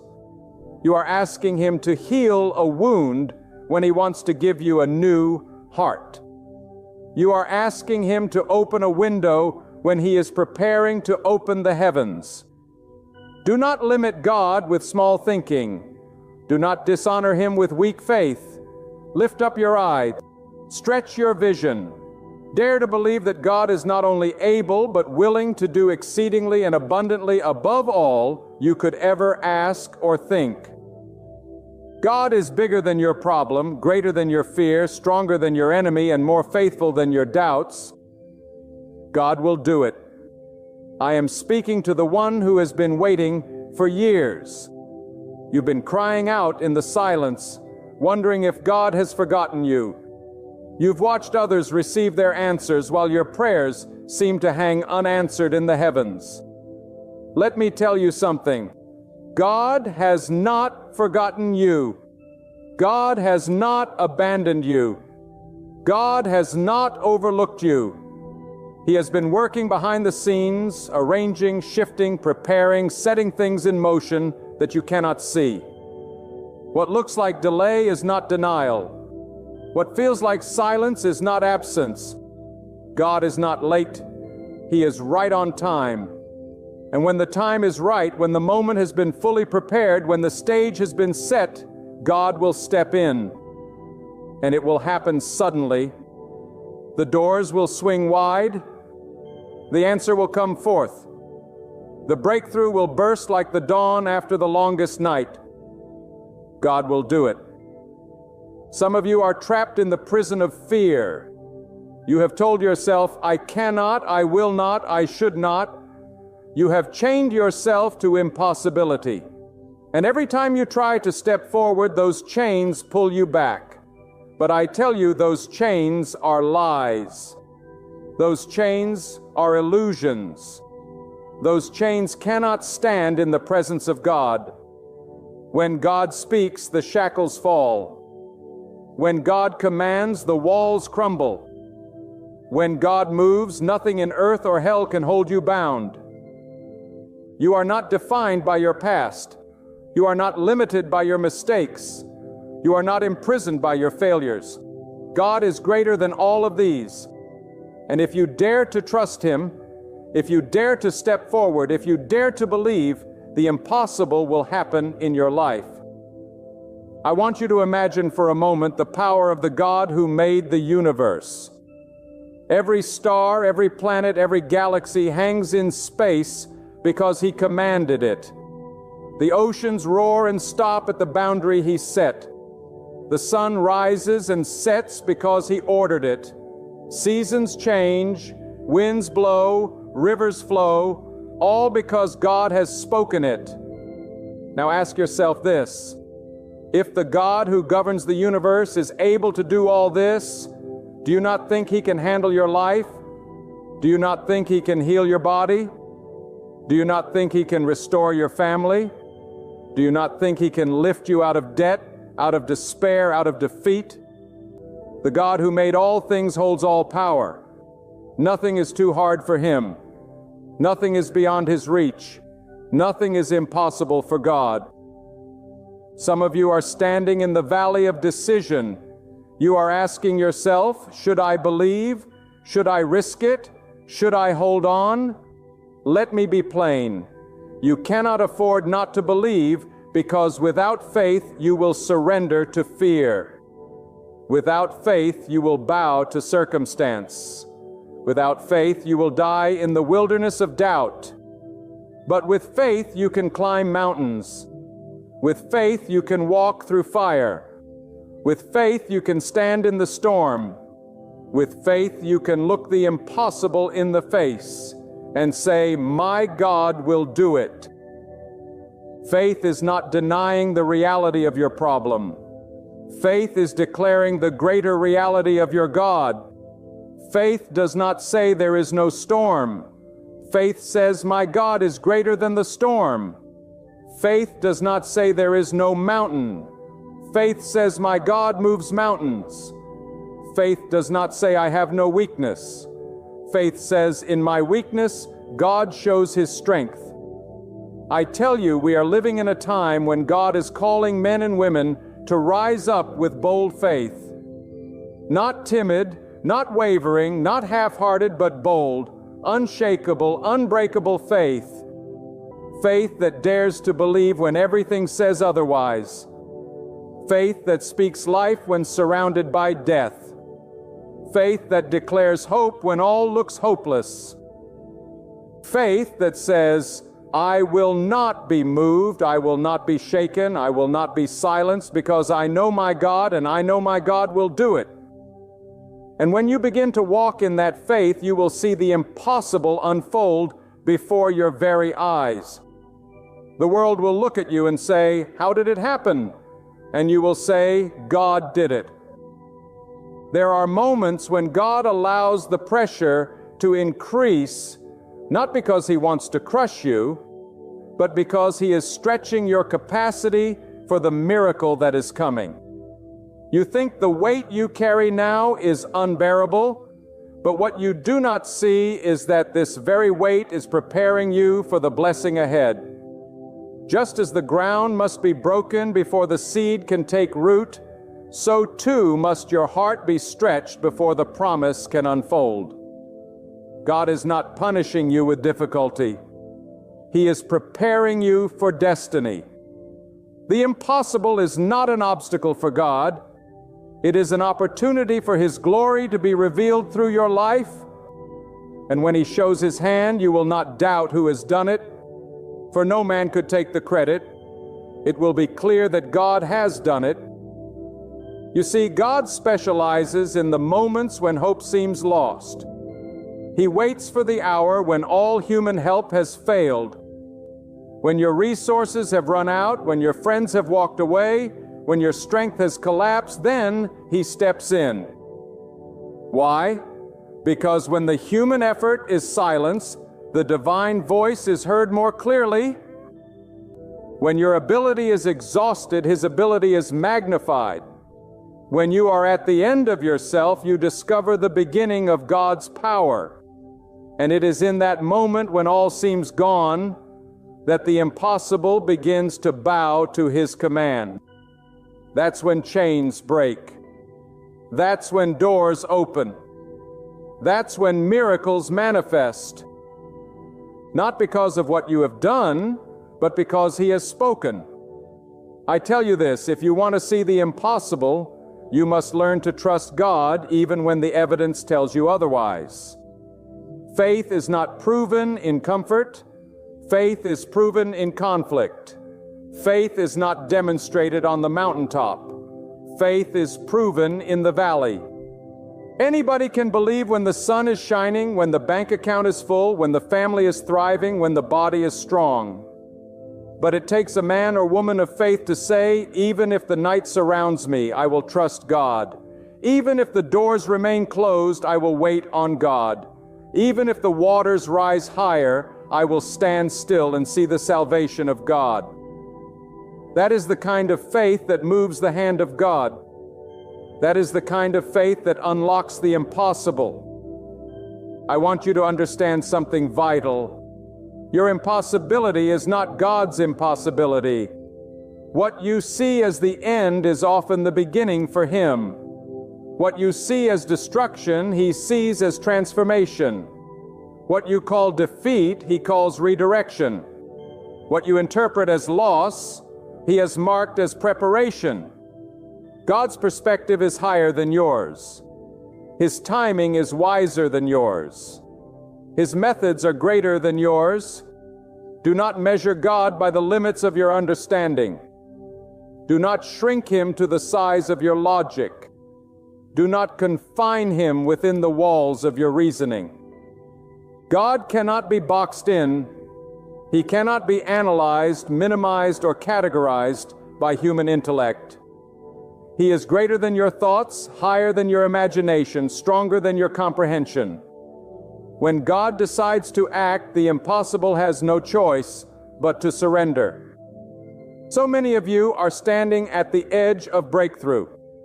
Yet fear keeps whispering in your ear. Fear says you will not make it. You are not enough. You are too weak, too late, too broken. But let me tell you what God says.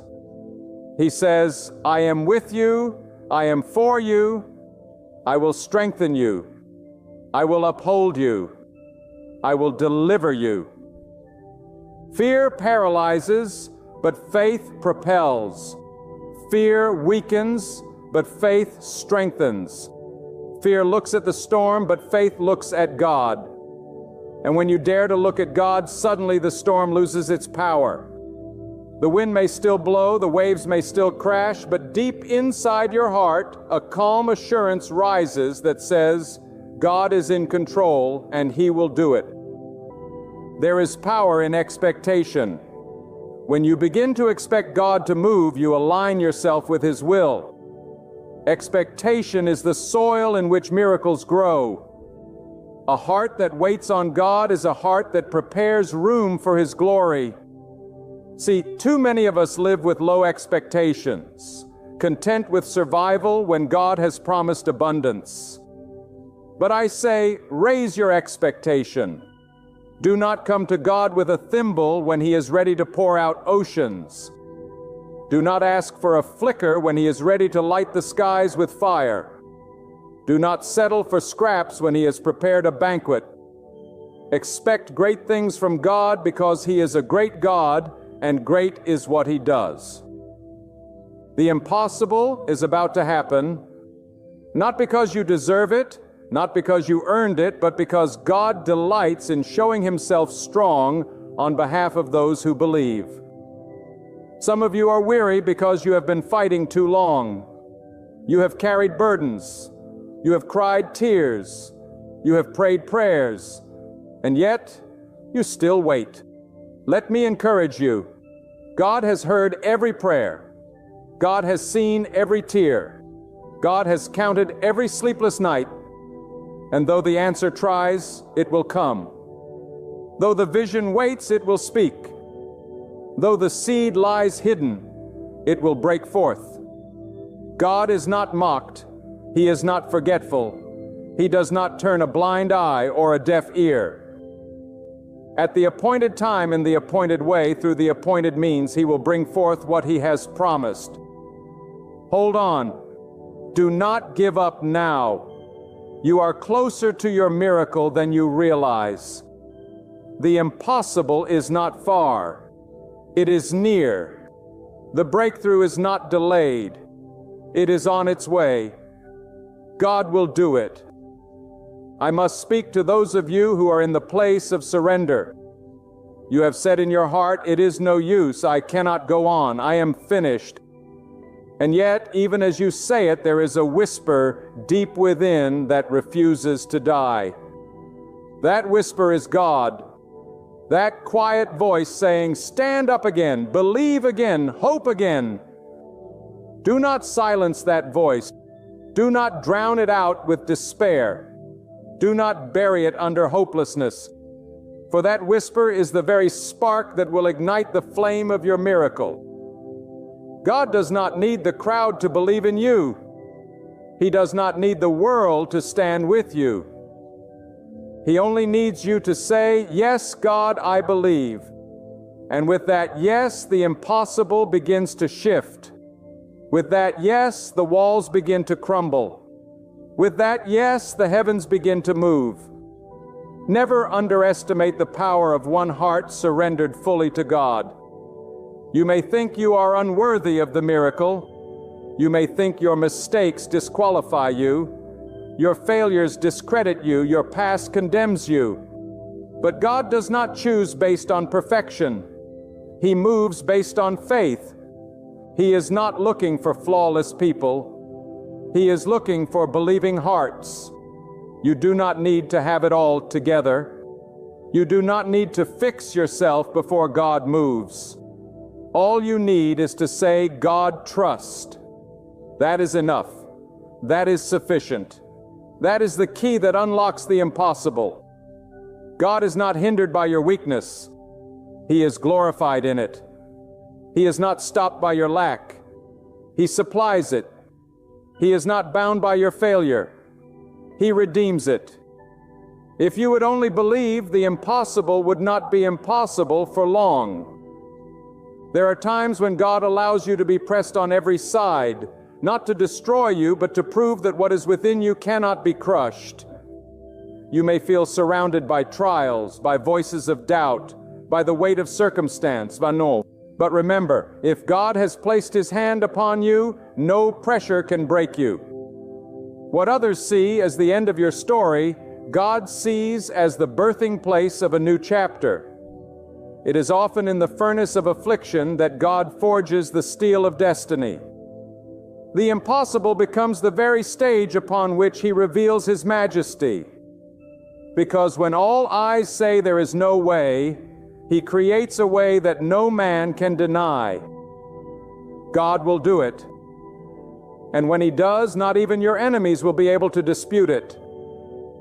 Many believe that God moves only when life is calm and everything feels comfortable. But the truth is, His greatest works often unfold right in the middle of the storm. When the waters roar, when the winds scream, when the ground trembles beneath your feet, that is when His power shines the brightest. God is never shaken by the storm. He commands it.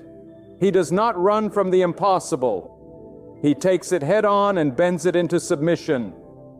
So if you find yourself walking through a storm today, do not fear. Lift your eyes toward heaven and declare with faith, "This storm is not my end.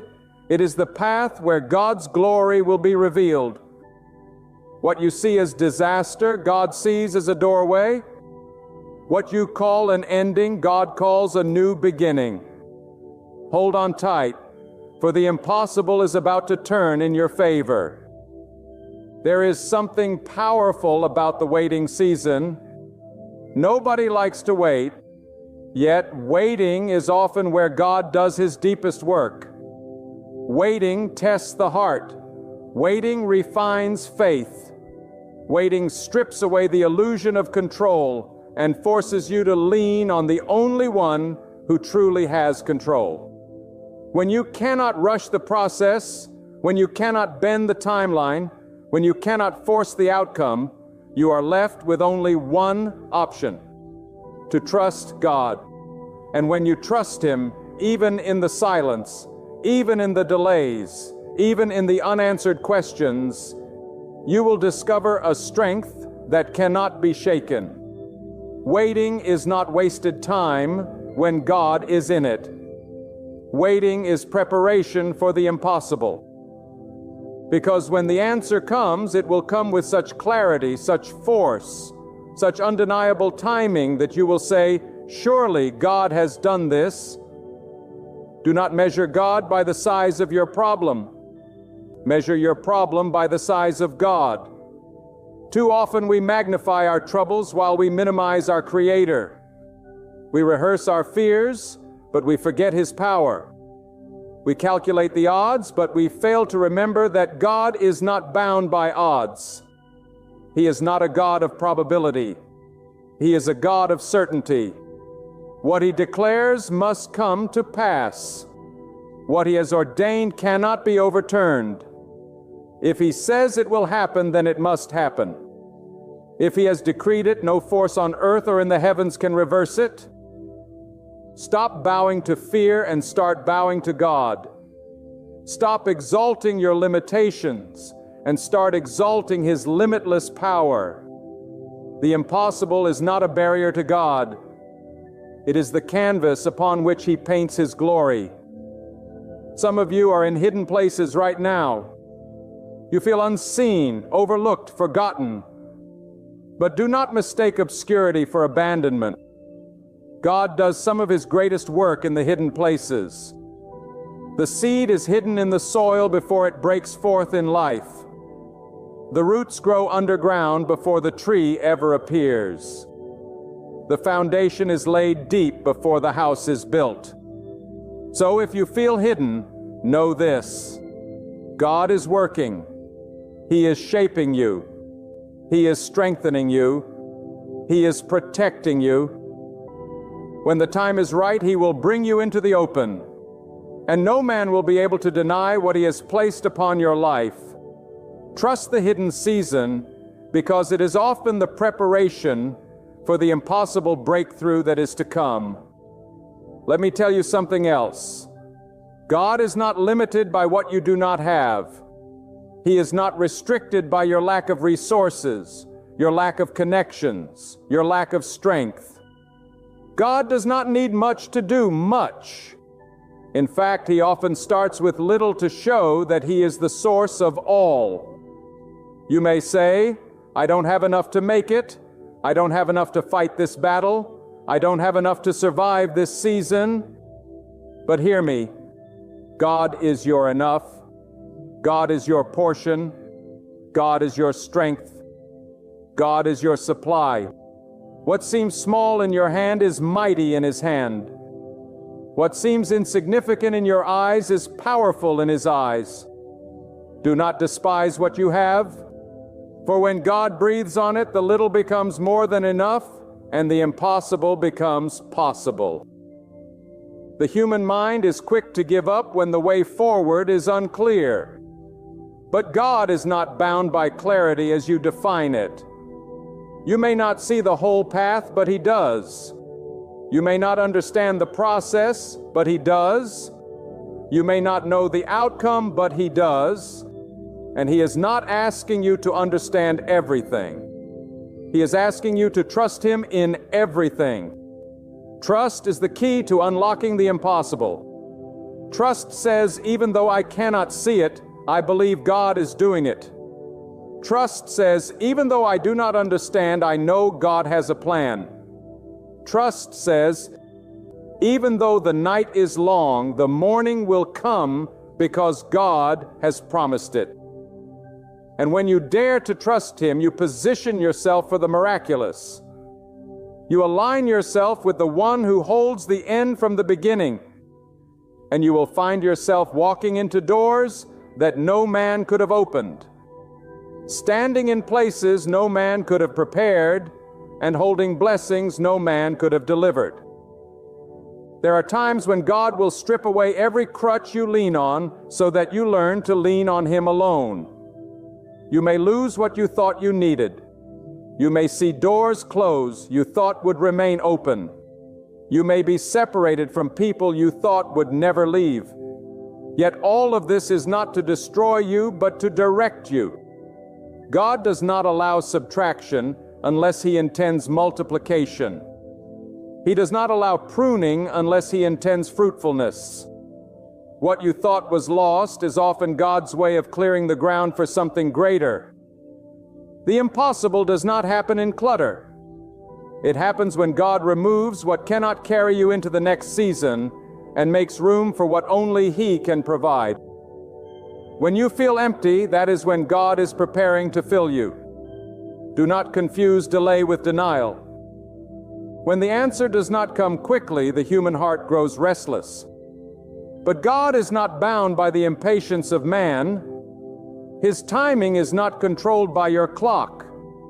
His seasons are not determined by your schedule. God knows when you are ready.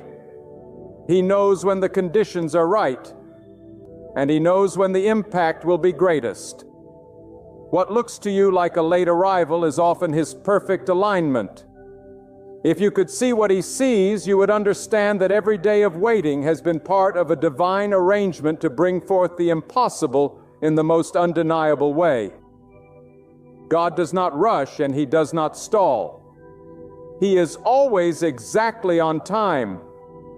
And when His hand moves, it moves with precision. When He does it, no one will say it was luck.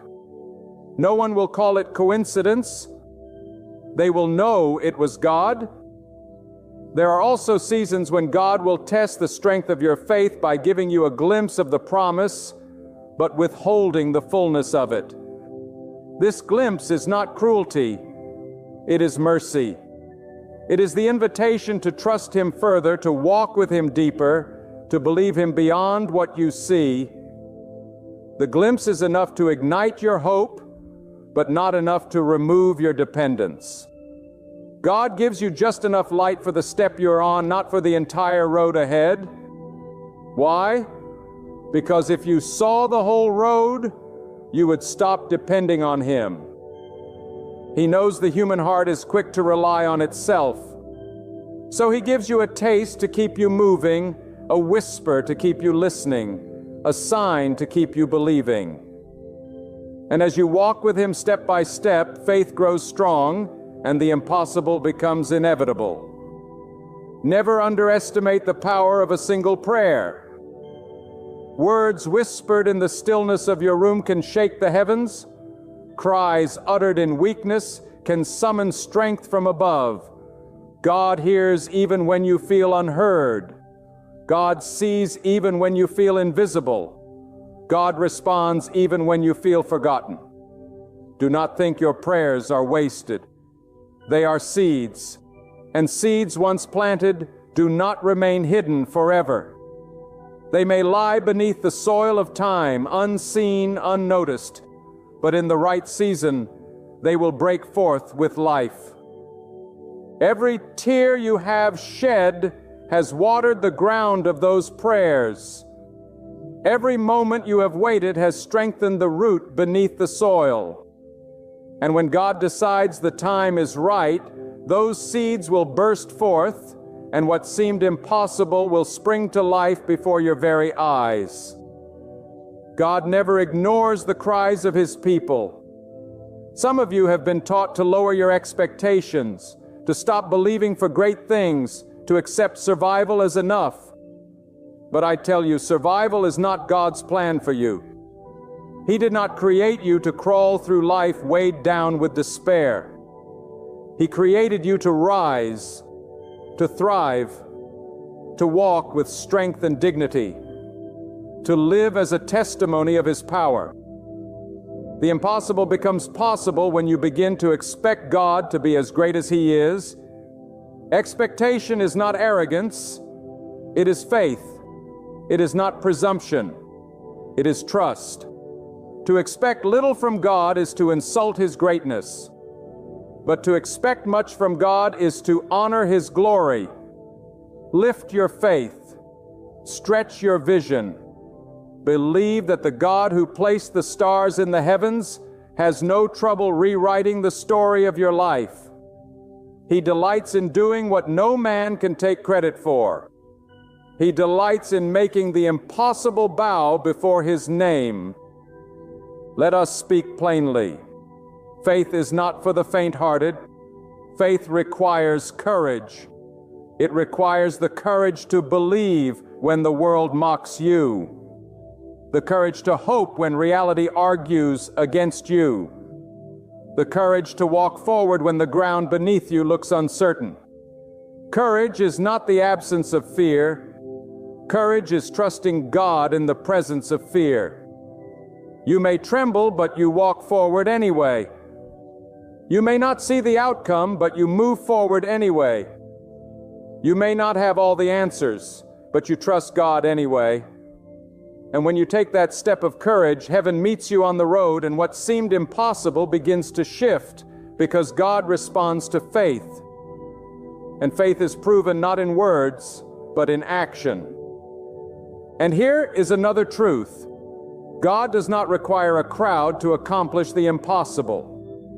He does not need a committee, a consensus, or approval from those around you. He can move for you alone in the quiet corners of your life. And when He does, it will not matter who doubted you, who opposed you, who abandoned you.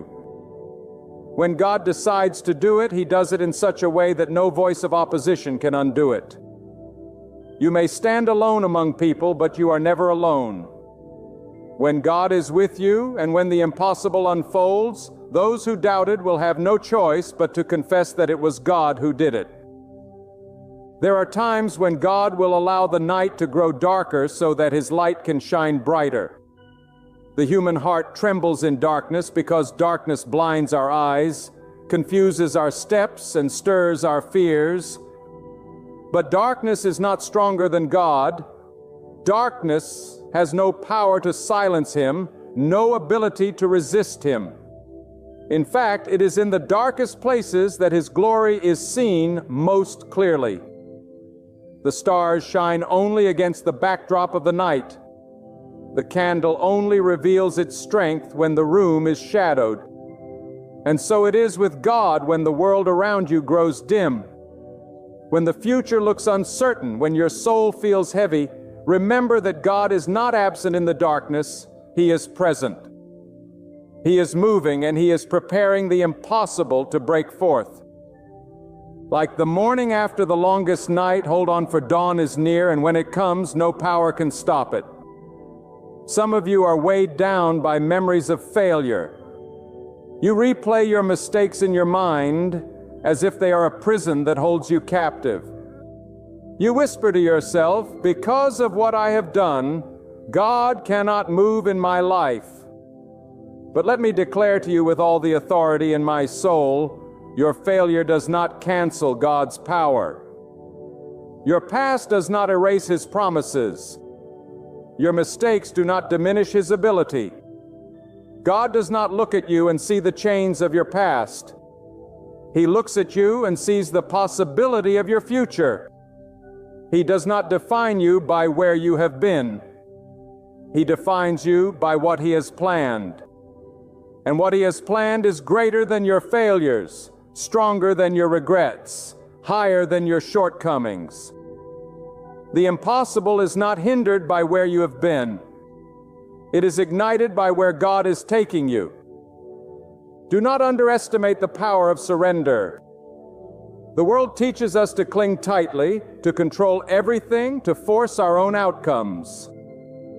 But God's power is revealed not in clinging, but in yielding.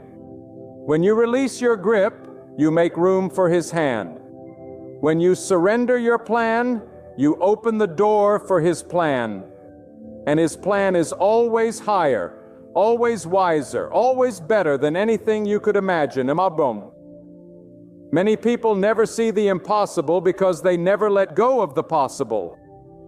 They are so bound by their own understanding that they never step into the place where God can show Himself mighty. But if you would dare to lay it all down, your fears, your strategies, your pride, your control, you would see the impossible unfold in ways that would leave you in awe. For God moves most powerfully through the surrendered heart. Let us also remember that God does not measure power the way man does. Man measures power in numbers, in armies, in wealth, in influence. God measures power in obedience. It takes only one act of obedience to unlock a flood of impossible blessings. It takes only one word spoken in faith, only one step taken in trust, only one decision made in courage, and the heavens respond. Do not wait for the crowd to move before you believe. Do not wait for all the evidence before you act. Obey what God has placed in your heart, and you will see what eyes have not seen and ears have not heard. Obedience is the key that opens the door to the impossible. And when you obey, even when you do not understand, you step into alignment with the power that holds the universe together. God will never fail a heart that dares to obey Him. Some of you feel like the battle has lasted too long. You are tired of fighting, tired of standing, tired of believing. The weight of the struggle has made you wonder if victory is even possible. But hear me clearly. The longer the battle, the greater the testimony. The deeper the valley, the higher the mountain of triumph. The harder the struggle, the louder the victory song. God does not waste pain. He does not waste struggle. He does not waste suffering. Every tear, every sleepless night, every heavy burden is being woven into a tapestry of glory. And when the impossible breaks forth, you will see that none of it was wasted. You will look back and realize that the very thing you thought would destroy you was the thing God used to strengthen you, to prepare you, to shape you into the vessel He needed for His purpose. Do not let the voices of doubt drown out the voice of God. Doubt will whisper that it cannot happen. Doubt will tell you the facts, the statistics, the evidence against you. Doubt will parade every failure before your eyes and demand that you surrender. But God's voice speaks louder than doubt if only you will listen. He says, "Trust me, do not be afraid, do not give up." His voice does not deny the storm, but it declares authority over it. His voice does not pretend the mountain is small, but it announces that He is greater. His voice does not ignore your weakness, but it promises that His strength will carry you. Tune your heart to His voice, and you will find that doubt loses its grip. The impossible becomes believable, and belief becomes the bridge by which the impossible is made real. And I tell you this, God is not finished with you. As long as you have breath, as long as your heart still beats, His plan is still alive. The fact that you are here, the fact that you are listening, the fact that you have not given up is proof that God is not done. He still has work to accomplish through you, still has promises to fulfill for you, still has doors to open before you. Do not bury your destiny before its time. Do not close the book when God has only written a chapter. What looks to you like the end is often only the turning of a page. God writes stories that defy the impossible, and your story is not finished yet. The ink of His will is still writing. The hand of His providence is still guiding. And the impossible that you thought could never happen may be closer than you imagined. So I say to you with all the weight of truth in my spirit, do not be afraid of the impossible, for the impossible is only the stage where God displays His glory. Do not tremble before mountains, for the God who made the mountains can move them with a word. Do not surrender to fear, for fear is a shadow and God is the everlasting light. Lift your head, stand firm, and hold on to the hand of the Almighty, because His power does not waver, His promise does not fail, and His timing does not falter.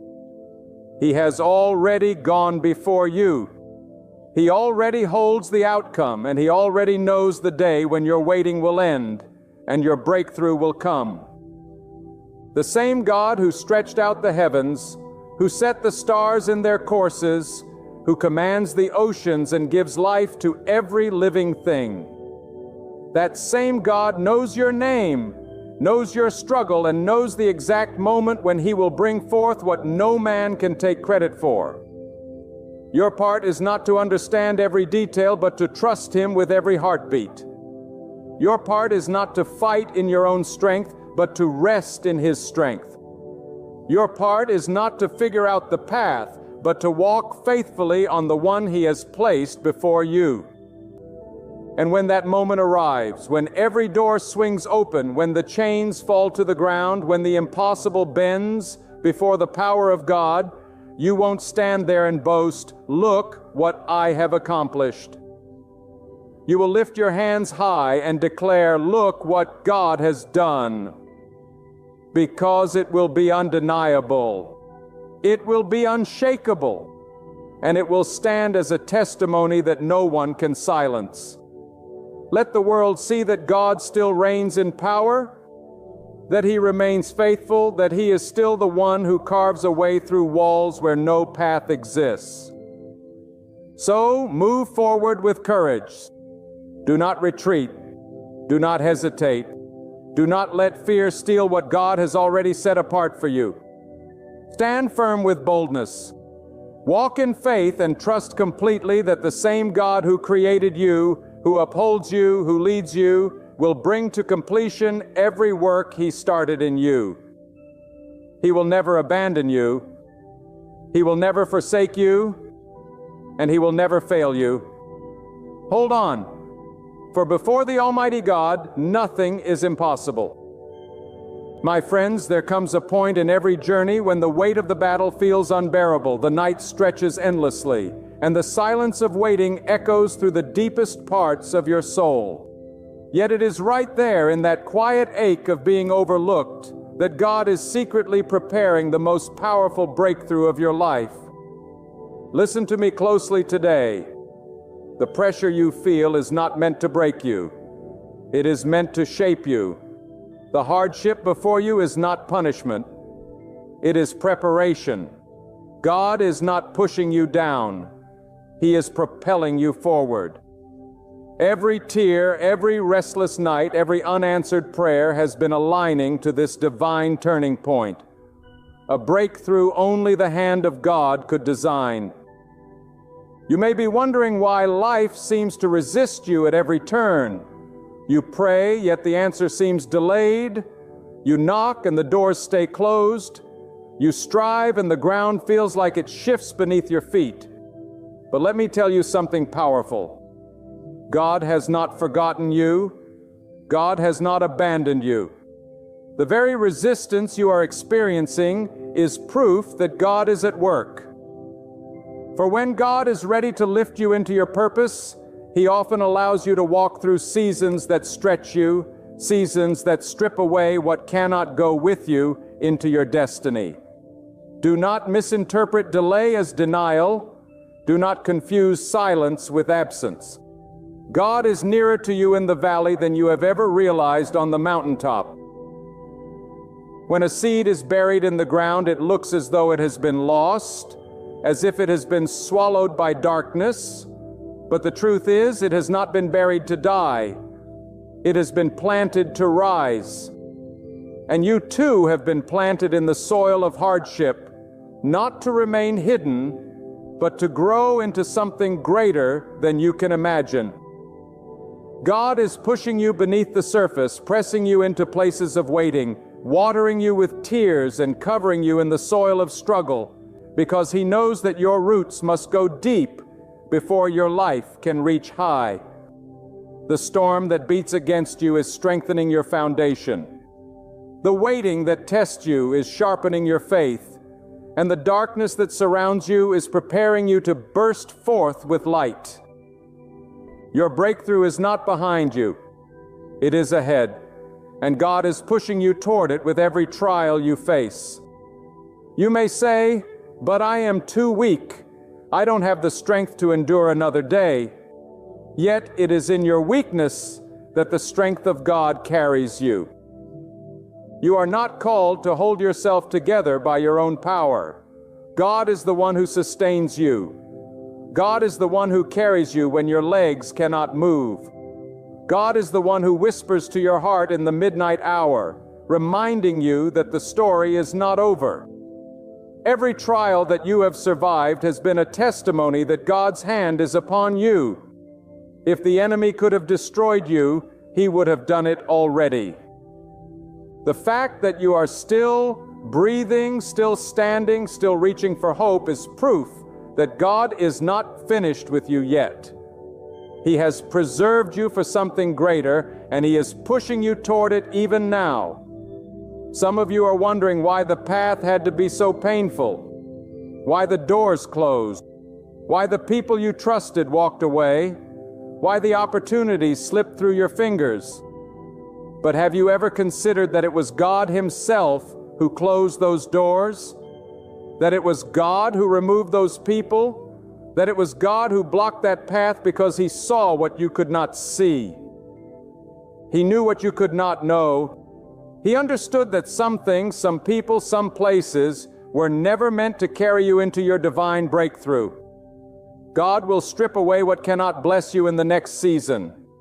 God will remove what cannot travel with you to the destiny He has prepared.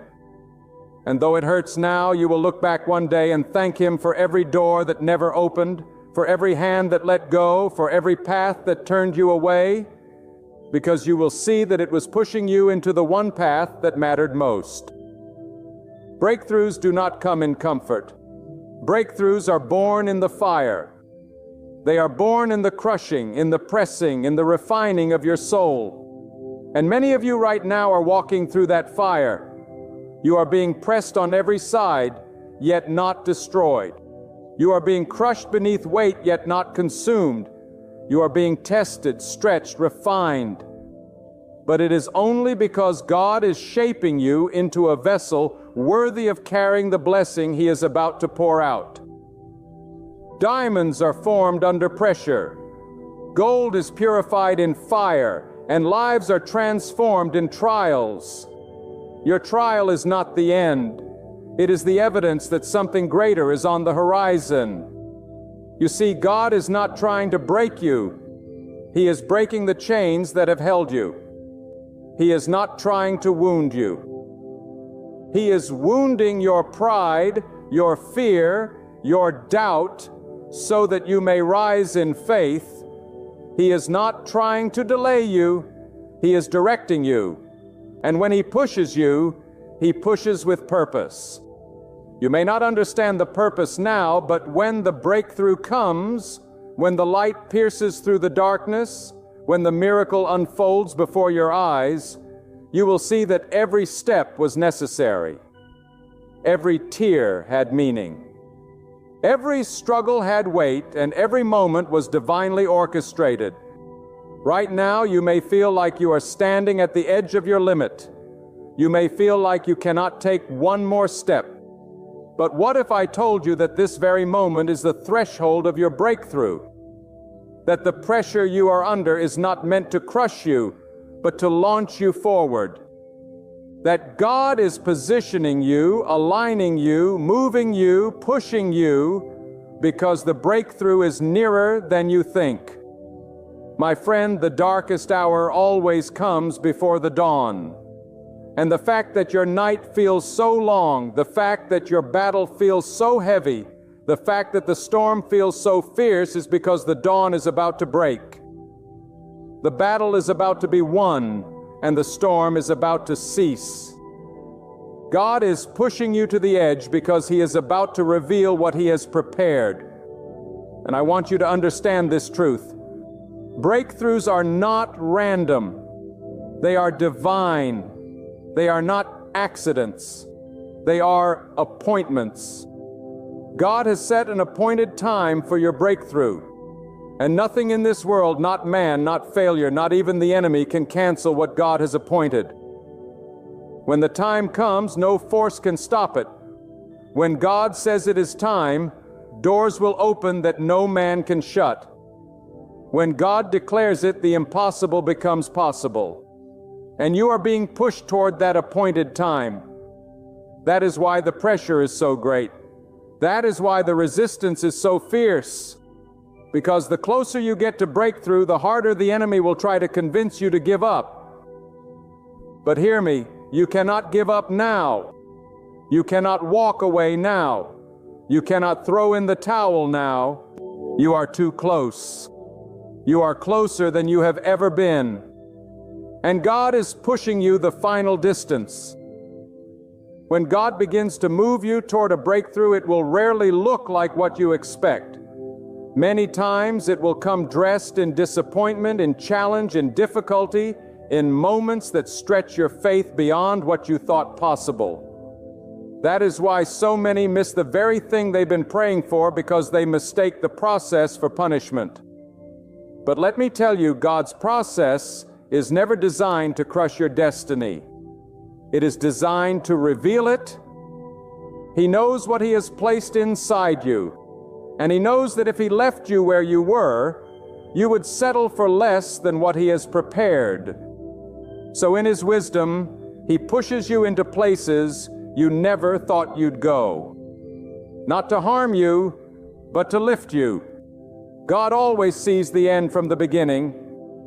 He is not surprised by your struggle, and He is not confused by your pain. He has already factored in every setback, every loss, every delay, and He is still pushing you toward His perfect plan. You see, the hand of God does not just comfort, it also compels. He will comfort you when you are broken, but He will also compel you when you are stuck. Some of you would have stayed in places of mediocrity, stayed in relationships that were hindering you, and stayed in mindsets that limited you if God had not pushed you out. And though it hurt, when the comfort was taken away, it was God's mercy in disguise. He will never allow you to settle where He has called you to soar.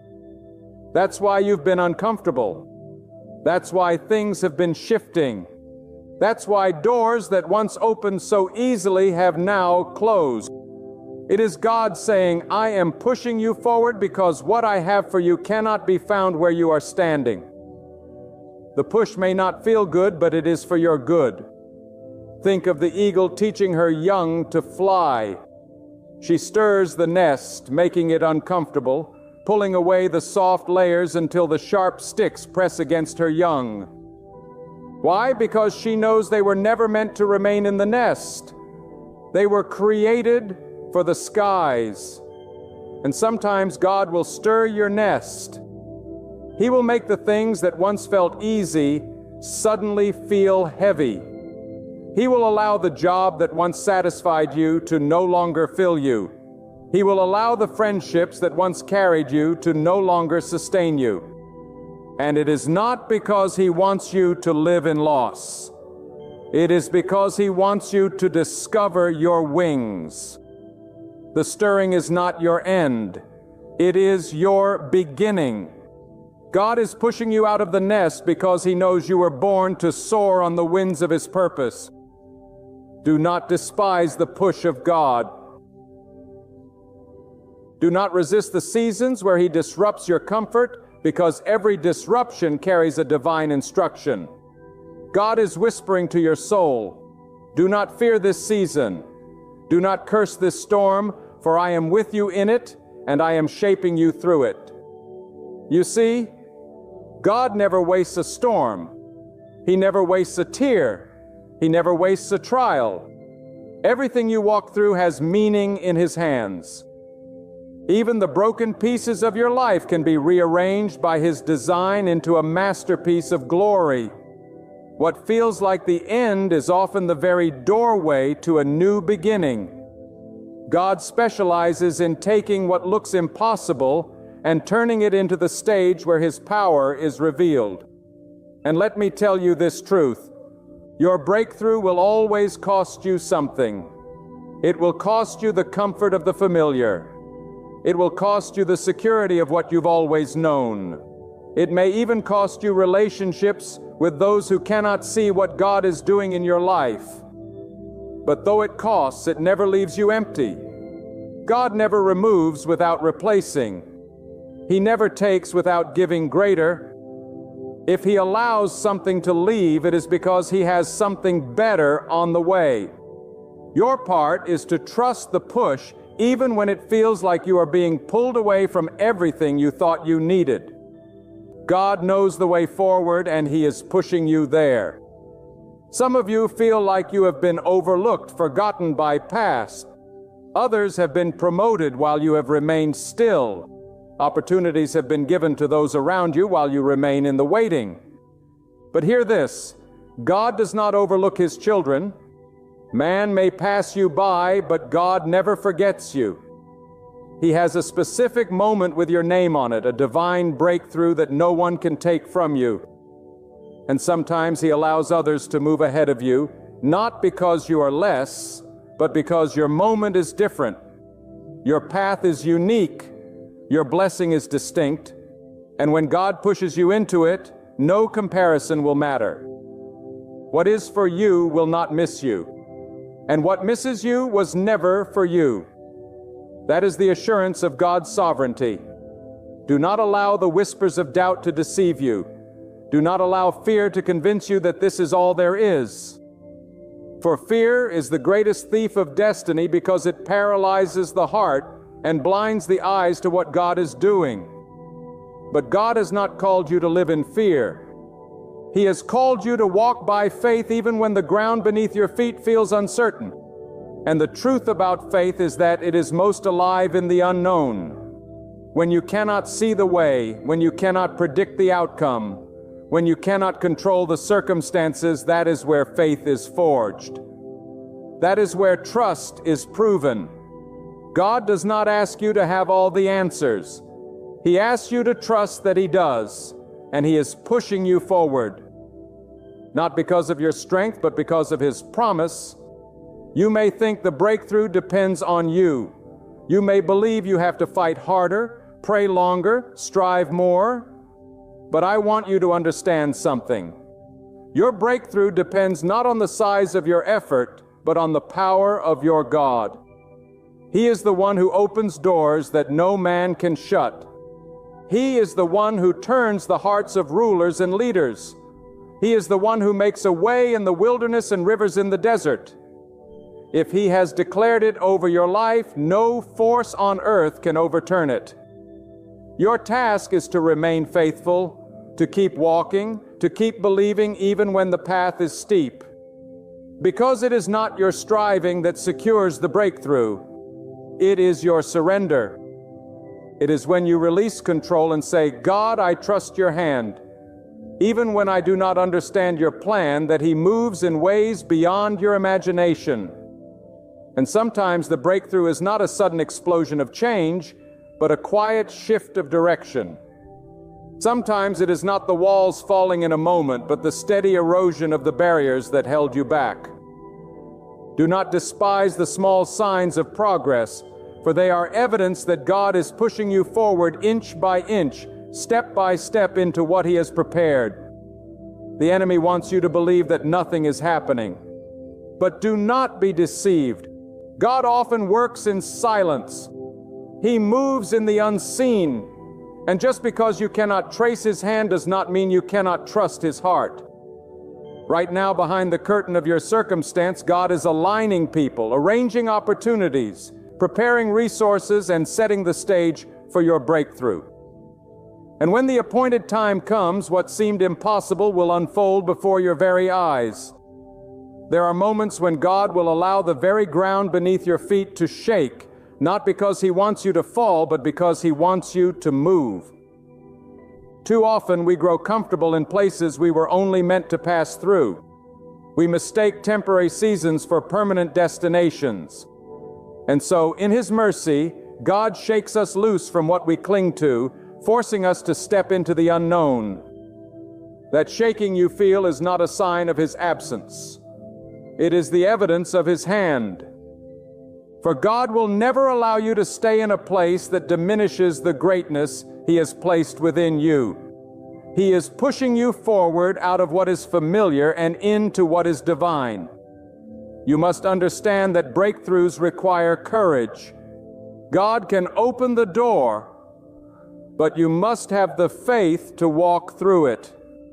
He can part the waters, but you must have the strength to step into them. He can provide the opportunity, but you must rise with boldness to claim it. This is why He has been training you through your trials. The challenges you have faced were not meant to break your spirit, but to build your faith. Every setback has been a rehearsal for victory. Every delay has been a classroom of trust. Every hardship has been a tool in God's hand to prepare you for the moment when He pushes you into the destiny He has ordained. And let me tell you this, destiny is rarely convenient. God's call will interrupt your plans. His breakthrough will disrupt your routines. His push will often take you into places that demand more than you think you have to give. But that is precisely the point. Because when you are stretched beyond your capacity, that is when His power is revealed. God will never lead you into a place where His presence cannot sustain you. He will never push you into a battle without already securing the victory. He will never place you in a season without already planning the provision for it. What He requires from you is not perfection, but faith. Faith to believe when the evidence is missing. Faith to move when the path is unclear. Faith to stand when the winds of doubt try to blow you down. Too many people stop at the threshold of their breakthrough. They see the walls. They hear the whispers of fear. They feel the weight of uncertainty, and they turn back. But what they do not realize is that the very resistance they face is proof that they are close. When the pressure intensifies, it means the breakthrough is near. When the battle grows fierce, it means the victory is around the corner. Do not let fear rob you of what God has been pushing you toward. The enemy cannot take what God has promised, but he can convince you to quit before you reach it. That is why you must guard your faith, hold fast to your hope, and trust that God has not brought you this far to abandon you. Now think of the farmer who waits for the harvest. He does not plant one day and reap the next. He endures the waiting, the storms, the seasons of silence, knowing that beneath the soil something is happening that he cannot see. And when the appointed time comes, the earth gives forth its fruit. So it is with God. You may not see the evidence yet. You may not feel the progress yet. But deep beneath the surface of your life, God is working. He is pushing you, preparing you, aligning you. And when the appointed time arrives, you will reap the harvest of your perseverance. Do not grow weary in the waiting, for God never delays without purpose. Sometimes God's push will feel like loss. He will strip away what you thought you needed, and you will cry out, "Why would you take this from me?" But understand this, God never takes without reason. If He removes it, it is because it cannot carry you into your breakthrough. If He closes the door, it is because walking through it would have led you astray. If He takes away the crutch, it is because He knows you can stand on your own with His strength. And though it hurts in the moment, it is His way of clearing the path for what is greater. You may mourn the loss now, but one day you will look back and see that it was the hand of God redirecting you into your destiny. Do not measure your progress by the opinions of others. People will not always understand what God is doing in your life. They may mock you, doubt you, even walk away from you. But remember this, your breakthrough has never relied on their permission. It has always rested in the hands of God. He is the one who lifts up and the one who brings down, the one who opens doors and the one who closes them. Stop chasing validation from people who cannot recognize what God has already planted within you. Those who doubt you today will one day stand in awe of what God has done through you. But you must stay faithful to the push, even when the world cannot comprehend it. There will be moments when God thrusts you into spaces that make you feel unprepared. You will look around and whisper, "I'm not ready, I'm not capable, I'm not strong enough." Yet that is the wonder of God's push. He doesn't call those already qualified. He qualifies those He calls. He is not searching for perfection, but for surrender. Not for power, but for obedience. If God has pushed you into it, He has already prepared you for it. And whatever you lack, His strength will supply in full. Do not discredit yourself when the Creator of the universe has declared that you are enough for the task. And let me remind you, breakthroughs are not just about blessing, they are about purpose. God does not push you forward merely so that you can live more comfortably. He pushes you forward so that your life can shine as a testimony of His power. Your breakthrough is not just for you. It is for those who will witness it. It is for those who will find hope through your story.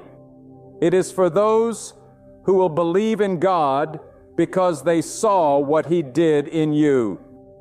When God lifts you, it is never just about your life.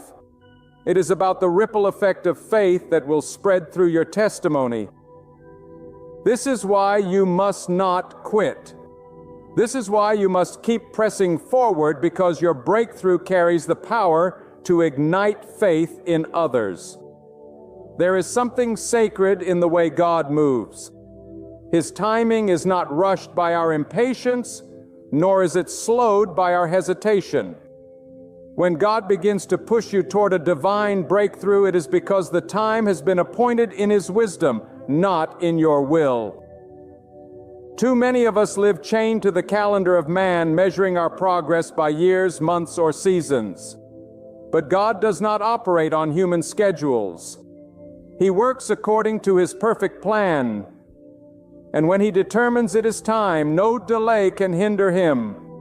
You may have felt overlooked for years, but when God's moment comes, He can change your life in a single breath. Do not confuse His silence with inaction. Behind what you cannot see, He is setting the stage for a breakthrough that will unfold with power, leaving no doubt that it was His hand that brought it to pass. Sometimes God will even hide you before He reveals you. You may feel invisible, as though the world has forgotten your existence. You may labor in silence, sow in obscurity, give without recognition. But let me tell you, there is nothing wasted in God's sight. Every hidden season is a preparation season. Every quiet place is a proving ground. God will not reveal you prematurely. He will keep you covered until you are ready to carry the weight of the blessing. And when the time comes, He will push you from obscurity into opportunity. And no one will be able to deny what He has done. The very people who doubted you will witness the glory of God unfolding in your life. When God pushes you, He also purges you. Breakthrough is not only about gaining, it is about shedding. God cannot take you into new levels while you carry old baggage. He cannot trust you with abundance while you cling to bitterness. He cannot elevate you to new heights while you drag along unforgiveness.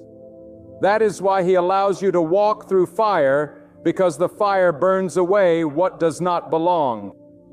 The pain of the process purifies your spirit so that you can handle the promise. Do not resent the refining, because without it you would not be ready. God knows the weight of the blessing that is coming, and He will not let it crush you. So He shapes you, molds you, chisels away at you until you are strong enough to stand where He is pushing you. And let me remind you, when God pushes you forward, He does not consult your enemies. He does not ask permission from those who dislike you. He does not take a vote on whether you are worthy. He decides, and that is final. Too often we give too much power to the opinions of others. We allow their doubt to weaken our faith, but when God decrees a breakthrough, it overrides every voice of opposition. The mouths that rise against you cannot stop the hand that defends you. The trap set for your downfall cannot succeed against the plan ordained for your rising. Stop fearing man and start trusting God. If He is pushing you, it is because He has already made the way, and nothing can stand against His decree. Understand this. Breakthroughs demand persistence. God will push you, but you must not resist His leading. Some of you are still holding on to the safety of the familiar. You pray for change, but when the door opens, you hesitate. You ask God for deliverance, but when He says, move, you cling to the chains. You cannot experience divine breakthrough while clinging to human comfort. God will not force you to step forward. He will push, but you must walk. You must let go of what was in order to embrace what will be. Faith is not just believing God can do it. It is moving when He says move. It is stepping when the ground feels shaky. It is trusting that where He is pushing you, His hand will provide. Breakthrough also requires patience. God's push is often steady, not sudden. We want the doors to fling open instantly, but sometimes He opens them gradually. He teaches us to endure, to wait, to trust the unfolding of His will. Waiting is not wasted time. Waiting is working time. In the waiting, He strengthens your character, increases your wisdom, builds your resilience. Without the waiting, the blessing would crush you instead of elevate you. That is why the breakthrough does not come early. It comes right on time. The time when you are prepared to carry it with grace and humility. Never forget that when God pushes you, He also protects you. You may not see the dangers He has shielded you from, the traps He has dismantled, the snares He has broken before you even approach them. There are battles you never had to fight because God fought them in silence. There are storms you never faced because He calmed them before they reached you. There are enemies who plotted but could not prevail because His hand stopped them in their tracks. And now the same God who has protected you is pushing you forward into a breakthrough you did not earn, but one He has ordained. But here is the key. Do not shrink back when the moment comes. Fear will whisper that you are not ready. Doubt will scream that you will fail. The shadows of your past will remind you of every mistake you've ever made. But none of that matters. What matters is the voice of God pushing you onward. He says you are chosen. He says you are able. He says the breakthrough is yours. And if God has spoken it, you must step into it. You cannot delay any longer. You cannot let fear rob you of what He has prepared. You cannot live in the shadows when God is calling you into the light. This is your moment. This is your season. This is the push you have been waiting for.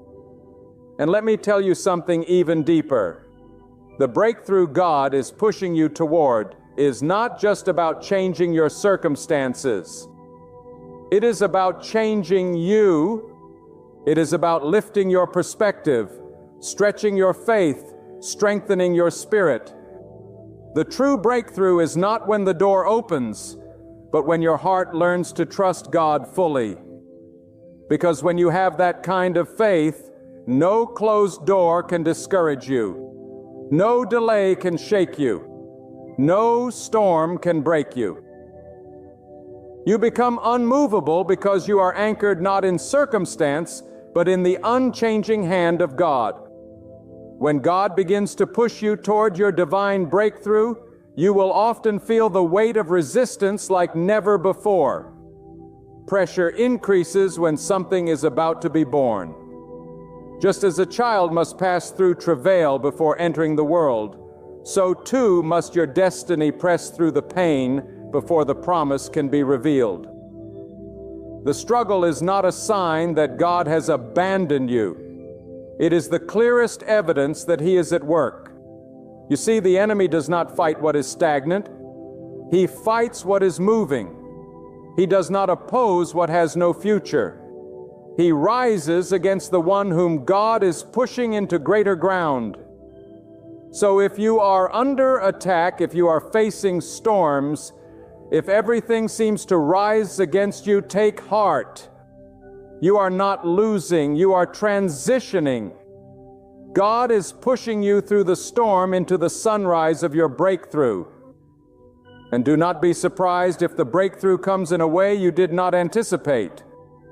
God rarely works within the limits of human expectation. He delights in confounding the wisdom of man.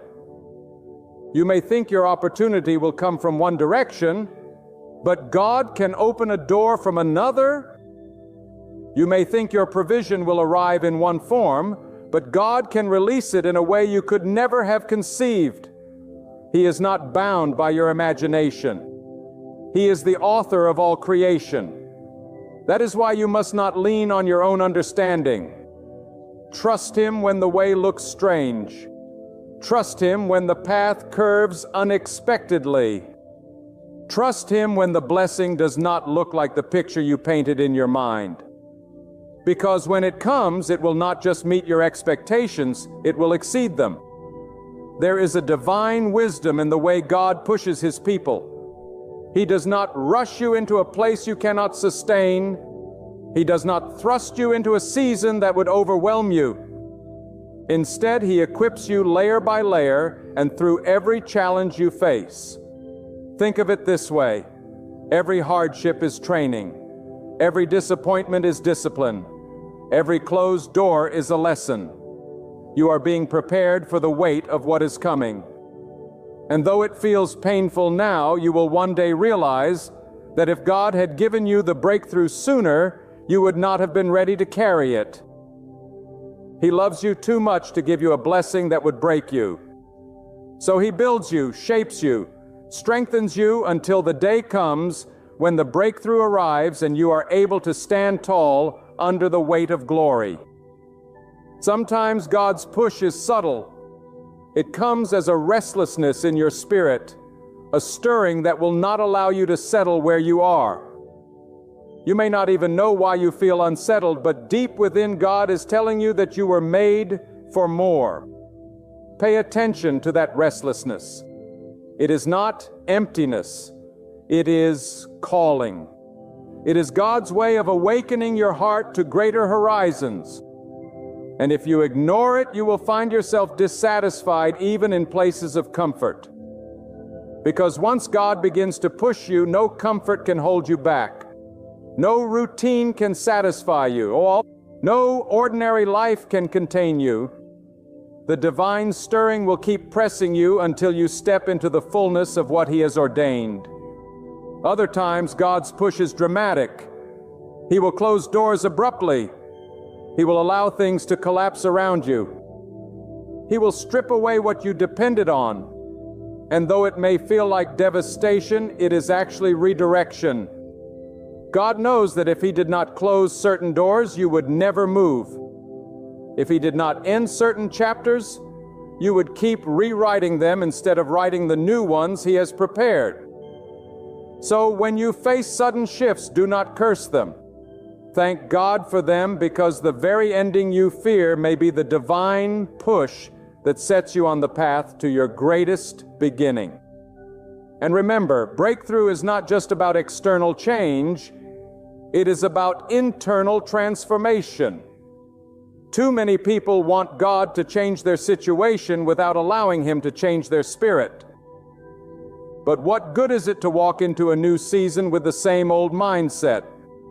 What good is it to enter abundance if you still think like someone in lack? What good is it to reach freedom if you still live with a slave mentality? God pushes you not only so that your circumstances can change, but so that you can be changed. He wants your faith to be stronger, your trust to be deeper, your heart to be purer. That is the true breakthrough, the transformation within you that allows you to sustain the transformation around you. Do not despise the day of small signs. Sometimes God pushes you with whispers, not thunder. Sometimes He guides you with nudges, not earthquakes. Look for the little confirmations along the way. That open door you did not expect. That timely word that lifted your spirit.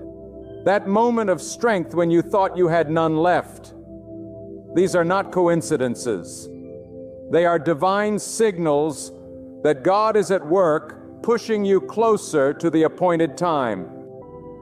Train your eyes to see them. Train your heart to recognize them. Because when you live with that awareness, you will realize that God has been present in every step, even the ones you thought were meaningless. And let me tell you, the breakthrough that God is pushing you toward is not fragile. What He ordains, no one can overturn. What He blesses, no one can curse. What He decrees, no one can deny. You do not need to fear that someone will steal your destiny, because your destiny is not in their hands. It is in God's. You do not need to worry that your chance has passed, because your chance is anchored to His timing, not to man's calendar. Rest in the truth that when God pushes you forward, nothing can push you back. Beloved, the breakthrough of God is not a myth, not a dream, not a wish. It is a reality waiting for its appointed hour. And when that hour comes, no power on earth, no scheme of man, no whisper of the enemy can hold it back. God's decree is final. His command is unshakable. His hand is mighty. If He has said He will lift you, then you will rise. If He has said He will open the way, then the path will split before you. If He has declared blessing over your life, then that blessing will overtake you. But here is the call. Walk faithfully while you wait. Trust Him when you do not see. Hold on when everything tells you to let go. Pray when your spirit feels dry. Stand when your knees feel weak. Keep your gaze anchored on God, for He is not only the author of breakthrough, He is the guardian of your soul. His desire is not merely to shift your situation. He longs to shape your heart, fortify your faith, and set your life upon a foundation that cannot be shaken. Step away from this moment carrying sacred confidence. Do not turn back with sorrow. Do not glance around in fear. Do not look within in disbelief. Lift your eyes in faith. For God walks beside you. God fights for you. And He is ushering you into a brand new season. The darkness cannot halt the dawn. The tempest cannot erase the sunrise, and no power can restrain the hand of God once it moves. Your breakthrough is closer than you imagine. Step forward with courage, live with steadfast faith, and believe with your whole being. For the God who started this work within you will most surely bring it to fulfillment. My friend, there comes a moment in every life when the weight of this world feels impossible to carry. A season when the night stretches endlessly, when the silence after your prayers feels louder than thunder, and the questions inside your heart drown out every answer you thought you knew. Some of you are hearing this from a place of deep despair. You've been carrying a burden no one else can see. You've smiled when your heart was breaking. You've stood tall when every part of you wanted to collapse. You've endured long after your soul whispered it could take no more. And maybe even now as you listen, you're asking if God has forgotten you.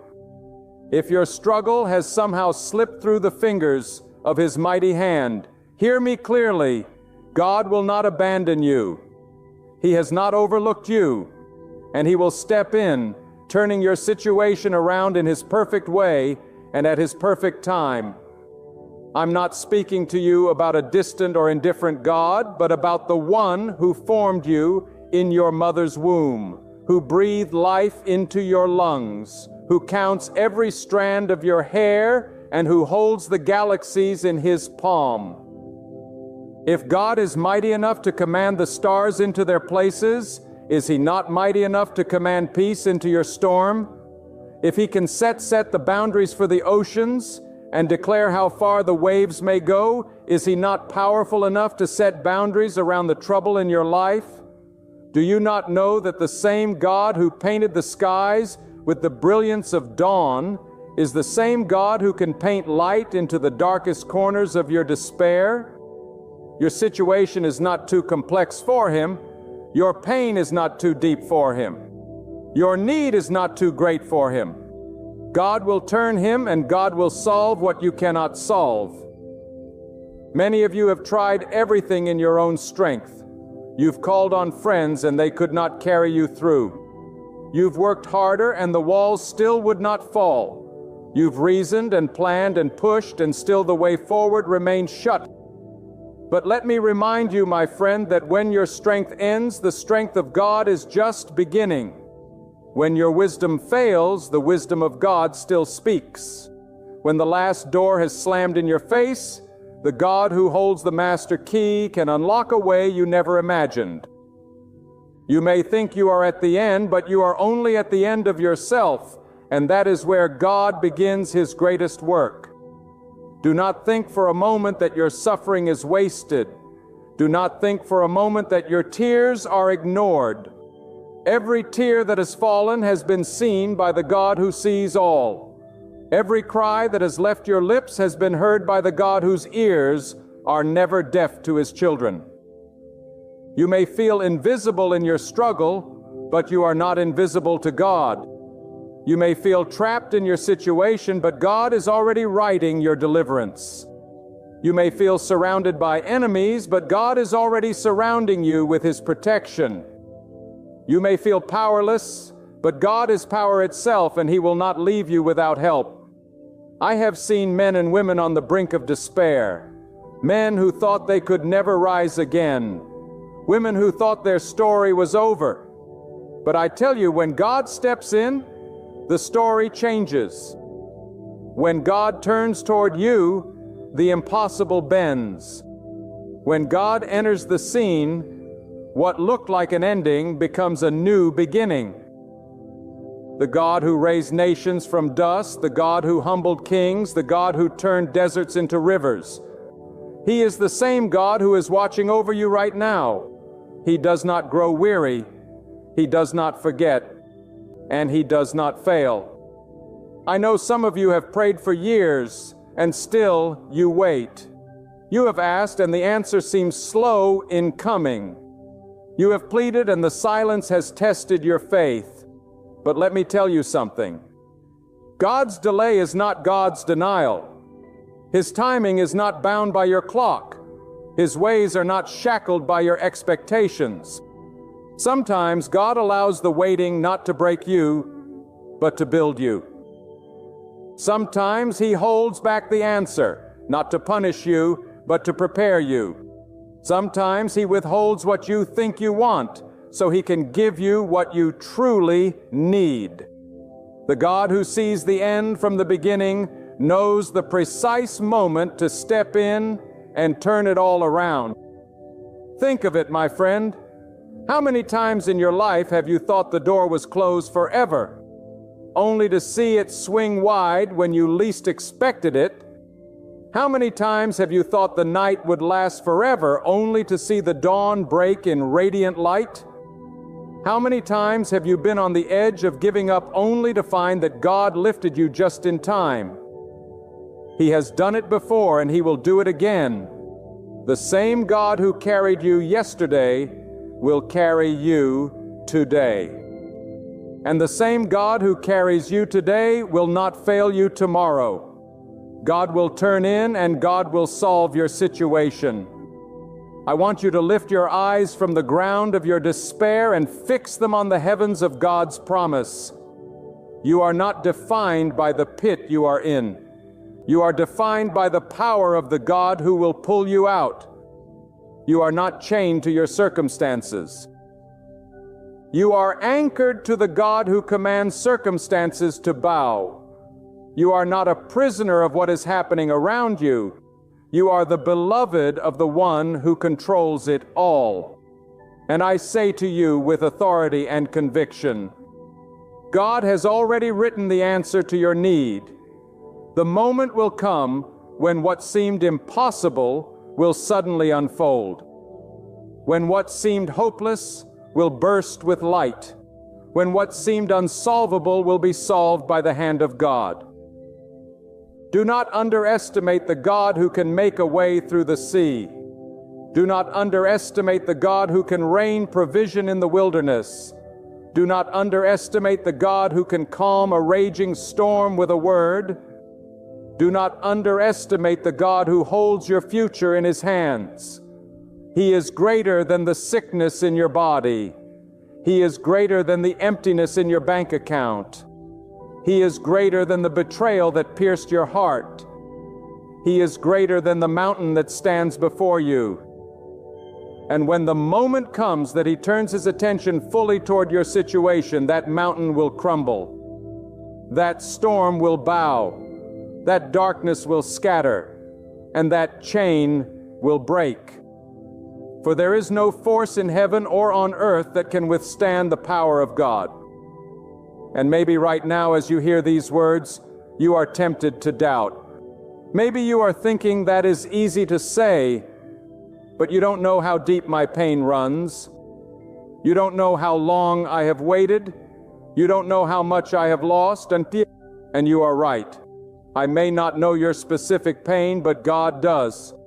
I may not see the scars you carry, but God sees them, and He knows what it will take to heal them. I may not understand the nights you have wept in silence, but God has heard every sob.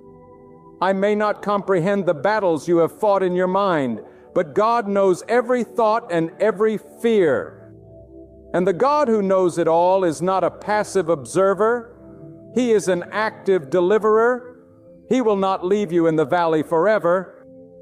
He will not let the storm rage without end. He will not abandon you to despair. God Himself will turn in, and He Himself will solve your situation. Oh, some of you are listening, and you need to hear this with clarity. Stop carrying what you were never meant to carry alone. Stop trying to fix what only God can fix. Stop wearing yourself out trying to solve what only God can solve. Surrender it to Him. Release it into His hands. Trust Him with what you cannot control. And watch what He does when you stop fighting in your strength and start trusting in His strength. God is waiting for you to lean not on your own understanding, but on His infinite wisdom. He is waiting for you to let go of the steering wheel and allow Him to guide the course. He is waiting for you to loosen your grip on the outcome and put your faith in His sovereign will. And when you do, you will see Him move in ways that will leave you in awe. The world may tell you that your situation is hopeless. God says it is not. The world may say it is over, but God says it is only beginning. The world may say there is no way, but God says, I am the way. The world may say it is too late, but God says, my time is always on time. You can choose to believe the voices of despair, or you can choose to believe the voice of God. You can choose to drown in your circumstances, or you can choose to rise on the wings of faith. You can choose to give up, or you can choose to hold on until God turns in and solves your situation. When you look at the trials before you, they may seem immovable, as if they were carved in stone. But let me tell you, nothing is fixed when it is placed in the hands of God. What looks permanent in your eyes is temporary in His plan. What looks unshakable in your strength is breakable in His power. His power. You may be staring at walls that refuse to budge. But the moment God turns toward your situation, those walls can fall in an instant. He is not limited by time, He is not hindered by obstacles, and He is not restrained by what restrains you. What defeats man is no match for the authority of God. There are moments in life when God allows us to be pressed so deeply, not because He delights in our struggle, but because He is refining us for something greater. Sometimes the waiting sharpens your faith. Sometimes the fire purifies your motives. Sometimes the silence draws you nearer to Him than the noise ever could. And though you may not see it now, one day you will look back and realize that the struggle itself was a stepping stone to the victory. God does not waste pain. He does not waste tears. He does not waste hardship. Everything you endure is being woven into a larger tapestry. And when you finally see it unfold, you will marvel at how God was working behind the curtain when you thought nothing was moving. Think about this. The same God who created light out of darkness, who brought life from nothing, who spoke and it was so, is the very God who is overseeing the details of your life right now. If He could form the heavens and the earth with a word, then surely He can rebuild what has been broken in your world. If He could bring order to chaos at the beginning of time, then surely He can bring order to the chaos you are facing. God does not grow weaker with time. His power is the same yesterday, today, and forever. And that power is not distant. It is active, present, and ready to turn into your situation and bring forth a solution beyond imagination. You may wonder why God allows us to come to the end of ourselves. Why must we be stripped of every plan, every resource, every comfort before He moves? It is because when the answer comes, you will know without a shadow of doubt that it was God alone who delivered you. He does not share His glory with anyone.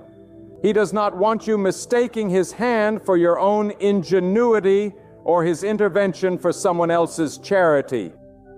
When He solves your situation, it will be so evident that no one else could have done it that your heart will bow in awe and gratitude to Him alone. That is why the solution is delayed. Not because He cannot act, but because He wants you to know it is His hand and His hand alone. My friend, let me tell you this with the certainty of truth. God's solutions are always bigger than your prayers. You may be asking for relief and God is preparing restoration. You may be asking for survival and God is preparing abundance. You may be asking for escape and God is preparing elevation. Your prayers may be limited by what you can imagine, but God is not bound by the borders of your imagination.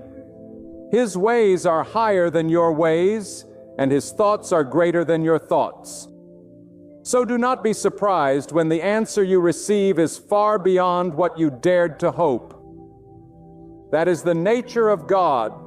He does not simply solve, He exceeds. And I must tell you, the reason many lose hope is because they measure God's ability by their own circumstances. They look at the size of their debt and they think God cannot overcome it. They look at the depth of their wounds and they think God cannot heal them.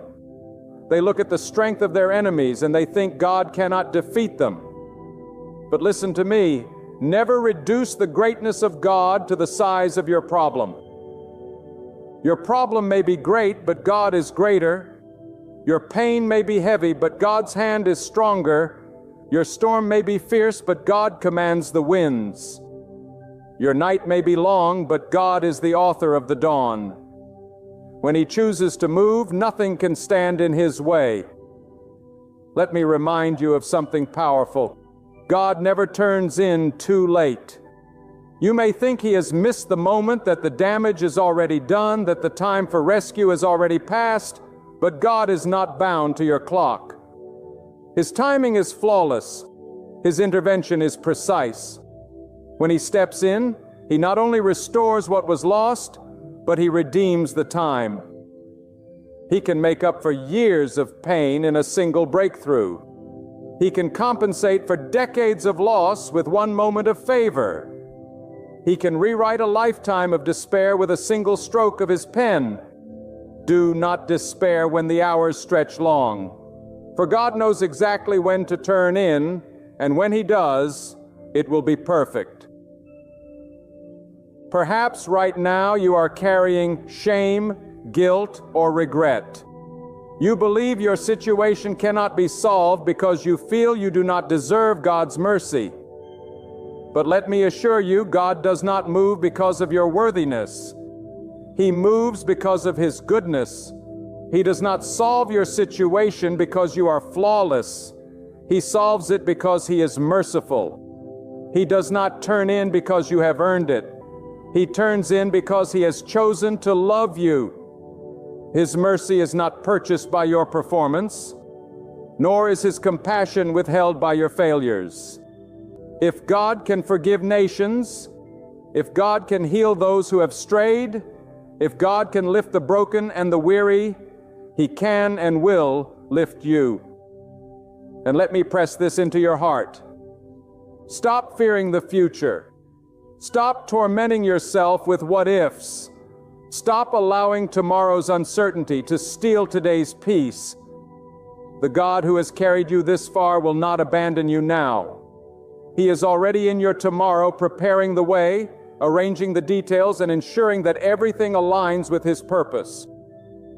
While you sit in anxiety, God is working behind the curtain.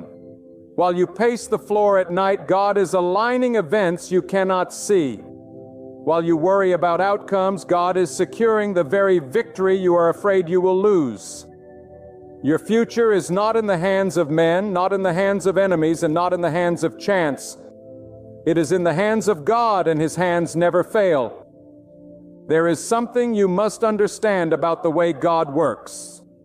What you see as a dead end is often His chosen beginning. What you call a failure is often His foundation for something new. What you interpret as loss may be His way of making room for something greater. God does not see as you see, and He does not measure as you measure. You measure by what is visible, by what is tangible, by what is within your reach. But God measures by eternity, by the unseen, by the plan that stretches beyond the horizon of your understanding. And when God turns in to solve your situation, you will realize that what felt like the worst season of your life was the soil from which He brought forth your greatest blessing. Do not despise the seasons of being hidden. Do not despise the times when it feels like nothing is happening. A seed buried in the ground looks forgotten, but it is in the darkness that roots are formed. It is in the silence that strength is developed. It is in the unseen that preparation is taking place. And when the time comes, what was hidden will break through, not by accident, but by the deliberate will of God. You may feel buried right now under disappointment, under pressure, under struggle. But you are not buried to be forgotten. You are planted to grow. And when God turns His face toward you, the soil of your sorrow will break in to reveal the harvest of His promise. So many of you are weary because you are trying to hold everything together in your own hands. You are exhausted because you are trying to play the role of God in your own life. But hear me clearly. You were never created to carry what only God can carry. You were never designed to control what only God can control. And the moment you release your grip, the moment you let go of the illusion of control, the moment you place the weight of it all into the hands of the Almighty, you will feel the strength of God begin to work. He will not only lift the burden from your shoulders, He will move the mountain that stood in your way. When you stop trying to solve it by your own effort, you make room for God to solve it by His power. Some of you think God is distant from your struggle, but He is closer than your breath. He is not a spectator watching from afar. He is the very strength that is keeping you standing when you thought you would collapse. He is the whisper that urges you not to give up when despair screams in your ears. He is the shield that has protected you from dangers you never even saw. You think you are surviving because of your resilience, but in truth it is God who has sustained you. If He had not been with you, you would not be here now. If He had not held you up, the storm would have swept you away long ago. And if He has carried you this far, do you think He'll stop before the finish? No, my friend. God does not begin what He does not intend to complete. He will turn in and He will solve your situation. I want to remind you of something vital. Your situation is not just about you. God often allows you to walk through trials because He is shaping you into a testimony for others. The struggle you face today may be the very encouragement someone else needs tomorrow. The victory He is preparing for you will be the proof that inspires another to keep going. Your tears will one day become another person's comfort. Your scars will one day become another person's hope. God is not only solving your situation for your sake, but so that through you His power and mercy will be revealed to those who are watching your life. Do not underestimate how far the ripple of His work in your life will spread. Now listen carefully. There are times when God would allow the intensity of the fire to increase, not to destroy you, but to prove you. Gold cannot be purified without fire. Diamonds cannot be formed without pressure. Strong steel cannot be forged without heat. And your spirit cannot be strengthened without resistance. Do not misinterpret the pressure as abandonment. Do not misread the fire as punishment. Do not mistake the storm for rejection. These are the very tools God uses to refine, to strengthen, to prepare you for the breakthrough He has already planned. And when the fire has done its work, when the storm has served its purpose, when the pressure has formed its result, you will emerge stronger, brighter, sharper, and above all, ready for the solution God has prepared. Some will scoff at your faith. They'll say that trusting God is naive, that waiting on Him is a waste, that leaning on the invisible is a sign of weakness. But I tell you this, the greatest power a person can ever show is to trust the unseen hand of God. To stand firm when everything screams fall. To keep hope alive when despair surrounds you. To believe when every voice says give up. That is not frailty. That is the power of faith.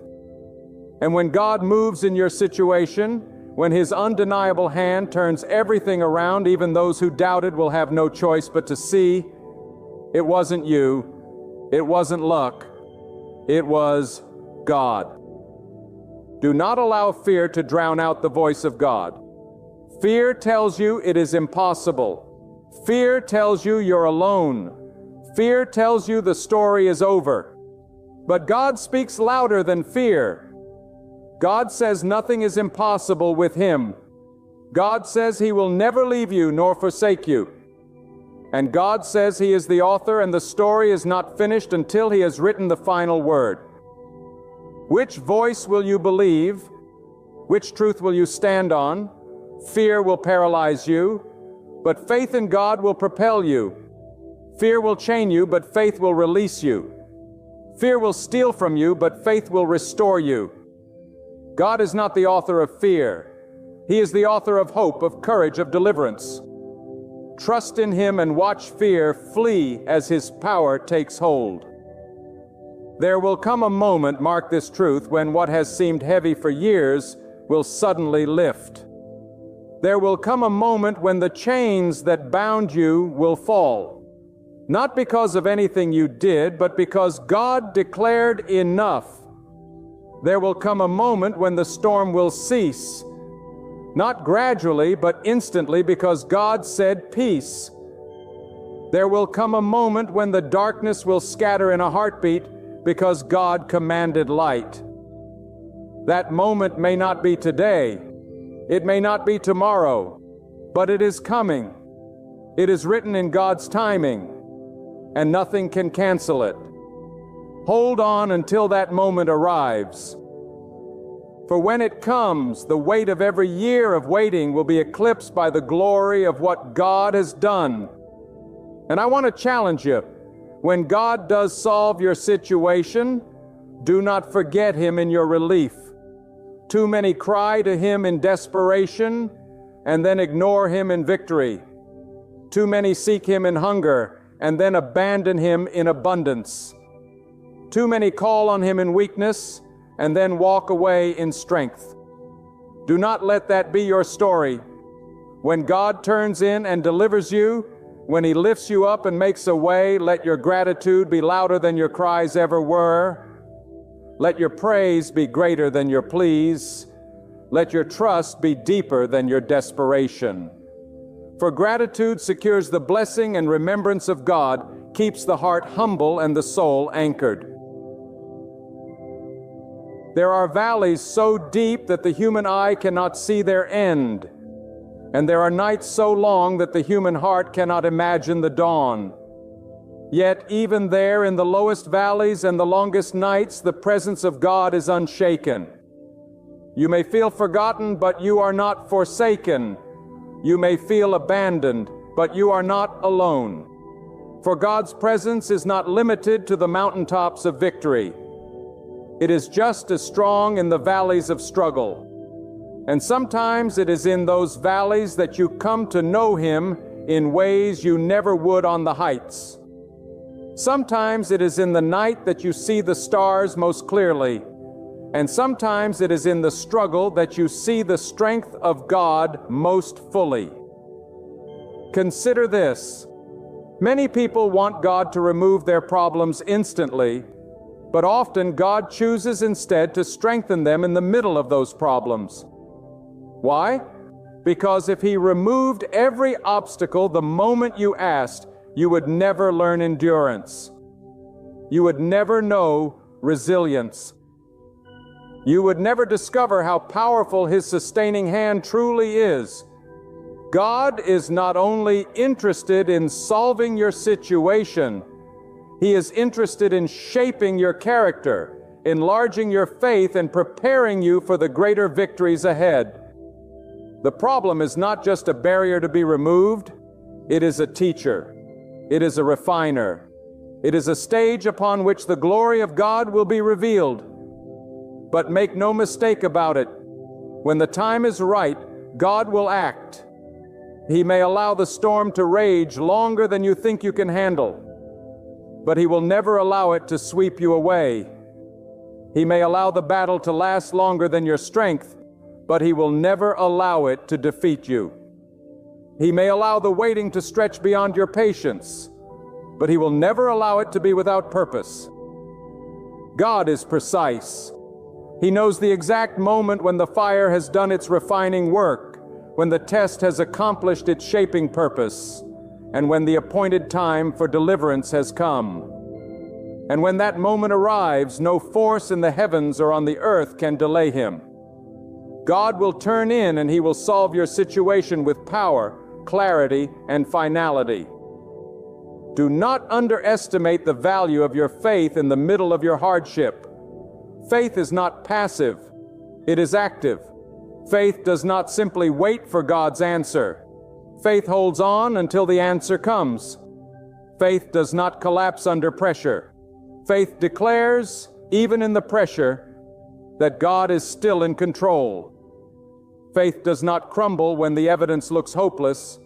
Faith says, I will trust God even when I cannot see the way. Faith is the shield that protects your heart when fear comes knocking. Faith is the anchor that keeps you steady when the waves rise high. Faith is the torch that lights your path in the darkest night. And when God finally turns in to solve your situation, faith will not be surprised. It will recognize that this is exactly what it was holding on for all along. Some of you are listening right now and you feel like your prayers have been ignored.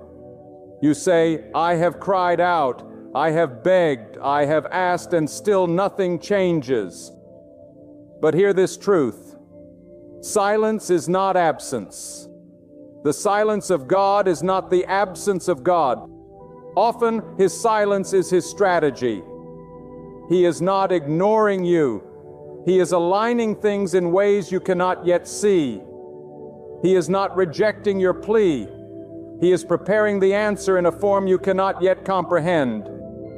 Do not misinterpret silence as abandonment. The God who hears every whispered prayer is the same God who will answer in His perfect timing. And when He does, you will understand why the silence lasted so long, for it was not wasted. It was essential to the work He was doing.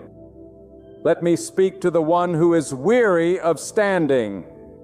You are on the edge of giving up. You have said to yourself, maybe I should stop believing. Maybe I should stop waiting. Maybe I should stop hoping. But I urge you, do not quit before the breakthrough. Do not abandon the edge of your miracle.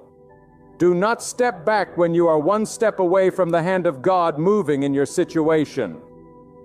The enemy of your soul would love nothing more than for you to surrender your hope in the very moment before God turns in. Do not give him that victory. Hold on. Stand firm.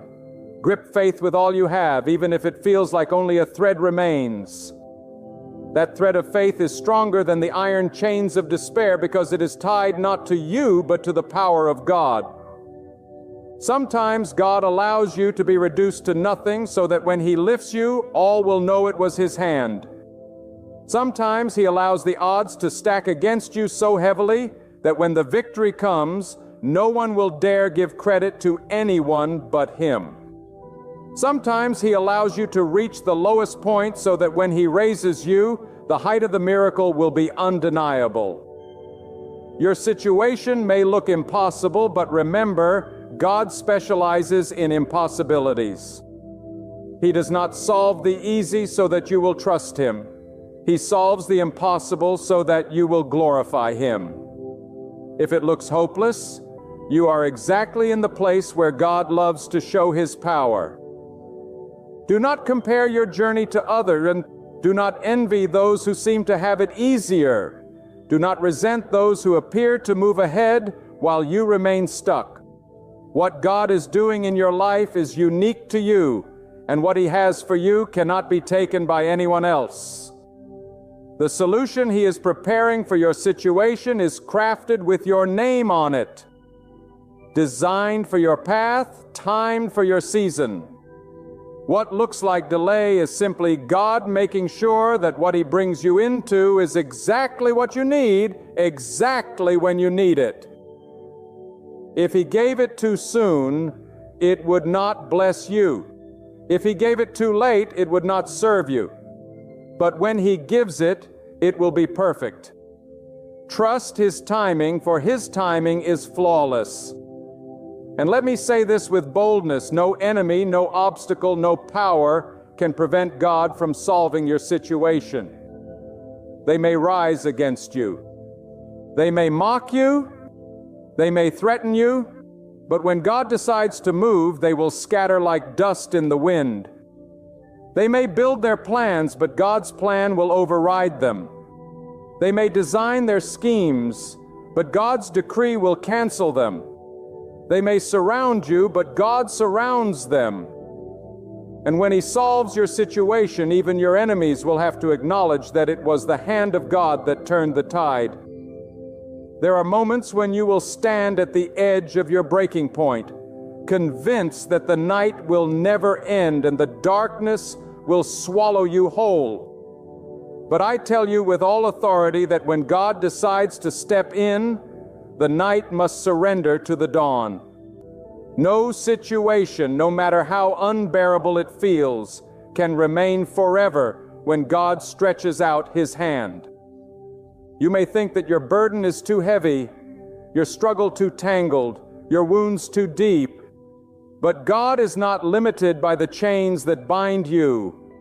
He is the one who brings water out of a rock, light out of the shadows, and hope out of despair. He will not leave you stranded. He will turn in and solve what you cannot untangle. He will mend what you cannot repair, and He will lift what you cannot carry. Do not think for a moment that God has overlooked you. The silence you feel is not His absence, but His preparation. God is not pacing the floors of heaven, uncertain of what to do with your life. He has already written the ending of your trial before it ever began. He has already carved out the way of escape before the enemy laid his trap.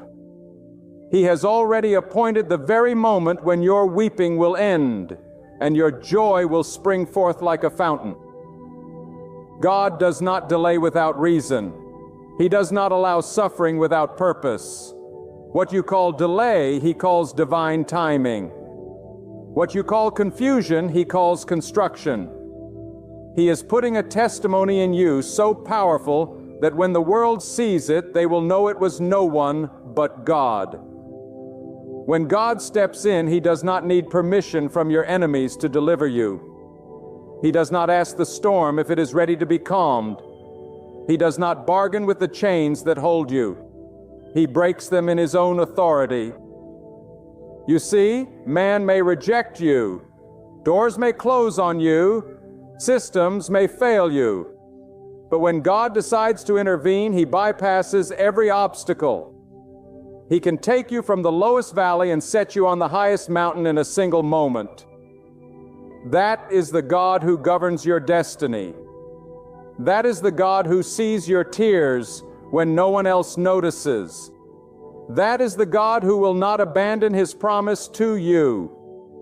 I want you to remember that your weakness is not a barrier to God's strength. Your doubt is not stronger than His truth. Your weariness is not greater than His power.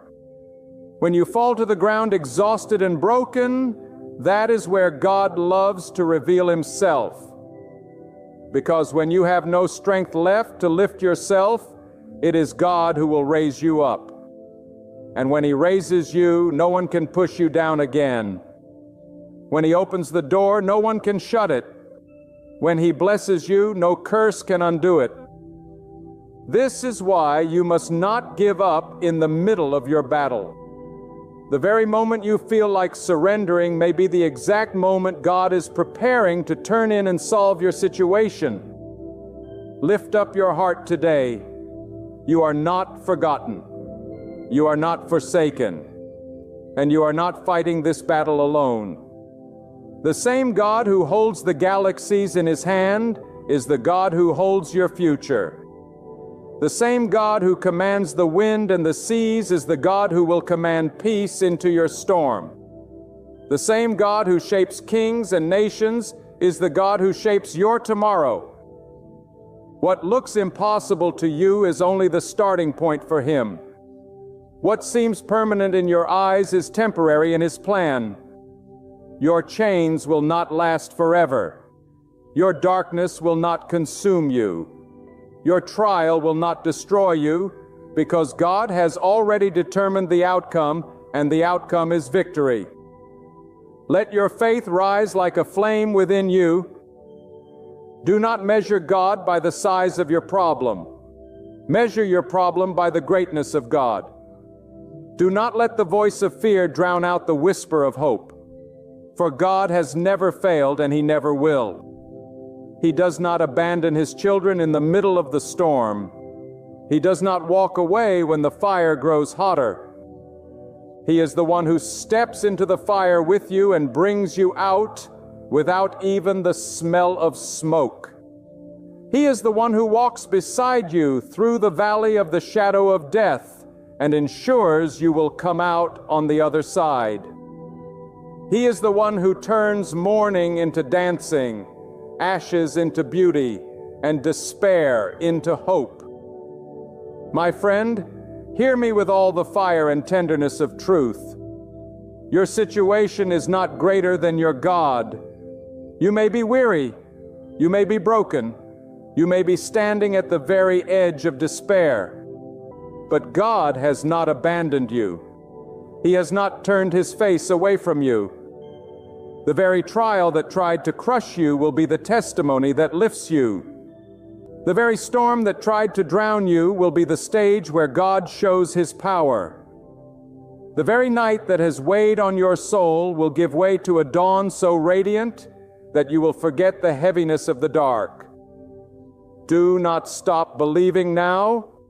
Do not give up on the edge of your miracle.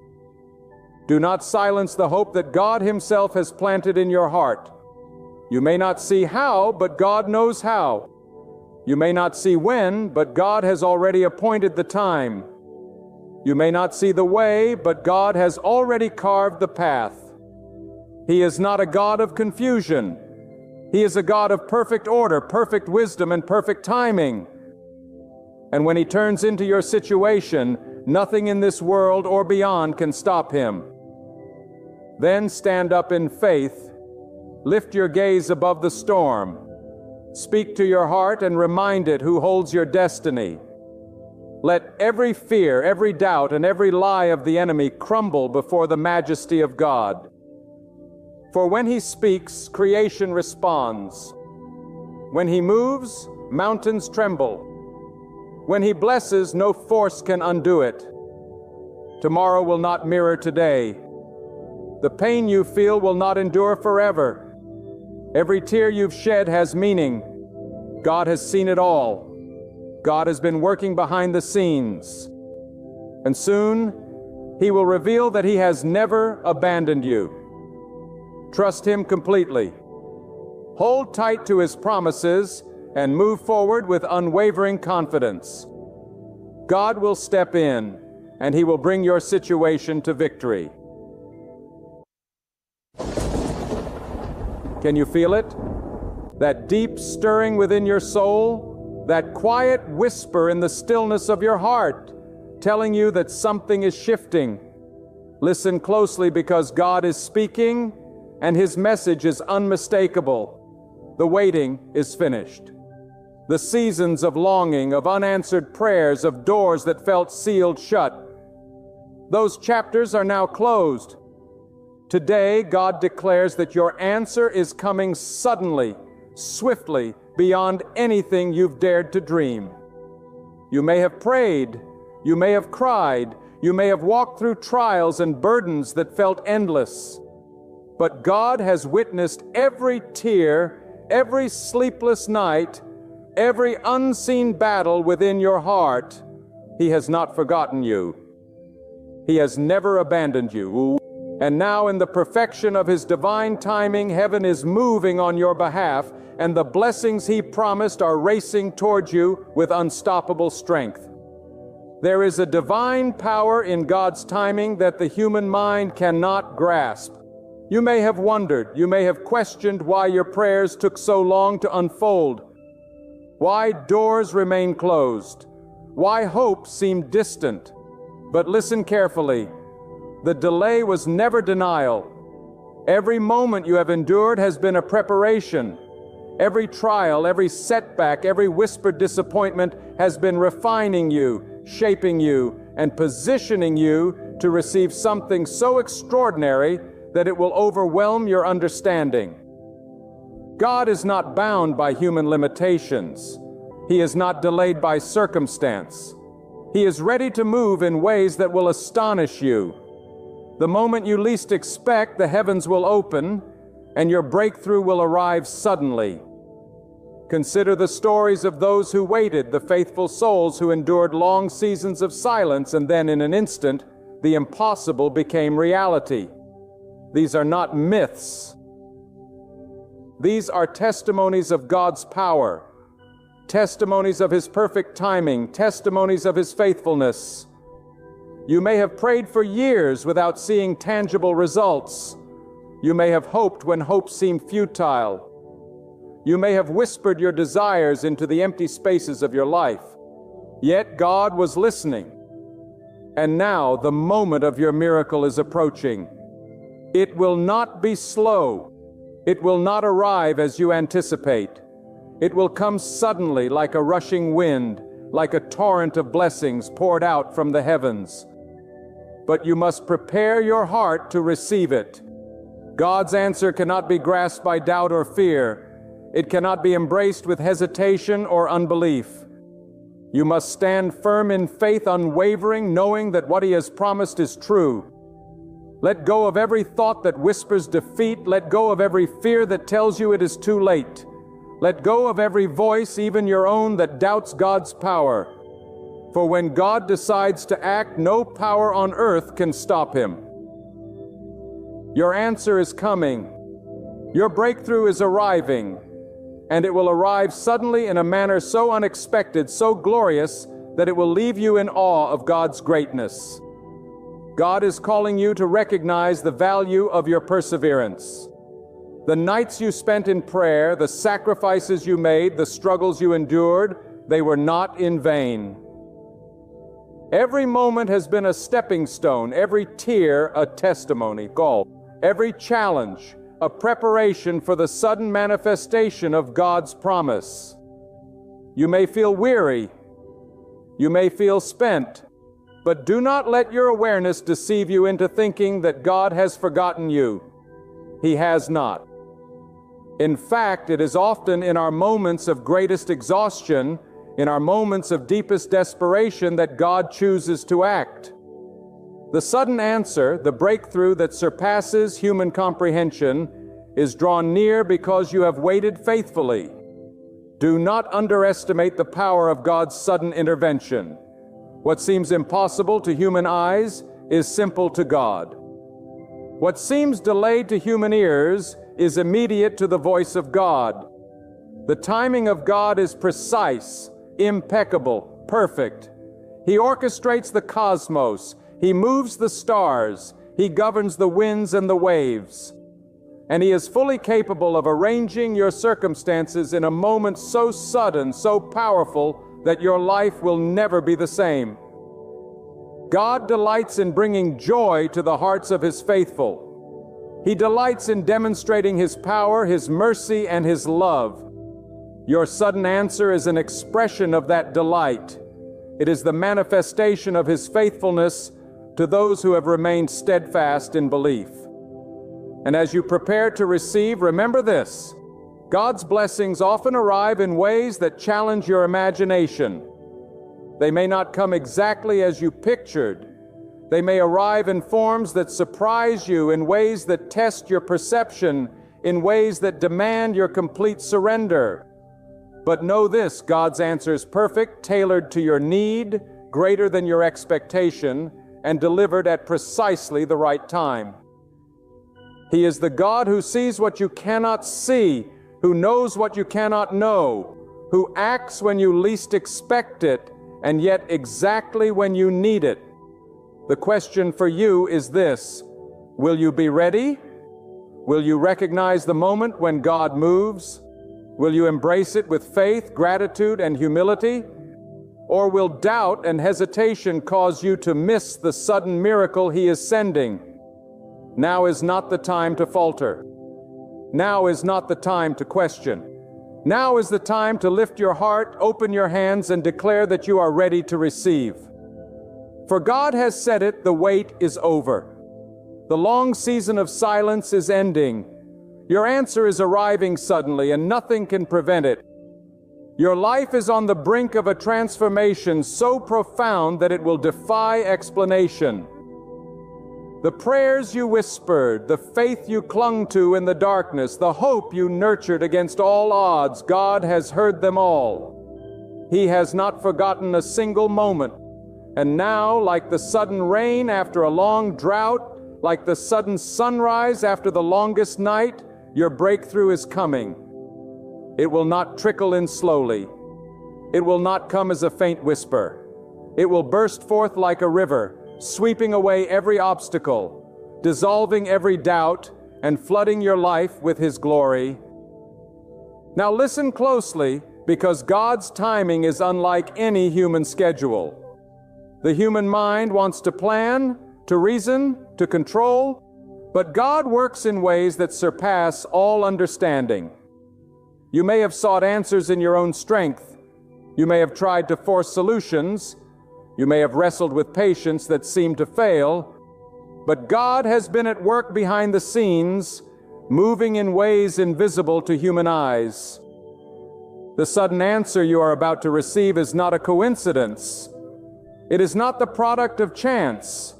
It is the precise outcome of God's wisdom, His power, and His faithfulness.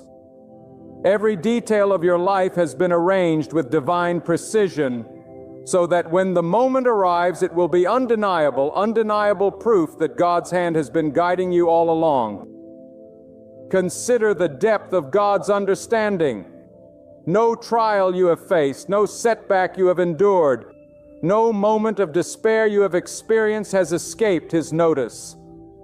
God knows the number of hairs on your head, the hidden fears in your heart, the deepest desires that you dare not speak aloud. And He promises that when your answer comes, it will meet your need perfectly. It will not be too little. It will not be too late. It will not fail to fulfill the purpose for which you have longed.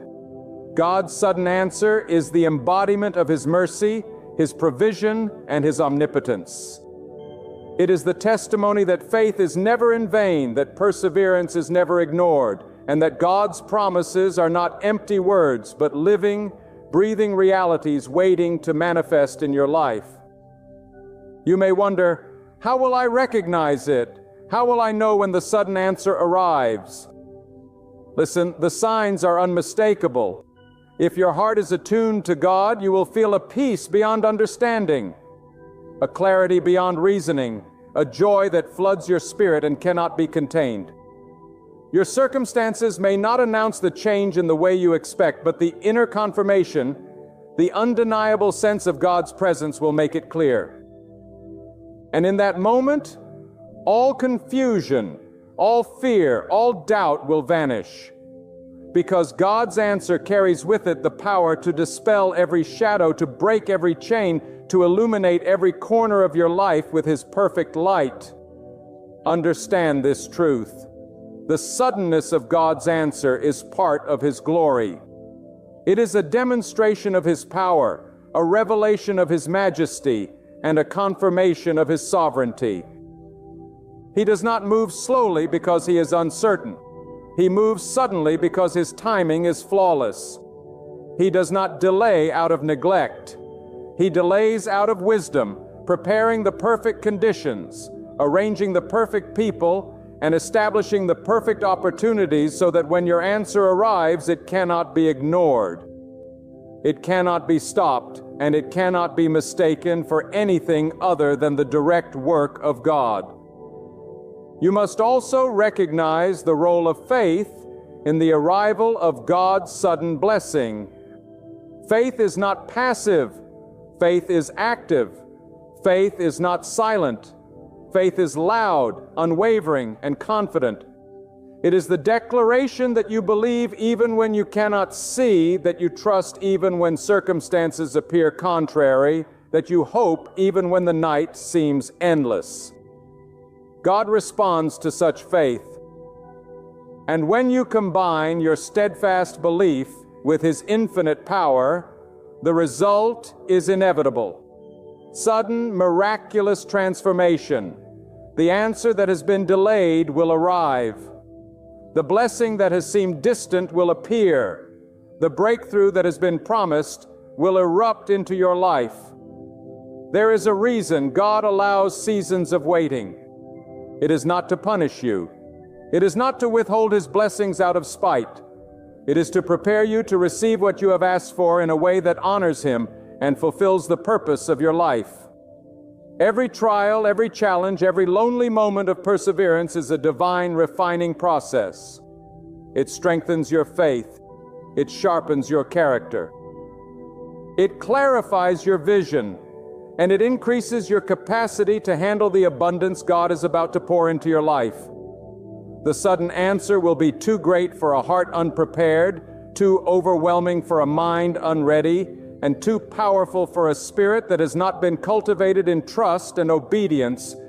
God's timing ensures that when it arrives, you will receive it fully, wisely, and with gratitude. Do not despise the wait. Do not underestimate the preparation. Do not doubt the promise. Instead, lift your heart, lift your mind, lift your spirit, and declare that you are ready. Declare that you believe no matter how long the wait has been. Declare that you trust even when the path seems unclear. Declare that your hope remains unshaken because God has spoken and His word is sure. Your sudden answer is not a dream. It is not a figment of imagination. It is not a distant possibility. It is a promise from the Almighty, a guarantee from the Creator of the heavens and the earth. And it is coming to you with unstoppable force. And when it comes, it will change everything.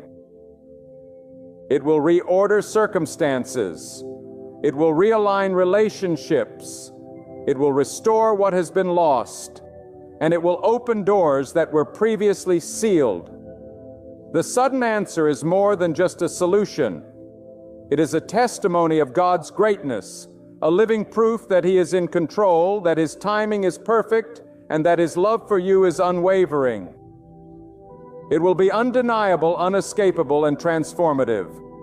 And you will stand in awe, not at your own efforts, but of God's mighty hand, moving on your behalf in ways that defy understanding. Listen closely, for the moment you have longed for is near. God's sudden intervention is not just a possibility, it is a certainty for those who have remained faithful, patient, and steadfast.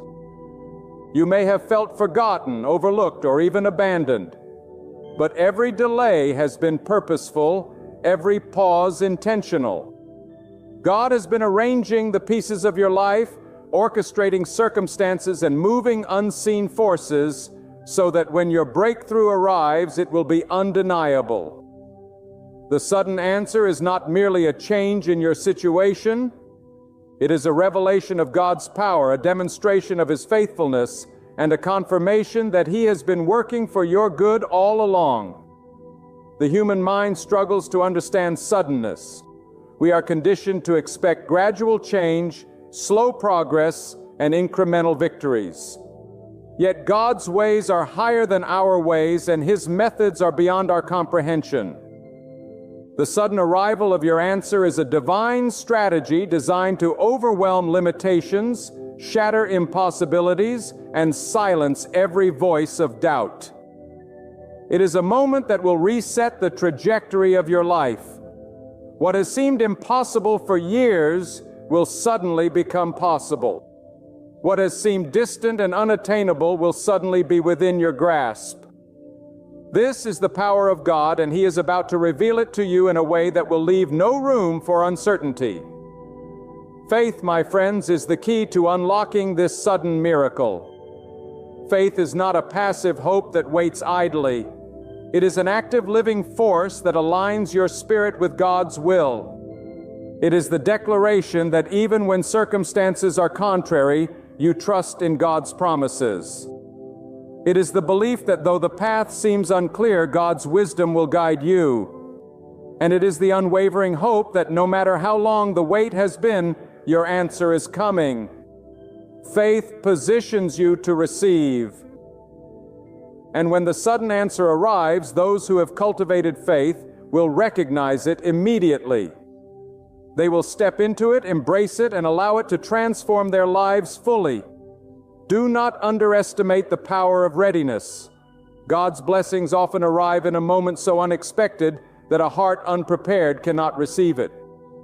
Preparation is the quiet work of the faithful. Strengthening your character, deepening your trust, and aligning your desires with God's will. It is the diligent cultivation of patience, perseverance, and prayer. When your heart is prepared, the sudden answer does not overwhelm you. It elevates you. It does not startle you into doubt. It confirms the truth of God's promises. And it does not pass by unnoticed. It becomes the turning point of your life.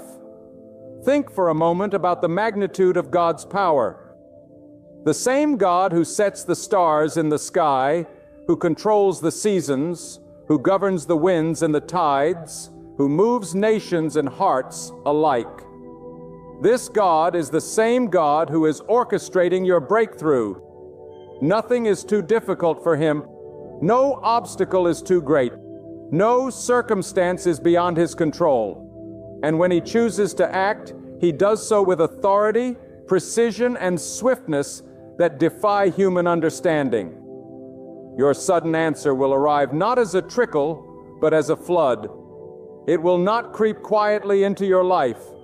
It will surge with force, purpose, and unstoppable momentum. Now is the time to release every burden of doubt. Cast off every thought that questions God's faithfulness. Silence every whisper of fear that tells you the moment has passed. For God is in motion on your behalf, moving unseen, arranging the impossible, and preparing to deliver a sudden, miraculous change. Your answer is coming in a manner so extraordinary that it will leave witnesses astounded, skeptics speechless, and your own heart overwhelmed with gratitude. The suddenness of God's answer is a testimony not just of His power, but of His deep, unwavering love for you. A love that never tires, never fails, and never forgets. Remember, the sudden arrival of your answer is also an invitation to recognize the sovereignty of God. It is a call to surrender fully, to trust completely, and to acknowledge that all things seen and unseen are under His command. When your breakthrough comes, it will not be because of chance, luck, or human effort. It will be because of the mighty hand of God working in accordance with His perfect wisdom and divine plan. And as you witness the sudden transformation, may your heart overflow with reverence, gratitude, and humility, knowing that you have been a participant in a miracle that only God could orchestrate. And yet, the story does not end with the arrival of the answer. The sudden blessing is also a challenge, a call to action, a test of stewardship, and an opportunity to live in alignment with God's purposes. Do not allow the miracle to pass without response. Do not let the gift go unacknowledged or the moment wasted. Receive it with gratitude. Embrace it with wisdom and use it to further the work of God in your life and in the lives of others. The sudden answer is not just for you. It is a reflection of God's glory, a testament to His faithfulness, and a message to the world that He is ever present, ever powerful, and ever faithful to those who trust in Him. The seasons of waiting are now concluding. The long nights of uncertainty are giving way to the dawn of revelation. God is moving with swiftness, with purpose, and with unstoppable authority. He is about to replace your doubt with certainty, your fear with boldness, your despair with hope. The sudden answer is coming, and it will arrive in such a way that every eye will see, every heart will recognize, and every soul will testify to the greatness of God. The moment is imminent. The power is unstoppable, and the promise is sure. Now hear me clearly. When God decides to act, the suddenness of His answer is not merely an event, it is a declaration. It is a proclamation to the heavens and the earth that He is faithful, that He is powerful, and that He honors the perseverance of those who trust in Him. The answer you have been waiting for is not arriving slowly, cautiously, or timidly. No, it is arriving like the sunrise that breaks through the darkest night, like a river that bursts its banks after a long drought, like a wind that sweeps through every obstacle in its path. And in that moment, every doubt will be silenced, every fear will be overcome, and every obstacle that seemed immovable will crumble before the might of God. Do you understand what this moment means for your life? It means the limits you once felt, the battles you've endured, and the prayers that seemed to linger in silence were never the conclusion. They were the setup, the sacred prelude to a sudden, unstoppable move of breakthrough. God is preparing to pour out favor, provision, clarity, and opportunity in a way that is swift, unmistakable, and life-altering. The answer might come as the long-awaited solution to an old struggle, as a door swinging open where none ever stood, or as a blessing so extraordinary it exceeds your imagination. And when it arrives, you will have no doubt. It will be evident that it is God's hand, God's power, and God's perfect timing unfolding before your eyes. So ready your heart. Prepare your spirit. For what's coming will change everything. God's blessings are not limited to the ordinary, and His answers do not arrive in halves. The suddenness of His intervention is matched only by the greatness of His provision. Your answer may overwhelm your senses, stretch your imagination, and challenge every expectation you have held. That is intentional. God's power is revealed in ways that exceed human understanding. He moves with authority, with precision, and with wisdom that cannot be measured. To recognize the miracle when it arrives, you must keep your heart, mind, and spirit open, aligned with faith, gratitude, and trust. Understand this truth. God's sudden answer is also a call to courage. Many will receive blessings and fail to step into them fully because fear or hesitation holds them back. Do not be that person. The moment of sudden intervention requires boldness, a readiness to act, a willingness to embrace change, and a confidence that comes from knowing God has already paved the way. Your answer is arriving suddenly. Yes, but it is meant to be received actively, embraced fully, and stewarded wisely. God's blessings are never stagnant. They are living forces meant to transform, uplift, and propel you into the destiny He has prepared. Do not be distracted by appearances. The world may not see the signs. The path may appear uncertain, and circumstances may seem unchanged. Yet God is moving behind the scenes, orchestrating every detail, arranging every person, and aligning every opportunity. The sudden answer will come not when humans expect it, but when God deems it perfect. He will not delay beyond what is necessary, and He will not act prematurely. And when it comes, it will be unmistakable, a powerful confirmation that God is faithful, that God is just, and that God's promises are alive and active in your life. Consider the vastness of God's vision. He sees the beginning, the middle, and the end. He knows the paths you have taken, the decisions you have wrestled with, and the prayers you have uttered in private. He knows the desires of your heart and the intentions behind every action. And in His wisdom, He has been preparing a response so perfectly tailored, so sudden, so complete, that it will meet not only your need, but also fulfill the greater purpose of your life. No human planning, no worldly effort, and no circumstance can produce what God is about to release. This is divine power moving swiftly, decisively, and miraculously in your favor. The sudden arrival of your answer is also a reminder of the depth of God's care. He is not distant. He is not indifferent. He is not asleep to your needs. Every tear you have shed has been counted. Every cry of your heart has been heard. Every struggle you have endured has been seen. And now, in a moment that will feel miraculous, God is responding not just with provision, but with a demonstration of His power, His love, and His sovereignty. The suddenness of this response is a testament to His glory, a reflection of His wisdom, and a confirmation that He works all things together for the good of those who trust Him. And now, my friends, let us speak of the abundance that follows God's sudden intervention. For when the answer arrives, it does not come in scarcity or half measures. It arrives overflowing in favor, in provision, in wisdom, and in opportunity. God does not give sparingly. He does not measure His blessings by human limitations. He pours forth abundance because He delights in the prosperity of His faithful. Every area of your life that has been barren, every endeavor that has been stalled, every longing of your heart that has been delayed, God is about to flood it with His mercy and His power. This is not merely a solution, it is a transformation, a renewal, a manifestation of God's glory that leaves no room for doubt.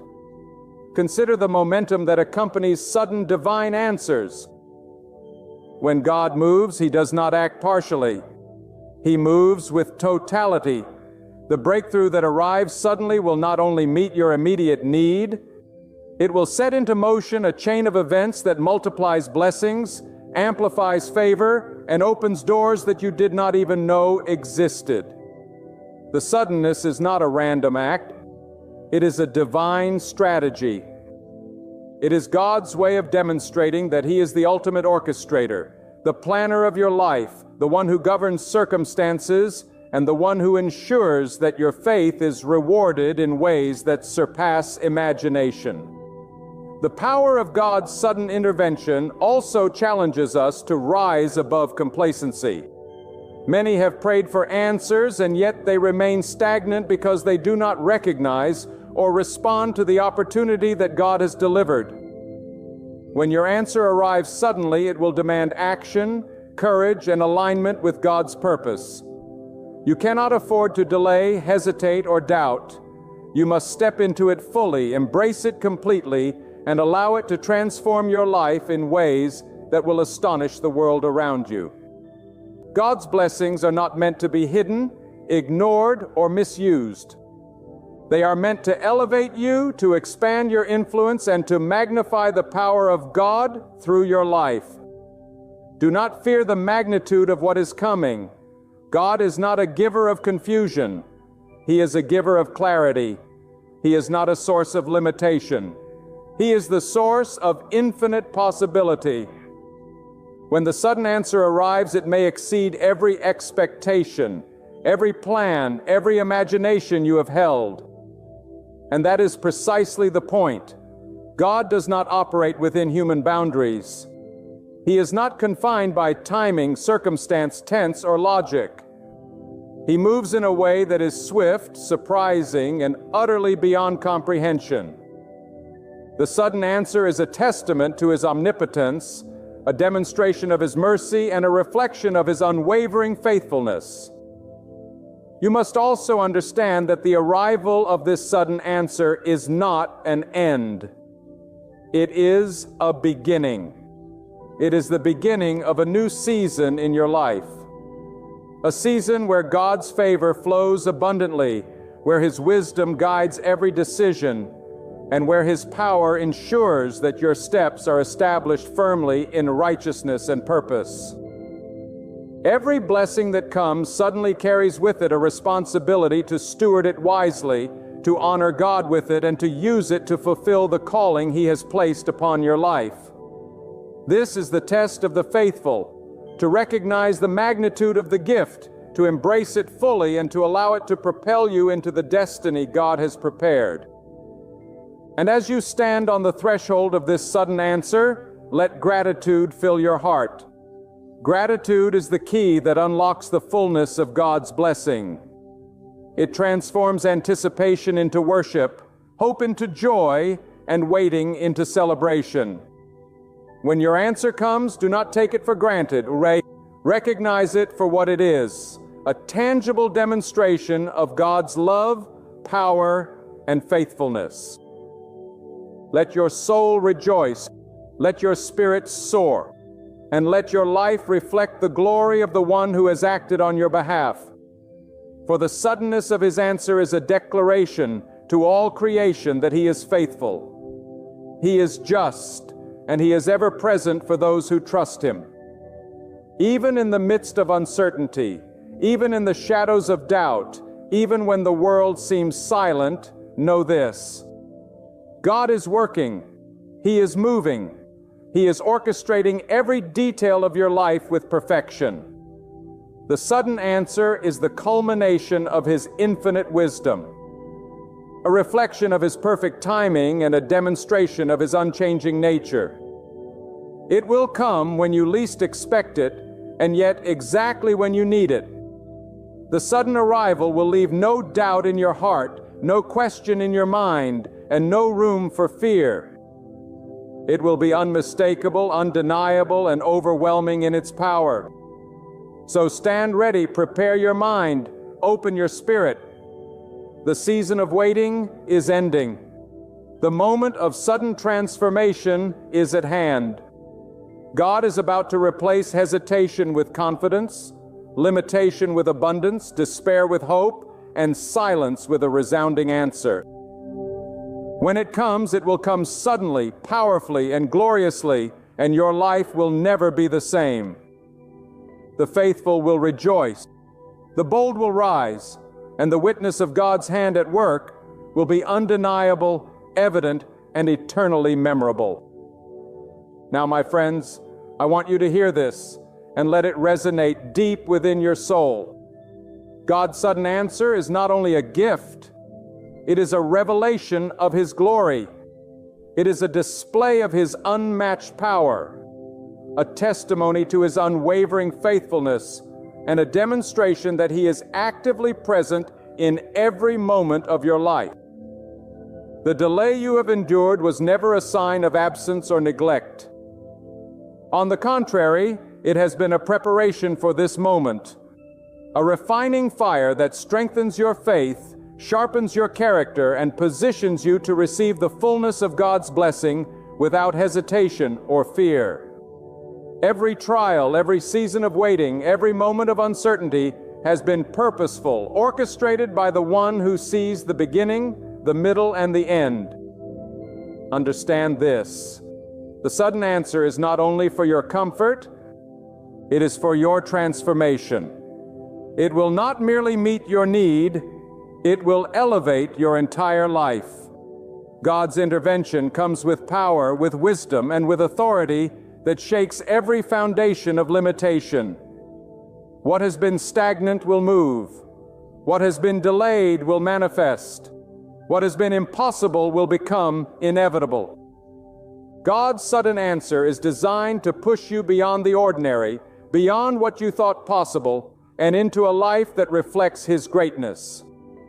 This is the promise of God to the faithful, that the moment you have waited for with patience and perseverance will arrive in a way so unexpected, so glorious, and so complete that you will know beyond doubt that it is from him alone. Do not allow doubt to cloud your vision. Do not allow fear to hold your hands from receiving. Do not allow past disappointments to dictate the future that God has ordained. The sudden answer demands that your heart be open, your spirit be aligned, and your mind be steadfast in faith. God's timing is perfect, his wisdom unparalleled, and his provision limitless. When the answer comes, it will come swiftly, powerfully, and unmistakably. You will not be able to claim coincidence or chance. It will be undeniably God moving in your life, shifting circumstances and manifesting blessings that have long been promised. And the joy that comes with recognizing God's hand at work. The sudden answer will fill your heart with a peace that surpasses understanding, a joy that cannot be contained, and a confidence that cannot be shaken. You will feel it in every fiber of your being, the confirmation that God has heard, God has seen, and God has acted on your behalf. That joy will not be fleeting. It will be transformative. It will empower you to step boldly into the future, to embrace new opportunities, and to live in a fullness that reflects the majesty of God's power. This is the reward of patience, the fruit of unwavering faith, and the evidence of a life aligned with the divine. Consider the chain reaction that God's sudden answer ignites. One blessing begets another. One opportunity opens the door to many. One breakthrough inspires courage, faith, and hope in ways that ripple beyond your own life. God's power does not act in isolation. It moves in momentum, in force, and in ways that elevate not only you, but also those around you. Your sudden answer is a catalyst, a demonstration that God's timing is flawless, and that His plan is not only for your benefit, but for the manifestation of His glory through your life. Now hear me clearly. God's sudden answer is a call to vigilance. Many fail to receive what God has prepared because they are distracted, weary, or unprepared. The moment approaches, and you must be awake in faith, ready to step into what He has ordained. Your heart must be purified, your mind fortified, and your spirit fully surrendered. Only then can you embrace the suddenness of His blessing without fear or hesitation. The answer is imminent, and it will demand everything you have: faith, courage, gratitude, and obedience. And when you respond with readiness, the transformation will be complete, undeniable, and eternal in its effect. Do not underestimate the simplicity and the power of trust. Trust is the key that unlocks the sudden miracle. Trust in God's wisdom. When human reasoning fails, trust in His timing. When impatience tempts your heart, trust in His provision. When lack surrounds you, the sudden answer is always a reward for those who have held fast to trust, who have remained faithful through trials, and who have refused to compromise their hope. Trust positions you to receive. And when the moment arrives, that trust will become a foundation upon which God's glory is revealed in its fullest measure. Remember, God's power is limitless. What seems impossible to man is effortless for Him. What seems delayed beyond hope is immediate for God. What seems unreachable is already prepared in His divine plan. The sudden answer will arrive like lightning, like a rushing river, like a mighty wind that cannot be stopped. And in that moment, every limitation, every fear, every obstacle will be rendered powerless. God's intervention is absolute. His timing is precise. His blessing is overflowing. And you will stand in awe, not of chance or circumstance, but of the undeniable, unstoppable power of God. Now, my friends, the time has come to lift your eyes and your hearts to God with unwavering certainty. The wait is over. The season of longing is finished. The prayers you have spoken, the tears you have shed, the hopes you have held in the silence of your soul, they have all been heard, acknowledged, and stored in the hands of the Almighty. Today, God declares that your answer is arriving suddenly, powerfully, and unmistakably. He is about to move in ways that will exceed your understanding, surpass your imagination, and overwhelm every limitation that has held you back. Nothing will stand in the way of His will. Nothing can resist the force of His timing. Nothing can diminish the glory of His promise. Take courage, for God is faithful. Stand boldly, for God is mighty. Prepare yourself fully, for the sudden answer demands readiness, gratitude, and unwavering faith. When it comes, it will be undeniable. Every fear will dissolve. Every doubt will vanish. Every obstacle will crumble. And your life will be transformed in ways that testify to the majesty, the power, and the goodness of God. This is not a distant hope. This is not a dream postponed. This is the living reality of God's presence and His promises. The heavens are aligned. The moment is set. Your breakthrough is imminent, and it will arrive suddenly with force, with glory, and with purpose. Raise your voice with gratitude. Let your faith rise from deep within. Lift your hands in surrender and trust. The blessings of heaven are pouring toward you, unstoppable, overflowing, divine. What you have waited for with endurance, what you have believed for in faith, and what you have whispered in prayer through long nights is now coming to pass. Receive it with courage. Walk in it with humility. Let it carry you into the fullness of the purpose God has designed for you. His hand is in motion. His strength cannot be denied. His timing never falters. The answer has arrived. The season has shifted. The waiting is done. Step forward. Step boldly. Step joyfully. For the Almighty has declared it, and His promise will stand forever. When God lays His hand upon a life, no power in the universe can weaken that calling. There is no mountain too high, no valley too deep, no storm too strong that can uproot the divine purpose He has already placed over your destiny. Listen carefully, because what I am about to say is not small, not ordinary, and not to be taken lightly. God has chosen you, and it is far greater than you can imagine. So many walk through life believing they don't matter, believing they are too damaged, too imperfect, or too unworthy to hold any significant purpose. But hear me, God does not make mistakes. When He reaches into eternity and begins to weave your story, He does so with intention, with precision, and with greatness beyond what human eyes can perceive. You are not an accident. You are not forgotten. You are chosen. And when God chooses, He empowers. When He calls, He sustains. And when He ordains, no power on earth, no human hand, and no whisper from the enemy can ever silence what He has spoken over your life. You may be sitting here wondering, why me? Why would God choose me?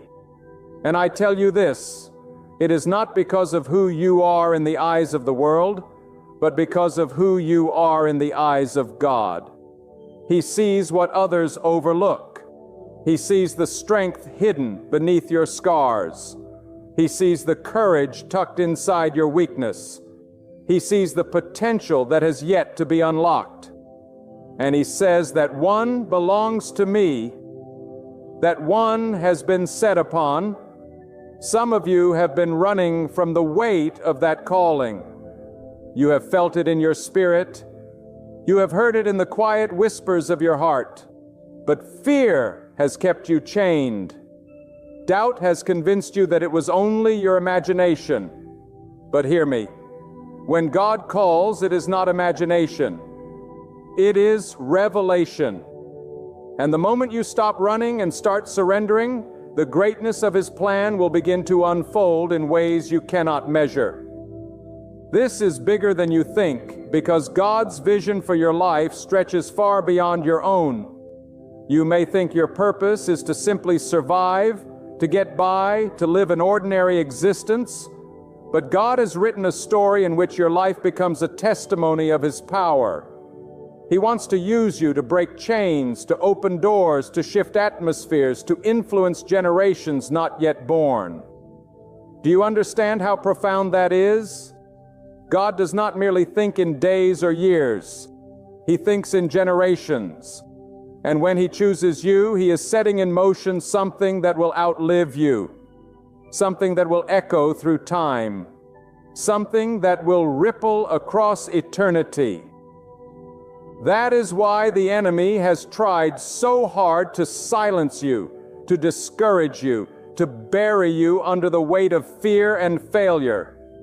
Because if you ever realize who you are in God, if you ever step into the fullness of His calling, you become unstoppable. You see, it is not your strength that carries you, it is His strength. It is not your wisdom that directs you, It is His wisdom. And when God's hand is upon your life, there is nothing, no opposition, no rejection, no betrayal that can cancel His decision to choose you. I know some of you are thinking about all the mistakes you've made, all the times you've stumbled, all the seasons when you felt far from God. But let me remind you, God does not call the perfect. He perfects the called. He does not wait for you to have it all together. He calls you in your brokenness, and then He shapes you, molds you, refines you until what was once weak becomes strong in His power. Do not disqualify yourself from what God has already qualified you for. Think about it. When God chooses someone, He does not look at what they lack. He looks at what He Himself can supply. And He is the source of all wisdom, all strength, all power, all provision. He never chooses according to human standards. He does not choose based on appearance, status, wealth, or talent. He chooses based on His plan.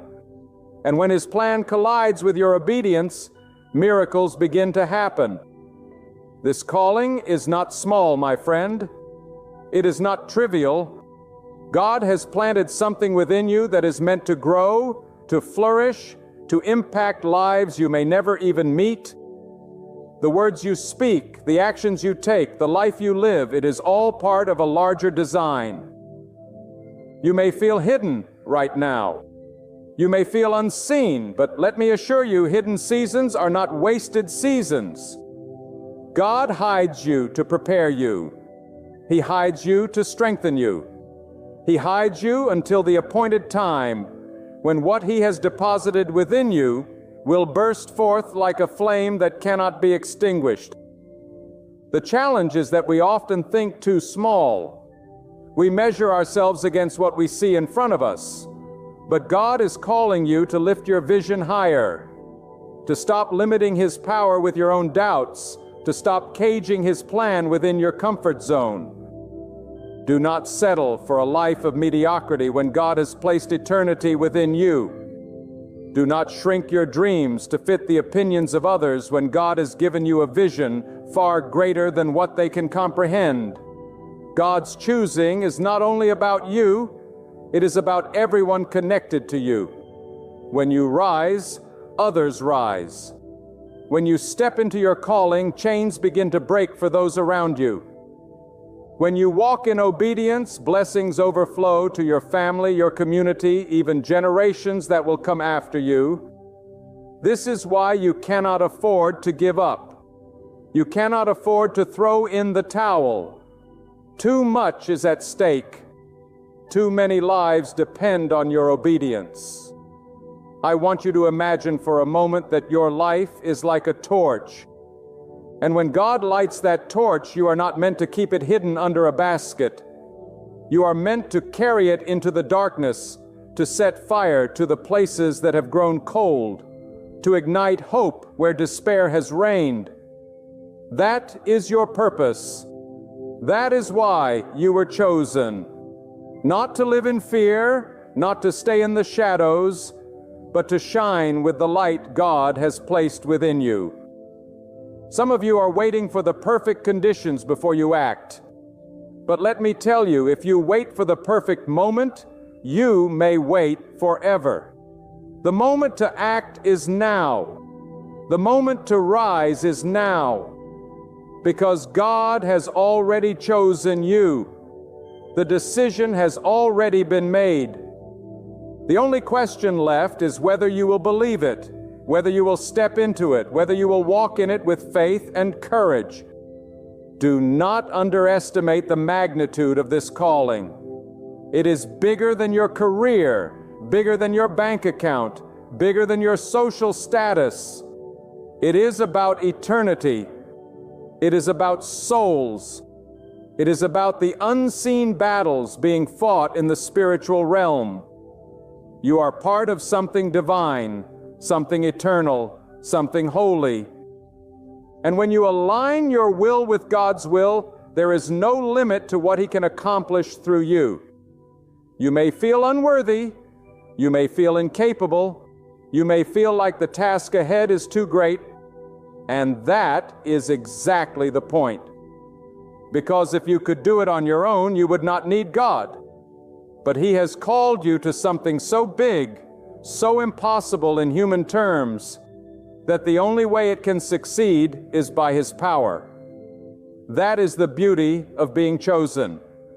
It is not about your ability, it is about His. Do not confuse small beginnings with small callings. What looks insignificant today may be the seed of something that changes the world tomorrow. God often starts small so that when the harvest comes, all glory goes to Him.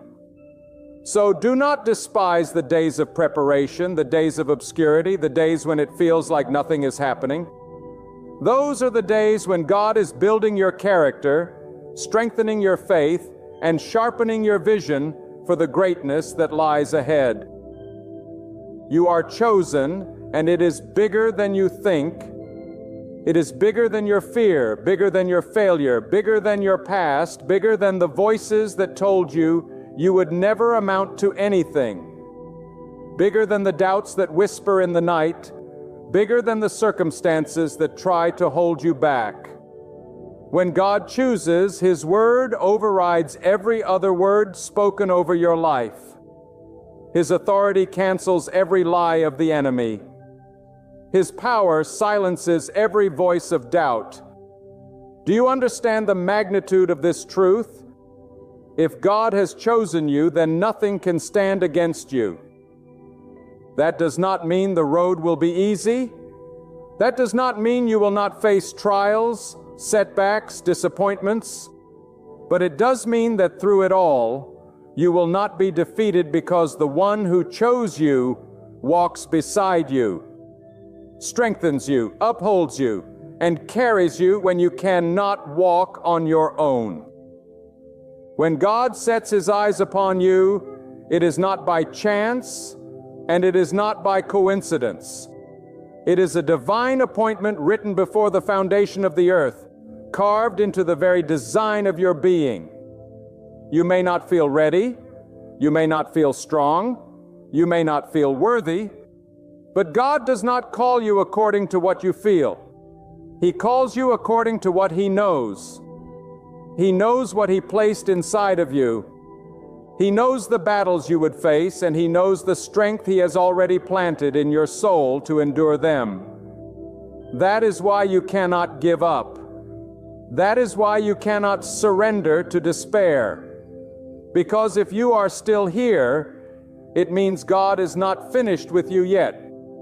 And what He has chosen you for is greater than you can comprehend. God's choosing is not about human recognition, and it is not about earthly titles. It is about something higher. Too often people look for validation in the opinions of others. But when God has chosen you, no applause is needed. No human approval is required. The call of God on your life is already sealed in heaven. What He has written, no hand can erase. What He has declared, no voice can cancel. And what He has ordained, no force can undo. The moment you accept that truth deep in your spirit, fear loses its grip on you. Doubt loses its hold. And you begin to walk in a confidence that is not of this world, but of God Himself. Do not make the mistake of measuring your destiny by your present circumstances. Where you are right now is not where God intends to leave you. You may be in a place of difficulty, but God uses difficulty to refine His chosen ones. You may be in a season of silence, but silence is where God teaches His people to hear His voice. You may be in a valley, but valleys are where God strengthens your faith. So that when you stand on the mountaintop, you know without question that it was His hand that brought you there. Every season has a purpose, and even the pain you feel is part of the preparation for the greatness God is shaping within you. You see, when God chooses someone, He does not give them a path free of obstacles. No, He gives them a path full of opportunities to trust Him. That is the mark of the chosen.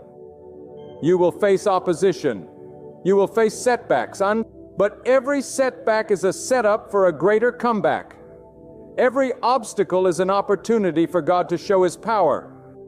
Every trial is the furnace that refines your character and builds within you the strength to carry what He has destined for you. Do not curse the struggle. It is shaping you. Do not despise the process. It is preparing you. Do not fear the fire. It is only burning away what does not belong so that you can stand pure, strong, and unshakable in the calling God has placed over your life. Some of you think too small when you think about God's plan. You think only in terms of your own life, your own needs, your own dreams. But God's vision is far larger. When He chooses you not just for yourself, but for others.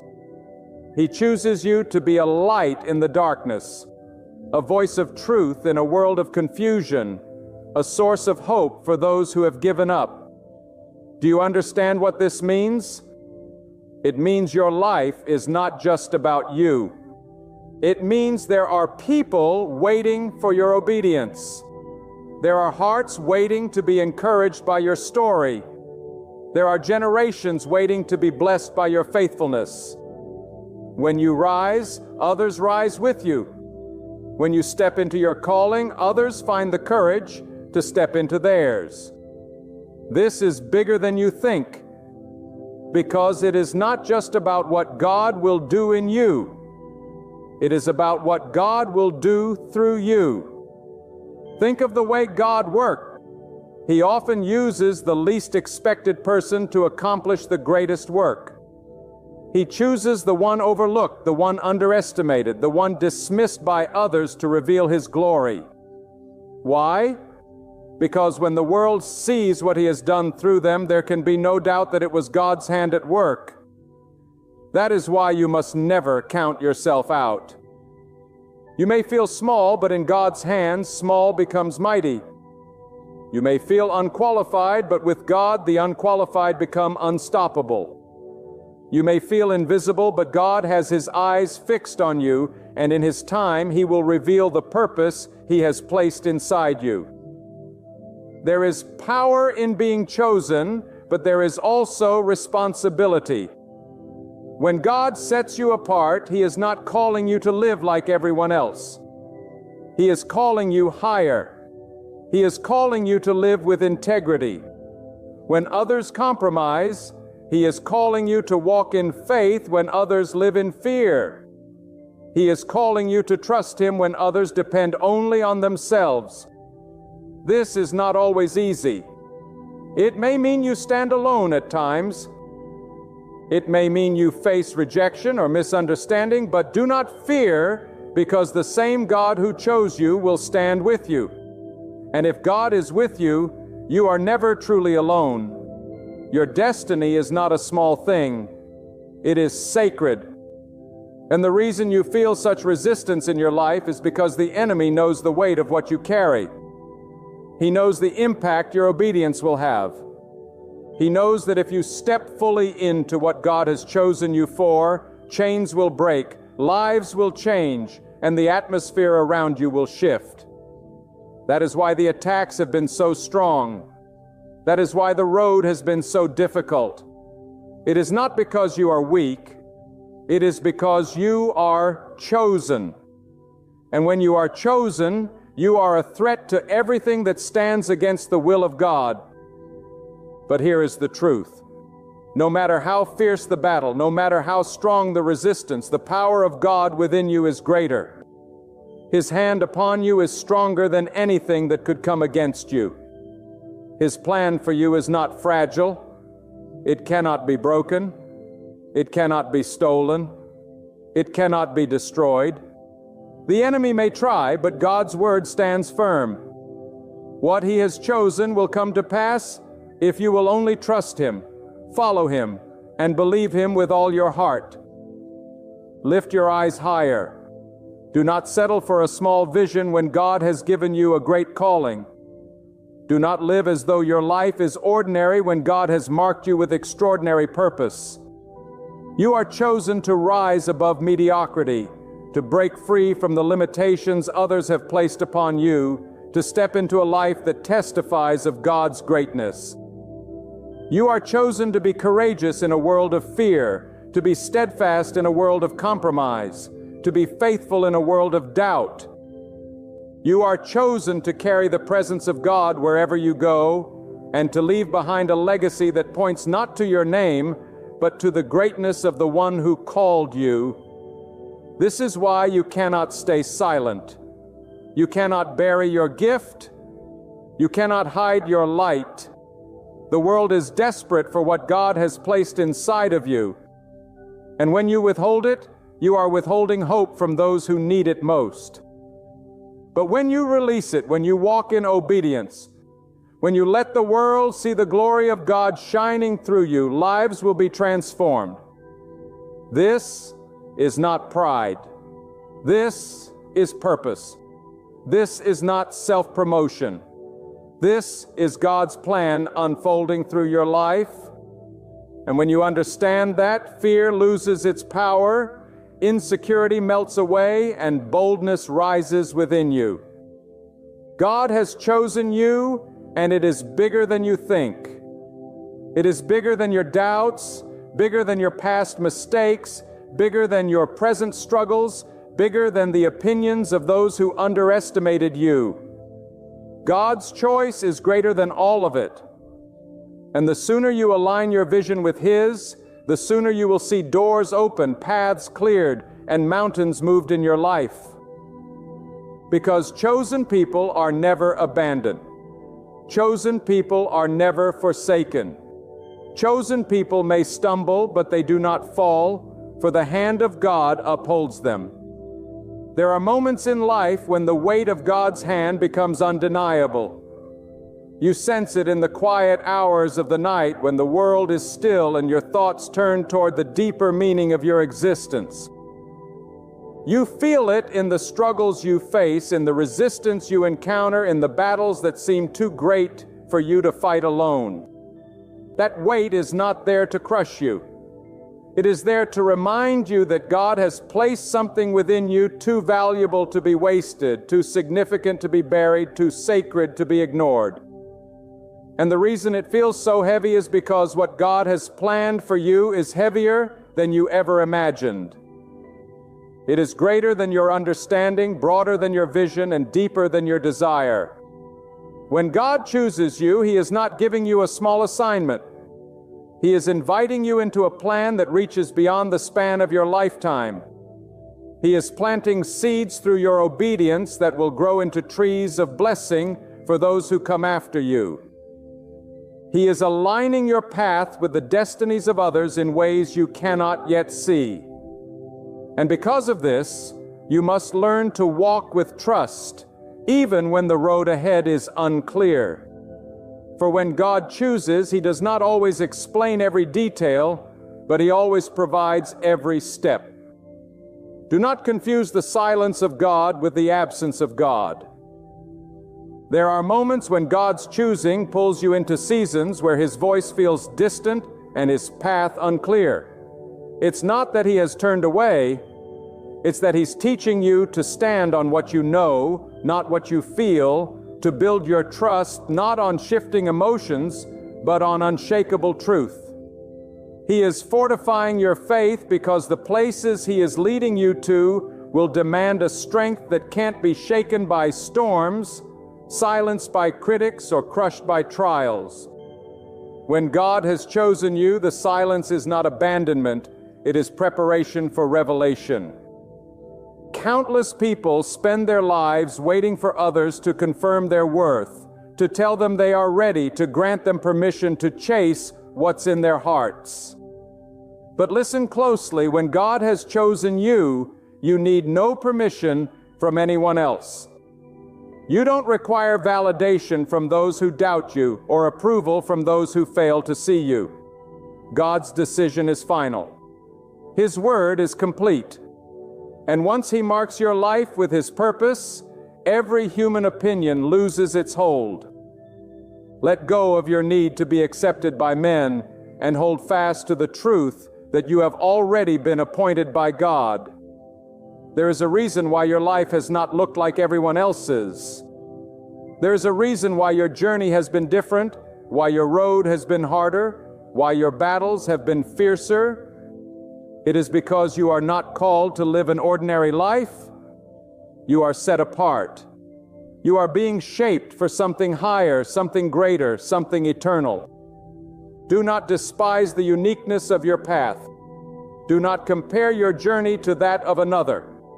What God is doing in you cannot be measured against what He is doing in someone else.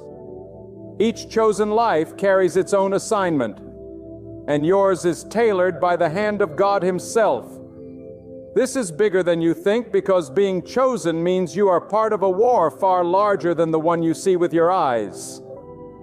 You are not simply wrestling against human challenges. You are standing in the midst of a spiritual battle that rages beyond the visible. And God, in His wisdom, has selected you to carry His light into that battlefield. He has trusted you with a measure of His strength, because He knows that through you, His power will be revealed. That is why the pressure is so intense. That is why the opposition rises when you try to move forward, because the unseen forces that oppose God's will tremble at the thought of you stepping fully into what He has called you to do. But do not fear, for the hand of God is upon you. The same God who created the heavens and the earth, who commands the winds and the seas, who knows the number of the stars and calls them each by name. That same God has chosen you. If He can sustain the universe by His word, He can sustain your life by His power. If He can hold the galaxies in place, He can hold your destiny secure. Do not doubt His ability to finish what He has begun. Do not question His power to fulfill what He has promised. God does not start what He does not intend to complete. And if He has chosen you, then every step of your journey is under His sovereign care. What does it mean to be chosen? It means you will often be called to go where others will not go. It means you will be asked to do what others are unwilling to do. It means you will be pressed to stand firm when others are falling. It means you will be challenged to walk in faith when logic tells you to quit. Being chosen is not about comfort. It is about purpose. It is about allowing your life to be used by God even when it costs you something. And it will cost you. It may cost you friendships, opportunities, recognition, but what God gives in return far outweighs what you lose. For every door that closes, God will open another that leads to something far greater. For every person who walks away, God will bring the ones who are meant to walk with you. For every sacrifice you make, God will supply a harvest that exceeds anything you imagine. There is no limit to what God can do through a surrendered heart. When you let go of your fear, your pride, your need for control, and simply say, God, I trust you, you open the door for Him to move in ways beyond your imagination. Surrender is not weakness. It is strength. It is the moment when your limited ability collides with God's limitless power. And when that happens, miracles follow. Barriers fall. Doors swing open. Not because of you, but because of the one who chose you. Some of you are still questioning whether God can really use you. You look at your past and think it disqualifies you. You look at your flaws and think they make you unworthy. But listen, God did not choose you by accident. He knew your past before you lived it. He knew your flaws before you discovered them. And yet, He still chose you. Why? Because His strength is made visible in your weakness. Because His glory shines brightest through broken vessels. Because what He wants to accomplish is not about proving your greatness.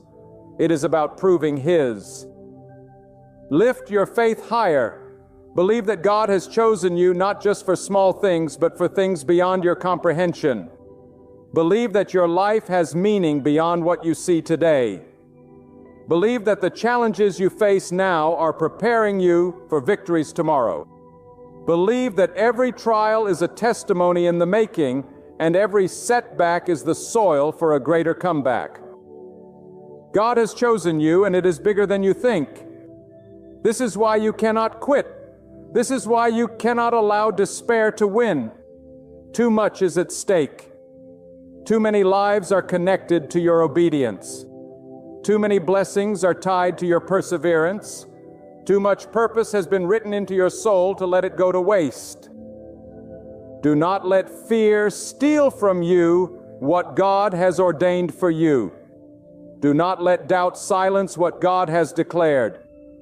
Do not let the weight of the world bury the treasure God has planted inside of you. Rise up. Stand firm. Take hold of the calling that is upon your life, and walk with the confidence that the God who chose you will carry you through every trial, every storm, every valley, and every mountain, until His purpose in you is fulfilled. When God chooses you, He places within you a strength that you may not even recognize until the moment demands it. You may look at yourself and see only weakness, but God looks at you and sees what He Himself has put inside of you. He has given you endurance for the trials, wisdom for the decisions, courage for the battles, and faith for the unseen. Do not let the image you hold of yourself blind you to the truth of what God has already prepared within you. You were not created to crumble under pressure. You were created to rise through it. And every storm you face is proof that God believes you can carry what He has entrusted to you. The calling of God is not a suggestion, it is a commission. It is not something you can ignore without consequence. For when God has chosen you, His purpose will chase you down until you either surrender to it or spend your life restless, searching for fulfillment in all the wrong places. That is why many people feel an emptiness they cannot explain. It is because they are running from the very thing they were born for. But when you finally stop running, when you finally embrace what God has placed on your life, there comes a peace, a strength, and a clarity that no circumstance can take away. Some of you have been asking, why does my life feel like it carries more pressure than others? Why do I feel battles rising on every side? The answer is this: because you are carrying something weighty. God has trusted you with something significant, and the heavier the calling, the greater the resistance. Diamonds are formed under pressure, and warriors are made on the battlefield. The more opposition you face, the more it reveals the greatness of what you carry. Do not misinterpret the struggle as abandonment. It is confirmation. Confirmation that you are carrying something worth fighting for. This is bigger than you think because God's plan is never just about the here and now. He sees generations. He sees the ripple effect of your obedience stretching far beyond your lifetime. The way you live, the choices you make, the faith you carry, it does not stop with you. It flows into your family, your community, your legacy. There are blessings waiting to be released through your obedience. Blessings that will impact people you may never even meet. And there are chains waiting to be broken because you decided to believe God when no one else would. Yes, God has power beyond what your eyes can see. The greatness of being chosen is not measured by ease, but by impact. Many think that being chosen means life will be smooth, doors will swing wide open, and everything will fall into place. But the truth is often the opposite. Being chosen means you will walk through fire and not be consumed. Being chosen means you will face giants that others are too afraid to confront. Being chosen means you will be misunderstood, criticized, even rejected. Yet through it all, God's hand will sustain you. And in the end, your story will testify of His glory, not your comfort. Do not allow fear to rob you of what God has written for you. Fear whispers, "You are not enough."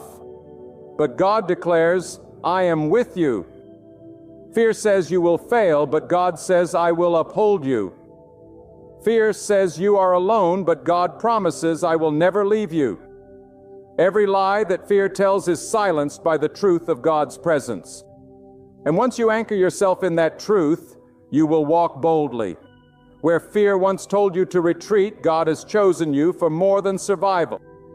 He has chosen you for victory. You were not placed here to merely exist, to go through the motions of life without meaning. You were placed here to carry His light, to reveal His power, to live in a way that makes the world stop and see that there is a God who still works wonders. Your life is meant to be a signpost pointing others to Him. And the beauty of it is this: you do not have to have all the answers. You do not have to be perfect. You only have to be willing. Willing to trust, willing to obey, willing to rise when it would be easier to sit down. Consider how God works. He takes the ordinary and does the extraordinary. He takes the overlooked and makes them the cornerstone. He takes the rejected and turns them into vessels of influence. That is why you should never despise where you are or who you are. For in God's hands, what seems insignificant becomes powerful, and what seems broken becomes whole. The very things that you think disqualify you may be the very things God uses to set you apart. There will be seasons where it feels like nothing is happening. Seasons where you wonder if God has forgotten His promise. But those seasons are not wasted. They are the training ground for what is to come. When God hides you, it is not to diminish you, but to prepare you.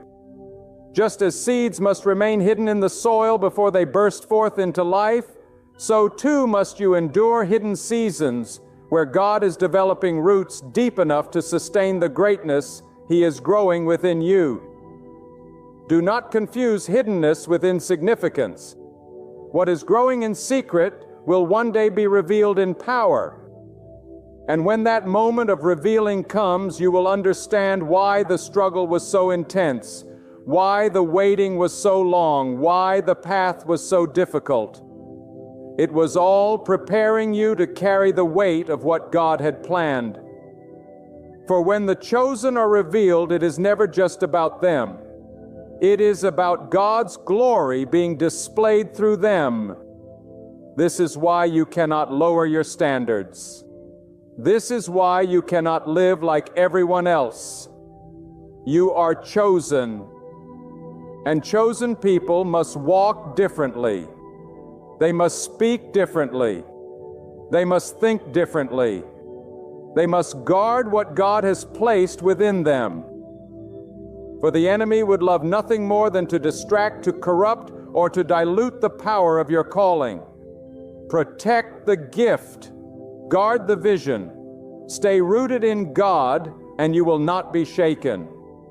Remember this: God's choosing is permanent. People may doubt it. Circumstances may test it.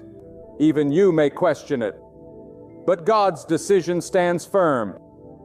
His word does not return empty, and His plan does not fail. He has chosen you, and nothing can undo that. The only thing that can hinder His purpose in your life is your own unwillingness to walk in it. But if you dare to trust Him, if you dare to rise in faith, if you dare to believe that His power is greater than your weakness, you will see the fullness of His plan unfold before your very eyes. Lift your head high, for the God of all creation has called you by name. You are not forgotten. You are not abandoned. You are chosen. And what He has placed within you will not die. It will grow. It will flourish. It will accomplish all He intended if you will only believe and keep moving forward in faith. And now I want you to hear this with all the weight of eternity pressing upon your heart. When God chooses you, He is not offering you a small role in a small story. He is summoning you into something far greater than your imagination can grasp.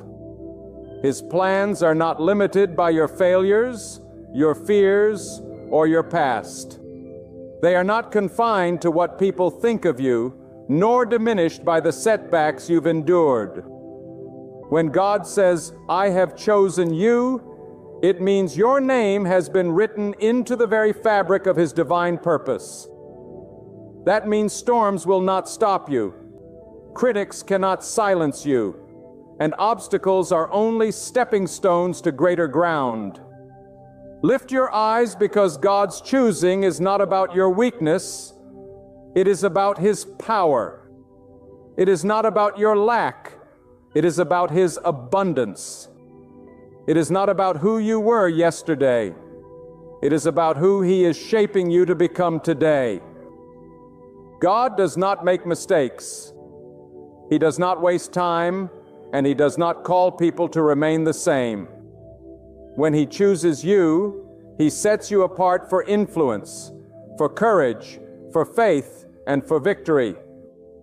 Do not shrink back. Do not doubt the one who formed you, who knows you, and who appointed you. The world may overlook you, but God has already written your place. They may question your worth, but what God has spoken about you remains unshakable. You might see yourself as insignificant, yet His choice has already made you powerful. You may think you're not ready, but His hand has prepared you for this very moment. Even when loneliness tries to whisper, His presence becomes a fortress around you that nothing can move. So stand up in faith. Move forward with confidence. Let courage be the sound of your voice. Step boldly into the purpose God has placed before you. Because when God sets His hand upon your life, it is always far greater than you could imagine. It reaches beyond what your eyes can perceive, beyond what your ears can grasp, beyond what your heart can contain. Trust His plan. Follow His voice. Yield your heart completely to Him.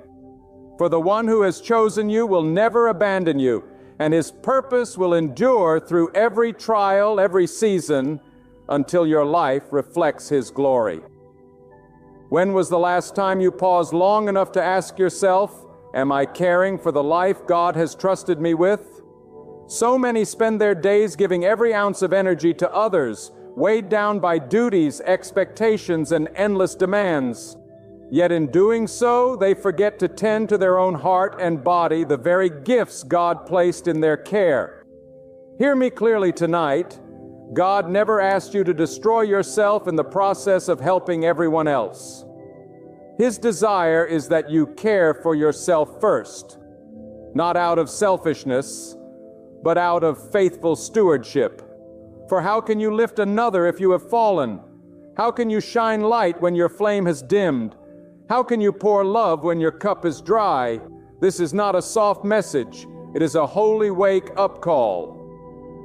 Too many of you are running on fumes, living every day exhausted, weary, and drained because you believe that sacrifice means abandoning your own well-being. But hear me, sacrifice does not mean self-neglect. Sacrifice means aligning yourself with the will of God and offering your best. And your best cannot come from a vessel that is empty. Your best cannot come from a heart that is shattered. Your best cannot come from a mind clouded by fatigue and despair. God created you with value, and He expects you to guard that value. Think about the breath in your lungs right now. It does not belong to you. It is a gift from God. The strength in your body, the clarity in your mind, the beating of your heart, it all comes from Him. If you abuse it, if you neglect it, if you trample on it in the name of serving others, then you are mismanaging the very gift of life. God does not call you to destroy yourself in order to please people. God calls you to honor the life He gave you so you may serve with power, not weakness. There is a trap the enemy sets before every man and woman of faith, the trap of believing that exhaustion is holiness, that neglect of self is righteousness, that burnout is somehow proof of devotion. But I tell you tonight, God never designed you to be a machine that runs without rest, without renewal, without care. God Himself established the principle of rest, reflection, and renewal. If you are running without stopping, you are not honoring Him. You are ignoring His order. And let me tell you something else. When you fail to take care of yourself, you fail to fulfill your calling to others, because sooner or later the body breaks down. The mind collapses. The spirit becomes weary. And what happens then? You cannot carry your family. You cannot lead your community. You cannot fulfill your mission. God wants you strong. God wants you whole. God wants you steady, so that when storms come, and storms will come, you do not crumble under their weight, but stand tall because you have taken the time to nurture the life within you. Many people think taking care of themselves is selfishness, but selfishness is when you hoard blessings for yourself and ignore the needs of others. Taking care of yourself is not selfishness, it is obedience. You cannot serve your children, your spouse, your friends, your people if you are drowning in neglect. God wants you to breathe. God wants you to stand. God wants you to live with strength so that His purpose in your life can be carried out. Look around at this world. Stress, anxiety, depression, broken homes, and weary souls. Do you know why so many people are crumbling? Because they've abandoned themselves. They've thrown away their health, their peace, their sanity in the name of keeping up with demands. But God does not place you on this earth to be a slave to pressure. He places you here to be a steward of the gift of life. Stewardship begins with you. If you cannot manage yourself, how will you manage anything God places in your care? Taking care of yourself is not just about the body, it's about the soul. Some of you are so burdened with guilt, with fear, with shame that you've forgotten to nurture the soul within. You wake up every morning dragging yesterday's failures into today's battles. You punish yourself with regrets. You bury yourself under if and if only, and you wonder why you cannot find peace. God is telling you tonight, let go of the chains. Take care of the soul I gave you. Do not fill your mind with torment when I have given you peace as your inheritance. Yes, people will demand from you. People will drain you. People will ask and ask until there is nothing left. And some of you, out of guilt or obligation, will give and give until you're on the ground, broken and defeated. But that is not God's plan. God says take care of the temple first. Your body is His temple. Your mind is His sanctuary. Your heart is His dwelling place. And if you do not keep that temple standing, everything around you will crumble. Do not misunderstand me. God calls us to serve, to give, to love, to sacrifice. But He does not call us to self-destruction. He does not call us to bury ourselves under burdens we cannot carry. He calls us to trust Him with the weight and to guard the vessel He has given us. That is why when you rest, you are honoring God. When you feed your body with care, you are honoring God. When you step away from toxic people and toxic places, you are honoring God. When you protect your peace, you are not being selfish. You are being faithful. God wants you to be able to stand tomorrow, not just today. And if you destroy yourself today, there will be nothing else left for tomorrow. That is why He reminds you, take care of yourself first. Fill your cup so you can pour into others. Guard your heart so you can love others freely. Strengthen your body so you can carry out the mission He gave you. Renew your mind so you can discern His will with clarity. And let me warn you, this world will not give you permission to rest. The world will keep demanding more. Your job will demand more. Your family may demand more. People around you will always want something from you. But God says, "Come to me and I will give you rest." And when you honor that invitation, when you step away to care for the gift He gave you, you are walking in wisdom. Many of you think you are irreplaceable to people, but let me tell you the truth. If you collapse, they will move on. If you destroy yourself, they will find someone else. But if you lose yourself, you have lost the one thing God told you to guard.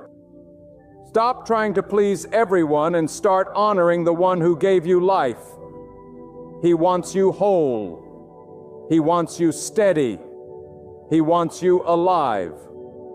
There is a voice in this world that will try to tell you that your worth is tied to how much you do for others, how much you sacrifice until nothing is left, how much you exhaust yourself to prove that you care. But that voice is not from God. God does not measure you by how much you destroy yourself. He measures you by how faithfully you guard the life He has given you. He is not honored by your collapse, but by your obedience. And obedience begins with valuing the breath, the strength, the mind, and the heart He placed inside of you. Do not confuse service with slavery. Service is born out of strength, out of choice, out of abundance. Slavery is born out of pressure, guilt, and fear.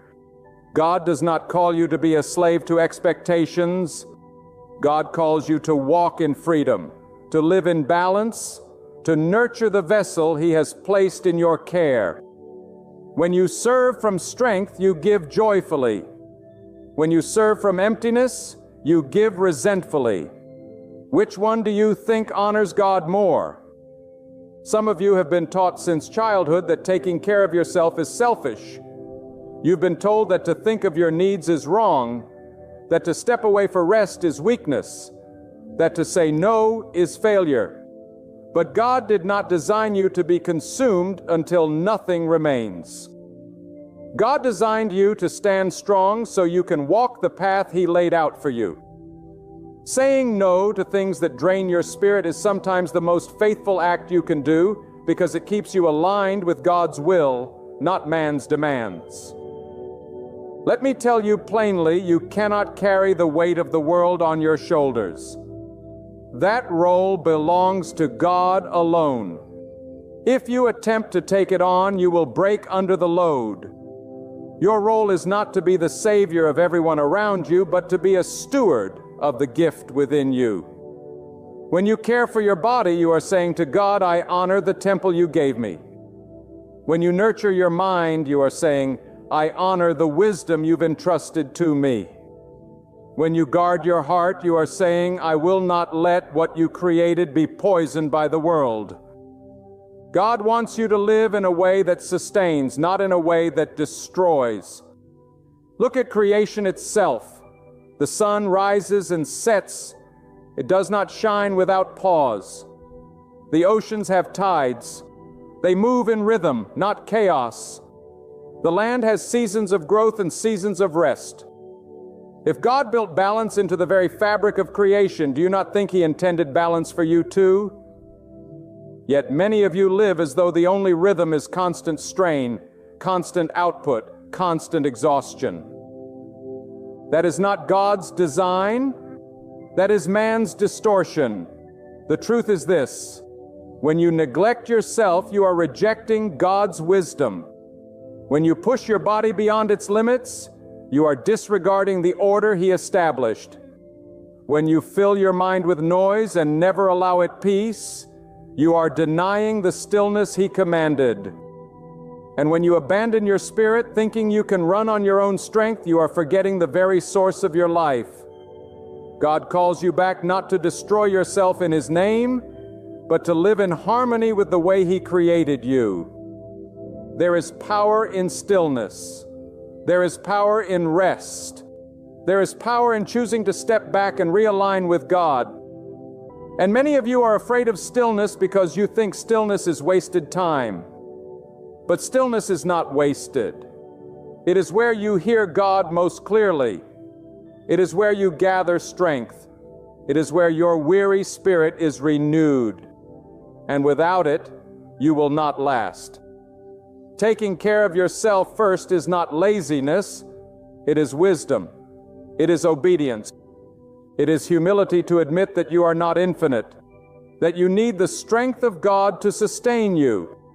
And let me remind you, God does not bless chaos. God blesses order.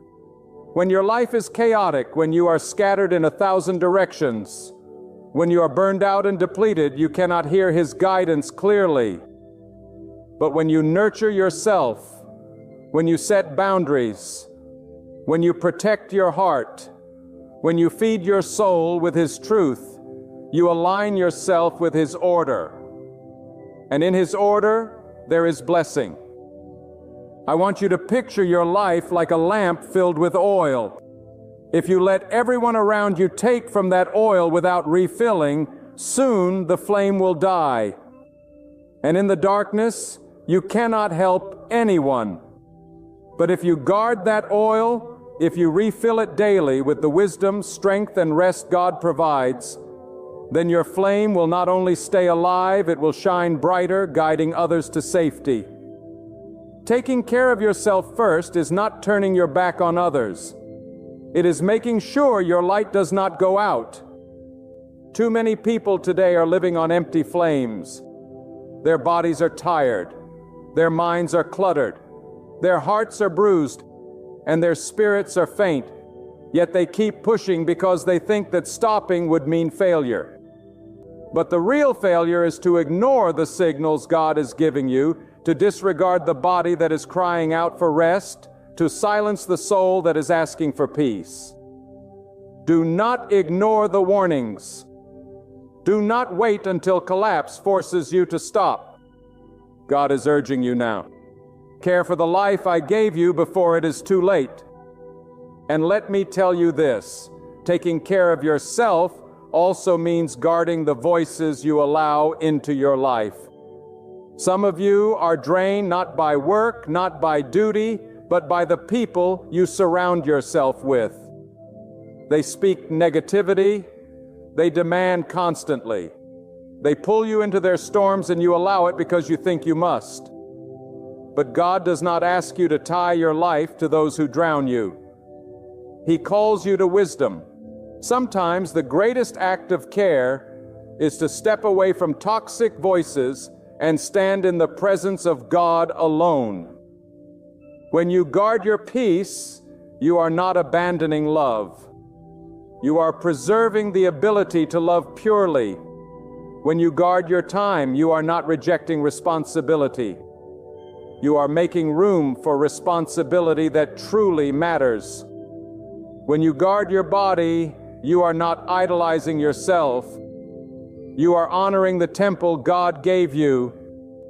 This is not vanity. It is obedience. It is not selfishness. It is stewardship. It is not weakness. It is strength. God wants you to wake up each morning with clarity, with strength, with joy, not dread, not exhaustion, not fear, and that will not happen by accident. You must choose to care for yourself as an act of faith. You must choose to align your habits, your relationships, your schedule with the order of God. Every choice you make either strengthens the vessel He gave you or weakens it. Which will you choose?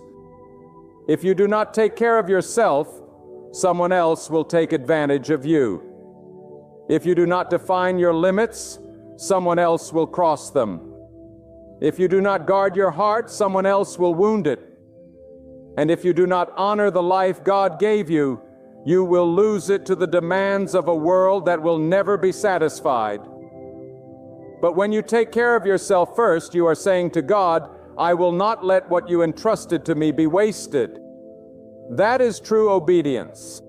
You cannot give to this world what you do not first receive from God. You cannot pour strength into your family if you have not drawn strength from Him. You cannot lead others to peace if your own heart is a battlefield of chaos. You cannot offer wisdom if you refuse to sit in silence and allow God to shape your thoughts. And this is why He calls you to care for yourself, not so you can hide from responsibility, but so you can meet responsibility with power and clarity. Every great purpose begins within. The seed of destiny God plants in your life cannot grow in barren soil. If the soil of your heart is hardened by neglect, if the soil of your mind is poisoned with doubt, if the soil of your body is weakened by weariness, then the seed will not flourish. But when you nurture yourself, when you rest, when you guard your thoughts, when you strengthen your body, when you quiet your spirit, you prepare the ground for God's purpose to take root and grow. Taking care of yourself is not stepping away from your calling. It is preparing yourself to fulfill it. Many people live as if they are indestructible, as if they can push themselves endlessly without consequence. But there is a limit to every body, every mind, every heart. Even the strongest vessel will crack if it is never given rest. Even the sharpest sword will dull if it is never restored. And even the most faithful spirit will waver if it is never renewed. God designed you with limits not as punishment but as guidance. Limits remind you that you are dependent on Him, that you must pause and be restored in His presence. Ignoring those limits is not strength, it is rebellion. Honoring those limits is wisdom. Taking care of yourself also means being honest with yourself. Too many hide behind masks, pretending to be strong while breaking inside, pretending to be happy while drowning in sorrow, pretending to be capable while barely holding on. God does not want pretense. He wants truth. He does not bless masks. He blesses sincerity. To take care of yourself, you must strip away the facade and admit where you are weak, where you are tired, where you are wounded. Because only when you face the truth can you receive the healing that God is offering. Some of you have been running for years, carrying burdens that were never yours to carry. You've taken on responsibilities that God never asked you to bear. You've chained yourself to people's approval, to society's standards, to fears that whisper, "You are never enough." And in that prison, you have abandoned yourself. But hear me, God never asked you to live chained. He asked you to live free. To take care of yourself is to break those chains, to lay down the weight that is crushing you, and to walk in the freedom of knowing that God alone defines your worth. Understand this: when you fail to care for yourself, the damage reaches far beyond you. It touches everyone connected to your life. A weary parent cannot guide their children with wisdom. A drained leader cannot cast vision with clarity. A tired spouse cannot pour out love in fullness. Neglecting yourself is not humility. It is self-destruction. When you allow your strength to fade, everything around you begins to fade with it. But when you nurture your soul, your strength becomes a source of life to your family, your work, your calling, and your community.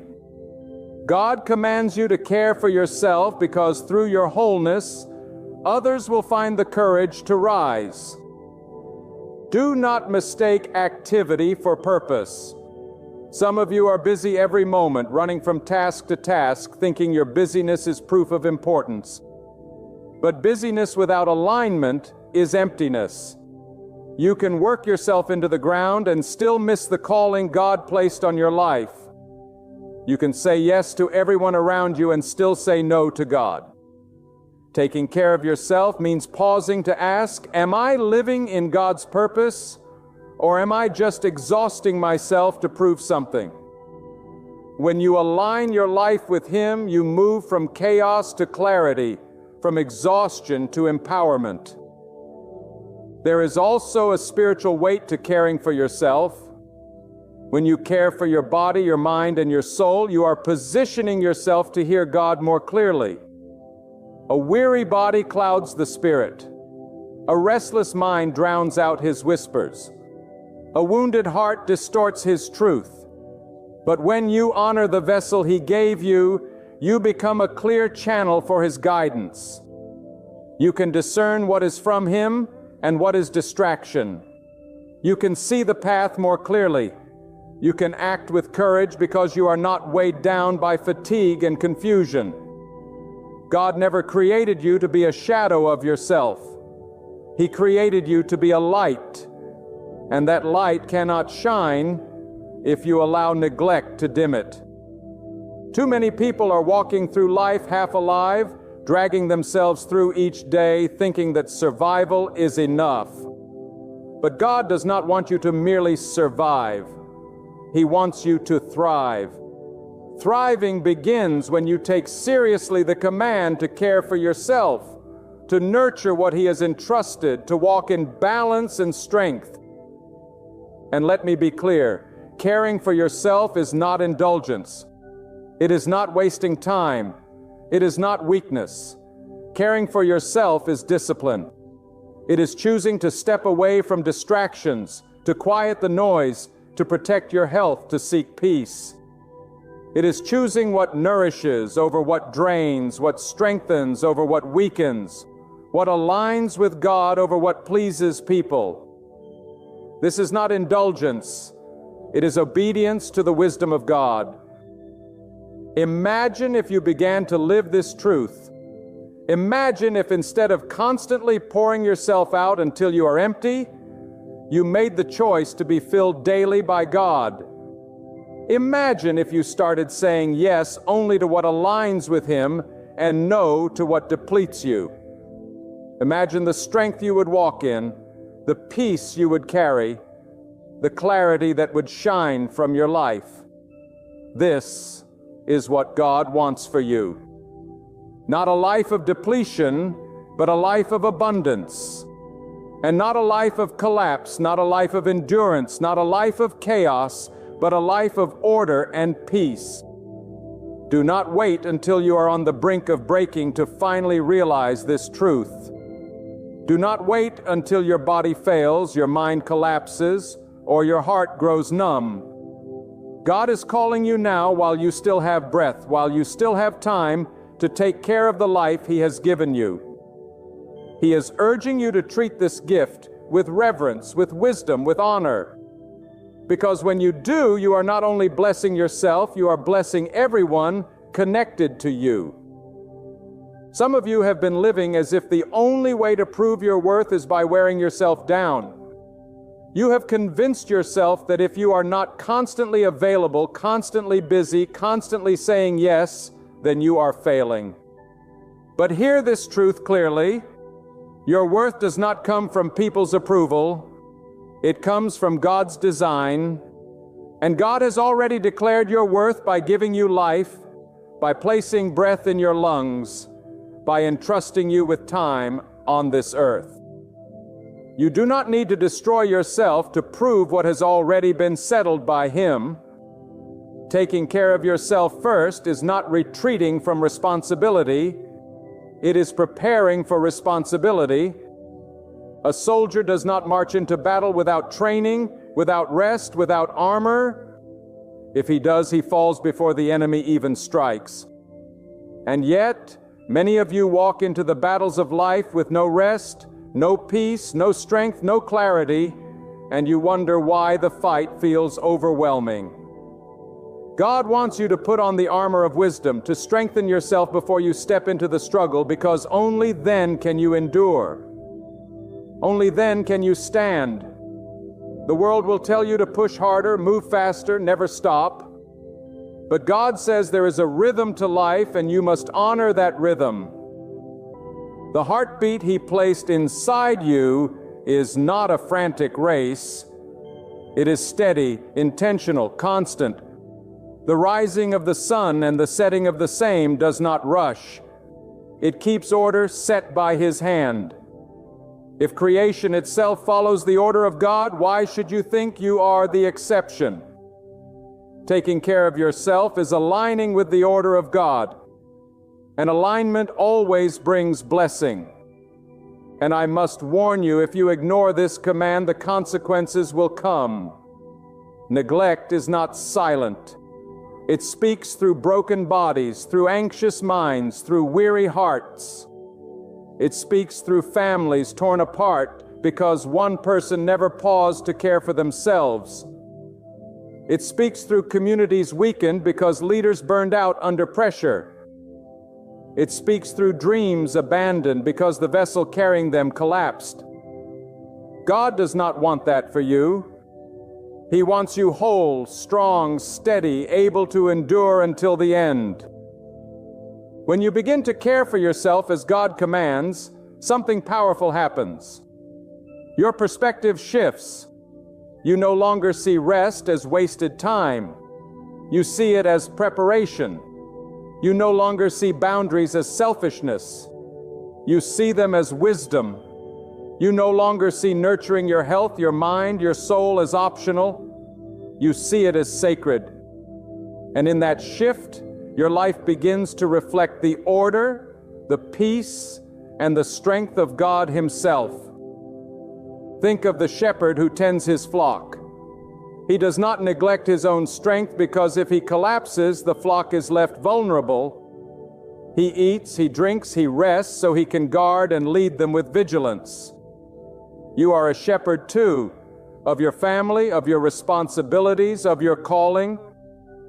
But if you refuse to care for yourself, you are leaving what God entrusted to you exposed. Taking care of yourself is not abandoning your flock. It is protecting them through your strength.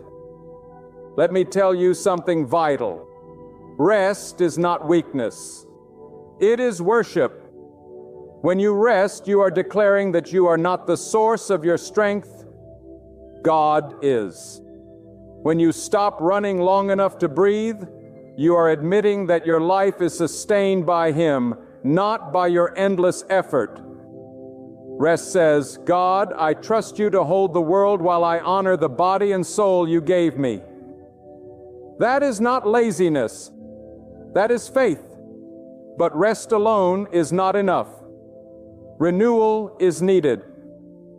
Renewal of the mind through feeding it with truth, not noise. Renewal of the body through care, not abuse. Renewal of the spirit through silence in God's presence, not constant distraction.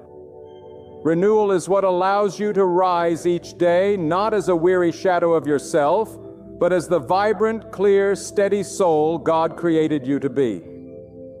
Too many of you are running on old energy, old strength, old inspiration, and you wonder why it's not enough. God wants to renew you daily, but you must allow it by taking care of yourself first. There will always be voices that call you irresponsible for stepping back, for saying no, for protecting your peace. But those voices do not carry the authority of God. He alone defines the boundaries of wisdom. And He says that if you do not guard your heart, your mind, your body, no one else will. Do not let guilt be the chain that drags you into exhaustion.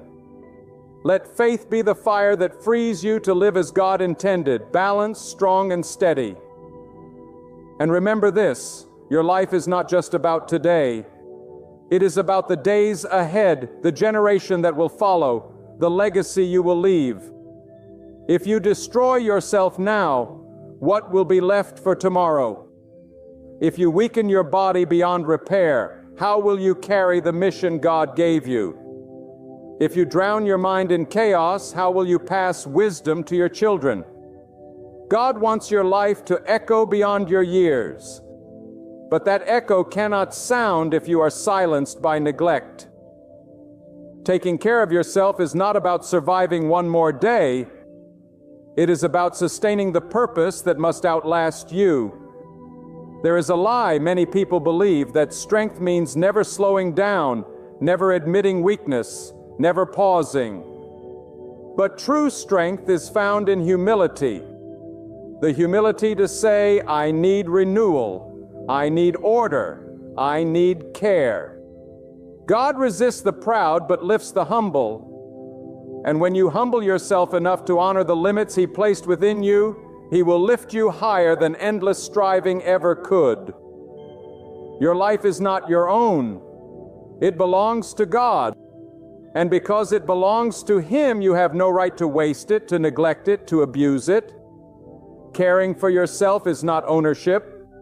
It is stewardship. It is saying, God, the life you gave me will not be trampled. I will guard it. I will strengthen it. I will nurture it so it reflects your glory. And when you live this way, every choice you make becomes an act of worship. Every meal you eat with gratitude, every moment you rest and trust, every decision to guard your peace, all of it becomes worship to the one who gave you life. There comes a time when you must ask yourself, am I living the life God entrusted to me, or am I simply surviving under the weight of demands? Too many people confuse endurance with obedience. They think that as long as they can drag themselves through another day, they are doing enough. But God never called you to crawl through life. He called you to walk with strength, to stand with clarity, to live with purpose. And that purpose requires that you take care of yourself first. You cannot plant seeds in scorched soil. You cannot pour water from an empty well. And you cannot give life to others while your own soul is suffocating. God does not want His children withering. He wants His children flourishing. Flourishing is not the absence of struggle. It is the ability to endure struggle without collapsing. It is the ability to remain steady when the winds rage and the storms pound. But how can you flourish if you never allow your roots to be nourished? Taking care of yourself is how you deepen those roots, so when storms come, you do not fall. Do not underestimate the spiritual weight of neglect. Neglect is not neutral. It erodes, it corrodes, it destroys. When you neglect your body, disease creeps in. When you neglect your mind, confusion takes over. When you neglect your heart, bitterness takes root. When you neglect your soul, despair claims it. Neglect is the slow death that many accept as a normal life. But God never created you for slow death. He created you for abundant life. And that abundance begins with the courage to care for yourself as an act of obedience to Him. I want to speak to those of you who feel guilty for resting. You believe that if you step back even for a moment, everything will fall apart. But let me remind you, the world does not rest on your shoulders. The world rests on God's shoulders. You were never asked to hold it all together. You were asked to be faithful with what is within your reach. Resting is not letting go of your duties. It is letting God remind you that He is the one holding it all. When you honor your health, when you nurture your mind, when you protect your heart, you are saying to God, I trust that you are in control, and I will not sabotage the life you gave me. That trust is the highest form of surrender because it means you are no longer trying to carry what belongs to Him. You are simply caring for what He has entrusted to you. Some of you are afraid that if you start taking care of yourself, people will call you selfish. But let me tell you, there will always be people who misunderstand your obedience. They may mock you for resting. They may criticize you for setting boundaries. They may resent you for stepping back from constant giving. But those same people will also turn their backs when you collapse from exhaustion. Their voices cannot define your actions. Only God's voice defines your obedience. And His voice is calling you to rise, to strengthen, to endure. Taking care of yourself is also protecting your inner world. You cannot control everything outside of you, but you can control what you allow inside of you. Stop feeding your mind with noise that breeds fear. Stop letting words of doubt shape your heart. Stop surrounding yourself with people who drain you of life.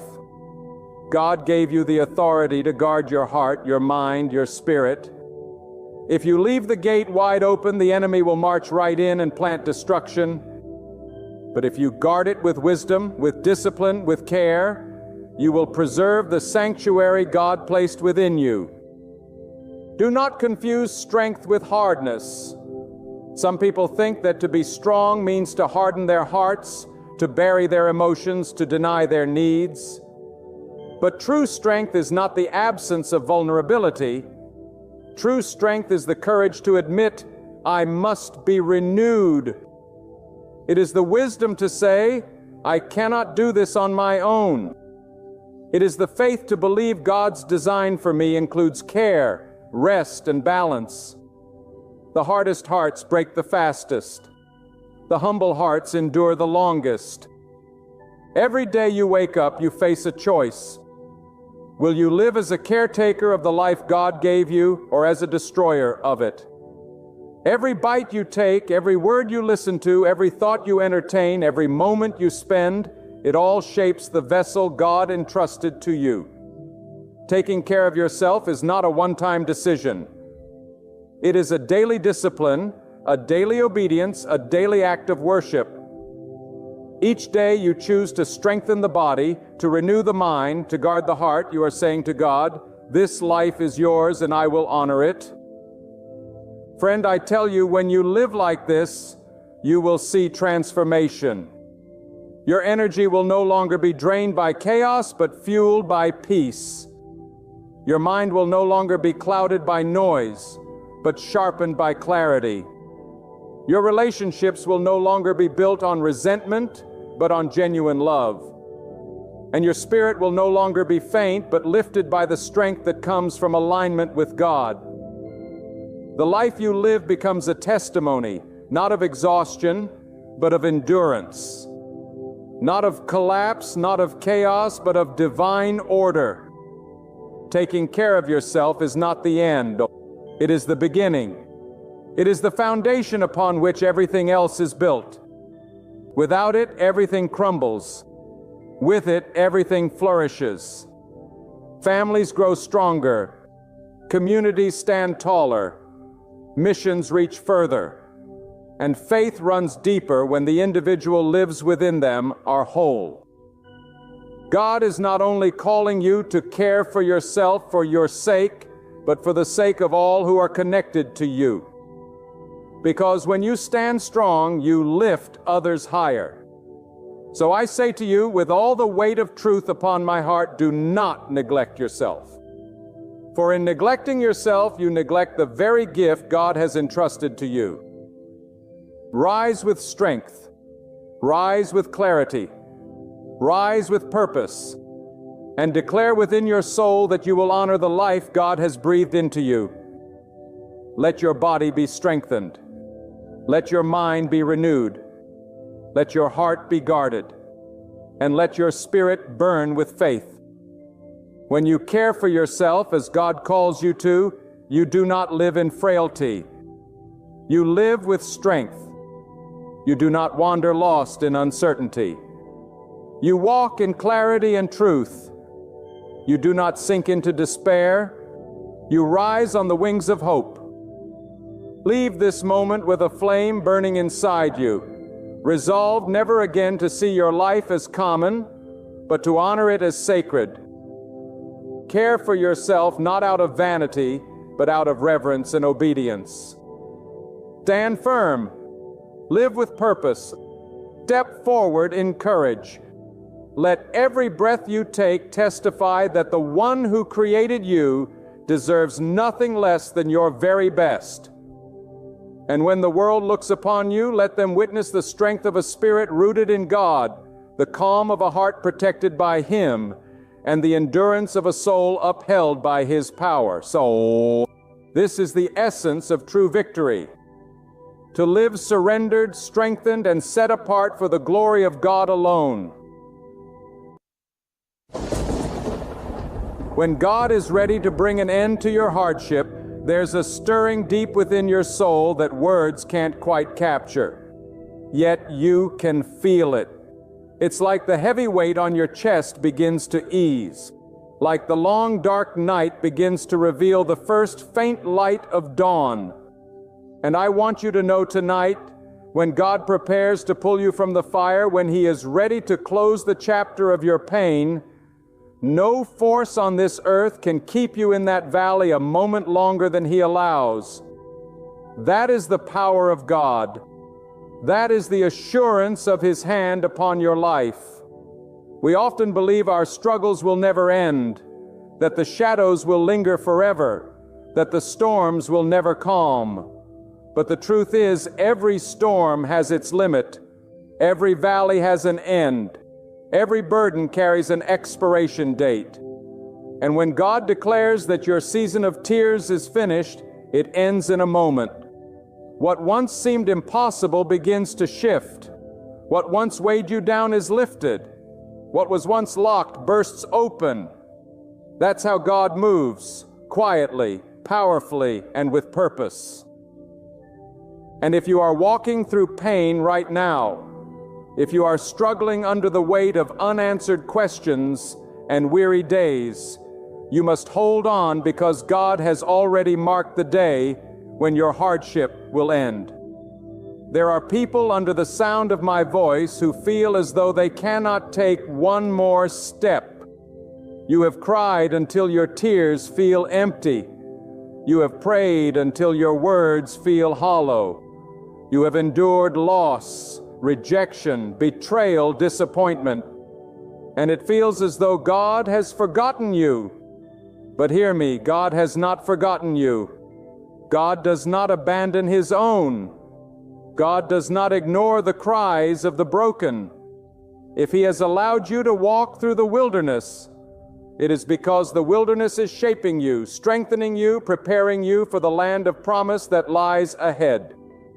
Your trial is not meant to destroy you. It is meant to prepare you for victory. So many of us in the midst of suffering ask, why this? Why now? But the greater question is not why, it is what. What is God shaping in you? What is He teaching you? What strength is He planting in your spirit? Because when the hard times end, you will not come out as the same person who went in. You will rise with resilience. You will rise with faith. You will rise with a testimony that will shake the earth. God does not waste pain. God does not waste struggle. He uses it as the very soil out of which blessings bloom.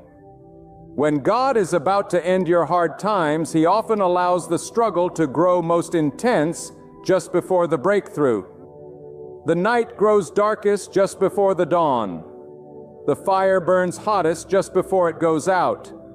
And some of you are wondering why the attacks have been greater lately.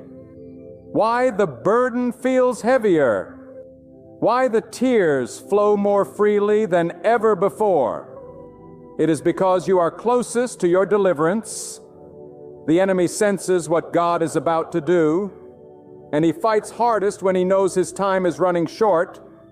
But you must not give in. You must not collapse in the final stretch, because the finish line is near and God's hand is already reaching out to pull you into victory. There is no hardship that can last longer than God's will allows. There is no valley that stretches beyond His plan. You may have been struggling for months, for years, maybe even for decades. But one moment of God's favor can undo a lifetime of pain. One act of God's power can erase years of suffering. And when He decides it is time, He will not consult your enemies. He will not ask permission. He will not wait for the approval of man. He will lift you out with His own hand, and nothing in heaven or earth can stop Him. You have to trust that God knows exactly what He is doing. You may not understand it now, You may not see the reasons behind the long nights and the broken dreams, but you must believe that the author of time, the creator of the universe, the one who shaped you in your mother's womb, has written your story with purpose. And if your chapter right now is filled with pain, it is only because the next chapter will be filled with glory. And let me tell you something powerful. God does His greatest work in the silence. When you think He is absent, when you think He is distant, that is when He is weaving the details of your deliverance. You see, a seed grows in the dark soil, unseen, unnoticed, uncelebrated. But when the season shifts, it bursts forth into the light. That is how God works with your life. He plants strength in your spirit, faith in your heart, resilience in your soul while you walk through the valley. And when the time comes, He unveils the fruit of all those hidden seasons. And the world will see what He was doing in the dark all along. So don't be discouraged if your prayers seem unanswered and dull. Don't be dismayed if the silence lingers. God is still moving. God is still planning. God is still writing. And when His appointed time comes, the ending of your hardship will be so sudden, so powerful, so undeniable that you will look back and say, it was worth it. Every tear, every struggle, every lonely night, it was worth it. Because when God ends your hard times, He doesn't just end them, He replaces them. He replaces mourning with joy. He replaces weakness with strength. He replaces confusion with clarity. He replaces despair with hope. He replaces emptiness with abundance. That is the nature of His blessing. He is not a God of half measures. He is a God of completion, of fullness, of overflow. And when He decides to end your trial, He will bring you into a season so rich, so beautiful, so overwhelming that your past pain will look like nothing compared to the glory of your present victory. Do not think that God has delayed. His timing is never late, though it may feel late to us. His timing is perfect because He sees the beginning from the end. What looks like delay is often preparation. What feels like silence is often strategy. And what feels like denial is often a greater blessing in disguise. If God has held you in a season of hardship, it is because He was aligning every detail, every connection, every opportunity, every circumstance, so that when He lifts you out, you will step into a place prepared, a destiny arranged, a blessing established. When God is about to end your hard times, He often lets you reach the point where your own strength fails, because it is in that moment you finally recognize that it was never your strength carrying you, but His. Many of you listening have reached the very edge. You feel your energy drain, your options gone, your prayers met with silence. But listen closely. That silence is not absence. It is preparation. That waiting is not punishment. It is a pause before the unveiling of His mercy. But God waits until you are emptied of self, so that when the breakthrough comes, there is no confusion about who deserves the glory. It is God and God alone. There are seasons when you will walk through trials that make no sense. Valleys so deep you cannot see a way out. Storms so violent you wonder if you will survive. But those very seasons are where God teaches you dependence. For as long as you believe you can solve every battle on your own, you will lean on your limited strength. But when you are pressed to the point of surrender, when the weight is so heavy, you finally fall to your knees and cry out to God, that is when you tap into the power that cannot fail. And once you have tasted that power, you will never again mistake human effort for divine deliverance. Sometimes God allows people to walk away from you before He lifts you higher. Sometimes He lets doors slam shut, opportunities collapse, and relationships dissolve. not to destroy you, but to clear the path. Because when He brings you into your appointed season, He will not allow unnecessary baggage to come with you. He will strip away what cannot survive in the new place. Because where He is taking you, not everyone can follow. And though you may weep over the loss, one day you will look back and thank God that He removed what you thought you needed. Because had it remained, it would have hindered the blessing He was preparing for you.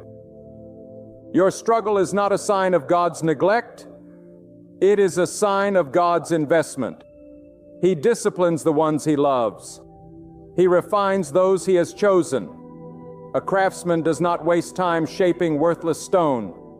He spends time chiseling precious marble. In the same way, God has allowed the hammer and the chisel of hardship to strike you.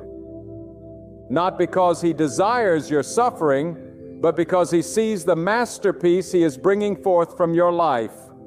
Every blow has purpose. Every scar has meaning. Every sleepless night has been written into the blueprint of the destiny He designed for you before you even took your first breath. When God is about to end your hard times, He will often allow you to feel as though you are completely forgotten, because it is in the stillness that faith is tested. The faith that only trusts when blessings flow is not faith. It is convenience. True faith clings to God even when the evidence seems absent, even when the prayers seem unanswered, even when the darkness grows heavier. And when you remain steadfast in that kind of faith, you will find that God honors it beyond measure. He will not allow your tears to fall in vain. He will not allow your endurance to go unrewarded.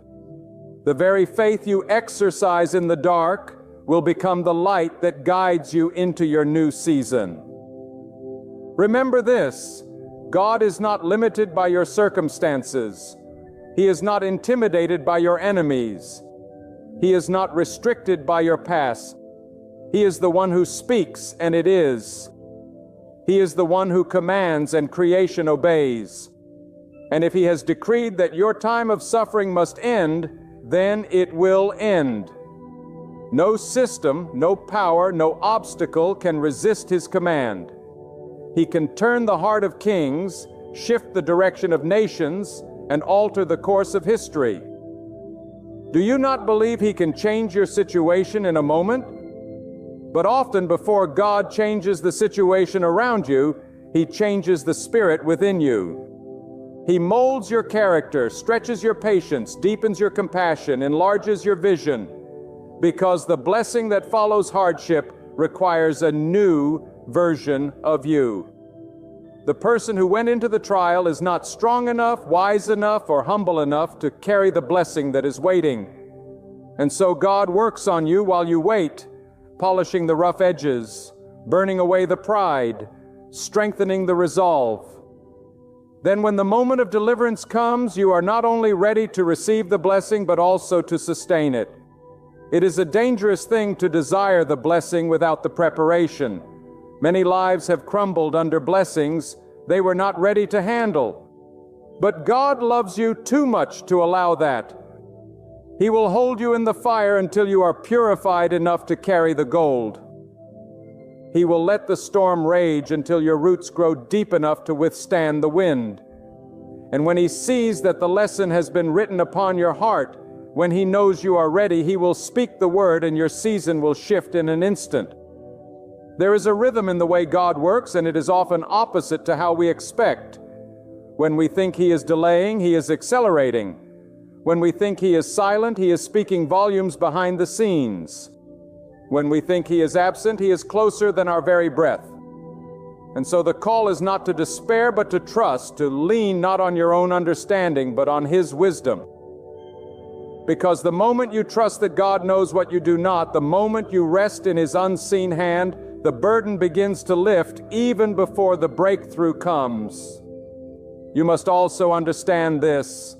Sometimes the end of your hard time is not an outward change, but an inward shift. God may not always change the circumstance immediately, but He changes how you walk through it. He puts peace in your heart where there once was anxiety. He puts strength in your spirit where there once was weakness. He gives you clarity in your mind where there once was confusion.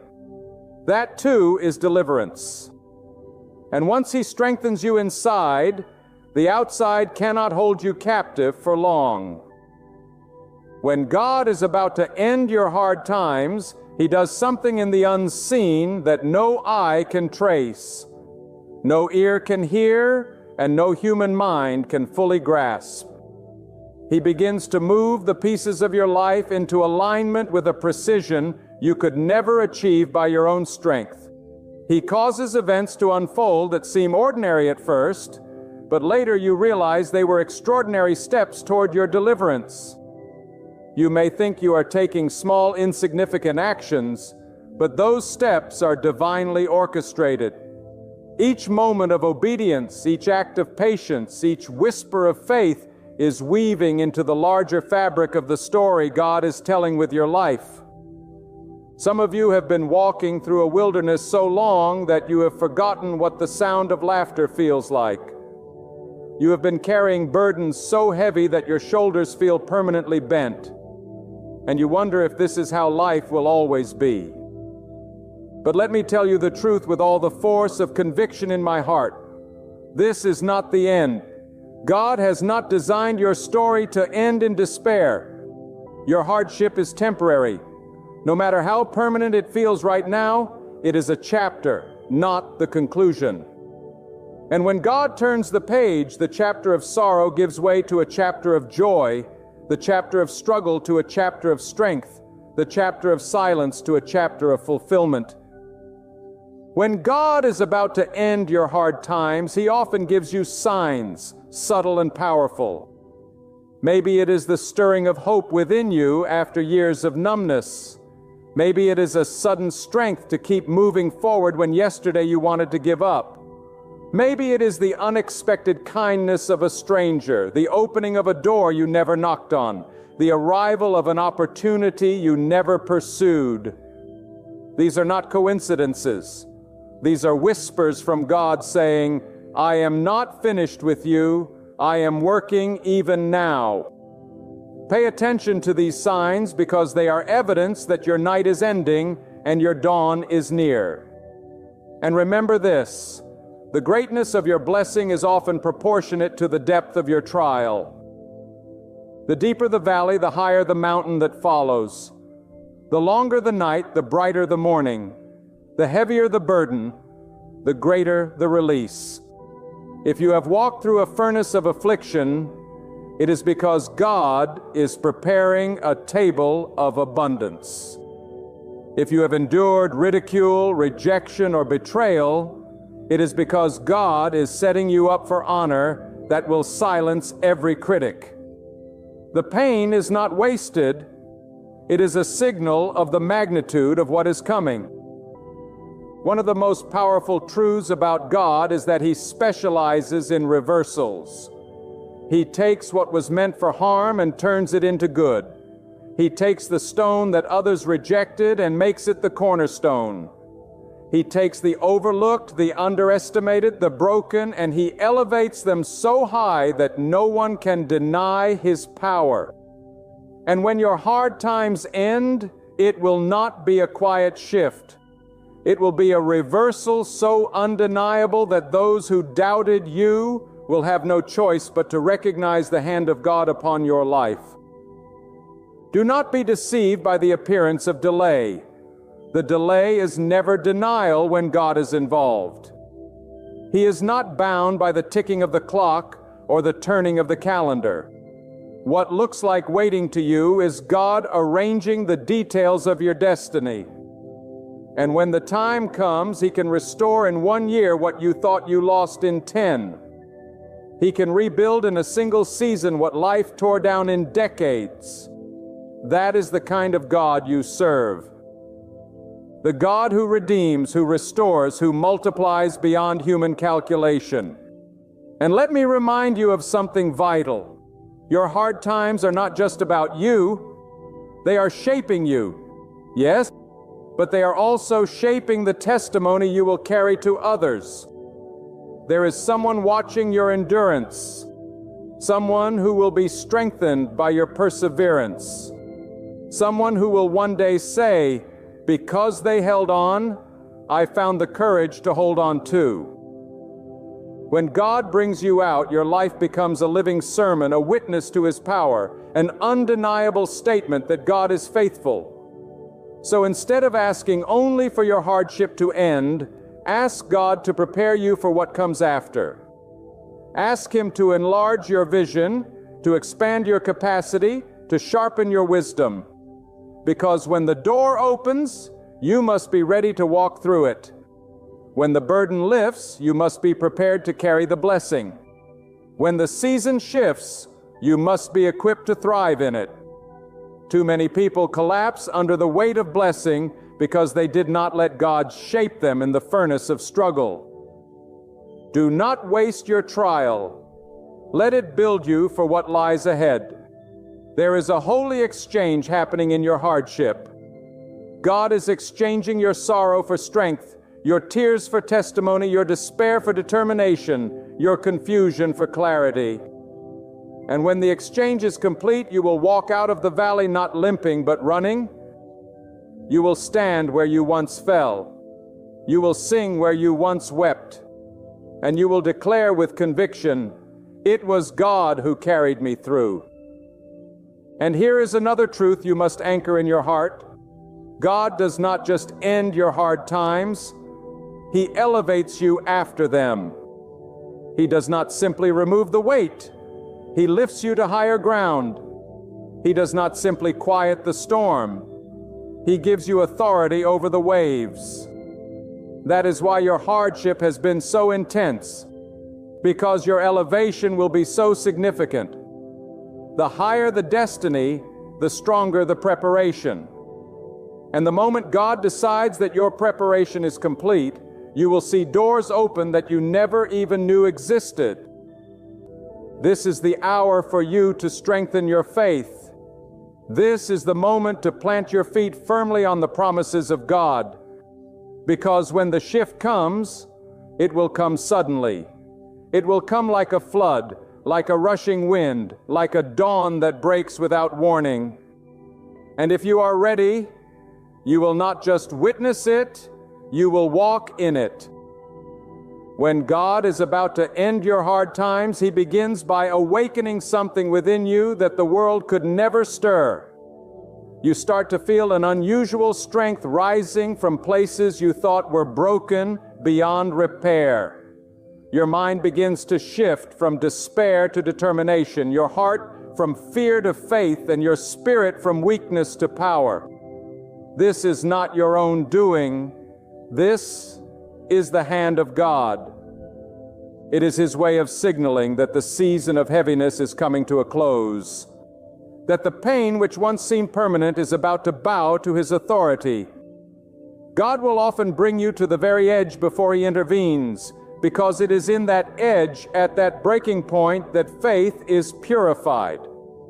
You see, faith is not proven when everything is working in your favor. Faith is proven when the night is darkest, when the path is unclear, when every human solution has failed, and you still whisper, "God will make a way." That whisper is powerful. That whisper shakes the very foundations of hardship, because it is not a whisper born of your strength. It is a whisper ignited by God's Spirit within you. Some of you have been walking through battles no one else sees. You smile in public, but you cry in private. You stand tall before others, but you collapse when the door is closed. And you wonder if anyone knows the depth of your pain. But hear this, God knows. He has counted every tear. He has heard every unspoken cry. He has seen every sleepless night. Nothing escapes His sight. And if He has allowed you to endure it this long, it is because He is weaving your deliverance with a precision that will astonish you. When He brings you out, it will not just be an escape, it will be a transformation. When God ends your hardship, He does not simply remove the storm. He gives you peace that no storm can touch again. He does not just silence the accusers. He lifts you so high that their voices fade into insignificance. He does not just return what you lost. He multiplies it so that your latter days are greater than your former ones. That is the abundance of God. He does not stop at enough. He pours until it overflows. But understand this: while you are in the waiting, God is not inactive. He is preparing the blessing to meet you in its fullness. He is arranging connections you could never arrange on your own. He is softening hearts, opening doors, aligning moments, and orchestrating opportunities. You may not see the movement with your eyes, but faith tells you it is happening. And when the curtain finally pulls back, you will realize that what felt like delay was actually perfect timing. And here lies a truth many forget. Sometimes God prolongs that hardship not because He wants you to suffer, but because He wants to give you something greater than what you are asking for. You may be pleading for survival while He is preparing you for victory. You may be asking for provision while He is arranging abundance. You may be begging for the pain to end while He is preparing joy so deep it will wash away every memory of sorrow. God's ways are higher than our ways, and His gifts far exceed our requests. There are times when God will strip everything away so that you are left with nothing but Him. And in that place of seeming emptiness, you discover that He is more than enough. When the support system collapses, when the resources dry up, when the friends walk away, you find yourself face to face with the God who has always been your true source. And once you know Him in that way, once you experience His provision without props, His strength without substitutes, His presence without distractions, then you are ready for the kind of blessing that cannot be shaken. Do not despise the wilderness, for it is in the wilderness that God speaks with the clearest voice. It is in the wilderness that He proves Himself as provider, as protector, as sustainer. And when the wilderness season ends, you step into the promised land with a faith that cannot be shaken, a trust that cannot be bought, and a heart that cannot be deceived. That is why some of you have walked through hardship longer than you thought you could bear. Because God was not only preparing the blessing for you, He was preparing you for the blessing. And make no mistake, when God decides to bring you out, He will do it in a way that leaves no doubt about who deserves the glory. He will shut every human explanation. He will close every logical reason, and He will perform it in such a way that even your enemies will say, "Surely this was the hand of God." Because your testimony is not just for you, it is for the world to see that God still moves. God still answers. God still delivers. So don't fear the final stretch of your journey, even when it feels like too much to bear. The hottest fire comes just before the gold is refined. The toughest test arrives moments before the breakthrough. Don't quit when you're right at the edge of victory. The enemy always fights hardest when he knows his time is running out, when he senses that God is about to shift your season. That's why the pressure has grown intense. The attacks have multiplied, and the burden feels heavier than ever.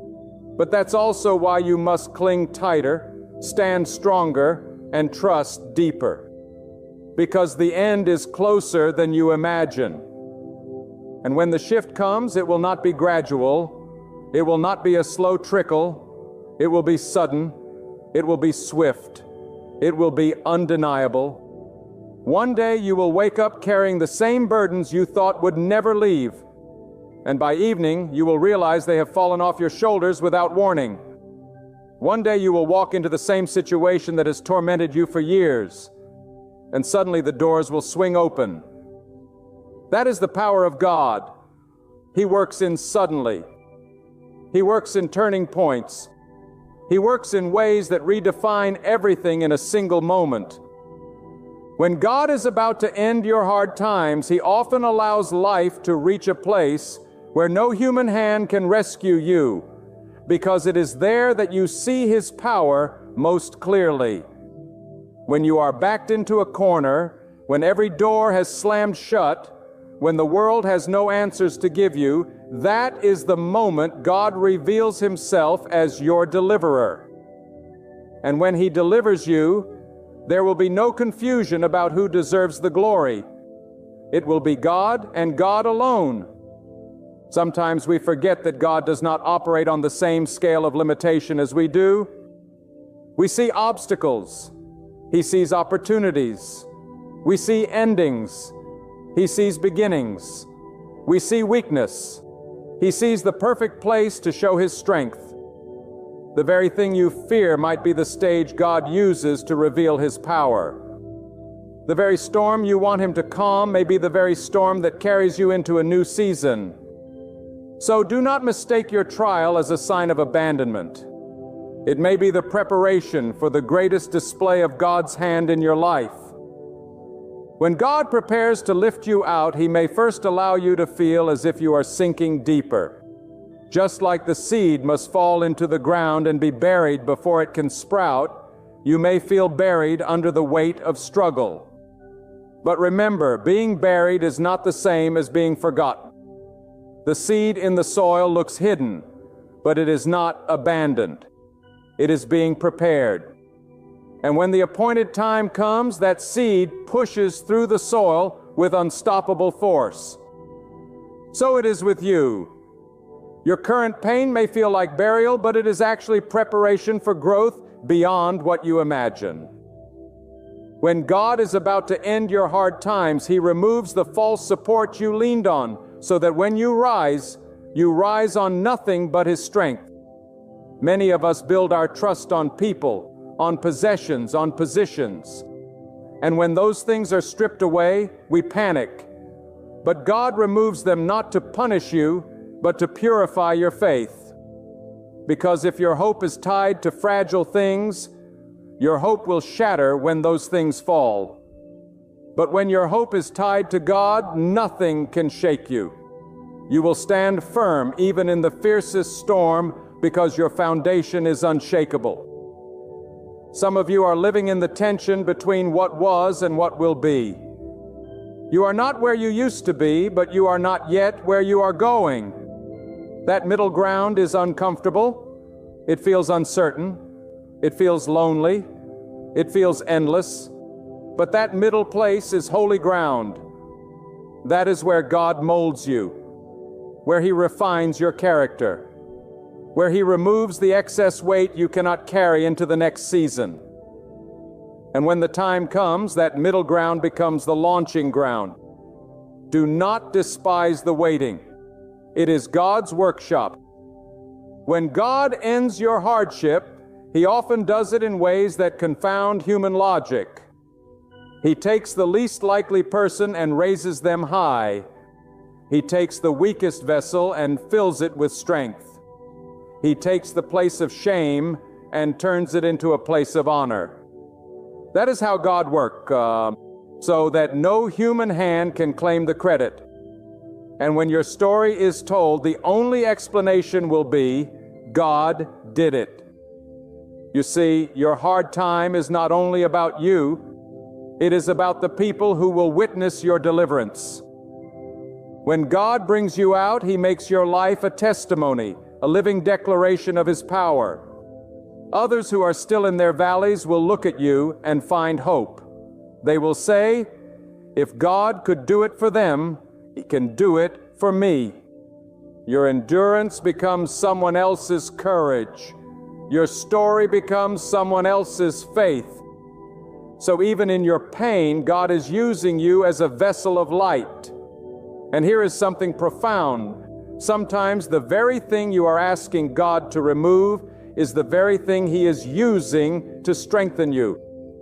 You may be asking Him to take away the thorn, but He may be using the thorn to teach you perseverance. You may be asking Him to calm the storm, but He may be using the storm to teach you trust. You may be asking Him to shorten the valley, but He may be using the valley to prepare you for the mountain. And once the lesson is complete, He will lift the burden and you will step forward stronger, wiser, and unshakable. Do not underestimate what God is building in silence. The construction of a great building does not begin with what you can see. It begins underground with a foundation that no one notices. The digging, the measuring, the pouring. This happens before the walls ever rise. And when people finally see the building, they forget the hidden foundation that holds it steady. Your hidden season is your foundation. The prayers no one hears, the tears no one sees, the struggles no one knows about, these are laying the groundwork. And when God decides to raise you up, you will stand firm because of what was built in secret. When God ends your hardship, He doesn't just pull you out, He sets you apart. He makes your life a beacon.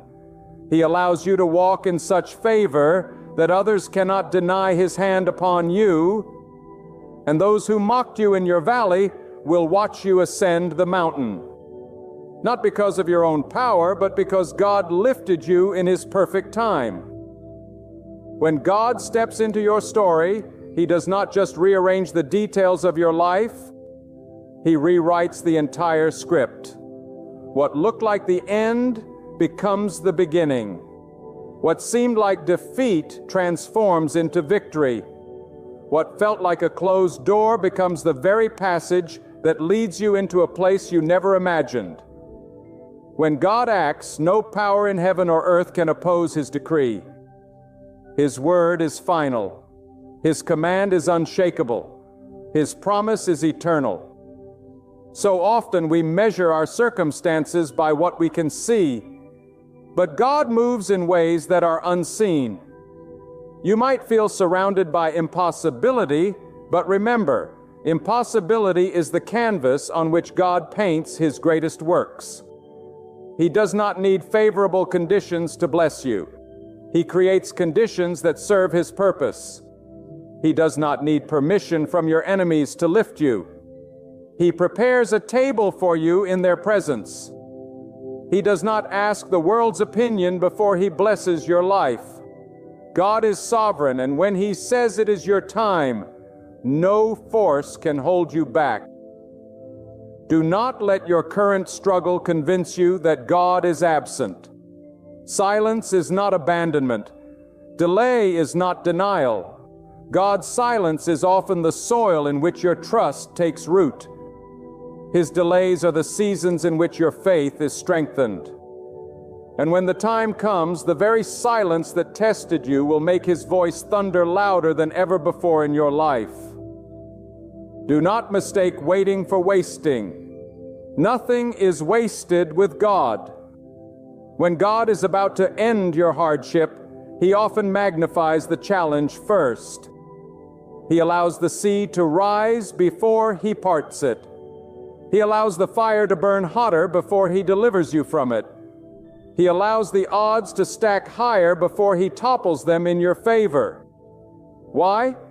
Because when the challenge is greater, the glory is greater. When the problem is bigger, the testimony is louder. And when the battle is fiercer, the victory is sweeter. God allows the pressure so that when He brings you out, everyone knows it was not by human hands, but by His power alone. There are moments in life where God will strip you of every crutch so that you learn to lean only on Him. He removes false securities because He knows they will not hold when the storm comes. He allows the things you depended on to crumble so that you will discover that He alone is the unshakable rock. People may leave, resources may dry up, opportunities may fade, but God remains. And when you learn to stand on Him, you are standing on ground that can never be moved. Understand this. God does not deliver you halfway.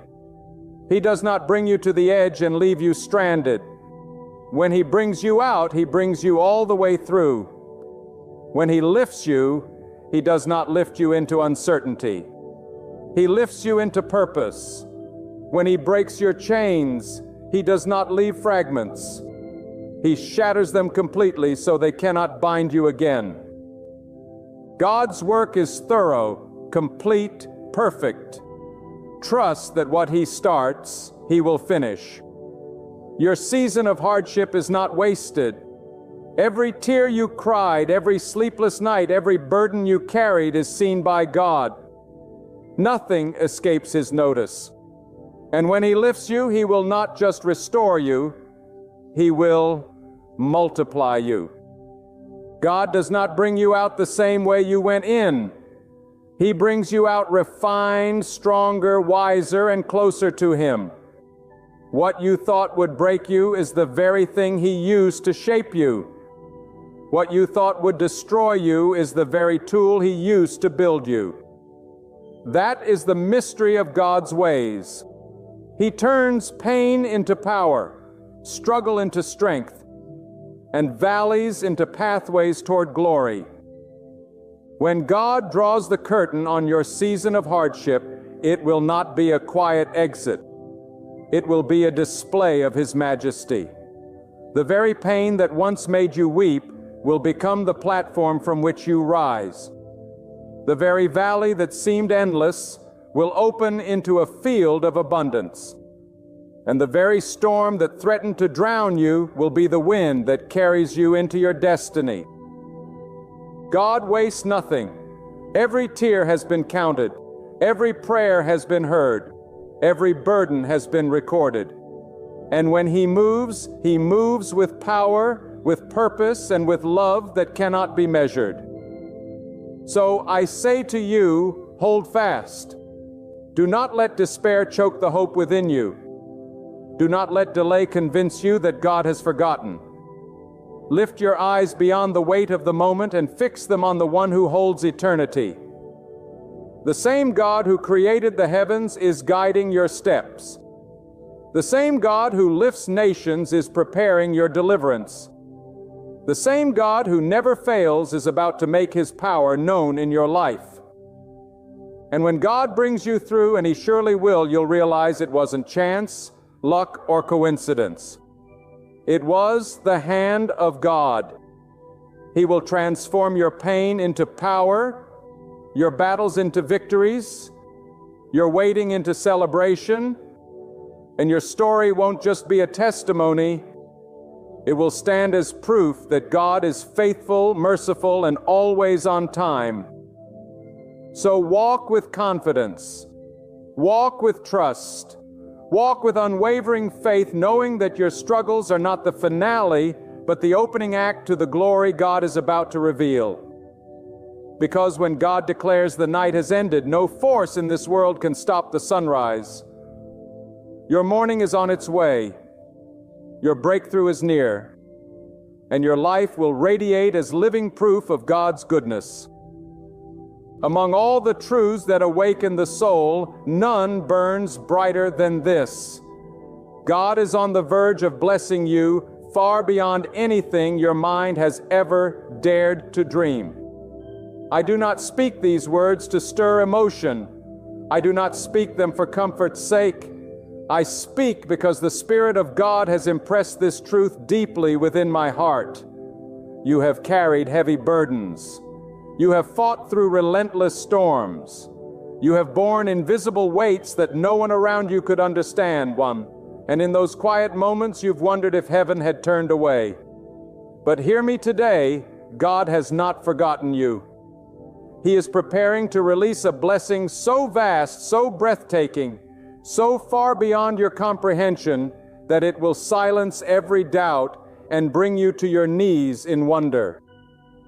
For too long you have measured your future by the failures of your past. But God is not confined by your history. He is not limited by what people said about you.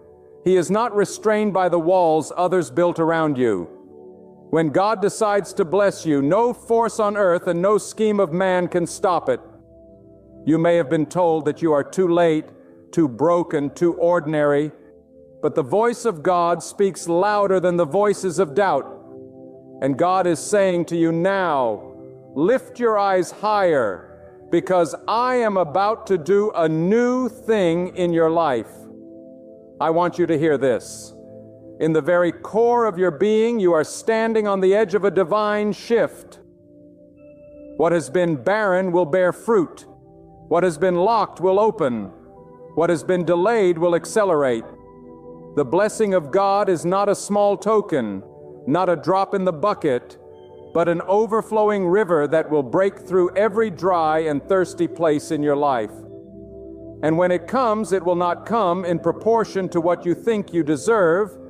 It will come in proportion to the greatness of God Himself. That is why it will overwhelm your imagination. Because the human mind cannot fully grasp the measureless abundance of God. Do not look at your present condition and think that it limits what God can do. God is always specialized in taking the least likely person, in the least likely place, in the least likely situation, and turning it into a testimony that shakes the earth. Think of the wilderness that suddenly blooms and the desert that suddenly overflows with streams, the night that suddenly bursts into dawn. That is what God is about to do for you. Your story is not over. The page you are living on right now is not the last chapter. God is still writing, and the next line of your story carries a blessing you cannot contain. Some of you have prayed for years and heard no answer. You have cried into the silence and thought God had passed you by.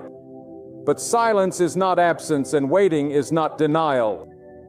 God has been working in ways unseen, aligning circumstances, moving people, preparing opportunities, so that at the appointed time, His perfect time, the blessing would break forth.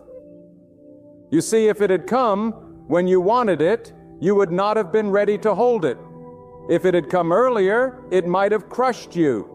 But now, after all the pain, after all the growth, after all the tears, you are standing ready. And the blessing is about to be released. And let me tell you, when God blesses you, it will not be small. It will not be ordinary.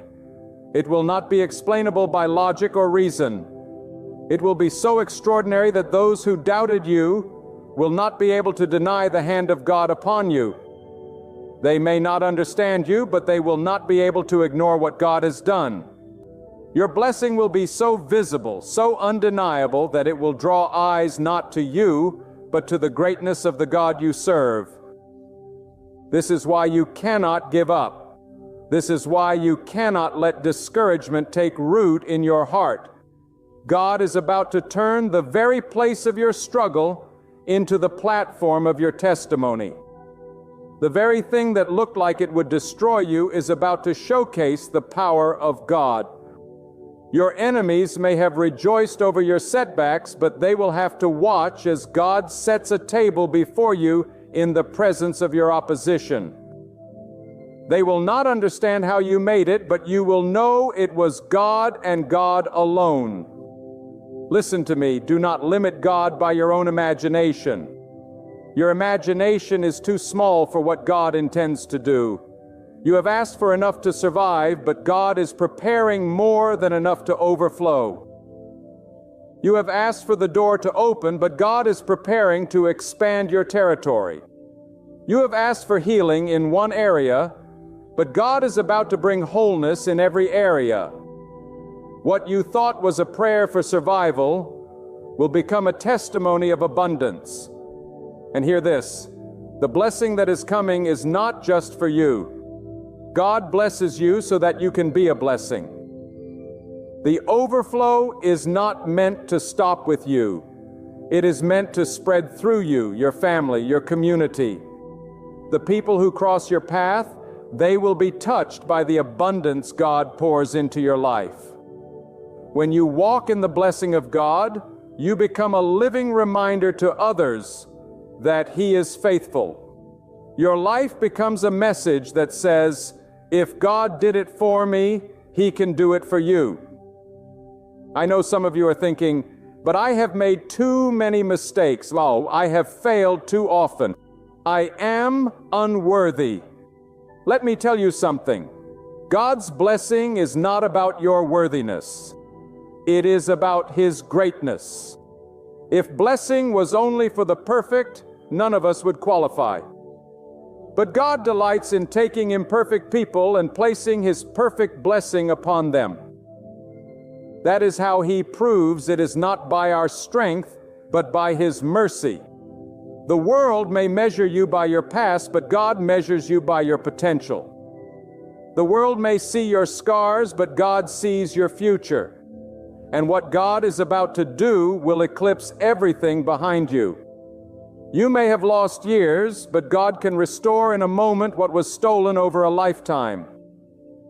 You may have been overlooked, but when God blesses you, He will lift you so high that no one can ignore what He has done. I want you to understand the magnitude of what I am telling you. God is about to bless you beyond your imagination. That means your biggest dream is too small. Your boldest vision is too limited.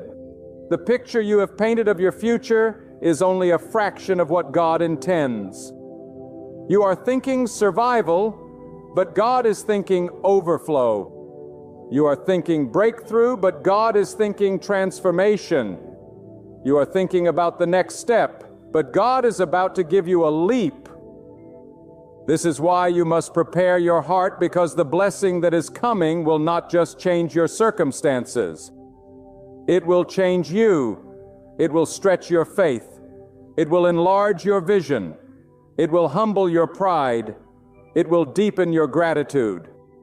And it will remind you every single day that you serve a God who cannot be measured, a God who cannot be contained, a God whose goodness knows no end. You may be standing today in a valley, but the mountain of blessing is already rising before you. You may feel surrounded by darkness, but the dawn is closer than you think. You may feel forgotten, but heaven has not forgotten your name. And when the blessing comes, you will say, "It was worth every tear. It was worth every night of waiting. It was worth every season of silence." Because you will see that God was not withholding from you. He was preparing something greater than you ever imagined. When God decides to move in your life, He does it with a precision that leaves no room for coincidence. What you once thought was a detour, what you once assumed was a mistake, what you once cried over as a loss, those very things become the stepping stones toward the blessing He has prepared for you. God never wastes a season. Every pain you endured, every door that was shut, every prayer that seemed unanswered has been woven into a greater design. And when that design begins to unfold, you will look back and realize that even the disappointments were necessary because they prepared you for the blessing that is now on the horizon. Do not allow your heart to be deceived by delay. Delay is not denial. Delay is God's way of building your capacity for what is coming. If He gave it to you too soon, it would slip through your hands. If He opened the door before you were ready, the weight of it would crush you. But God is too wise to be early and too loving to be late. He is right on time. And when the time arrives, it will feel sudden to you, but it will not be sudden to Him. It will be the very moment He ordained from the foundation of time itself. Some of you are standing in places that look barren right now. You see no fruit, no progress, no change, but do not be fooled by what your eyes see. God often does His greatest work beneath the surface. Seeds are buried before they bloom.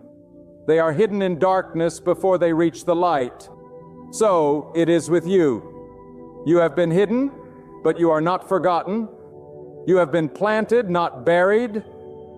And soon the roots that have been growing in silence will give way to a harvest that will astonish you. God is about to bless you beyond your imagination. But let me remind you, His blessings are not always wrapped in the packages you expect. Sometimes the blessing will not look like a gift at first. Sometimes it looks like a challenge. Sometimes it looks like a stretching. Sometimes it looks like a battle, but within the struggle lies the seed of your reward. Within the test lies the evidence of your breakthrough. And if you endure, you will see that the very thing that seemed heavy was only preparing you to carry more than you thought possible. Think of the vastness of God. The oceans cannot contain His power. The heavens cannot measure His greatness. And yet, He turns His attention to you. You are not too small for His blessing. You are not too insignificant for His favor. When God sets His eyes upon you, the magnitude of His being pours itself into the details of your life. He knows every tear you have shed, every word you have spoken in secret, every longing that has lived quietly in your heart. And He is not only aware of it, He is preparing to answer it in ways that will surpass your understanding. Do not measure your future by the limits of your present. The God who carved valleys with His hand and lifted mountains into place does not need favorable conditions to bless you. He does not need perfect circumstances. He does not need the approval of people. He can bless you in the wilderness. He can lift you in the storm. He can promote you in the midst of opposition. When God decrees increase, the environment around you has no choice but to align with His word. There will be those who will question how you rose so quickly, how you overcame so completely, how you walked into doors that others thought were locked forever. They will try to explain it with human reasoning, but the truth will be undeniable. It was God. And He will bless you in such a way that even your critics will be forced to acknowledge His hand upon your life. They may not admit it openly, but deep within they will know you did not get there by chance. The blessing that God is preparing will not just touch your finances, your career, or your health. It will touch every corner of your existence. It will shift your mind, your emotions, your relationships, your purpose. When God blesses, He blesses completely. He does not leave areas untouched. His blessing will stabilize what has been shaky. It will heal what has been wounded. It will restore what has been lost. And it will multiply what has been barren. I want you to realize this truth. God's blessing is not a reward for perfection, but a revelation of His power. It is meant to remind you that you are never walking alone. It is meant to show you that even when the odds were stacked against you, the power of God is greater still. That is why when the blessing comes, it will not just satisfy your need, it will awaken your faith. It will anchor you deeper in trust because you will know that if God can do this, then nothing is impossible for Him. Lift your faith higher. Refuse to shrink your prayers to the size of your circumstances. Refuse to limit your expectations to the level of your resources. God is bigger than your bank account. God is greater than the doctor's report. God is stronger than the walls that surround you. And God is about to move in such a way that your testimony will silence the doubts of others and silence the doubts within yourself. Even now, the blessing is closer than you think. The atmosphere of your life is shifting. Doors that looked sealed are about to open. Paths that looked blocked are about to clear. People who turned their backs are about to watch as God elevates you in ways they cannot comprehend. The blessing is not a far-off dream.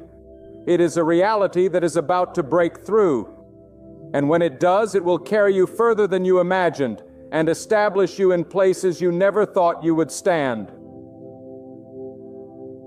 I tell you this not to stir your emotions, but to awaken your spirit. God is not finished with you. He is only beginning. The depth of what He intends to do in your life is far greater than what you have seen so far. You may have tasted small victories, but greater victories are on their way. You may have glimpsed small breakthroughs, but larger breakthroughs are being prepared.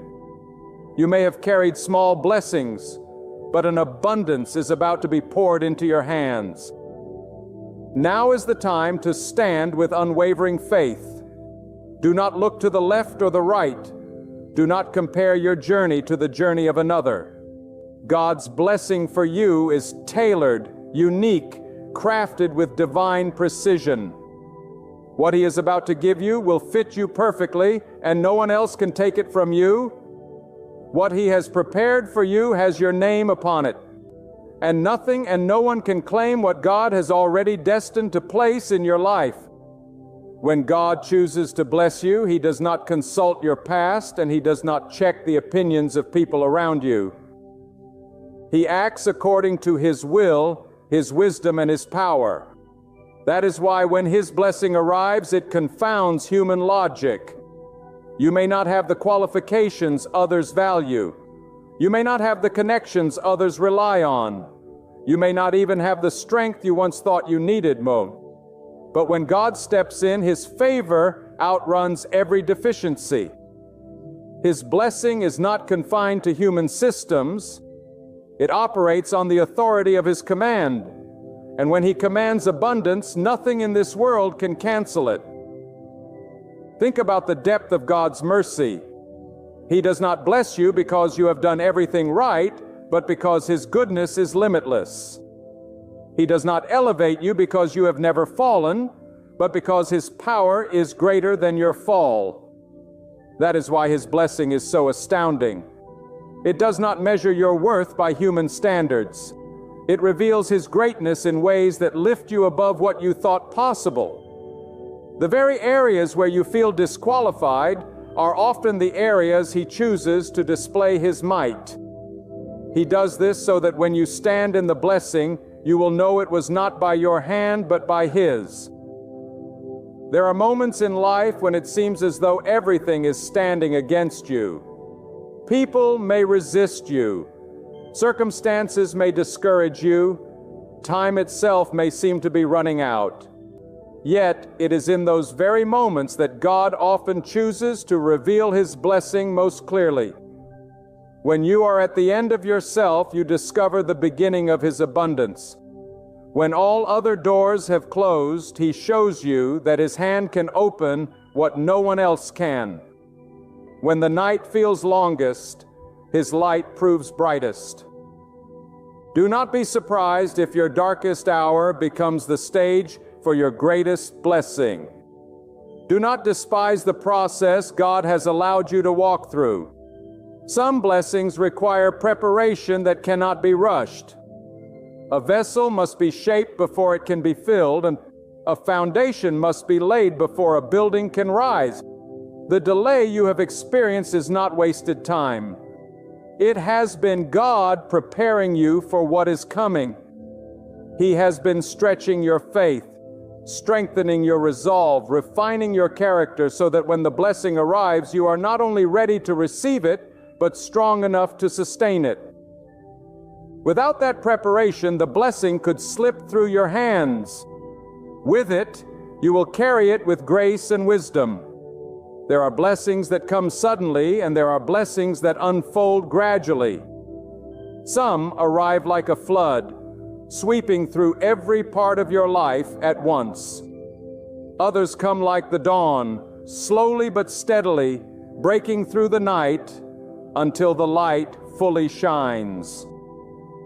Do not be discouraged if your blessing begins as a seed rather than a harvest. A seed may look small, but within it lies an entire forest. The beginnings may be humble, but the outcome will be great, because God is the one who multiplies what seems insignificant into something extraordinary. I want you to recognize this truth. The blessing of God is not limited to material gain. Yes, He can prosper your resources. Yes, He can open doors of opportunity. Yes, He can provide beyond measure. But His blessing is also peace in the midst of storms, clarity in the face of confusion, strength in seasons of weakness, and joy that cannot be stolen by circumstances. When God blesses you, it is not only about what He places in your hand, but what He plants in your heart. And often the inner blessing is what sustains you long after the outer blessing has been given. Many of you are waiting for something specific, for provision, for healing, for restoration, for breakthrough.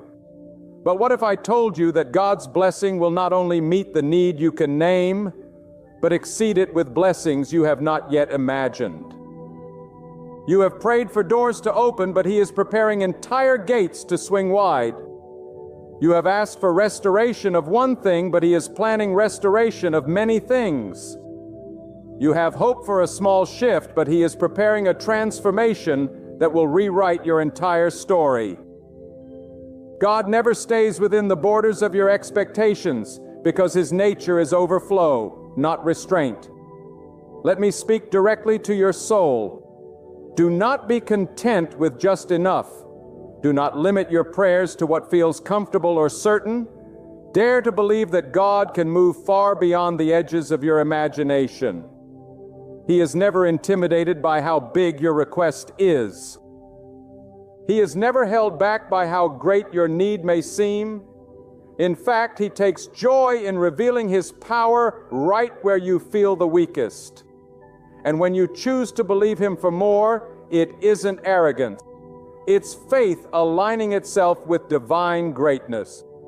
Understand this: the blessing God is shaping for you will not only transform your situation, but it will also transform how you see Him.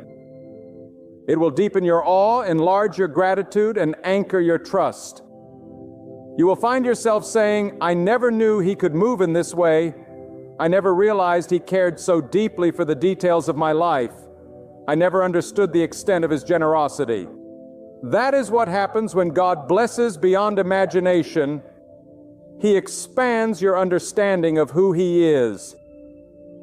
Even now, some of you are on the verge of walking into a blessing that will redefine your life. The signs may be subtle: a conversation that seems ordinary, a connection that seems small, a shift in your spirit that you cannot explain.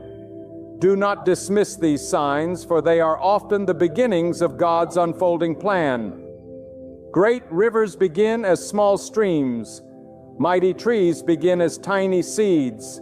Do not underestimate the small signals of God's movement, for they may be the early signs of the blessing about to overflow.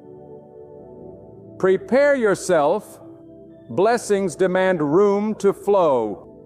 You cannot cling to the old and expect to fully embrace the new. You cannot hold on to fear and still carry faith. You cannot live with a closed hand and expect God to fill it. Open your heart, release what no longer serves your future, and make space for what God is about to bring. He cannot pour new oil into vessels that are already full of yesterday's residue.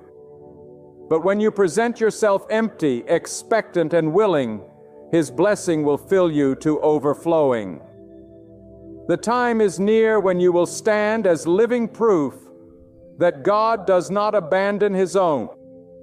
The very people who questioned your faith will witness the evidence of His favor in your life.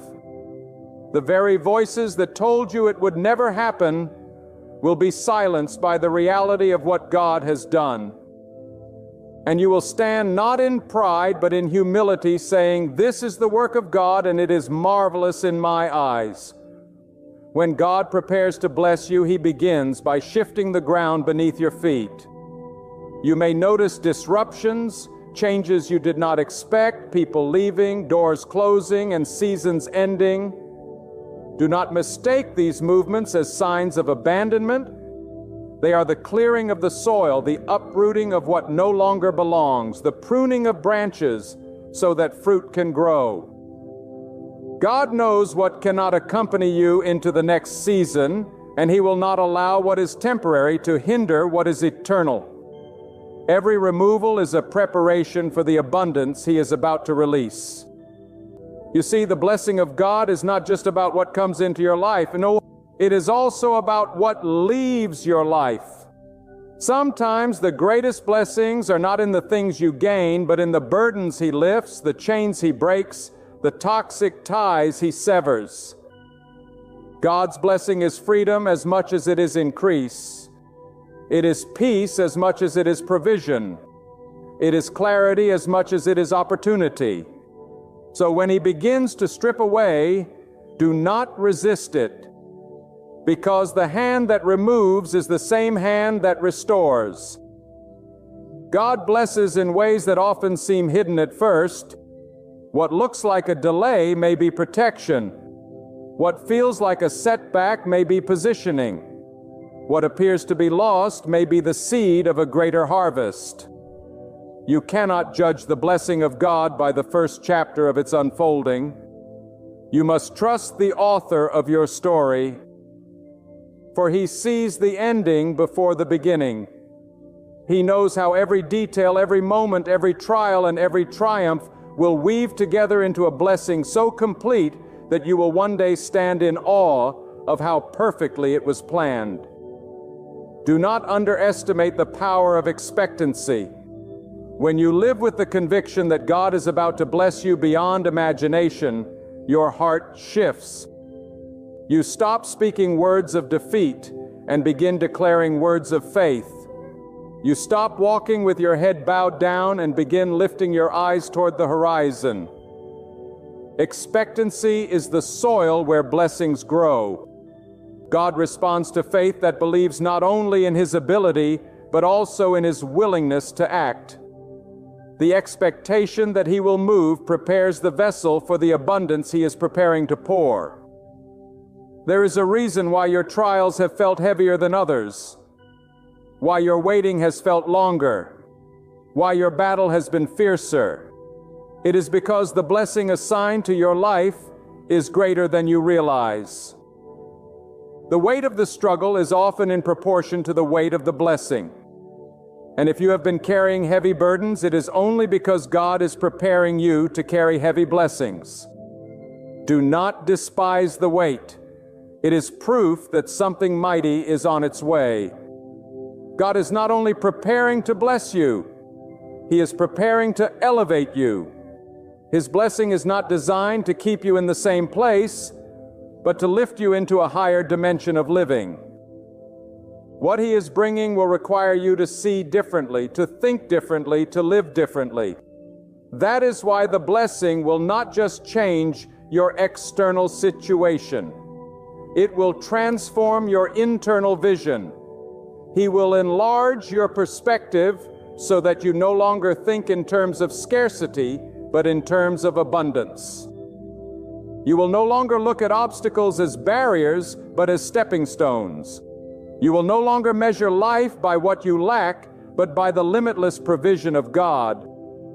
Consider this: when God blesses, it is not just for the moment, it is generational. The blessing He is about to pour into your life has the power to outlive you, to flow into your children, to echo into your lineage, to transform your family's story. What He is about to give you will break cycles of lack, cycles of struggle, cycles of defeat, and establish new cycles of abundance, peace, and faith. You are not just being blessed for yourself, you are being blessed to shift the destiny of those who come after you. And hear me clearly, this blessing will not come by accident, it is intentional. God has written your name upon it. He has crafted it specifically for you. It is not a hand-me-down blessing, not a recycled gift, but something tailor-made, precise, and purposeful. What He has for you will fit your life in such a way that no one else can take it and no one else can walk in it. This is why comparison is futile. What God has designed for you is yours, and it cannot be stolen. You must also understand that when God blesses beyond imagination, it is not only to bring you joy, but also to display His glory. Your life becomes a living testimony. a mirror reflecting His greatness. Those who doubted you, those who opposed you, those who dismissed you will be confronted by undeniable evidence that the hand of God rests upon you. And while they may try to explain it away, deep within, they will know it was no human hand that accomplished this. It was the power of God. This is the moment to align your spirit with expectancy. Cast aside the cloak of doubt, silence the voice of fear, and tune your ears to the whispers of God. He is speaking. He is guiding. He is preparing. And everything He has promised is moving closer to manifestation. The blessing will not be late. It will not be lacking. And it will not fall short. It will arrive in fullness, in power, and in such abundance that you will struggle to contain the joy it brings. I tell you today, live ready. Wake up each morning expecting, walk through each day believing, lay your head down each night trusting, because at any moment the blessing that has been forming in the unseen could break forth into the visible. At any moment the silence could shift into song. At any moment the doors that once resisted you could swing wide. The God who holds time is about to move, and when He does, the blessing will leave you forever changed. When God blesses, He blesses in ways that human logic cannot trace. His hand works in silence while your eyes see nothing. And suddenly the very thing you thought was impossible becomes your reality. God does not need permission to bless you. He does not wait for the approval of people. He does not consult with those who doubted you, those who opposed you, or those who tried to block your path. When He decides to open the door, no hand can keep it shut. When He chooses to lift you, no force on earth can hold you down. His authority is final. His will is supreme, and His blessings cannot be reversed. Sometimes the blessing comes disguised. It may come wrapped in hardship, hidden behind delay, or clothed in a trial that tests your patience. Yet, if you look deeper, you will see that what God allowed was not meant to harm you, but to prepare you. Every trial has been sharpening you. Every delay has been strengthening your endurance. Every disappointment has been emptying you of false hopes, so that God alone can fill you with His promise. The unseen blessing is often forged in the fire of struggle, and when it emerges, it carries a strength you would never have known without the furnace. Understand this. The blessing of God is not fragile. It cannot be stolen. It cannot be corrupted. It cannot be destroyed. What God ordains is established, and no opposition can overturn it. You may see enemies rise, tongues speak against you, plans form to derail you, but none of these will prosper. For when God commands a blessing, it is as if the heavens themselves guard it. The blessing carries a shield, a protection, a covering, so that it reaches you in its fullness. Even the plots meant to destroy you will end up paving the way for the very thing God has prepared. But remember, God blesses not only to provide, but also to transform. His blessing is not limited to wealth or status. It penetrates deeper. He blesses with wisdom when confusion surrounds you. He blesses with peace in the midst of storm. He blesses with clarity when the world offers only noise. He blesses with strength when you feel too weak to continue. And above all, He blesses with guidance that keeps you on the straight path when every distraction calls you elsewhere. If you seek only material blessings, you will miss the fullness of what God desires to give. For His true blessing is a complete enrichment. Body, mind, and soul lifting you into harmony with His will. When God blesses beyond imagination, it is not just for your comfort, but for His purpose, He blesses you so that your life becomes a signpost pointing others back to Him. He blesses you so that your words carry weight, your actions carry influence, and your presence becomes a reminder of His greatness. This is why you cannot treat His blessing lightly. It is not simply for you to enjoy. It is for you to steward, to multiply, to use as a vessel of service. The moment you begin to see His blessing as a tool for His glory, you will find it multiplies in ways you never expected. Let me tell you, there is a divine timing to blessings. God knows the exact season to release them.